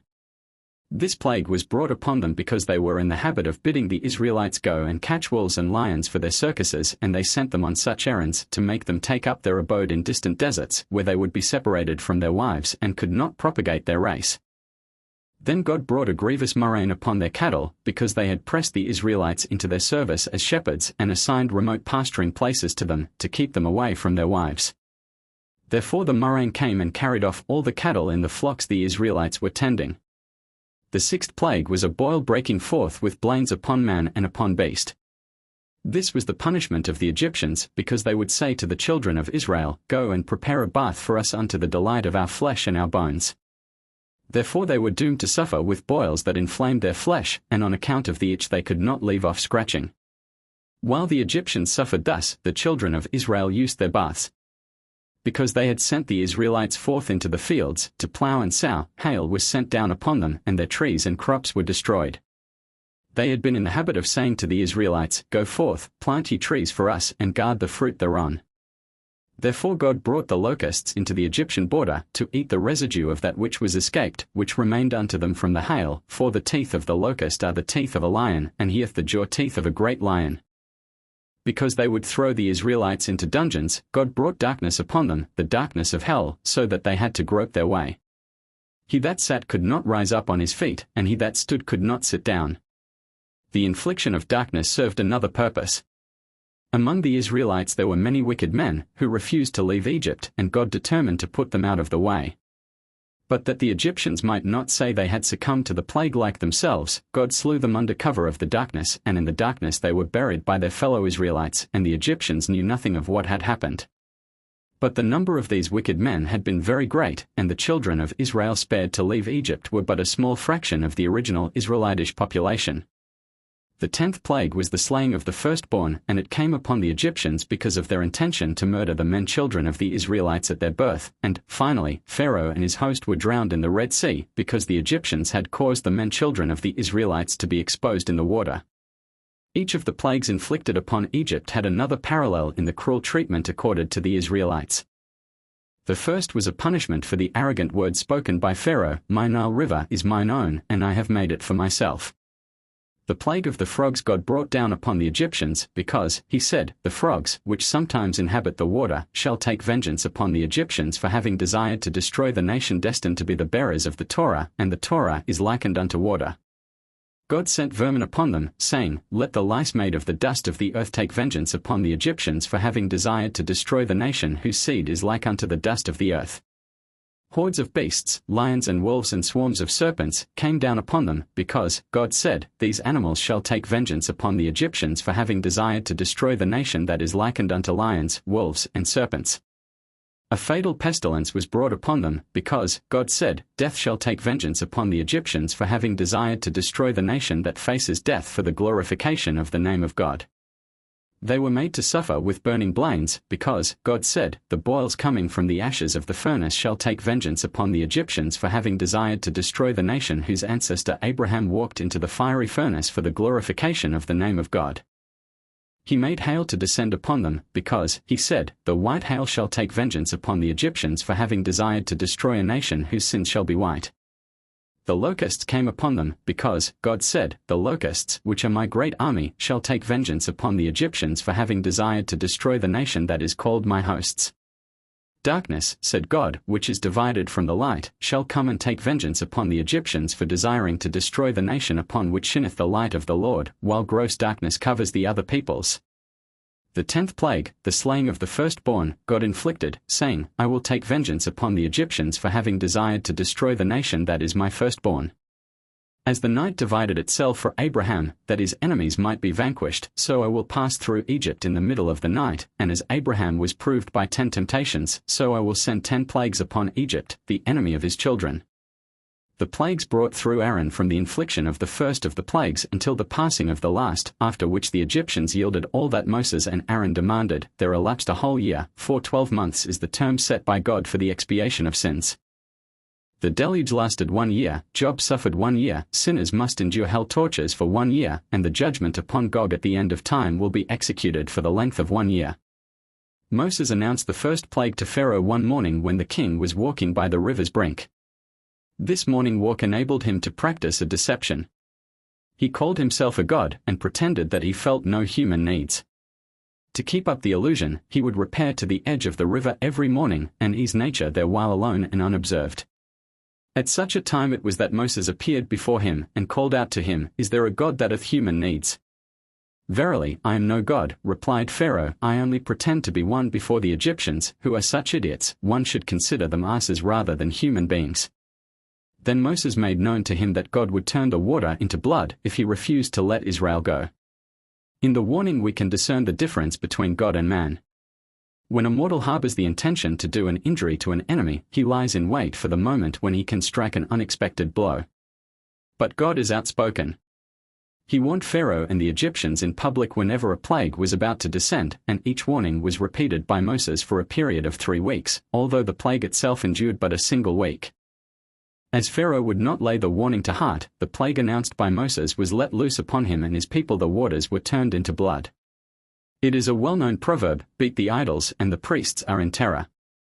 God smote the river Nile, which the Egyptians worshipped as their god, in order to terrify Pharaoh and his people and force them to do the divine will. To produce the plague, Aaron took his rod and stretched out his hand over the waters of Egypt.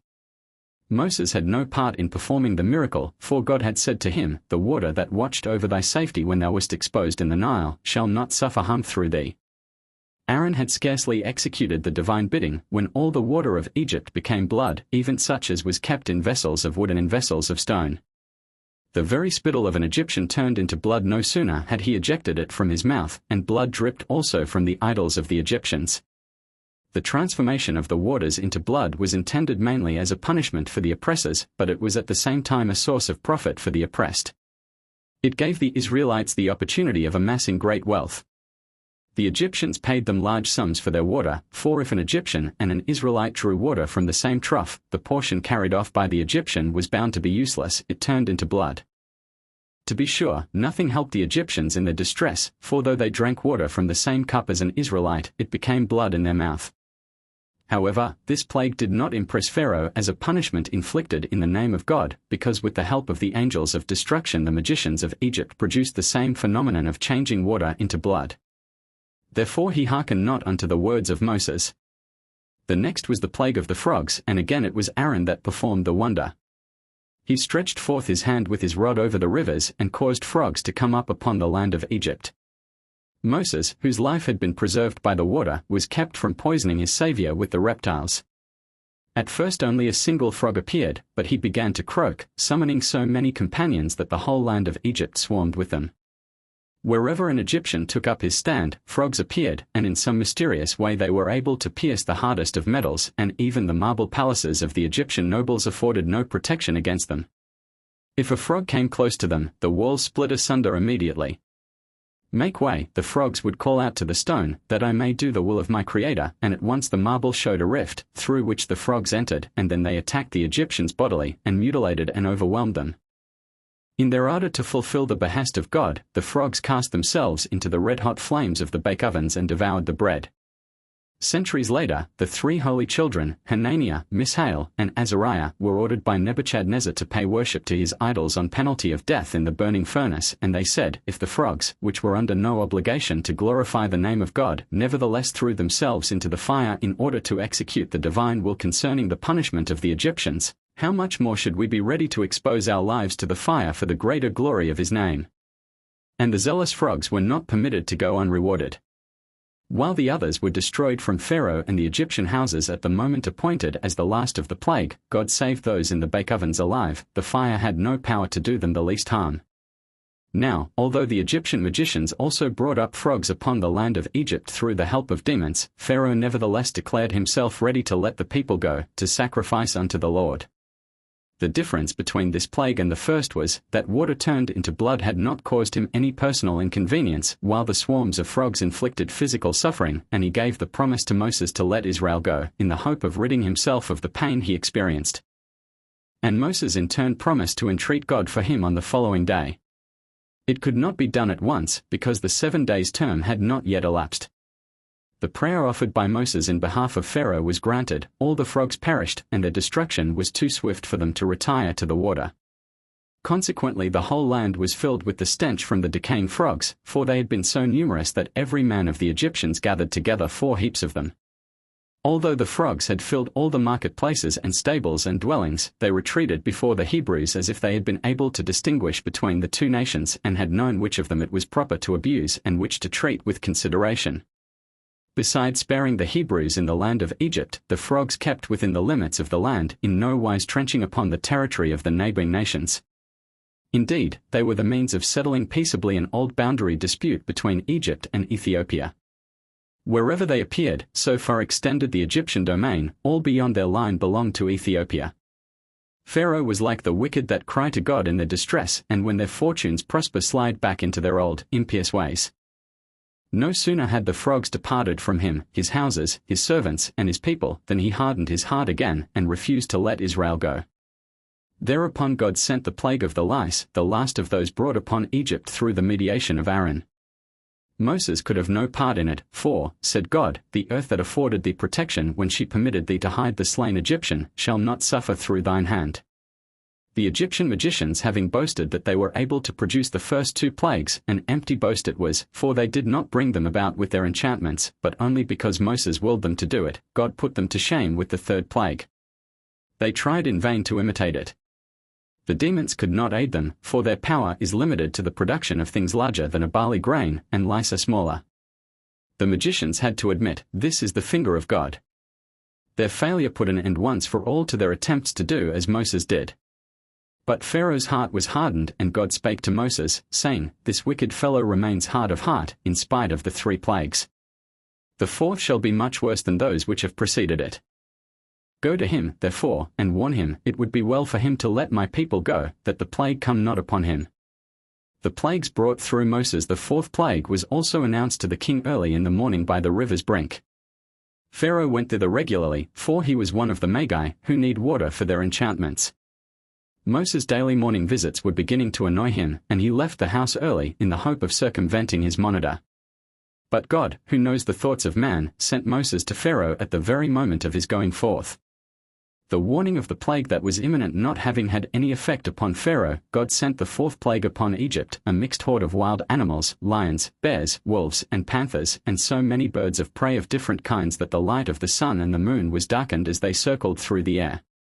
These beasts came upon the Egyptians as a punishment for desiring to force the seed of Abraham to amalgamate with the other nations. God retaliated by bringing a mixture upon them that cost them their life. As Pharaoh had been the first of the Egyptians to lay evil plans against the children of Israel, so he was the first upon whom descended punishment. Into his house the mixed horde of beasts came first of all, and then into the houses of the rest of the Egyptians. Goshen, the land inhabited by the Israelites, was spared entirely, for God put a division between the 2 peoples. It is true, the Israelites had committed sins enough to deserve punishment, but the Holy One, blessed be He, permitted the Egyptians to act as a ransom for Israel. Again Pharaoh expressed his willingness to let the children of Israel sacrifice unto their God, but they were to stay in the land and do it, not go outside into the wilderness. Moses pointed out to Pharaoh how unbecoming it would be for the Israelites to sacrifice, before the very eyes of his people, the animals that the Egyptians worshipped as gods. Then Pharaoh consented to let them go beyond the borders of his land, only they were not to go very far away, and Moses, to mislead him, asked for a 3 days' journey into the wilderness. But, again, when Moses had entreated God on Pharaoh's behalf, and the horde of wild beasts had vanished, the king hardened his heart, and did not let the people go.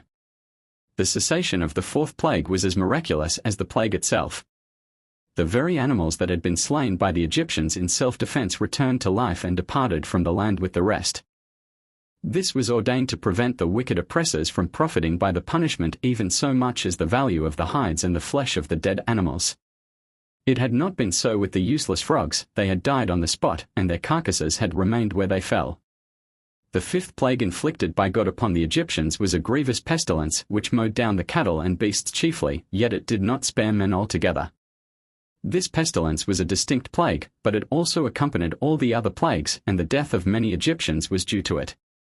The Israelites again came off unscathed. Indeed, if an Israelite had a just claim upon a beast held by an Egyptian, it, too, was spared, and the same good fortune waited upon such cattle as was the common property of Israelites and Egyptians. The 6th plague, the plague of boils, was produced by Moses and Aaron together in a miraculous way. Each took a handful of ashes of the furnace, then Moses held the contents of the 2 heaps in the hollow of one of his hands and sprinkled the ashes tip toward the heaven, and it flew so high that it reached the divine throne. Returning earthward, it scattered over the whole land of Egypt, a space equal to 400 square parasangs. The small dust of the ashes produced leprosy upon the skin of the Egyptians and blains of a peculiar kind, soft within and dry on top. The first 5 plagues the magicians had tried to imitate, and partly they had succeeded. But in this 6th plague they could not stand before Moses, and thenceforth they gave up the attempt to do as he did. Their craft had all along been harmful to themselves. Although they could produce the plagues, they could not imitate Moses in causing them to disappear. They would put their hands into their bosom and draw them out white with leprosy, exactly like Moses, but their flesh remained leprous until the day of their death. And the same happened with all the other plagues that they imitated, until their dying day they were afflicted with the ills they produced. As Pharaoh had wittingly hardened his heart with each of the first 5 plagues and refused to turn from his sinful purpose, God punished him thereafter in such wise that he could not mend his ways if he would.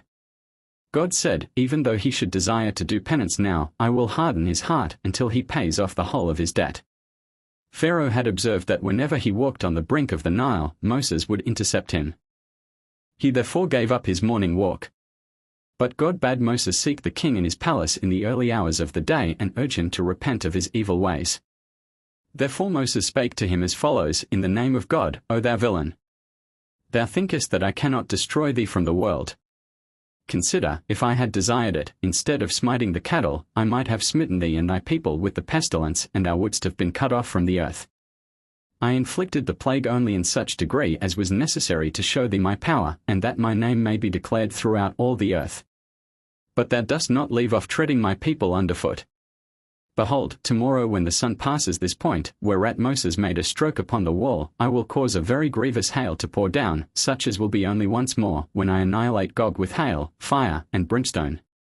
But God's loving kindness is so great that even in his wrath he has mercy upon the wicked, and as his chief object was not to injure men and beasts, but to damage the vegetation in the fields of the Egyptians, he bade Moses admonish Pharaoh to send and hasten in his cattle and all that he had in the field. But the warning fell on heedless ears. Job was the only one to take it to heart, while Pharaoh and his people regarded not the word of the Lord. Therefore the Lord let the hail smite both man and beast, instead of confining it to the herbs and the trees of the field, as he had intended from the first. As a rule, fire and water are elements at war with each other, but in the hailstones that smote the land of Egypt they were reconciled. A fire rested in the hailstones as the burning wick swims in the oil of a lamp, the surrounding fluid cannot extinguish the flame. The Egyptians were smitten either by the hail or by the fire. In the one case as the other their flesh was seared, and the bodies of the many that were slain by the hail were consumed by the fire. The hailstones heaped themselves up like a wall, so that the carcasses of the slain beasts could not be removed, and if the people succeeded in dividing the dead animals and carrying their flesh off, the birds of prey would attack them on their way home, and snatch their prize away. But the vegetation in the field suffered even more than man and beast, for the hail came down like an axe upon the trees and broke them. That the wheat and the spelt were not crushed was a miracle. Now, at last, Pharaoh acknowledged, and said, The Lord is righteous, and I and my people are wicked. He was righteous when he bade us hasten in our cattle from before the hail, and I and my people were wicked, for we heeded not his warning, and men and beasts were found in the field by the hail, and slain. Again he begged Moses to supplicate God in his behalf, that he turn the plague away, and he promised to let the children of Israel go. Moses consented to do his will, saying, However, think not that I do not know what will happen after the plague is stayed. I know that thou and thy servants, ye will fear the Lord God, once his punishment is removed, as little as ye feared him before. But to show his greatness, I will pray to him to make the hail to cease.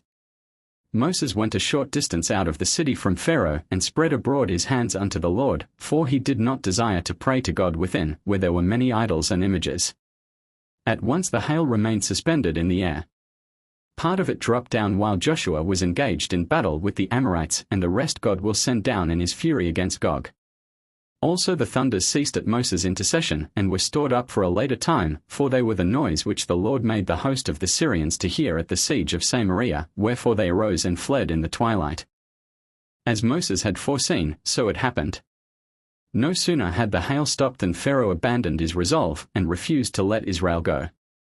Moses lost no time in announcing the 8th plague to him, the plague of the locusts. Observing that his words had made an impression upon the king's counselors, he turned and went out from Pharaoh to give them the opportunity of discussing the matter among themselves. And, indeed, his servants urged Pharaoh to let the Israelites go and serve the Lord their God. But, again, when Moses insisted that the whole people must go, the young and the old, the sons and the daughters, Pharaoh demurred, saying, I know it to be customary for young men and old men to take part in sacrifices, but surely not little children, and when you demand their presence, too, you betray your evil purpose. It is but a pretense, you're saying that you will go a 3 days' journey into the wilderness and then return. You mean to escape and never come back. I will have nothing more to do with the matter. My god Baal-zephon will oppose you in the way, and hinder you on your journey. Pharaoh's last words were a dim presentiment. As a magician he foresaw that on their going forth from Egypt the children of Israel would find themselves in desperate straits before the sanctuary of Baal-zephon. Pharaoh was not content with merely denying the request preferred by Moses and Aaron. He ordered them to be forcibly expelled from the palace. Then God sent the plague of the locusts announced by Moses before. They ate every herb of the land, and all the fruit of the trees that the hail had left, and there remained not any green thing. And again Pharaoh sent for Moses and Aaron, to ask their forgiveness, both for his sin against the Lord God, in not having hearkened unto his word, and for his sin against them, in having chased them forth and intended to curse them. Moses, as before, prayed to God in Pharaoh's behalf, and his petition was granted. The plague was taken away, and in a rather surprising manner. When the swarms of locusts began to darken the land, the Egyptians caught them and preserved them in brine as a dainty to be eaten. Now the Lord turned an exceeding strong west wind, which took up the locusts and drove them into the Red Sea. Even those they were keeping in their pots flew up and away, and they had none of the expected profit. The last plague but one, like those which had preceded it, endured 7 days. All the time the land was enveloped in darkness, only it was not always of the same degree of density.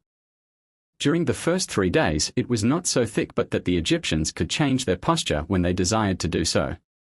If they were sitting down, they could rise up, and if they were standing, they could sit down. On the 4th, 5th, and 6th days, the darkness was so dense that they could not stir from their place. They either sat the whole time, or stood, as they were at the beginning, so they remained until the end. The last day of darkness overtook the Egyptians, not in their own land, but at the Red Sea, on their pursuit of Israel. The darkness was not of the ordinary, earthly kind, it came from hell, and it could be felt. It was as thick as a dinar, and all the time it prevailed a celestial light brightened the dwellings of the children of Israel, whereby they could see what the Egyptians were doing under cover of the darkness. This was of great advantage to them, for when they were about to go forth from the land, and they asked their neighbors to lend them raiment, and jewels of gold and jewels of silver, for the journey, the Egyptians tried to deny having any in their possession. But the children of Israel, having spied out all their treasures during the days of darkness, could describe the objects they needed with accuracy, and designate their hiding places. The Egyptians reasoned that the words of the Israelites could be taken implicitly as they spoke them, for if they had had any idea of deceiving them, asking for a loan when they intended to keep what they laid hands on, they might have taken unobserved during the days of darkness whatever they desired. Hence the Egyptians felt no hesitation in lending the children of Israel all the treasures they asked for. The darkness was of such a nature that it could not be dispelled by artificial means. The light of the fire kindled for household uses was either extinguished by the violence of the storm, or else it was made invisible and swallowed up in the density of the darkness. Sight, that most indispensable of all the external senses, though unimpaired, was deprived of its office, for nothing could be discerned, and all the other senses were overthrown like subjects whose leader has fallen. None was able to speak or to hear, nor could anyone venture to take food, but they lay themselves down in quiet and hunger, their outward senses in a trance. Thus they remained, overwhelmed by the affliction, until Moses had compassion on them again, and besought God in their behalf, who granted him the power of restoring fine weather, light instead of darkness and day instead of night. Intimidated by this affliction, Pharaoh permitted the people to go, the little ones as well as the men and the women, only he asked that they let their flocks and their herds be stayed. But Moses said, As thou livest, our cattle also shall go with us. Yea, if but the hoof of an animal belongs to an Israelite, the beast shall not be left behind in Egypt. This speech exasperated Pharaoh to such a degree that he threatened Moses with death in the day he should see his face again. At this very moment the Lord appeared unto Moses and bade him inform Pharaoh of the infliction of the last plague, the slaying of the firstborn. It was the first and the last time that God revealed himself in the royal palace. He chose the residence of Pharaoh on this occasion that Moses might not be branded as a liar, for he had replied to Pharaoh's threat of killing him if he saw his face again, with the words, Thou hast spoken well, I will see thy face again no more. With a loud voice Moses proclaimed the last plague, closing his announcement with the words, And all these thy servants shall come down unto me and bow down themselves unto me, saying, Get thee out, and all the people that follow thee, and after that I will go out. Moses knew well enough that Pharaoh himself would come and urge him to lead Israel forth with as great haste as possible, but he mentioned only the servants of the king, and not the king himself, because he never forgot the respect due to a ruler. The first Passover, when the time approached in which, according to the promise made to Abraham, his children would be redeemed, it was seen that they had no pious deeds to their credit for the sake of which they deserved release from bondage. God therefore gave them 2 commandments, one bidding them to sacrifice the paschal lamb and one to circumcise their sons. Along with the first they received the calendar in use among the Jews, for the Passover feast is to be celebrated on the 15th day of the month of Nisan, and with this month the year is to begin. But the computations for the calendar are so involved that Moses could not understand them until God showed him the movements of the moon plainly.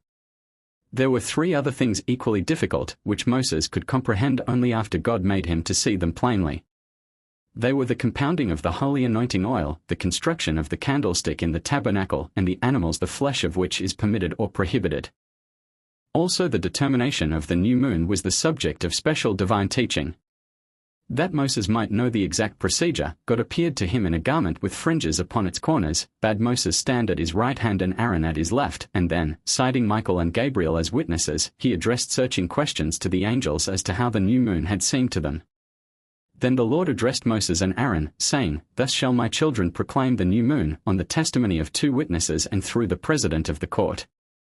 When Moses appeared before the children of Israel and delivered the divine message to them, telling them that their redemption would come about in this month of Nisan, they said, How is it possible that we should be redeemed?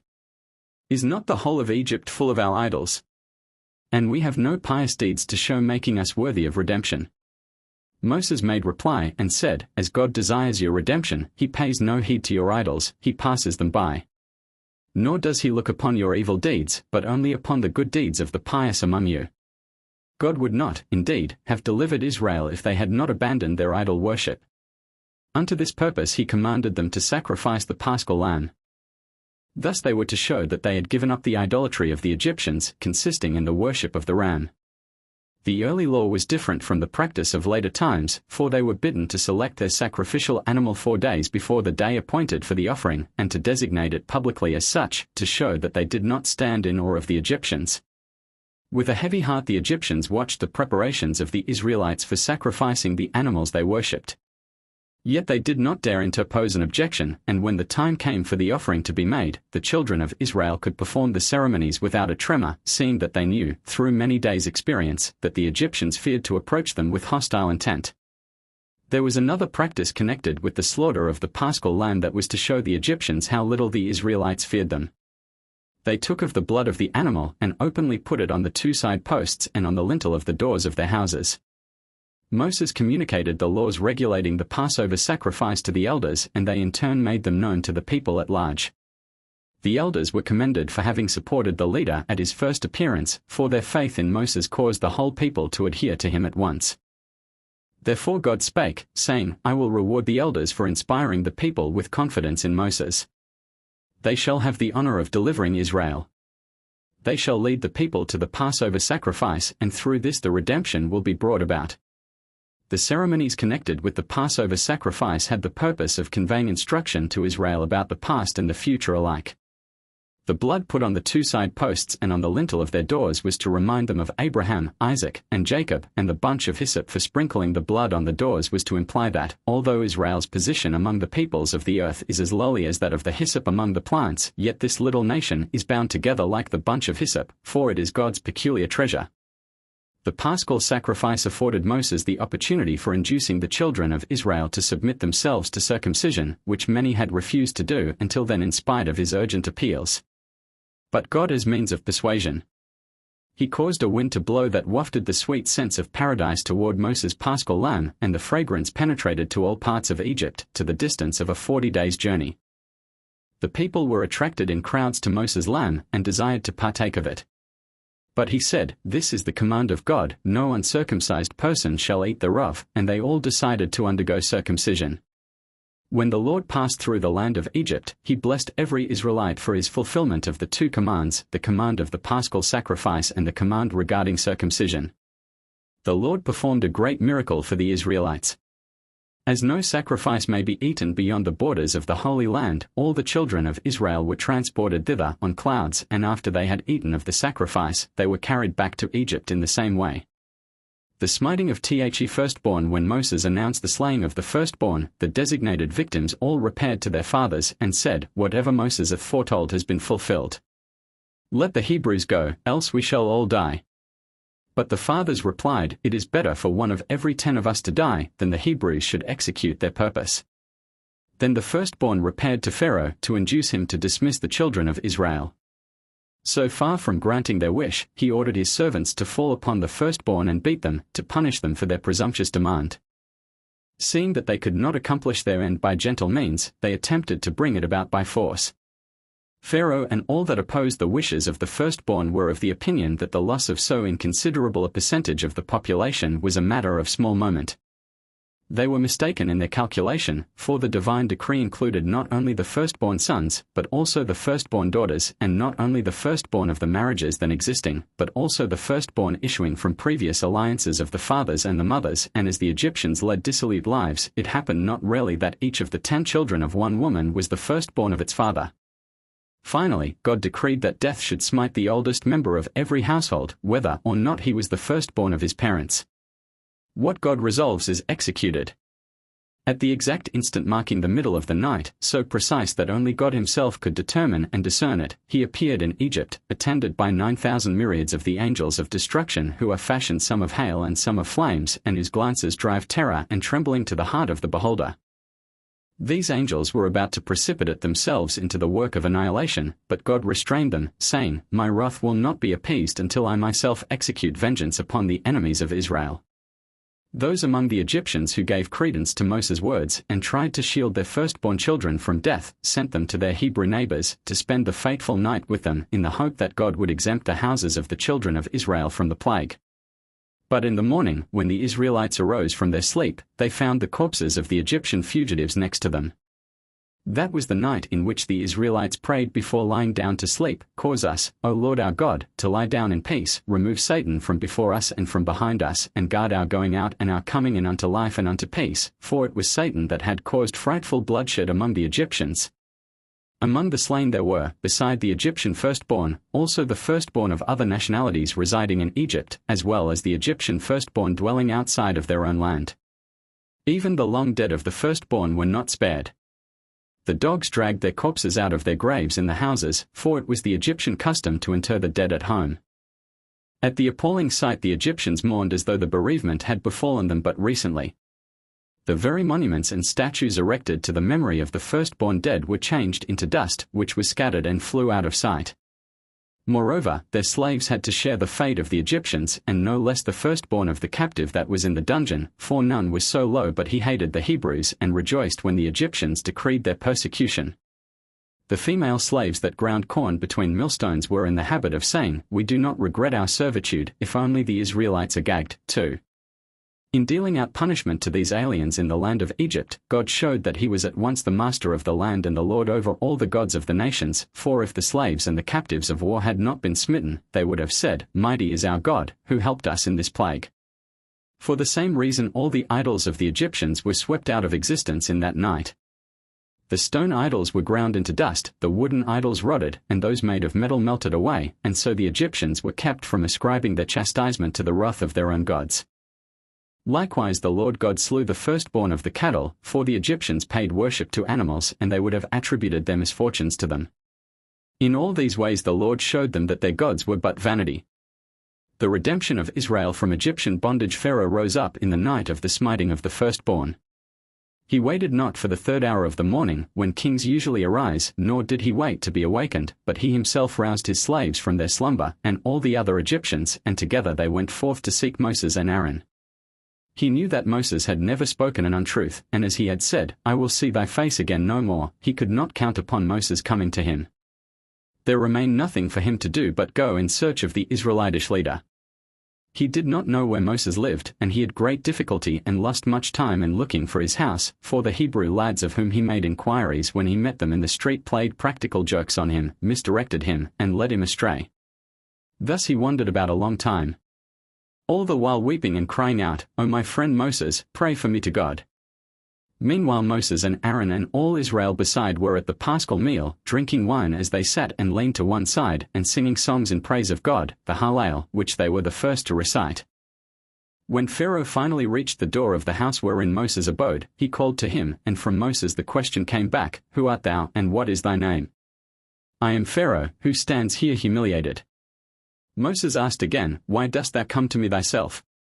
Is it the custom of kings to linger at the doors of common folk?" "I pray thee, my lord," returned Pharaoh, "come forth and intercede for us, else there will not remain a single being in Egypt." "I may not come forth, for God bath commanded us, none of you shall go out of the door of his house until the morning." But Pharaoh continued to plead, "Do but step to the window and speak with me." And when Moses yielded to his importunities and appeared at the window, the king addressed these words to him: "Thou didst say yesterday, all the firstborn in the land of Egypt will die, but now as many as 9/10 of the inhabitants have perished." Pharaoh was accompanied by his daughter Bithiah, Moses' foster mother. She reproached him with ingratitude in having brought down evil upon her and her countrymen. And Moses answered and said, 10 plagues the Lord brought upon Egypt. Hath evil accrued to thee from any of them? Did one of them affect thee? And when Bithiah acknowledged that no harm had touched her, Moses continued to speak, "Although thou art thy mother's firstborn, thou shalt not die, and no evil shall reach thee in the midst of Egypt." But Bithiah said, "Of what advantage is my security to me, when I see the king, my brother, and all his household and his servants in this evil plight, and look upon their firstborn perishing with all the firstborn of Egypt?" And Moses returned, "Verily, thy brother and his household and the other Egyptians would not hearken to the words of the Lord, therefore did this evil come upon them." Turning to Pharaoh, Moses said, "In spite of all that hath happened, I will teach thee something, if thou desirest to learn, and thou wilt be spared, and thou wilt not die. Raise thy voice, and say, Ye children of Israel, ye are your own masters. Prepare for your journey, and depart from among my people. Hitherto ye were the slaves of Pharaoh, but henceforward ye are under the authority of God. Serve the Lord your God." Moses made him say these words 3 times, and God caused Pharaoh's voice to be heard throughout the land of Egypt, so that all the inhabitants, the homeborn and the aliens, knew that Pharaoh had released the children of Israel from the bondage in which they had languished. And all Israel sang, "Hallelujah, praise, O ye servants of the Lord, praise the name of the Lord, for they belong to the Lord, and no more were the servants of Pharaoh." Now the king of Egypt insisted upon their leaving the land without delay. But Moses objected and said, "Are we thieves, that we should slink away under cover of the night? Wait until morning." Pharaoh, however, urged and begged Moses to depart, confessing that he was anxious about his own person, for he was a firstborn son, and he was terrified that death would strike him down, too. Moses dissipated his alarm, though he substituted a new horror, with the words, "Fear not, there is worse in store for thee." Dread seized upon the whole people, every one of the Egyptians was afraid of losing his life, and they all united their prayers with Pharaoh's, and begged Moses to take the Israelites hence. And God spake, "Ye shall all find your end, not here, but in the Red Sea." The Exodus Pharaoh and the Egyptians let their dead lie unburied, while they hastened to help the Israelites load their possessions on wagons, to get them out of the land with as little delay as possible. When they left, they took with them, beside their own cattle, the sheep and the oxen that Pharaoh had ordered his nobles to give them as presents. The king also forced his magnates to beg pardon of the Israelites for all they had suffered, knowing as he did that God forgives an injury done by man to his fellow only after the wrongdoer has recovered the goodwill of his victim by confessing and regretting his fault. "Now, depart," said Pharaoh to the Israelites, "I want nothing from you but that you should pray to God for me, that I may be saved from death." The hatred of the Egyptians toward the Israelites changed now into its opposite. They conceived affection and friendship for them, and fairly forced raiment upon them, and jewels of silver and jewels of gold, to take along with them on their journey, although the children of Israel had not yet returned the articles they had borrowed from their neighbors at an earlier time. This action is in part to be explained by the vanity of Pharaoh and his people. They desired to pretend before the world that they were vastly rich, as everybody would conclude when this wealth of their mere slaves was displayed to observers. Indeed, the Israelites bore so much away from Egypt that one of them alone might have defrayed the expense of building and furnishing the tabernacle. On their leaving the land only the private wealth of the Egyptians was in their hands, but when they arrived at the Red Sea they came into possession of the public treasure, too, for Pharaoh, like all kings, carried the monies of the state with him on his campaigns in order to be prepared to hire a relay of mercenaries in case of defeat. Great as the other treasure was, the booty captured at the sea far exceeded it. But if the Israelites loaded themselves down with goods and jewels and money, it was not to gratify love of riches, or, as any usurer might say, because they coveted their neighbors' possessions.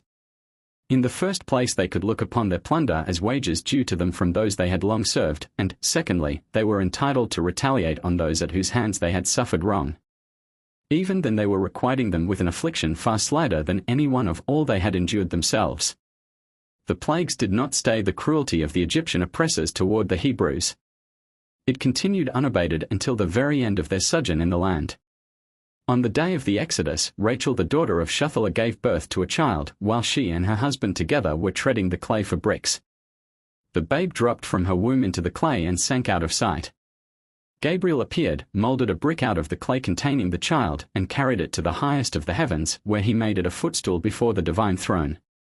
In that night it was that God looked upon the suffering of Israel, and smote the firstborn of the Egyptians, and it is one of the 4 nights that God has inscribed in the Book of Memorial.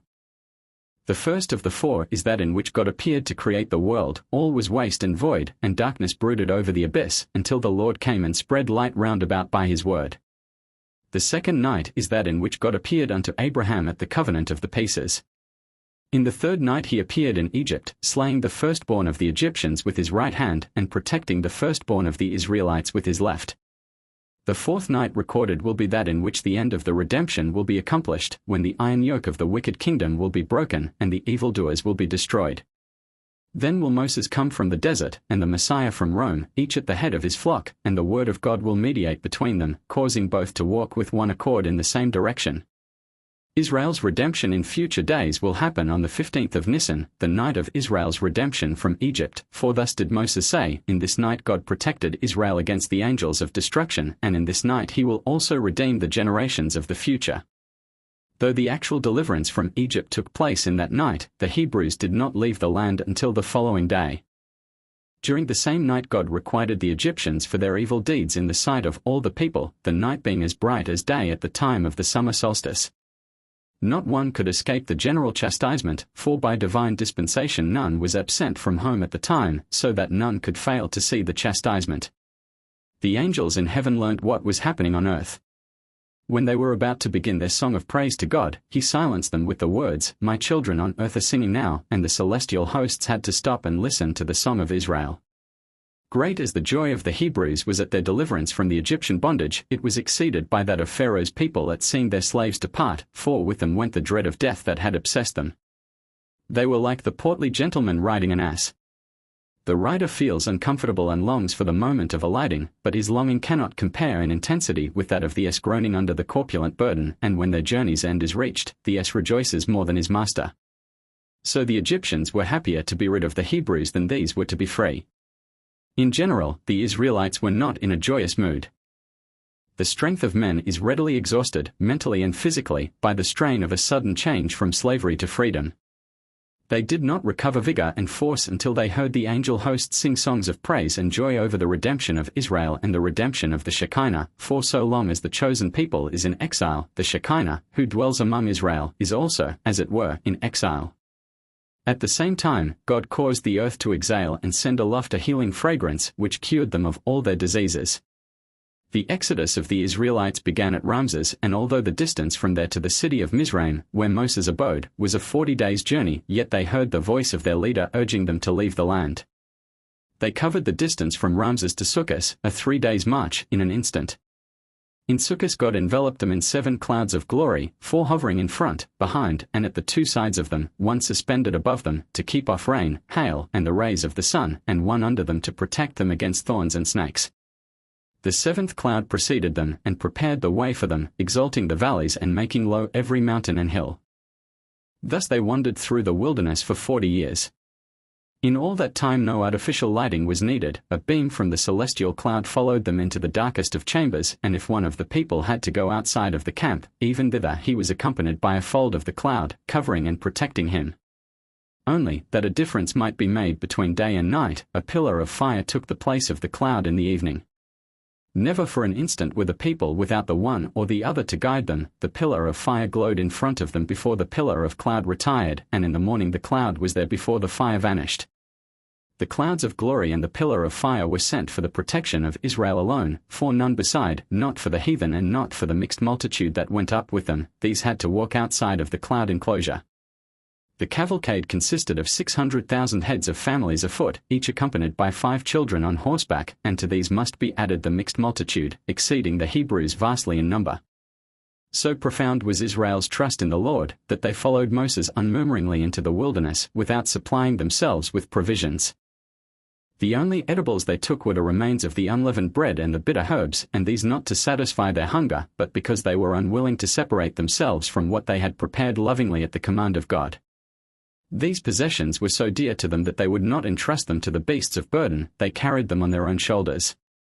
Volume 3. From the Exodus to the death of Moses. Preface. When Israel went out of Egypt, the house of Jacob from a people of strange language, Jacob was his sanctuary and Israel his dominion. Jewish legend attempts to describe how God's sanctuary, the religion of Israel and his dominion, the beginnings of Israel as a nation, arose in the time between the Exodus from Egypt and the entrance into the Holy Land.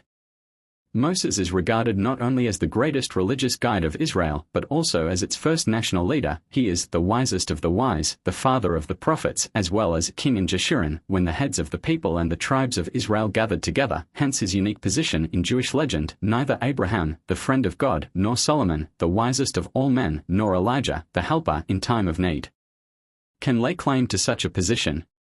Great religious and national institutions like the Sabbath, the sanctuary, and many other commandments of God revealed to Moses stand in a special relation to his life and work.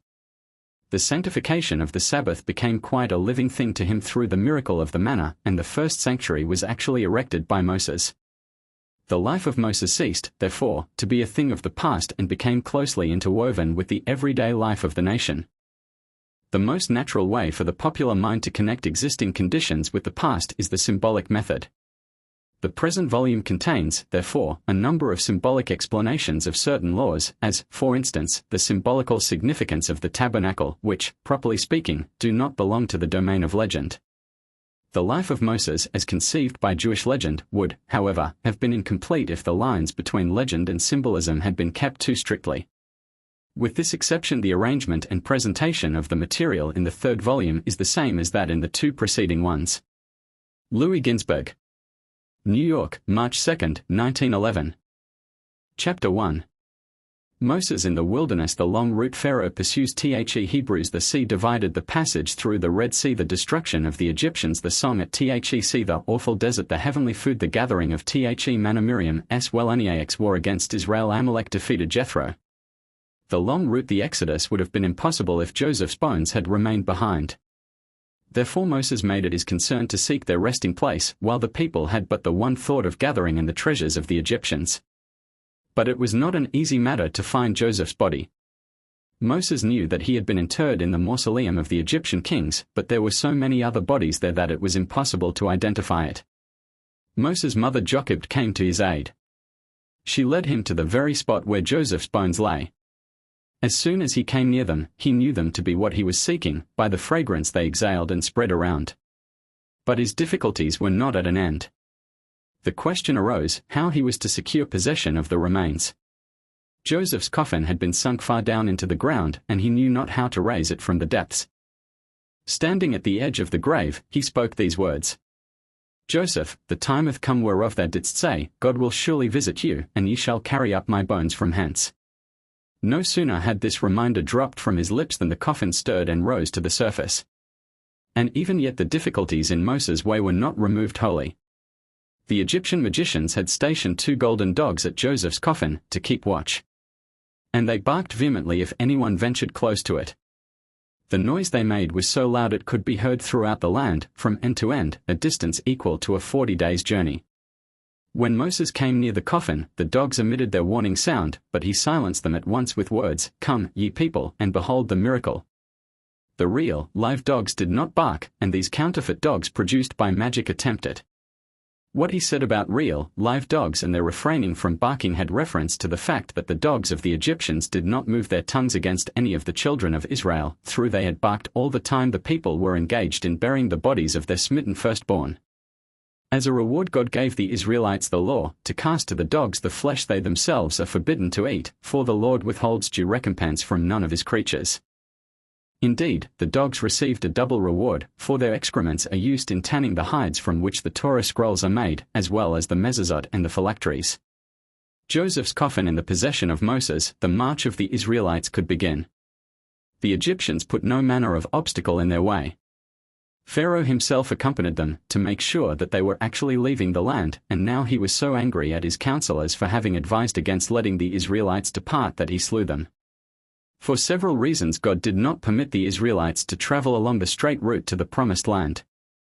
He desired them to go to Sinai first and take the law upon themselves there, and, besides, the time divinely appointed for the occupation of the land by the Gentiles had not yet elapsed. Over and above all this, the long sojourn in the wilderness was fraught with profit for the Israelites, spiritually and materially. If they had reached Palestine directly after leaving Egypt, they would have devoted themselves entirely each to the cultivation of his allotted parcel of ground, and no time would have been left for the study of the Torah. In the wilderness they were relieved of the necessity of providing for their daily wants, and they would give all their efforts to acquiring the law. On the whole, it would not have been advantageous to process at once to the Holy Land and take possession thereof, for when the Canaanites heard that the Israelites were making for Palestine, they burnt the crops, felled the trees, destroyed the buildings, and choked the water springs, all in order to render the land uninhabitable. Hereupon God spake, and said, I did not promise their fathers to give a devastated land unto their sea, but a land full of all good things. I will lead them about in the wilderness for 40 years, and meanwhile the Canaanites will have time to repair the damage they have done. Moreover, the many miracles performed for the Israelites during the journey through the wilderness had made their terror to fall upon the other nations, and their hearts melted, and there remained no more spirit in any man. They did not venture to attack the Israelites, and the conquest of the land was all the easier. Nor does this exhaust the list of reasons for preferring the longer route through the desert. Abraham had sworn a solemn oath to live at peace with the Philistines during a certain period, and the end of the term had not yet arrived. Besides, there was the fear that the sight of the land of the Philistines would awaken sad recollections in the Israelites and drive them back into Egypt speedily, for once upon a time it had been the scene of a bitter disappointment to them. They had spent 180 years in Egypt, in peace and prosperity, not in the least molested by the people. Suddenly Ganan came, a descendant of Joseph, of the tribe of Ephraim, and he spake, The Lord had appeared unto me, and he bade me lead you forth out of Egypt. The Ephraimites were the only ones to heed his words. Proud of their royal lineage as direct descendants of Joseph, and confident to their valor in war, for they were great heroes, they left the land and betook themselves to Palestine. They carried only weapons and gold and silver. They had taken no provisions, because they expected to buy food and drink on the way or capture them by force if the owners would not part with them for money. After a day's march they found themselves in the neighborhood of Gath, at the place where the shepherds employed by the residents of the city gathered with the flocks. The Ephraimites asked them to sell them some sheep, which they expected to slaughter, in order to satisfy their hunger with them, but the shepherds refused to have business dealings with them, saying, Are the sheep ours, or does the cattle belong to us, that we could part with them for money? Seeing that they could not gain their point by kindness, the Ephraimites used force. The outcries of the shepherds brought the people of Gath to their aid. A violent encounter, lasting a whole day, took place between the Israelites and the Philistines. The people of Gath realized that alone they would not be able to offer successful resistance to the Ephraimites, and they summoned the people of the other Philistine cities to join them. The following day an army of 40,000 stood ready to oppose the Ephraimites. Reduced in strength, as they were, by their 3 days' fast, they were exterminated root and branch. Only 10 of them escaped with their bare life, and returned to Egypt, to bring Ephraim word of the disaster that had overtaken his posterity, and he mourned many days. This abortive attempt of the Ephraimites to leave Egypt was the first occasion for oppressing Israel. Thereafter the Egyptians exercised force and vigilance to keep them in their land. As for the disaster of the Ephraimites, it was well-merited punishment, because they had paid no heed to the wish of the father Joseph, who had adjured his descendants solemnly on his deathbed not to think of quitting the land until the Redeemer should appear. Their death was followed by disgrace, for their bodies lay unburied for many years on the battlefield near Gath, and the purpose of God in directing the Israelites to choose the longer route from Egypt to Canaan was to spare them the sight of those dishonoured corpses. Their courage might have deserted them, and out of apprehension of sharing the fate of their brethren they might have hastened back to the land of slavery. Pharaoh pursues the Hebrews. When Pharaoh permitted Israel to depart, he was under the impression that they were going only a 3 days' journey into the wilderness for the purpose of offering sacrifices. He sent officers with them, whose duty was to bring them back at the appointed time. The exodus took place on a Thursday. On the following Sunday the king's watchers noticed that the Israelites, so far from preparing for a return, were making arrangements looking to a long sojourn in the desert. They remonstrated and urged them to go back. The Israelites maintained that Pharaoh had dismissed them for good, but the officers would not be put off with their mere assertions. They said, Willy-nilly, you will have to do as the powers that be command. To such arrogance the Israelites would not submit, and they fell upon the officers, slaying some and wounding others. The maimed survivors went back to Egypt and report the contumacy of the Israelites to Pharaoh.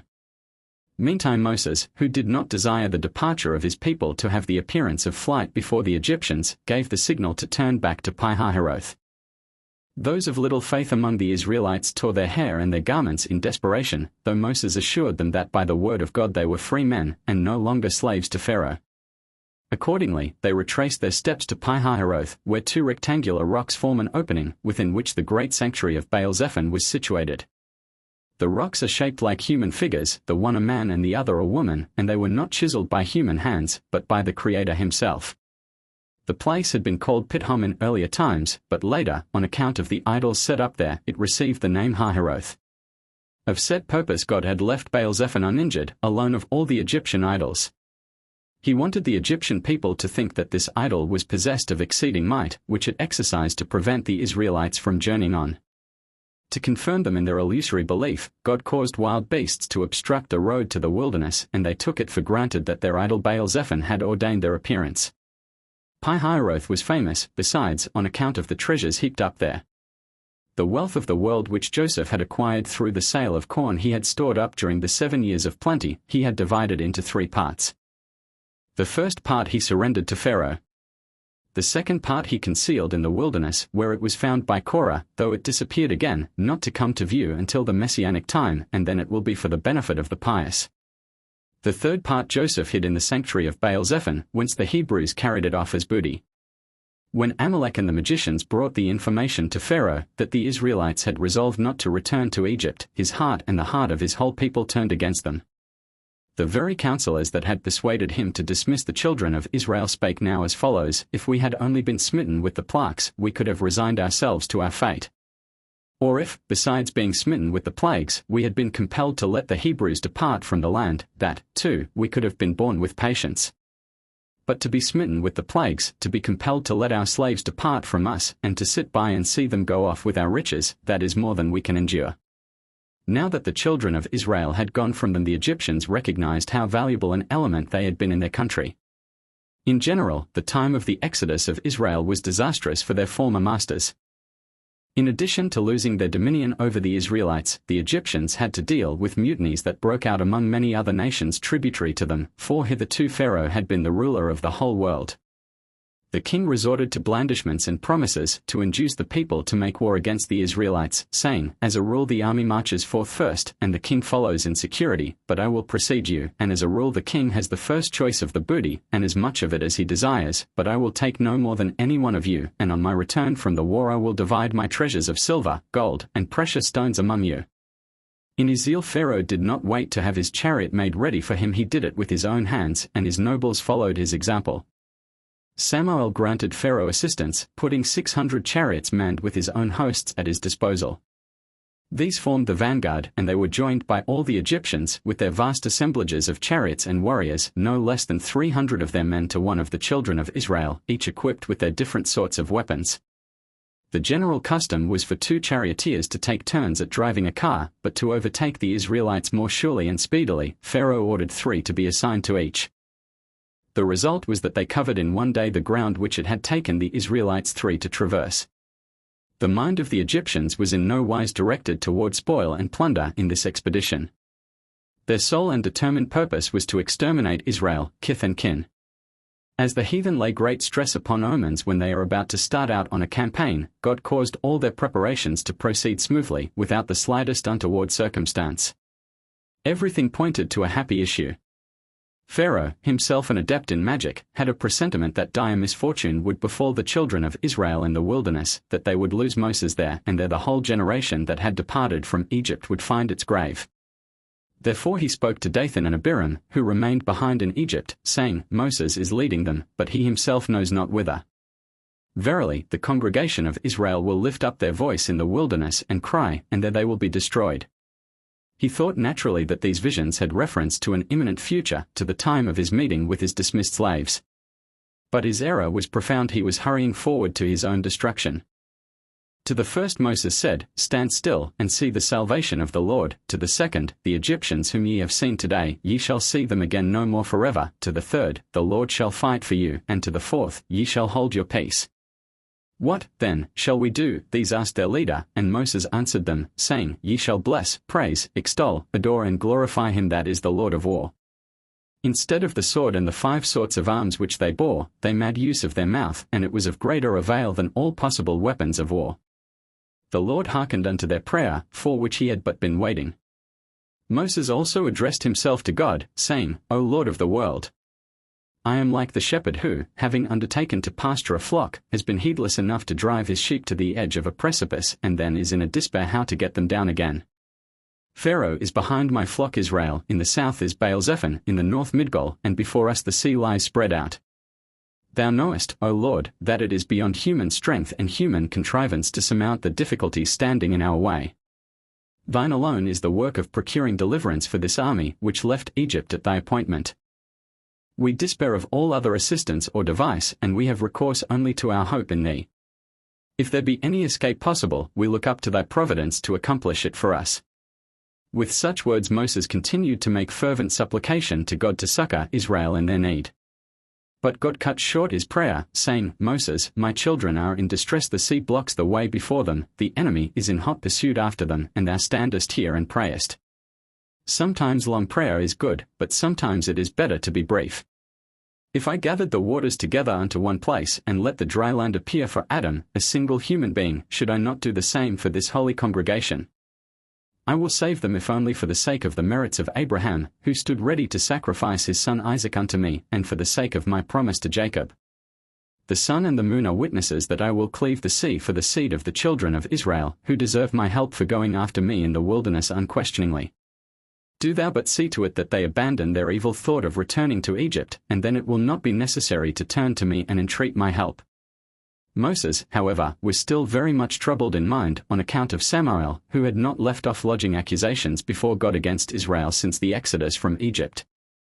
The Lord adopted the same procedure in dealing with the accuser as the experienced shepherd, who, at the moment of transferring his sheep across a stream, was faced by a ravening wolf. The shepherd threw a strong ram to the wolf, and while the two engaged in combat, the rest of the flock was carried across the water, and then the shepherd returned and snatched the wolf's supposed prey away from him. Samael said to the Lord, Up to this time the children of Israel were idol worshippers, and now thou proposest so great a thing as dividing the sea for them. What did the Lord do? He surrendered Job to Samael, saying, While he busies himself with Job, Israel will pass through the sea unscathed, and as soon as they are in safety, I will rescue Job from the hands of Samael. Israel had other angel adversaries, besides. Uzzah, the tutelary angel of the Egyptians, appeared before God, and said, O Lord of the world! I have a suit with this nation which thou hast brought forth out to Egypt. If it seemeth well to thee, let their angel Michael appear, and contend with me before thee. The Lord summoned Michael, and Uzzah stated his charges against Israel, O Lord of the world! Thou didst decree concerning this people of Israel that Israel be held in bondage by my people, the Egyptians, for a period of 400 years. But they had dominion over them only 86 years, therefore the time of their going forth hath not yet arrived. If it be thy will, give me permission to take them back to Egypt, that they may continue in slavery for the 314 years that are left, and thy word be fulfilled. As thou art immutable, so let thy decree be immutable. Michael was silent, for he knew not how to controvert these words, and it seemed as if Uzzah had won his suit. But the Lord himself espoused the cause of Israel, and he said to Uzzah, The duty of serving thy nation was laid upon my children only on account of an unseemly word uttered by Abraham. When I spoke to him, saying, I am the Lord that brought thee out of Ur of the Chaldees, to give thee this land to inherit it, he made answer, Whereby shall I know that I shall inherit it? Therefore did I say to him, Thy seed shall be a stranger. But it is well known and manifest before me that they were strangers from the day of Isaac's birth, and reckoning thence, the period of 400 years has elapsed, and thou hast no right to keep my children in bondage any longer. The sea divided. God spake to Moses, saying, Why dost thou stand here praying? My children's prayer has anticipated thine. For thee there is naught to do but lift up thy rod and stretch out thine hand over the sea, and divide it. Moses replied, Thou commandest me to divide the sea, and lay bare the dry ground in the midst of it, and yet thou didst thyself make it a perpetual decree, that the sand shall be placed for the bound of the sea. And again God spake to Moses, Thou hast not read the beginning of the Torah. I did speak, let the waters under the heaven be gathered together unto one place, and let the dry land appear, and at that time I made the condition that the waters shall divide before Israel. Take the rod that I gave unto thee, and go to the sea upon mine errand, and speak thus, I am the messenger sent by the Creator of the world. Uncover thy paths, O sea, for my children, that they may go through the midst of thee on dry ground. Moses spoke to the sea as God had bidden him, but it replied, I will not do according to thy words, for thou art only a man born of woman, and, besides, I am 3 days older than thou, O man, for I was brought forth on the 3rd day of creation, and thou on the 6th. Moses lost no time, but carried back to God the words the sea has spoken, and the Lord said, Moses, what does a master do with an intractable servant? He beats him with a rod, said Moses. Do thus, ordered God. Lift up thy rod, and stretch out thine hand over the sea and divide it. Thereupon Moses raised up his rod, the rod that had been created at the very beginning of the world, on which were graven in plain letters the great and exalted name, the names of the 10 plagues inflicted upon the Egyptians, and the names of the 3 fathers, the 6 mothers, and the 12 tribes of Jacob. This rod he lifted up, and stretched it out over the sea. The sea, however, continued in its perverseness, and Moses entreated God to give his command direct to it. But God refused, saying, Were I to command the sea to divide, it would never again return to its former estate. Therefore, do thou convey my order to it, that it be not drained dry forever. But I will let a semblance of my strength accompany thee, and that will compel its obedience. When the sea saw the strength of God at the right hand of Moses, it spoke to the earth, saying, Make hollow places for me, that I may hide myself therein before the Lord of all created things, blessed be he. Noticing the terror of the sea, Moses said to it, For a whole day I spoke to thee at the bidding of the Holy One, who desired thee to divide, but thou didst refuse to pay heed to my words. Even when I showed thee my rod, thou didst remain obdurate. What hath happened now that thou skippest hence? The sea replied, I am fleeing, not before thee, but before the Lord of all created things, that his name be magnified in all the earth. And the waters of the Red Sea divided, and not they alone, but all the waters in heaven and on earth, in whatever vessel it was, in cisterns, in wells, in caves, in casks, in pitchers, in drinking cups, and in glasses, and none of these waters returned to their former estate until Israel has passed through the sea on dry land. The angel Gabriel was eager to drown the Egyptians during the same night, but God bade him wait until early the next day, until the hour of the morning watch, when Abraham had made himself ready to set out for the sacrifice of his son. Gabriel succeeded, however, in holding back the turbulent water about to sweep over Israel.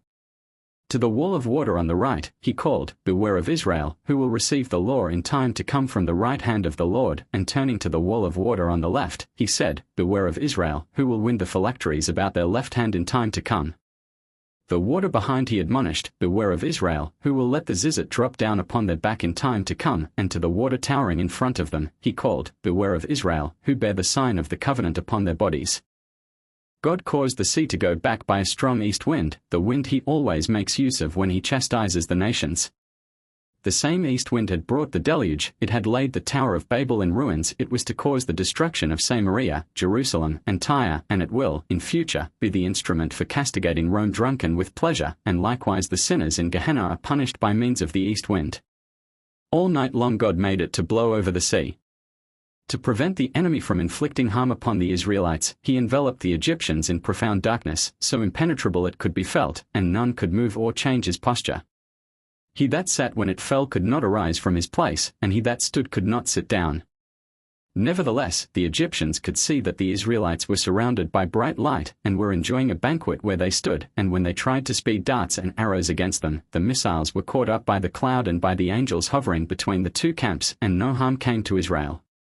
The passage through the Red Sea on the morning after the eventful night, though the sea was not yet made dry land, the Israelites, full of trust in God, were ready to cast themselves into its waters. The tribes contended with one another for the honor of being the first to jump. Without awaiting the outcome of the wordy strife, the tribe of Benjamin sprang in, and the princes of Judah were so incensed at having been deprived of preeminence in danger that they pelted the Benjamites with stones. God knew that the Judeans and the Benjamites were animated by a praiseworthy purpose.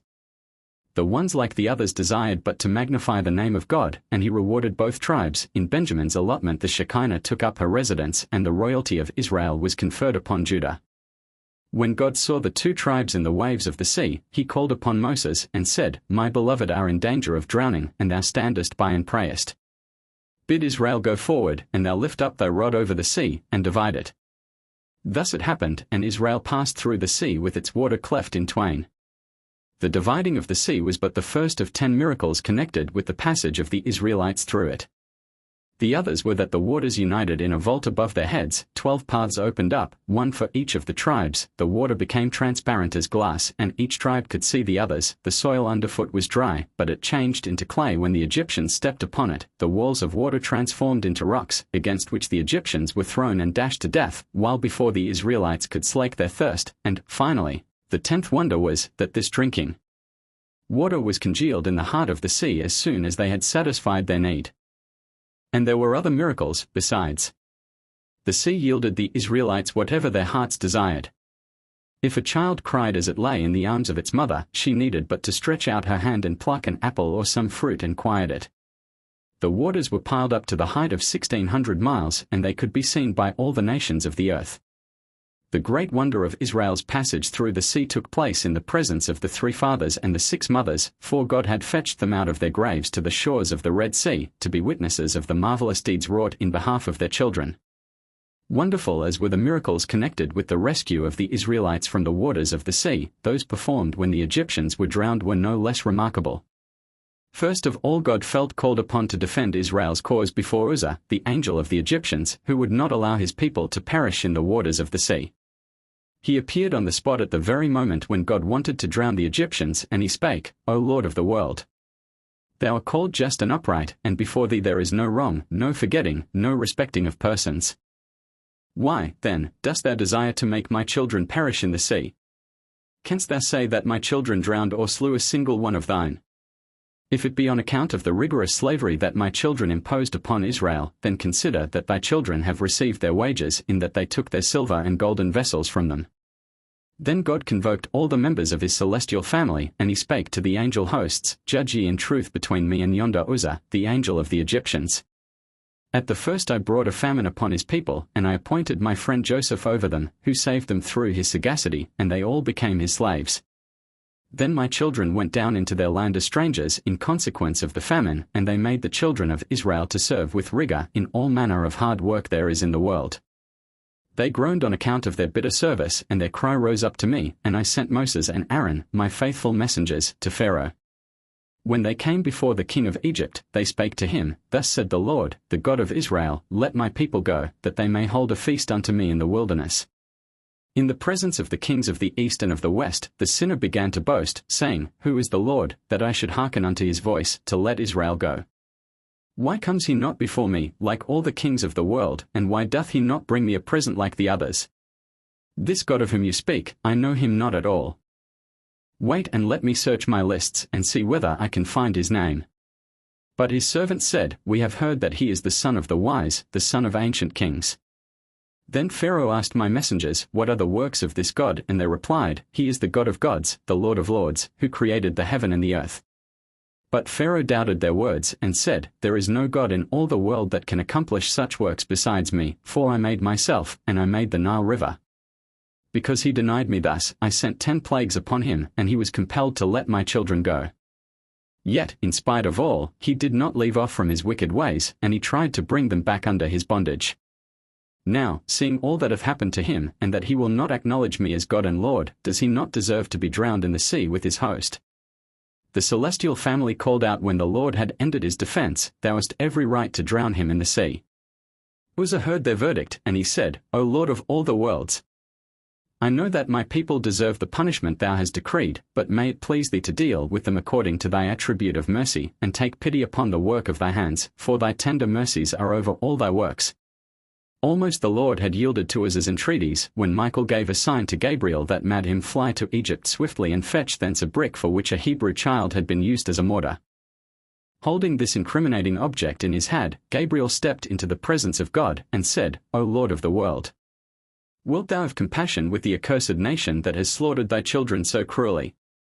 Then the Lord turned himself away from his attribute of mercy, and seating himself upon his throne of justice he resolved to drown the Egyptians in the sea. The first upon whom judgment was executed was the angel of Egypt. Uzzah was thrown into the sea. A similar fate overtook Rahab, the angel of the sea, with his hosts. Rahab had made intercession before God in behalf of the Egyptians. He had said, "Why shouldst thou drown the Egyptians? Let it suffice the Israelites that thou hast saved them out of the hand of their masters." At that God dealt Rahab and his army a blow, under which they staggered and fell dead, and then he cast their corpses in the sea, whence its unpleasant odor. The destruction of the Egyptians at the moment when the last of the Israelites stepped out of the bed of the sea, the first of the Egyptians set foot into it, but in the same instant the waters surged back into their wonted place, and all the Egyptians perished. But drowning was not the only punishment decreed upon them by God. He undertook a thoroughgoing campaign against them. When Pharaoh was preparing to persecute the Israelites, he asked his army which of the saddle beasts was the swiftest runner, that one he would use, and they said, "There is none swifter than thy piebald mare, whose like is to be found nowhere in the world." Accordingly, Pharaoh mounted the mare, and pursued after the Israelites seaward. And while Pharaoh was inquiring of his army as to the swiftest animal to mount, God was questioning the angels as to the swiftest creature to use to the detriment of Pharaoh. And the angels answered, "O Lord of the world, all things are thine, and all are thine handiwork. Thou knowest well, and it is manifest before thee, that among all thy creatures there is none so quick as the wind that comes from under the throne of thy glory, and the Lord flew swiftly upon the wings of the wind." The angels now advanced to support the Lord in his war against the Egyptians. Some brought swords, some arrows, and some spears. But God warded them off, saying, "Away. I need no help." The arrows sped by Pharaoh against the children of Israel were answered by the Lord with fiery darts directed against the Egyptians. Pharaoh's army advanced with gleaming swords, and the Lord sent out lightnings that discomfited the Egyptians. Pharaoh hurled missiles, and the Lord discharged hailstones and coals of fire against him. With trumpets, sackbuts, and horns the Egyptians made their assault, and the Lord thundered in the heavens, and the Most High uttered his voice. In vain the Egyptians marched forward in orderly battle array, the Lord deprived them of their standards, and they were thrown into wild confusion. To lure them into the water, the Lord caused fiery steeds to swim out upon the sea, and the horses of the Egyptians followed them, each with a rider upon his back. Now the Egyptians tried to flee to their land in their chariots drawn by she-mules. As they had treated the children of Israel in a way contrary to nature, so the Lord treated them now. Not the she-mules pulled the chariots, but the chariots, though fire from heaven had consumed their wheels, dragged the men and the beasts into the water. The chariots were laden with silver, gold, and all sorts of costly things, which the river Pishon, as it flows forth from paradise, carries down into the Gihon. Thence the treasures float into the Red Sea, and by its waters they were tossed into the chariots of the Egyptians. It was the wish of Israel, and for this reason he caused the chariots to roll down into the sea, and the sea in turn to cast them out upon the opposite shore, at the feet of the Israelites. And the Lord fought against the Egyptians also with the pillar of cloud and the pillar of fire. The former made the soil miry, and the mire was heated to the boiling point by the latter, so that the hoofs of the horses dropped from their feet, and they could not budge from the spot. The anguish and the torture that God brought upon the Egyptians at the Red Sea caused them by far more excruciating pain than the plagues they had endured in Egypt, for at the sea he delivered them into the hands of the angels of destruction, who tormented them pitilessly. Had God not endowed the Egyptians with a double portion of strength, they could not have stood the pain a single moment. The last judgment executed upon the Egyptians corresponded to the wicked designs harbored against Israel by the three different parties among them when they set out in pursuit of their liberated slaves. The first party had said, "We will bring Israel back to Egypt," the second had said, "We will strip them bare," and the third had said, "We will slay them all." The Lord blew upon the first with his breath, and the sea covered them, the second party he shook into the sea, and the third he pitched into the depths of the abyss. He tossed them about as lentils are shaken up and down in a saucepan, the upper ones are made to fall to the bottom, the lower ones fly to the top. This was the experience of the Egyptians. And worse still, first the rider and his beast were whisked high up in the air, and then the two together, the rider sitting upon the back of the beast, were hurled to the bottom of the sea. The Egyptians endeavored to save themselves from the sea by conjuring charms, for they were great magicians. Of the 10 measures of magic allotted to the world, they had taken 9 for themselves. And, indeed, they succeeded for the moment, they escaped out of the sea. But immediately the sea said to itself, "How can I allow the pledge entrusted to me by God to be taken from me?" And the water rushed after the Egyptians and dragged back every man of them. Among the Egyptians were the 2 archmagicians Jannes and Jambres. They made wings for themselves, with which they flew up to heaven. They also said to Pharaoh, "If God himself hath done this thing, we can effect naught." But if this work has been put into the hands of his angel, then we will shake his lieutenants into the sea." They proceeded at once to use their magic contrivances, whereby they dragged the angels down. These cried up to God, "Save us, O God, for the waters are come in unto our soul. Speak thy word that will cause the magicians to drown in the mighty waters." And Gabriel cried to God, "By the greatness of thy glory dash thy adversaries to pieces." Hereupon God bade Michael go and execute judgment upon the two magicians. The archangel seized hold of Jannes and Jambres by the locks of their hair, and he shattered them against the surface of the water. Thus all the Egyptians were drowned. Only one was spared, Pharaoh himself. When the children of Israel raised their voices to sing a song of praise to God at the shores of the Red Sea, Pharaoh heard it as he was jostled hither and thither by the billows, and he pointed his finger heavenward, and called out, "I believe in thee, O God. Thou art righteous, and I and my people are wicked, and I acknowledge now that there is no God in the world beside thee."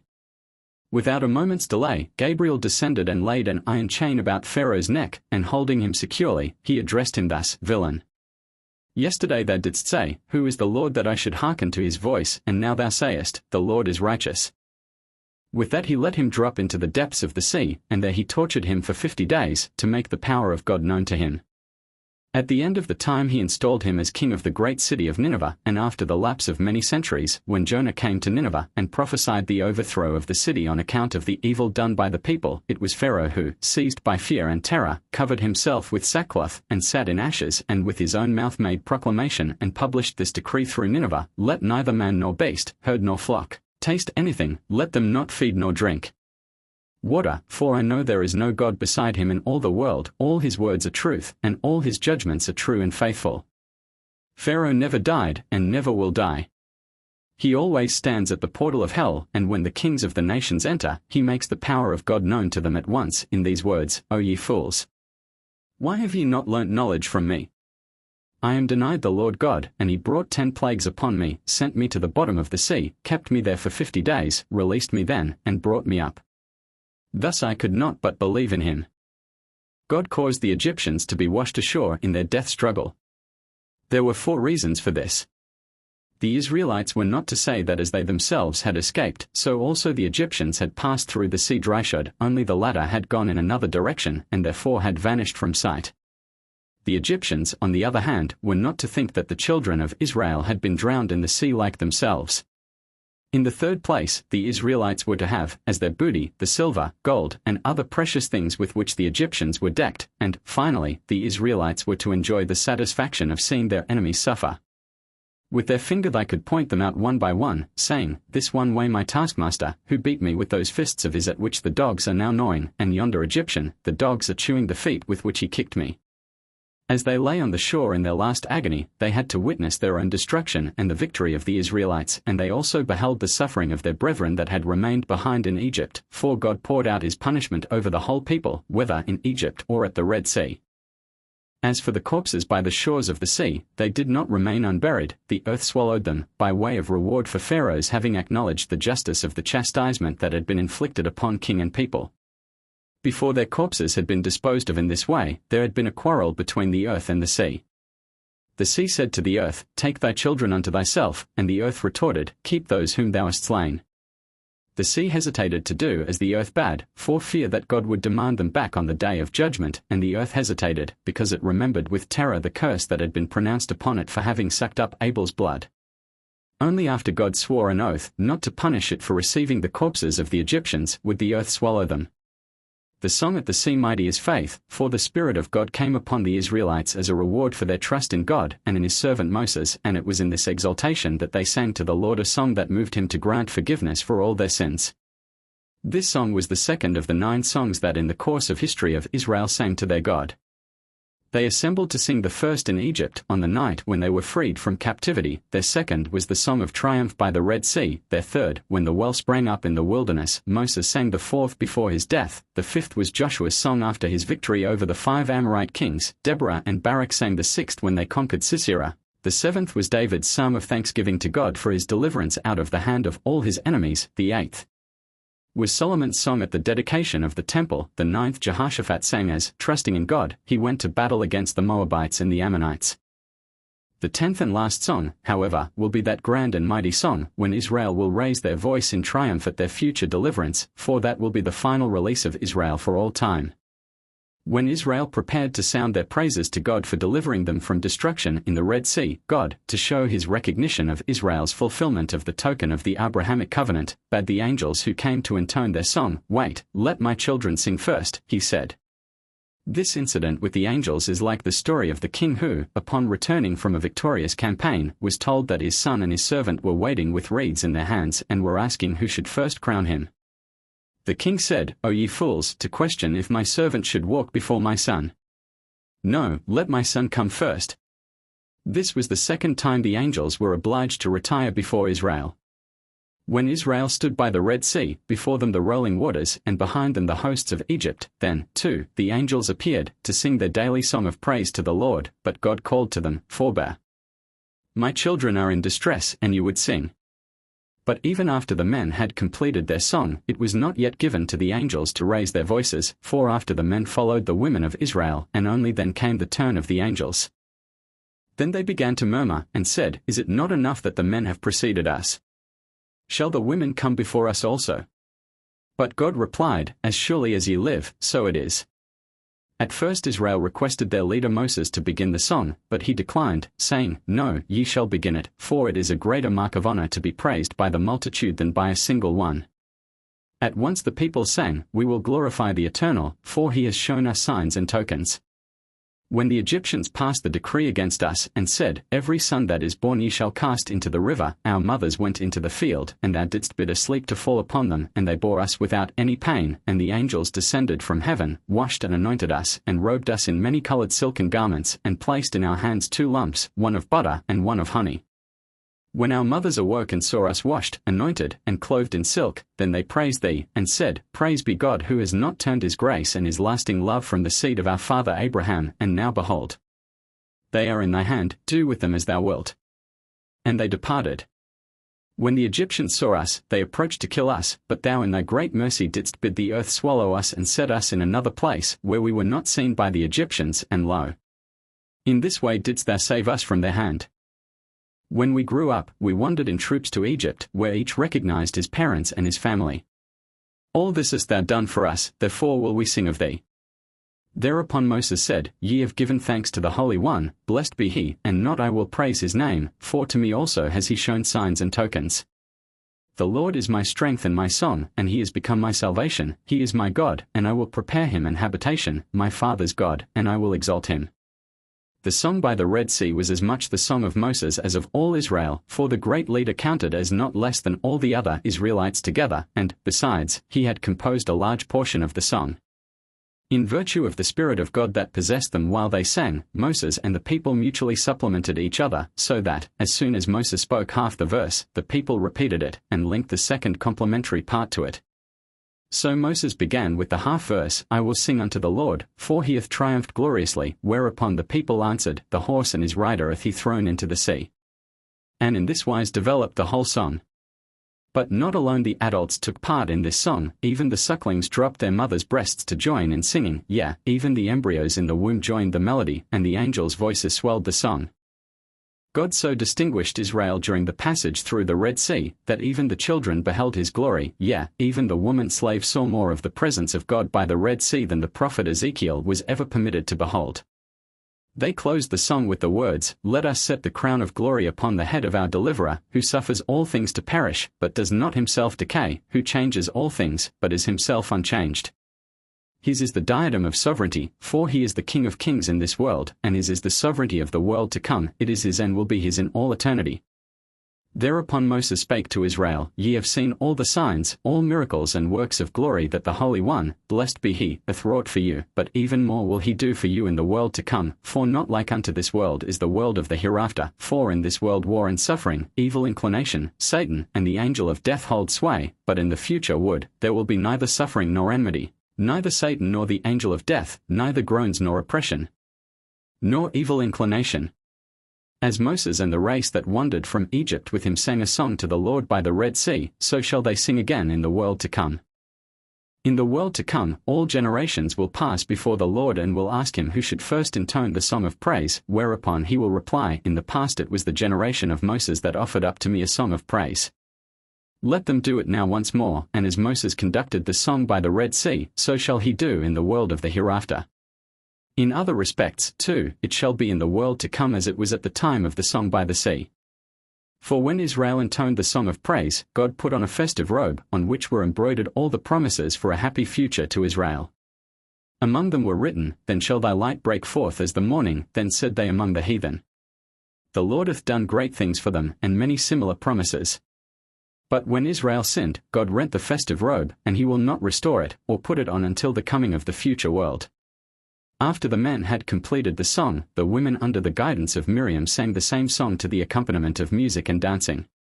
The Israelites had perfect faith that God would perform for them miracles and deeds of glory, hence they had provided themselves with timbrels and with flutes, that they might have them at hand to glorify the anticipated miracles. Then Miriam said to the women, Let us sing unto the Lord, for strength and sublimity are his, he lords it over the lordly, and he resents presumption. He hurled Pharaoh's horses and chariots into the sea, and drowned them, because wicked Pharaoh in his presumption pursued God's people, Israel. The awful desert, just as Israel had displayed sullenness and lack of faith upon approaching the sea, so did they upon leaving it. Hardly had they seen that the Egyptians met death in the waters of the sea, when they spoke to Moses, and said, God had led us from Egypt only to grant us 5 tokens, to give us the wealth of Egypt, to let us walk in clouds of glory, to cleave the sea for us, to take vengeance on the Egyptians, and to let us sing him a song of praise. Now that all this has taken place, let us return to Egypt. Moses answered, The Eternal said, The Egyptians whom ye have seen today, yes, shall see them again no more forever. But the people were not yet content, and said, Now the Egyptians are all dead, and therefore we can return to Egypt. Then Moses said, You must now redeem your pledge, for God said, When thou hast brought forth the people out of Egypt, ye shall serve God upon this mountain. Still the people remained headstrong, and without giving heed to Moses, they set out on the road to Egypt, under the guidance of an idol that they had brought with them out of Egypt, and had even retained during their passage through the sea. Only through sheer force was Moses able to restrain them from their sinful transgression. This was the second of the 10 temptations with which Israel tempted God during their wanderings through the desert. There was one other difficulty with the people that Moses had to overcome. The sea cast up many jewels, pearls and other treasures that had belonged to the Egyptians, drowned in its waves, and Israel found it hard to tear themselves away from the spot that brought them such riches. Moses, however, said, Do you really believe that the sea will continue to yield you pearls and jewels? From the sea they passed to the desert Shur, a horrible and dreadful wilderness, full of snakes, lizards, and scorpions, extending over hundreds of miles. So deadly is the nature of the snakes that dwell in the desert, that if one of them merely glides over the shadow of a flying bird, the bird falls into pieces. It was in this desert that the following happened to King Shapur. A cohort that he sent through this desert was swallowed by a snake, and the same fate overtook a second and a third cohort. Upon the advice of his sages, he then filled the hides of animals with hot coals wrapped in straw, and had these cast before the snake until it expired. It was then a proof of Israel's great faith in their God, that they obeyed Moses and without murmur or delay followed him into this frightful wilderness. Therefore did God reward them for their trust in him, for not only were they not harmed by the snakes and scorpions during their many years' stay in the desert, but they were even relieved of the fear of the reptiles, for as soon as the snakes saw the Israelites, they meekly lay down upon the sand. For 3 days they marched through the desert, uncomplaining, but when their supply of water gave out, the people murmured against Moses, saying, What shall we drink? While crossing through the Red Sea they had provided themselves with water, for, miraculously, the sea flowed sweet for them, and now when the supply was becoming exhausted, they began to give expression to their dissatisfaction. On this occasion they again betrayed their faint-heartedness, for instead of seeking advice from their leader Moses, they began to murmur against him and against God, even though at present they had not yet suffered from lack of water. So poorly did they stand the test to which God has put them, for in fact the very ground upon which they trod had running water beneath it, but they were not aware of this. God had desired to see how they would act under these conditions.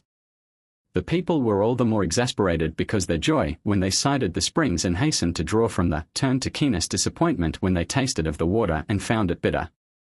These deluded hopes cast them down spiritually as well as physically, and grieved them, not so much for their own sakes as for those of their young children, to whose pleas for water they could not listen without tears. Some of the thoughtless and fickle of faith among them uttered the accusation that even the former kindness had been granted them so much as a benefit, but rather with a view to the present and much greater privation. These said that death by the hand of the enemy is to be thrice preferred to perishing by thirst, for by the wise man, speedy and painless departure from life is in no way to be distinguished from immortality. The only real death, however, is slow and painful dying, for the dread lies not in being dead, but in dying. While they indulged in these lamentations, Moses prayed to God to forgive the faint of heart their unseemly words, and, furthermore, to supply the general want. Mindful of the distress of the people, Moses did not pray long, but uttered his request in a few words, and quickly, as he had prayed, was his prayer answered. God bade him take a piece of a laurel tree, write upon it the great and glorious name of God, and throw it into the water, whereupon the water would become drinkable and sweet. The ways of the Holy One, blessed be He, differ from the ways of man. Man turns bitter to sweet by the agency of some sweet stuff, but God transformed the bitter water through the bitter laurel tree. When Israel beheld this miracle, they asked forgiveness of their heavenly Father, and said, O Lord of the world! We sinned against thee when we murmured about the water. Not through this miracle alone, however, has Marah become a significant spot for Israel, but, especially, because their God gave to Israel important precepts, like the Sabbath rest, marriage and civil laws, and said to the people, If you will observe these statutes, you will receive many more. The 10 Commandments, the Halakot, and the Haggadot, the Torah, however, will bring you happiness and life. If you will diligently endeavor to walk through life uprightly, so that you will be virtuous in your dealing with men, I will value it as if you had fulfilled all commandments and will put upon you none of those diseases that I brought Egypt. If, however, you will not be mindful of my laws and will be visited by diseases, then will I be your physician and will make you well, for as soon as you will observe the laws, shall the diseases vanish. The cause for the want of water at Marah had been that for 3 days the people had neglected the study of the Torah, and it was for this reason that the prophets and elders of Israel instituted the custom of reading from the Torah on Saturday, Monday and Thursday, at the public service, so that 3 days might never again pass without a reading from the Torah. From Marah they moved on to Elim. From a distance palm trees made the place look inviting enough, but when the people came close, they were again disappointed. There were not more than 70 palm trees, and they were of stunted growth owing to a lack of water, for in spite of the presence of 12 wells of water, the soil was so barren and sandy that the wells were not sufficient to water it. Here again the marvelous intercession of God in favor of the fate of Israel is shown, for the scant supply of water at Elim, which had hardly sufficed for 70 palm trees, satisfied 60 myriads of the wandering people that stayed there for several days. The men of understanding could at this place see a clear allusion to the fortune of the people, for there are 12 tribes of the people, each of which, if it prove God-fearing, will be a well of water, inasmuch as its piety will constantly and continually bring forth beautiful deeds. The leaders of the people, however, are 70, and they recall the noble palm tree, for in outward appearance as well as in its fruits, it is the most beautiful of trees, whose seed of life does not lie buried deep in the roots as with other plants, but soars high, set like the heart in the midst of its branches, by which it is surrounded as a queen under the protection of her bodyguard. The soul of him who has tasted piety possesses a similar spirit. It has learned to look up and ascend, and itself ever busy with spiritual things and the investigation of divine beauty, disdains earthly things and considers them only a childish play, whereas that aspiration alone seems serious. It was at Elim, where, at the creation of the world, God had made the 12 wells of water and the 70 palm trees to correspond to the 12 tribes and the 70 elders of Israel, that Israel first took up the study of the law, for there they studied the laws given them at Marah. The heavenly food, the bread which Israel had taken along out of Egypt, sufficed for 31 days, and when they had consumed it, the whole congregation of the children of Israel murmured against their leader Moses.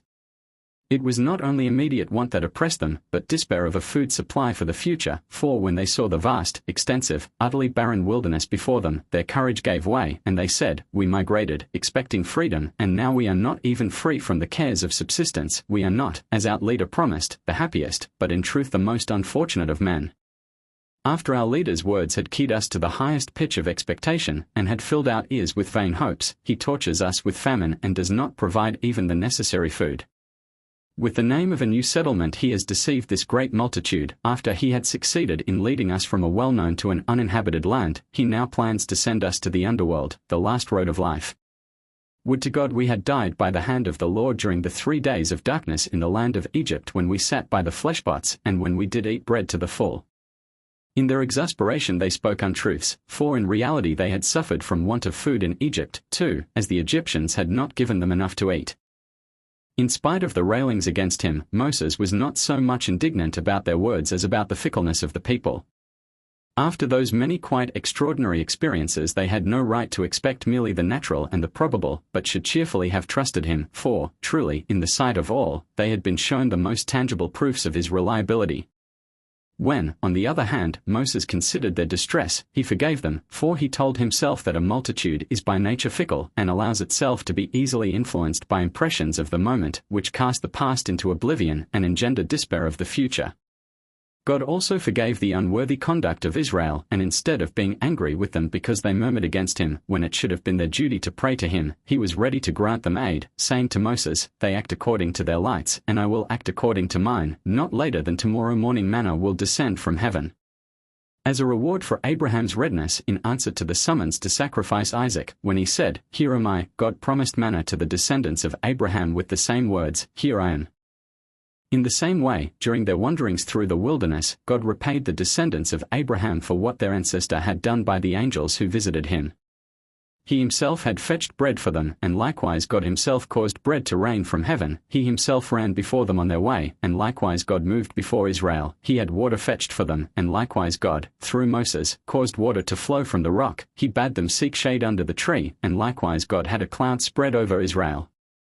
Then God spoke to Moses, "I will immediately reveal myself without Jacob. I will rain bread from my treasure in heaven for you, and the people shall go out and gather a certain rate every day." There were good reasons for not exceeding a day's ration in the daily downpour of manna. First, that they might be spared the need of carrying it on their wanderings; secondly, that they might daily receive it hot; and, lastly, that they might day by day depend upon God's aid, and in this way exercise themselves in faith. While the people were still abed, God fulfilled their desire and rained down manna for them.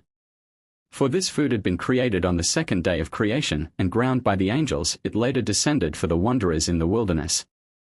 The mills are stationed in the third heaven, where manna is constantly being ground for the future use of the pious, for in the future world manna will be set before them. Manna deserves its name, bread of the angels, not only because it is prepared by them, but because those who partake of it become equal to the angels in strength, and, furthermore, like them, have no need of easing themselves, as manna is entirely dissolved in the body. Not until they sinned did they have to ease themselves like ordinary mortals. Manna also showed its heavenly origin in the miraculous flavor it possessed. There was no need of cooking or baking it, nor did it require any other preparation, and still it contained the flavor of every conceivable dish. One had only to desire a certain dish, and no sooner had he thought of it, than manna had the flavor of the dish desire. The same food had a different taste to every one who partook of it, according to his age. To the little children it tasted like milk, to the strong youths like bread, to the old men like honey, to the sick like barley steeped in oil and honey. As miraculous as the taste of manna was its descent from heaven. First came a north wind to sweep the floor of the desert, then a rain to wash it quite clean, then dew descended upon it, which was congealed into a solid substance by the wind, that it might serve as a table for the heaven-descending gold. But, that no insects or vermin might settle on the manna, the frozen dew formed not only a tablecloth, but also a cover for the manna, so that it lay enclosed there as in a casket, protected from soiling or pollution above and below. The gathering of the manna with an easy mind, every individual might perform his morning prayer in his house and recite the Shema, then betake himself to the entrance of his tent, and gather manna for himself and all his family. The gathering of manna caused little trouble, and those among the people who were too lazy to perform even the slightest work, went out while manna fell, so that it fell straight into their hands. The manna lasted until the 4th hour of the day, when it melted, but even the melted manna was not wasted, for out of it formed the rivers, from which the pious will drink in the hereafter. The heathen even then attempted to drink out of these streams, but the manna that tasted so deliciously to the Jews had a quite bitter taste in the mouth of the heathen. Only indirectly could they partake of the enjoyment of manna. They used to catch the animals that drank the melted manna, and even at this form it was so delicious that the heathen cried, "Happy is the people that is in such a case." For the descent of manna was not a secret to the heathen, as it settled at such enormous heights that the kings of the east and of the west could see how Israel received its miraculous food. The mass of the manna was in proportion to its height, for as much descended day by day as might have satisfied the wants of 60 myriads of people through 2,000 years. Such profusion of manna fell over the body of Joshua alone as might have sufficed for the maintenance of the whole congregation. Manna, indeed, had the peculiarity of falling to every individual in the same measure, and when, after gathering, they measured it, they found that there was an omer for every man. Many lawsuits were amicably decided through the fall of manna. If a married couple came before Moses, each accusing the other of inconstancy, Moses would say to them, "Tomorrow morning judgment will be given." If, then, manna descended for the wife before the house of her husband, it was known that he was in the right, but if her share descended before the house of her own parents, she was in the right. The only days on which manna did not descend were the Sabbaths and the holy days, but then a double portion fell on the preceding day. These days had the further distinction that, while they lasted, the color of the manna sparkled more than usual, and it tasted better than usual. The people, however, were faint-hearted, and on the very first Sabbath, they wanted to go out as usual to gather manna in the morning, although announcement had been made that God would send them no food on that day. Moses, however, restrained them. They attempted to do it again toward evening, and again Moses restrained them with the words, "Today ye shall not find it in the field." At these words they were greatly alarmed, for they feared that they might not receive it any more at all, but their leader quieted them with the words, "Today ye shall not find any of it, but assuredly tomorrow, in this world ye shall not receive manna on the Sabbath, but assuredly in the future world." The unbelieving among them did not hearken to the words of God, and went out on the Sabbath to find manna. Hereupon God said to Moses, "Announce these words to Israel, I have led you out of Egypt, have cleft the sea for you, have sent you manna, have caused the well of water to spring up for you, have sent the quails to come up to you, have battled for you against Amalek, and wrought other miracles for you, and still you do not obey my statutes and commandments. You have not even the excuse that I imposed full many commandments upon you, for all that I bade you do at Marah was to observe the Sabbath, but you have violated it. If, continues Moses, you will observe the Sabbath, God will give you 3 festivals in the months of Nisan, Siwan, and Tishri, and as a reward for the observance of the Sabbath, you will receive 6 gifts from God, the land of Israel, the future world, the new world, the sovereignty of the dynasty of David, the institution of the priests and the Levites, and, furthermore, as a reward for the observance of the Sabbath, you shall be freed from the 3 great afflictions, from the sufferings of the times of Gog and Magog, from the travails of the Messianic time, and from the day of the great judgment." When Israel heard these exhortations and promises, they determined to observe the Sabbath, and did so. They did not know, to be sure, what they had lost through their violation of the first Sabbath. Had Israel then observed the Sabbath, no nation would ever have been able to exercise any authority over them.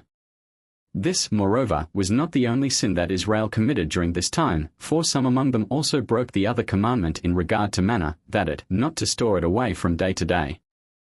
These sinners were none other than the infamous pair, Dathan and Abiram, who did not hearken to the word of God, but saved the manna for the following day. But if they fancied they could conceal their sinful deed, they were mistaken, for great swarms of worms bred from the manna, and these moved in a long train from their tents to the other tents, so that everyone perceived what these 2 had done.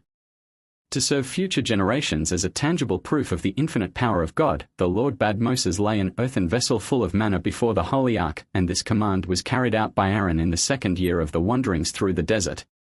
When, many centuries later, the prophet Jeremiah exhorted his contemporaries to study the Torah, and they answered his exhortations, saying, "How shall we then maintain ourselves?" The prophet brought forth the vessel with manna, and spoke to them, saying, "O generation, see ye the word of the Lord, see what it was that served your fathers as food when they applied themselves to the study of the Torah. You, too, will God support in the same way, if you will but devote yourselves to the study of the Torah." When the imminent destruction of the temple was announced to King Josiah, he concealed the holy ark, and with it also the vessel with manna, as well as the jug filled with sacred oil, which was used by Moses for anointing the sacred implements and other sacred objects. In the Messianic time the prophet Elijah will restore all these concealed objects. Israel received 3 gifts during their wanderings through the desert, the well, the clouds of glory, and the manna, the first for the merits of Miriam, the second for those of Aaron, and the third for those of Moses. When Miriam died, the well disappeared for a time, but it reappeared as a reward for the merits of Aaron and Moses. When Aaron dies, the clouds of glory disappeared for a time, but reappeared owing to the merits of Moses. But when the last name died, the well, the clouds of glory, and the manna disappeared forever. Throughout 40 years, however, manna served them not only as food, but also as provender for their cattle, for the dew that preceded the fall of manna during the night brought grain for their cattle. Manna also replaced perfume for them, for it shed an excellent fragrance upon those who ate of it. In spite of all the excellent qualities of manna, they were not satisfied with it, and demanded that Moses and Aaron give them flesh to eat. These replied, "We might put up with you if you murmured only against us, but you murmur against the Eternal.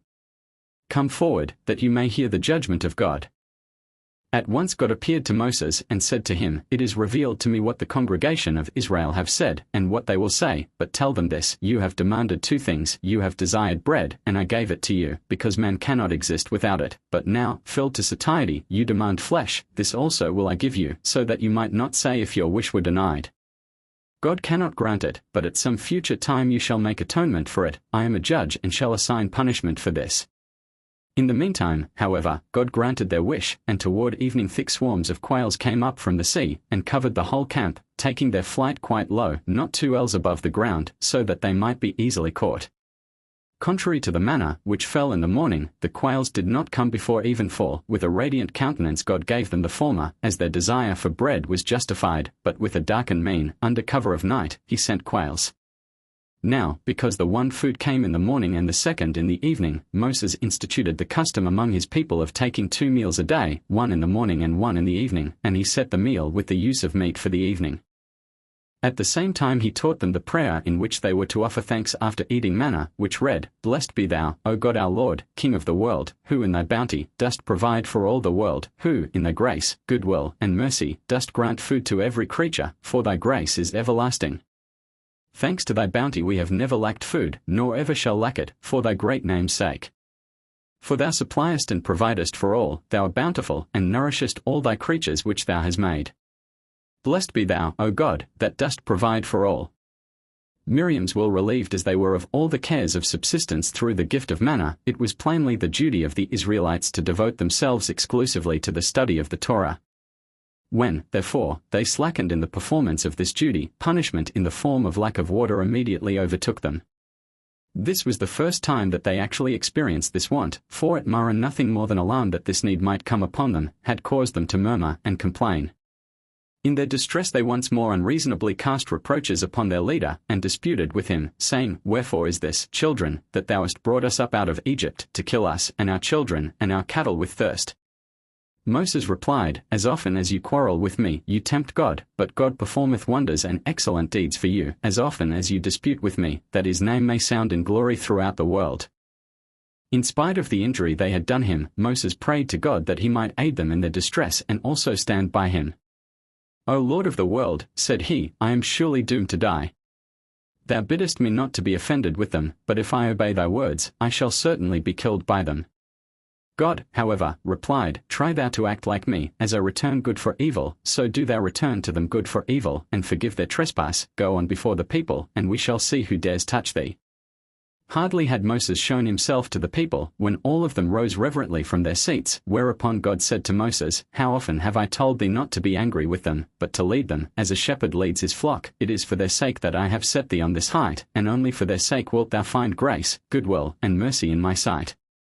Then God bade him go with some elders to the rock on Horeb, and fetch water out of it. The elders were to accompany him there, that they might be convinced that he was not bringing water from a well, but smiting it from a rock. To accomplish this miracle, God bade him smite the rock with his rod, as the people labored under the impression that this rod could only bring destruction, for through its agency Moses had brought the 10 plagues upon the Egyptians in Egypt and at the Red Sea. Now they were to see that it could work good also. Upon God's bidding, Moses told the people to choose from which rock they wished water to flow, and hardly had Moses touched with his sapphire rod the rock which they had chosen, when plenteous water flowed from it. The spot where this occurred, God called Massah and Meribah, because Israel had there tried their God, saying, "If God is Lord over all, as over us, if he satisfies our needs and will further show us that he knows our thoughts, then will we serve him, but not otherwise." The water that flowed for them on this spot served not only as a relief for their present need, but on this occasion there was revealed to them a well of water, which did not abandon them in all their 40 years' wandering, but accompanied them on all their marches. God wrought this great miracle for the merits of the prophetess Miriam, wherefore also it was called Miriam's well. But his well dates back to the beginning of the world, for God created it on the second day of the creation, and at one time it was in the possession of Abraham. It was this same well that Abraham demanded back from Abimelech, king of the Philistines, after the king's servants had violently taken it away. But when Abimelech pretended not to know anything about it, saying, I wot not who hath done this thing, Abraham said, Thou and I will send sheep to the well, and he shall be declared the rightful owner of the well, for whose sheep the water will spout forth to water them. And, continued Abraham, from that same well shall the seventh generation after me, the wanderers in the desert, draw their supply. This well was in the shape of a sieve-like rock, out of which water gushes forth as from a spout. It followed them on all their wanderings, uphill and down dale, and wherever they halted, it halted, too, and it settled opposite the tabernacle. Thereupon the leaders of the 12 tribes would appear, each with his staff, and chant these words to the well, Spring up, O well, sing ye unto it. Nobles of the people digged it by the direction of the lawgiver with their staves. Then the water would gush forth from the depths of the well, and shoot up high as pillars, then discharge itself into great streams that were navigable, and on these rivers the Jews sailed to the ocean, and hauled all the treasures of the world therefrom. The different parts of the camp were separated by these rivers, so that women, visiting each other, were obliged to make use of ships. Then the water discharged itself beyond the encampment, where it surrounded a great plain, in which grew every conceivable kind of plant and tree, and these trees, owing to the miraculous water, daily bore fresh fruits. This well brought fragrant herbs with it, so that the women had no need of perfumes on the march, for the herbs they gathered served this purpose. This well furthermore threw down soft, fragrant kinds of grass that served as pleasant couches for the poor, who had no pillows or bedclothes. Upon the entrance to the Holy Land this well disappeared and was hidden in a certain spot of the Sea of Tiberias. Standing upon Carmel and looking over the sea, one can notice there a sieve-like rock, and that is the well of Miriam. Once upon a time it happened that a leper bathed at this place of the Sea of Tiberias, and hardly had he come in contact with the waters of Miriam's well when he was instantly healed. Amalek's war against Israel as a punishment because they had not had sufficient faith in God, and had doubted whether he could fulfill all their wishes, and had grown negligent in the study of the Torah and in the observance of the laws, God turned Amalek against them during their sojourn in Rephidim, where they had committed these sins. God dealt with them as did that man with his son, whom he bore through the river on his shoulders. Whenever the child saw something desirable, he said, Father, buy it for me, and he fulfilled the child's wish. After the son had in this way received many beautiful things from his father, he called to a passing stranger with these words, Hast thou perhaps seen my father? Then, indignantly, the father said to his son, O thou fool, that sittest on my shoulder. All that thou didst desire, did I procure for thee, and now dost thou ask of that man, Hast thou seen my father? Thereupon the father threw the child off his shoulder, and a dog came and bit him. So did Israel fare. When they moved out of Egypt, God enveloped them in 7 clouds of glory. They wished for bread, and he gave them manna. They wished for flesh, and he gave them quails. After all their wishes had been granted, they began to doubt, saying, Is the Lord among us, or not? Then God answered, You doubt my power, so surely as you live shall you discover it, the dog will soon bite you. Then came Amalek. This enemy of Israel bore the name Amalek to denote the rapidity with which he moved against Israel, for like a swarm of locusts he flew upon them, and the name furthermore designates the purpose of this enemy, who came to suck the blood of Israel. This Amalek was a son of Eliphaz, the firstborn son of Esau, and although the descendants of Jacob had been weaker and more insignificant in earlier times, Amalek had left them in peace, for he had excellent reasons to delay his attack. God had revealed to Abraham that his seed would have to serve in the land of the Egyptians, and had put the payment of this debt upon Isaac, and after his death, upon Jacob and his descendants. The wicked Amalek now said to himself, If I destroy Jacob and his descendants, God will impose the Egyptians' bondage upon me, grandson of Esau, descendant of Abraham. Therefore he kept himself in restraint as long as Israel dwelt in Egypt, but only after the bondage predicted to the seed of Abraham had been served in full, did he set out to accomplish the war of annihilation against Israel, which his grandfather Esau had enjoined upon him. No sooner had he heard of Israel's departure from Egypt, than he set out against them and met them by the Red Sea. There, indeed, he could work them no ill, for Moses uttered against him the ineffable name, and so great was his confusion, that he was forced to retreat without having effected his object. Then, for some time, he tried lying hidden in ambush, and in this wise molesting Israel, but at length he gave up this game of hide-and-seek, and with a bold front revealed himself as the open enemy of Israel. Not alone, however, did he himself declare war upon Israel, but he also seduced all the heathen nations to assist him in his enterprise against Israel. Although these declined to war upon Israel, fearing that they might have to fare like the Egyptians, they agreed to the following plan of Amalek. He said, "Follow my expedition. Should Israel conquer me, there will still be plenty of time for you to flee, but should success crown my attempt, join your fate to mine in my undertaking against Israel." So Amalek now marched from his settlement in Seir, which was no less than 400 parasangs away from the encampment of the Jews, and although 5 nations, the Hittites, the Hivites, the Jebusites, the Amorites, and the Canaanites, had their dwellings between his home and the camp of the Jews, he insisted upon being the first to declare war upon Israel. God punished Israel, who had shown themselves an ungrateful people, by sending against them an enemy that was ungrateful, too, never recalling that he owed his life to the sons of Jacob, who had him in their power after their brilliant victory over Esau and his followers. In his expedition against Israel he made use of his kinsmen. Before going over to open attack, he lured many unsuspecting Jews to death by his kindly words. He had fetched from Egypt the table of descent of the Jews, for every Jew had there to mark his name on the bricks produced by him, and these lists lay in the Egyptian archives. Familiar with the names of the different Jewish families, Amalek appeared before the Jewish camp, and calling the people by name, he invited them to leave the camp and come out to him. Reuben, Simeon, Levi, etc., he would call, "Come out to me, your brother, and transact business with me." Those who answered the enticing call found certain death at his hands, and not only did Amalek kill them, but he also mutilated their corpses, following the example of his grandsire Esau, by cutting off a certain part of the body and throwing it to